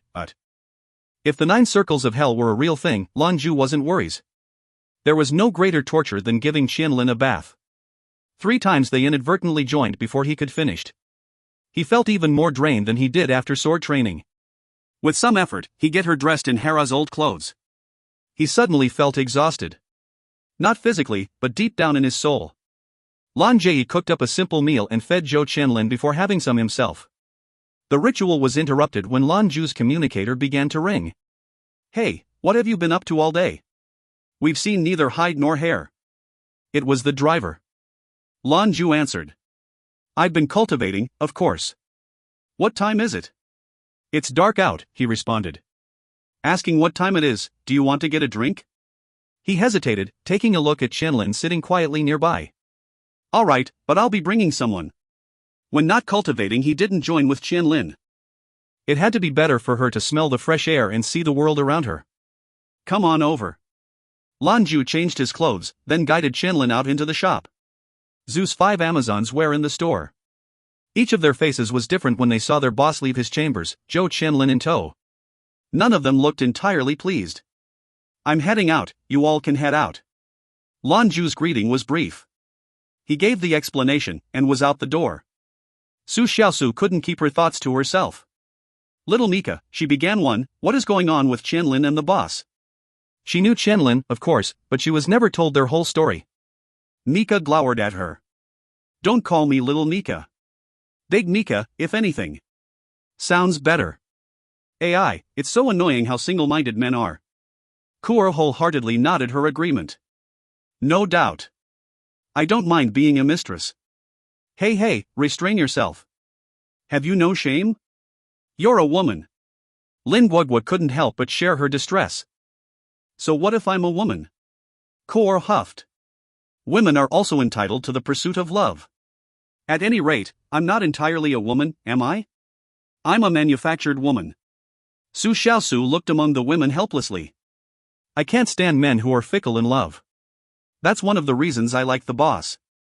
She had no qualms expressing her interest in their employer. Polyamorous or no, there's no place in his heart for us. Xiao arose. Depression darkened her features, she moved to the back of the shop. Where are you going, Xiao? Kuo asked. She didn't turn back. I'm going to clean the boss room. Core raced to her side. You're too virtuous, sister. So much better than little Core. I think we should probably just be lesbians, what do you say? Screw off. Zeta. Lan Jue led Qianlin down Skyfire Avenue by the hand. The surface world was as quiet as ever, and their footsteps rang against the sturdy granite stones that comprised the street. For Lan Jue, it was the comforting feeling of home. It would be great as there weren't aliens to worry about.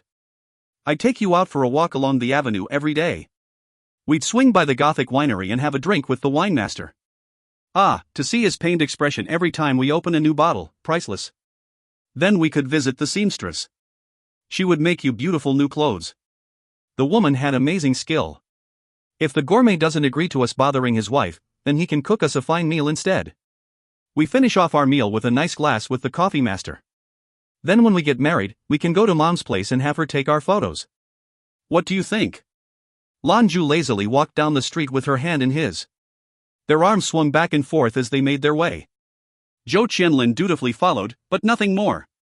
It appeared she was moving on instinct, going where the stimulus told her to. He didn't know her heartbeat had sped up with his words. Before long, they stood before the doors to the seamstress shop. The driver was already waiting for them. Today he was dressed in a sharp suit with dark vertical lines. He looked for the world like a reputable gentleman. Guests, please, he pulled open the door with a welcoming smile. The seamstress stood inside, also smiling. She nodded to the two of them as they entered. Welcome to the two of you. As Lan Jue and Qianlin made their way inside, they noticed that the table was already set up.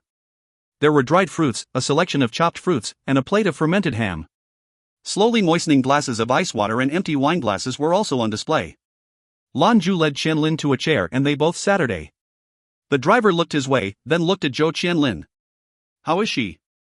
Better, he answered with a smile. She'll recover with time. The driver nodded. Do you want something to drink? I think I'd like something mild today, was the jewelry master's reply. The driver grunted. That would be the Authentition, then. All right. Authentition was a brand of whiskey, with a mild taste that contained hints of cream. It was smooth as silk. Once it was poured, Lan Jue swirled the golden contents in his glass and watched. With a smile, he commented, We've only been apart a day and already you miss me, eh? The driver picked a slice of ham from the plate and stuffed it in his mouth. You wish. I want the alcohol you promised. Lan Jue chuckled. I knew you didn't call me over here for a drink out of the goodness of your heart. You'll get it, don't worry. You think I can still screw you over? The question was met with a teasing chuckle. Hard to say. He lifted the glass and knocked it gently against Lan Jue's. The two men drank their glasses dry. A lull crept into the conversation as the driver poured them another glass. Lan Jue took the opportunity to address the seamstress. The beautician. Her eyes grew gloomy and she sighed. She's a little better. Strong. Right now she's propped up by the prospect of vengeance. You don't need to worry about her. All right. Lan Jue gently nodded his head. He completely understood how it felt to have a loved one taken from you. The seamstress sighed again. She regrets not accepting his proposal. This made the driver grunt. Life is really too short to not be happy.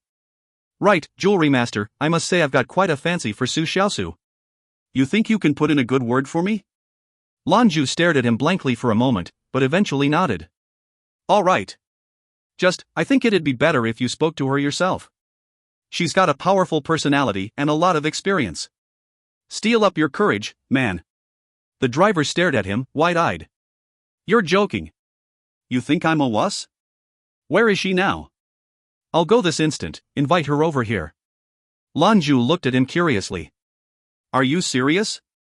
The driver thrust out his barrel chest and straightened his fine suit. Of course I am. His friend nodded once he saw how serious he was. She should be back in my shop. He said nothing. The driver got up to his feet, turned around, and walked out of the seamstress shop like a man on a mission. She called her, the same name Qianlin uses for Tangmi. It's a very cutesy nickname, literally little grain of rice. If you find any errors, ads pop up, ads redirect, broken links, non-standard content, etc., please let us know. Report chapter so we can fix it as soon as possible. Chapter 597, The Rejected Driver. Chapter 597, The Rejected Driver. The seamstress shot Lan Jue a surprised look. Is he serious? You think he's got a shot? To this, Lan Jue shrugged. I have no idea. Not as good as he hopes, I'm sure. As he spoke, he stabbed a small piece of fruit on a fork. He delivered the piece to Qianlin and pressed it gently to her lips. She opened and accepted the morsel. All the while the seamstress watched his tender care. Even now she's a lucky girl. Lan Jue politely chuckled. How could this be considered lucky? When she wakes up, then we'll be blessed. But the seamstress shook her head. Sometimes it's dangerous to think on what it is to be really blessed. Take yourself, for example. You're better now than ever before, is this not because of hardships? The wine master and the others pile tremendous pressure on your shoulders. Do you think they don't worry about you, how you'll hold up? Lan Jue smirked and rubbed his upper arm. Well, that's because in their eyes I can handle it. It's fine, don't worry. I can definitely manage what's going on. There's just so much outside of our control. Even if we do know the right decision now, there are so many elements that could completely change the trend of events. The gourmet told me what happened with Parliament, she replied, changing the subject. Did they really dismiss your suggestion? Lan Jue shrugged. I hope they come up with something better. I've been thinking, but up to this point I can't figure any other way to face the alien threat. They're too strong. The seamstress nodded, fear evident in her gaze. We've yet to experience the full might of these invaders. Your determinations seem sound, they absorb energy to make themselves stronger. It's a terrifying prospect. Lan Jue nodded slightly. None of this matters now, our only option is to face what comes our way. Where is the gourmet? You didn't invite him? She replied through a smile. He also feels the impending crisis, and has sequestered himself for meditation. He said he needs to firm up his cultivation. Lan Jue chuckled. Here I only thought we young uns got that ominous sense. The gourmet feels it, too. That's good. I need to do the same. Right now there's nothing more important than strength. When humanity really starts to feel the aggression of our alien enemy, the only one you can rely on for protection is yourself. Not just him, we all feel it, the seamstress assured. You know I've never been much for cultivating, but I've put more effort into it myself. I was speaking with the driver today about closing the shop and participating in the division training full-time. What's your plan for the troops in the future? Star Division's commander shook his head. Right now I have no plan. I have to see how the situation plays out. We were out for a while as well, and learned a lot. We'll need time to process and decide on our next move. We'll use the resources we acquired to strengthen the division, while the troops use this time of peace to prepare their minds and bodies for the next task. Originally I'd thought about going to Enluan and joining the process there, but it seems like staying close by is a better decision. We have no idea when, or where, those aliens are going to show up. No one need to worry about Enluan. With Zhou there, the Violet Princess herself wouldn't be able to take it. The seamstress rejoined. I think that's the right call. Step by step, assessing the situation as we go along. A better decision can be made when we learn more from the shattered starfields. The sounds of footsteps outside caught their attention. The driver's gloomy face was revealed when he pulled the door open.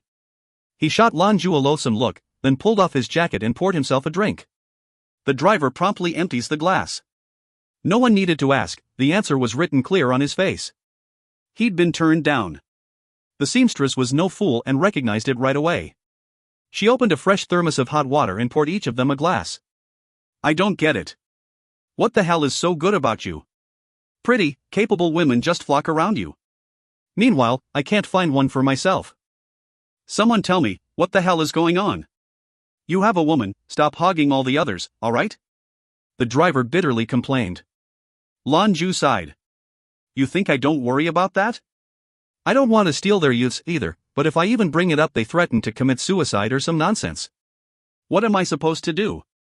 All I can do is let it be, and hope they find someone for themselves. The driver scowled. Oh come on. How much time have they spent with you? How are they supposed to find a replacement? This made the jewelry master smirk. So you're saying you can't match up? The driver sniffed derisively. Bullshit. I'm a hell of a lot manlier than you. Lan Jue rapped his knuckles against his whiskey glass. Last I checked your discipline was based. I dunno how manly that is.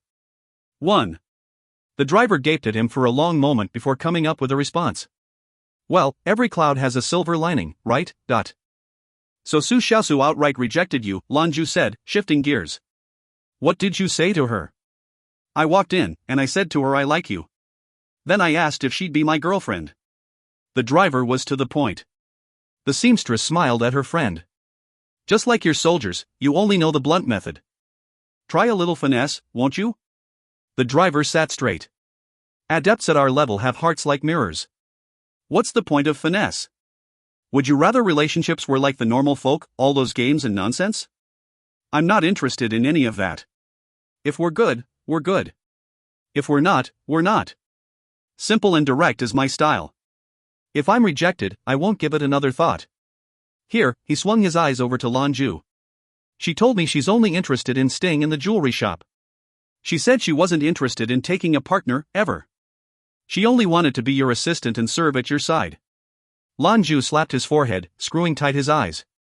So be it, another one. What's your plan for these women? Keep them as slaves? Continue to order them about? The driver asked, ill-tempered. They are not slaves, Lan Jue protested. They're employees, and in fact they have more stock in the store than I do. Can you call that slavery? As for what I'm going to do, I have no idea. They're married to this idea of paying me back, and that's why they stick around. Plus, every one of them has complicated backstories. Skyfire Avenue is the best fit for what they need, I can't just turn them away. If I did, I'd have to go with them. There's nothing pleasant about drinking with you. The driver murmured into his glass. I could do great things and still never find a girl. Lan Jue frowned at him. It doesn't help that you don't take good care of your appearance. Charitable deeds also bring good karma. The driver changed the subject. Ah, right. There's something I need to talk with you about. Should we continue to try and join the yin and yang forms of lightning, like we did? If it succeeds, we'll both benefit a lot. It'll make cultivating faster too, I'm sure. You've got that ominous feeling too, eh? Lan Jue asked. You're damn right, he said. You don't have a sour outlook after almost dying to that thing? We clearly don't have what it takes to face the aliens as we are now. If we don't work hard to get better, what hope do we have? Lan Jue hesitated. Right now Qianlin and I are cultivating together. This is why I haven't sought you out to cultivate. I don't know if we can join the two kinds of lightning while I'm joined with her. It would be a dangerous thing to attempt. The driver shrugged. Why don't we go to the Wine Master's Reaper Arena? We can give it a try. If it helps, great. Otherwise we've lost nothing. Lan Jue pondered for a moment. Alright, but the Reaper Arena isn't guaranteed to be safe. His pocket dimensions can't handle protogenia, and if we succeed you can bet there will be a lot of that flying around. Wherever we go has to be capable of handling protogenic current. I'll ask my mother, she should be able to find a place with no risk at all. The driver slapped the table. Excellent. Drink. The two of them ate fruit and ham, talking as they worked their way through the whiskey bottle. It was gone in no time. The driver was eager to open another, but Lan Jue stopped him by shaking his head. No more for me, one should know when to stop. Tomorrow morning I'll come and get you, we'll give it a shot. All right, he replied. He bid farewell to the seamstress, then Lan Jue and Zhou Qianlin stepped out of the tailor shop. He had neglected the special relationship between his and the driver's disciplines.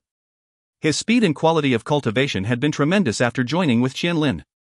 Then, with the addition of the banishing blades, he had more than he could handle, much less explore other avenues. The driver's insistence reminded him of something his father said once. That yin and yang lightning joint could create an incredibly potent and dangerous thunderbolt. Zhu Di's hope had been that Lan Jue would find a wife with a yin-skewed thunderbolt discipline. That would have been best. Now that was not an option, he already found Zhou Qianlin. What he was interested in discovering most of all was whether or not he and Qianlin could successfully cultivate with another while already joined. It wasn't like he could just dump her either and practice with the driver alone. Lan Jue wanted to cross the threshold of Paragon with her together. Working separately would only increase the gap between them. He would ask Dad. Lan Jue returned to the shop and turned on the holographic projection system in his quarters. He attempted to connect with Lan Cheng. After a few moments, the projector's lights flickered and Lan Cheng appeared in full military regalia. It's so late, what is it? Lan Cheng asked in his simple fashion. Brother, Lan Jue began. I'm looking for Dad. Is he around? 1. The driver describes himself as, or manly. It shared the same character as. Lan Jue asked, where's the yang? If you find any errors, ads pop up, ads redirect, broken links, non-standard content, etc., please let us know. Report chapter so we can fix it as soon as possible. Chapter 598, Zhou Di's Discomfort.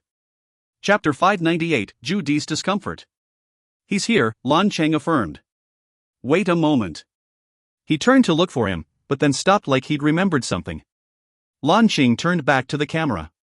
I heard about the business with the parliament. Your suggestion was good, but it isn't feasible. At least not right now. The parliament has their own plans as well. Don't be contrary. Lan Jue chuckled. I'm not a child, why would I be contrary? I'm a single person, and the best I can do is try to protect those who are important to me. Relax, I'm not upset. What about you? How have you been lately? Have you had any time to cultivate with all this going on? Don't let me overtake you. Lan Cheng actually managed a stiff smile. If you didn't get in touch with me, I would have called you. You should make a trip to Enluan. Lan Jue's heart felt tighter in his chest. What is it? What's going on? It's nothing, Lan Cheng confessed. Nothing bad. You'll understand when you come. Lan Jue relaxed.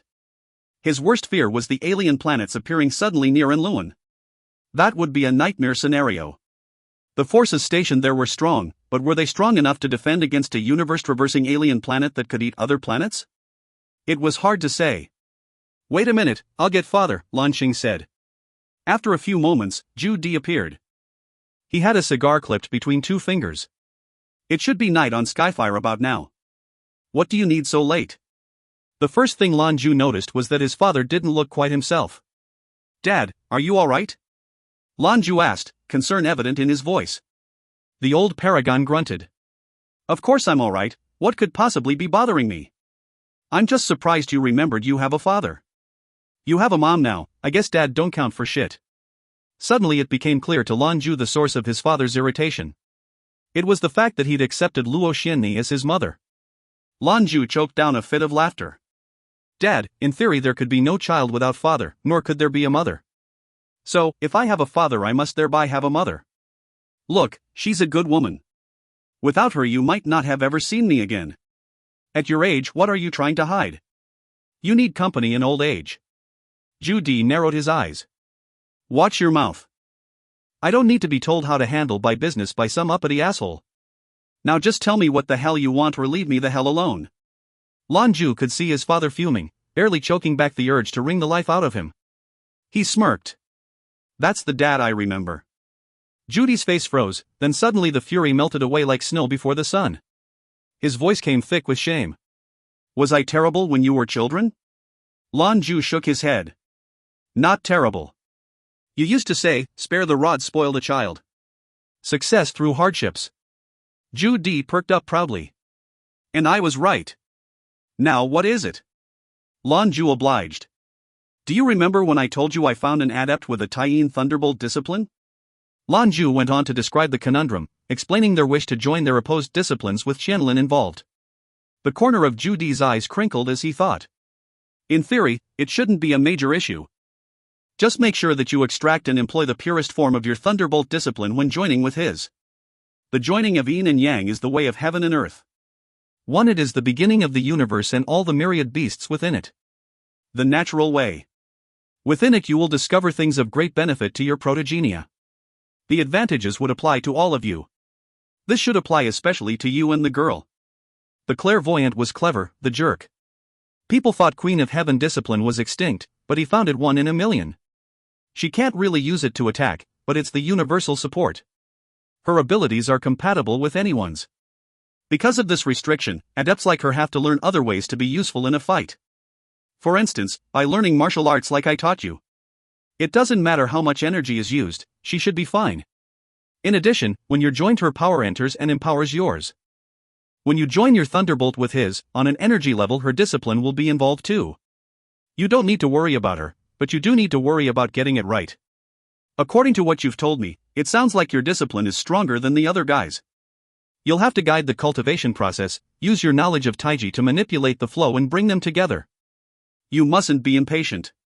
Gradually guide the powers, adapt to them, and then apply what I've taught you to control the flow of yin and yang within you. From there, it's all up to your level of control. Lan Jue was hesitant. But father, for this to work I may need to teach the driver the ways of Taiji. Otherwise, I'm afraid he won't be able to work with me. Zhu frowned. Fine, teach him. I have no pedigree to protect. But teach him only the methods necessary for moving power. When he heard this, Lan Jue was very pleasantly surprised. Truth be told, he wasn't wholly convinced Zhu would let him teach the secrets of Taiji to the driver. It was treasured family knowledge. Even in the old days, there was typically only a few families who knew the mysteries of Taiji. 2. Alright, so would I, Zhu decided. Oh, Aju's told you I'm sure. Hurry to Enluo, and bring your little girlfriend. Ah, and that guy the driver. Alright, thank you father. Zhu hadn't be straightforward, but of course Lan Jue understood his instruction. With his father's help, the product of their experience was sure to produce great results. The conversation concluded and the holographic projector was turned off. Lan Jue turned to Qianlin and pressed his lips to hers.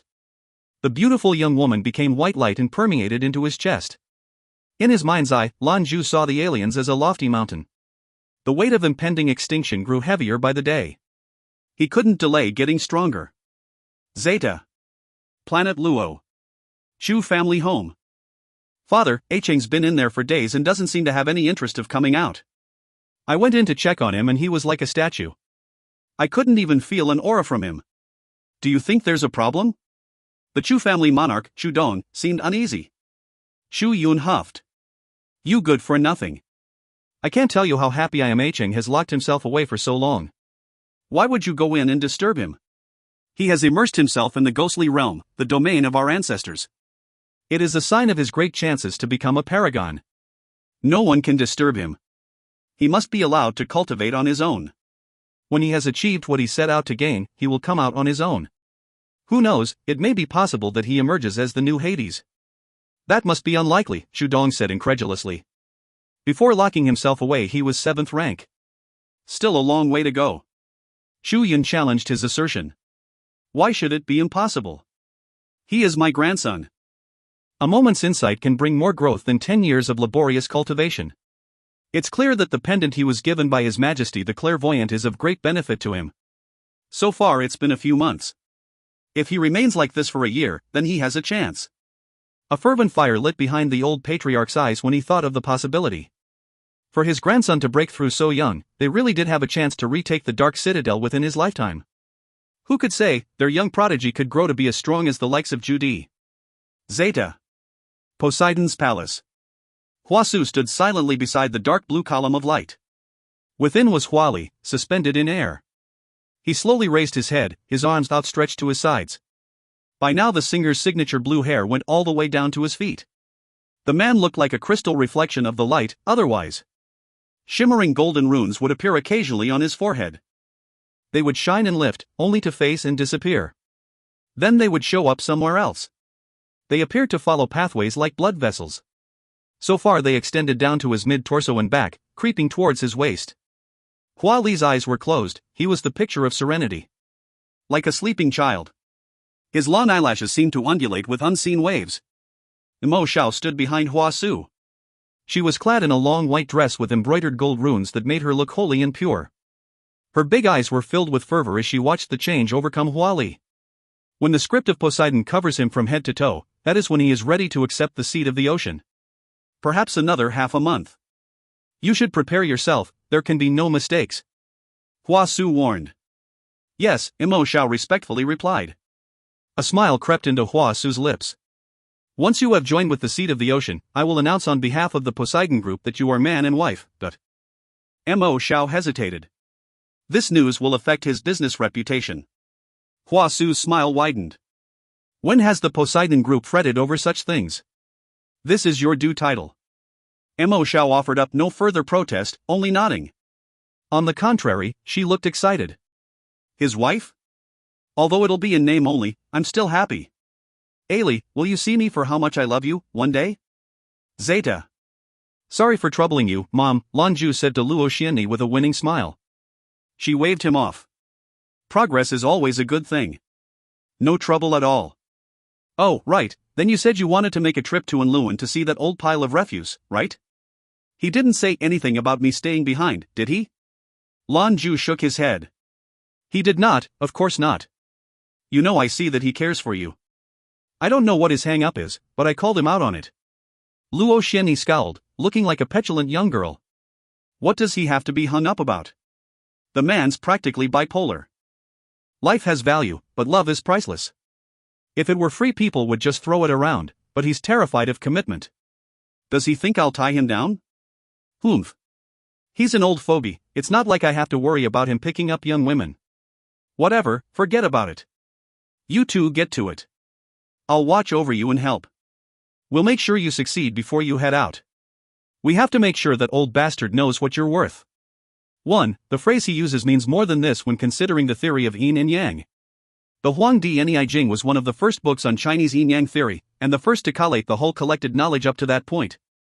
In it, the combination of yin and yang is described as the guiding principle of all living things, the bearer of change, the beginning and the end, the palace of the immortals. All treatments must take this into account.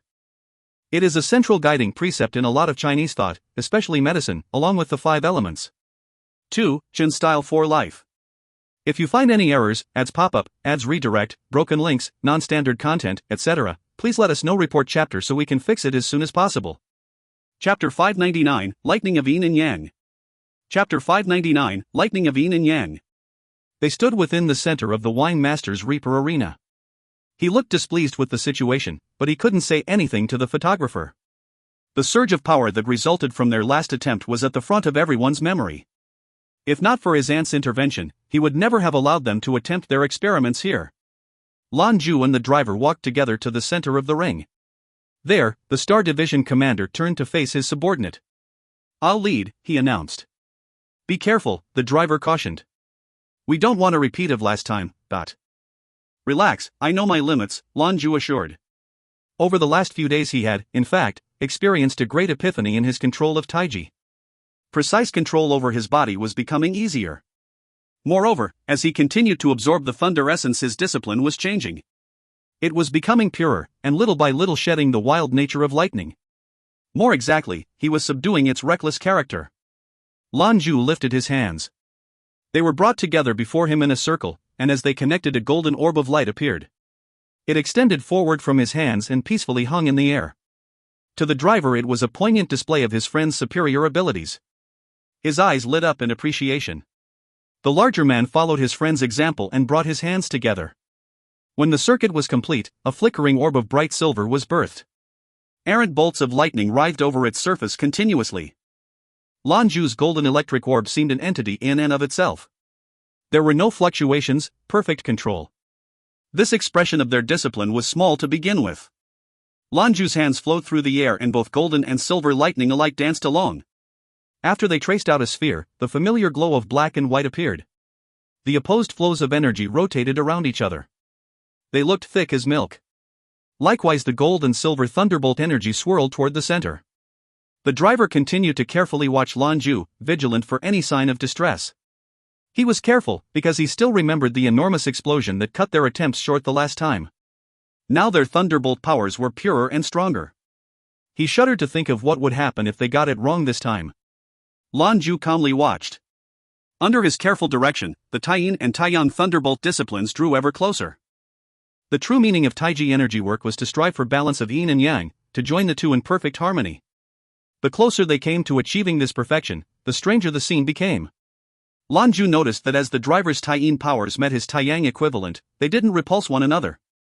There was very little resistance from the Taiyin, and the Taiyang opened up to embrace it.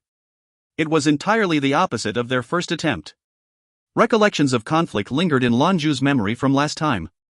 It had seemed neither discipline had been fully ready to submit to the other, to give up superiority. Although they'd succeeded temporarily, in the process their discipline's explosive temper was agitated. Strangely, those violent tendencies were entirely absent this time. Lan Jue struggled to understand. Why would it be so different this time? He racked his brain but could think of nothing. But as he looked on, he continued to witness changes. Gold and silver began to meld into each other. A sublime corona of light radiated around them. The vortex of black and white that he'd summoned was like a black hole, drawing everything into its all-consuming nexus. The driver looked up and gaped when he saw Lan Jue again. He bore another orb of light, this one 3 times the size. It shone with dazzling blue, not the same lightning blue they were accustomed to, but a blue as clear and sharp as crystal. Flickers of energy were refracted endlessly inside. If he didn't know better, the adept could have mistaken the orb for an enormous cut gemstone. The light lit up the whole field in ethereal blue luminance. Zhou Qianlin's eyes twinkled along with it. So pretty. Pretty? Lan Jue didn't think so. He couldn't, that even one slip could unleash a torrent of energy that could evaporate them. The waves of power that radiated from it were as vigorous as they were threatening. Life and death, there only ever existed a thin line between them. Something clicked in Lan Jue's mind. The thunder essence situated above his core also sensed something and began to quiver in anticipation. Lan Jue called over to the driver. I'm going to start trying to disseminate the essence into our bodies. Remember what I taught you, we can't afford even the smallest mistake. We have to be as careful as possible. Got it. Sweat had begun to appear on the driver's brow, but resolve was clear on his face. The arrow was loosed from the string, there was no going back. Lan Jue flowed forward a step, gently pushing his hands forward. The driver replied with a deep breath, the silver light in his eyes flickering as he mirrored Lan Jue's movements. The glittering and translucent globe of lightning reacted like water. It twined up Lan Jue's hands and stuck to the driver. 4 palms joined. The driver shook as he felt a surge of magnificent power race through his meridians. For a moment every cell in his body went numb. For years he'd known only Taiyin power, and had never experienced the balance of Taiji. He steeled himself and accepted the energy throughout his body, joined it with his own, then returned the flow to Lan Jue. In this way they became a circuit, passing the energy between them over and over. However, so far all they'd managed was a small amount. The driver was amazing by even this. He continued to infuse the power into his own discipline, feeling it empowered. With just this small experiment he could sense he was 3 times more potent than normal. It was swallowed up and absorbed without effort. For Lan Jue, the process was even easier. When the power entered him, it seemed to flow naturally toward his core. The center of his discipline almost appeared to drink it in. When it reached the thunder essence, the mythical substance flickered like it was coming to life. As he continued to search within himself, Lan Jue sensed a surge of thunderbolt energy purer than any he'd experienced. It drained down from the essence into his core. In the next moment Lan Jue found himself shaking uncontrollably. His discipline surged in power, even going so far as to affect his core. This was every day since joining with the thunder essence, Lan Jue allotted time and during his cultivation to try and absorb it. It looked soft and malleable, but the power it contained was dense. In the weeks that had transpired he'd only absorbed a small amount. Still, even the small amount had had marvelous results. However, what they achieved in this moment was more rewarding than 10 days of contemplation. The violent transformation his body had gone under as a result of Cactus and the thunder essence made him tenacious, even compared to the driver. Much to Lan Jue's benefit, any lightning-type energy that entered him was overcome and absorbed the thunder essence. As a result, Lan Jue quickly soaked up a large portion of the yin-yang lightning. Once the driver finished taking in his own piece, there was little of the joint essence left. The driver stared in shock at Lan Jue. How did you absorb it so quickly? Aren't you afraid on an adverse reaction? But Lan Jue smiled. Clearly you don't recognize a prodigy when you see one. Besides, Qianlin and I are joined to cultivate, which helps. Naturally we'd be faster. How do you feel? The driver shook his head helplessly. It really is a bad idea to make comparisons. It feels wonderful. Even just that little bit had tremendous benefit to my discipline. Cultivation feels faster, and I can sense a change in my lightning. My comprehension of protogenia has also improved a little. It looks like we're on the right track. His drinking buddy nodded back. I also feel great, so we might as well continue. But still be careful, we don't want to rush into disaster, but. No doubt, the driver replied. As they prepared to go on, the pocket dimension they were in rippled. Lan Jue's eyes snapped to his training partner. What was that? This, like several other parts of the arena, was a dimension that had been created by the wine master himself. If there were interruptions in stability, it certainly wasn't a failing from the maker. It meant there was something going on outside. Neither of them were thinking of training anymore. Their eyes snapped to the wine master. The paragon's face had changed suddenly. In a flash his astrum appeared in his grip. The cosmogus waved it through the air, and a silvery light enveloped them like a blanket. When it receded they were standing outside of the arena. Back in the avenue, their improved senses immediately kicked in. Lan Jue was stunned for half a moment, mirrored by the driver, the wine master and the photographer. One by one their faces lit up with joy. "Quick! Call all your soldiers to the avenue. I'll try and buy you some time." The wine master left no room for discussion. With his orders given, he was gone in a flash of silver. Lan Jue quickly reacted, bringing up his communicator and dialing in a number. "Xiaosu, did you feel it? Spread the word quick as you can. The whole division needs to gather on Skyfire Avenue. Right away." "Yes, boss." Su Xiaosu's voice was brimming with excitement. The driver turned to look questioningly at Lan Jue. "Who?" A smile spread across the jewelry master's face. The air continued to change around him, growing thick with protogenia. "Guess. If you find any errors, ads pop-up, ads redirect, broken links, non-standard content, etc., please let us know. Report chapter so we can fix it as soon as possible." Chapter 600, Taming Dragon Arhat. Chapter 600, Taming Dragon Arhat. What sort of thing could make Lan Jue, the driver, the wine master and even the photographer joyous? What was so important as to call together the whole Star Division? What they'd felt the moment they exited the arena was strong. It was protogenia, wild and untamed. Only paragons were capable of using protogenia directly, aside from the rare, exceptionally talented adept like Lan Jue and his brothers. Put another way, they felt the residue of a paragon's power. It was wild, uncontrolled, but not dangerous. Its range was limited. Lan Jue had experienced this before. It was just the same when the bookworm broke through to Paragon and took the name Karmic Scholar. The jewelry master knew the instant he felt it, another adept was about to ascend to Paragon. The bookworm's ascension had been of great aid to many hundreds of adepts, but they were exceedingly rare to encounter. After all, there were only a handful of times adepts had become paragons. Each event, when they happened around a populace at all, was a special event. Flooded with sudden insight, it was easy for adepts to come to profound understandings of themselves and their powers. How could they give up an opportunity like that?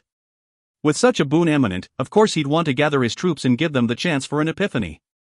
Even if only a handful came to see some truth, it would be a quantitative leap for division as a whole. Skyfire Avenue was about to greet its second paragon in under a year, a rare happening in all the history of humanity. Even the clairvoyant and the winemaster, and others of their generation couldn't remember the last time it happened. It went without saying how good this was for the Avenue, to have so many paragons arriving in succession. They were fast becoming a beacon of excellence throughout the adept world. Who didn't want to make themselves stronger? Who didn't want a chance to one day be a paragon? Easier said than done, certainly. However, the path was at least made a little smoother if you had the opportunity to be around a paragon when they broke through. It was as true for young adepts as it was for those like Lan Jue. Proximity had real appeal. 1. The gourmet's ascension had been different. Due to restrictions of his Hades bloodline, he had sequestered himself away in the process. The shockwave of his breakthrough was dangerous, its dark nature wasn't suitable for many. What sprang from the Karmic Scholar was a wave of inspiration that took everyone by surprise. Lan Jue had been lucky enough to have the ARC students with him at the time. One paragon was a lucky break. But 2 in 1 year? What did that mean? It meant Skyfire Avenue knew something no one else did. Lan Jue and the pharmacist had proven their abilities during the Great Adept Tournament, too. No one doubted they would one day soon be paragons themselves. Without question, Skyfire Avenue was becoming a mecca for adepts. Star Division soldiers were members of Avenue as well. Although many didn't live on site, they all were close by.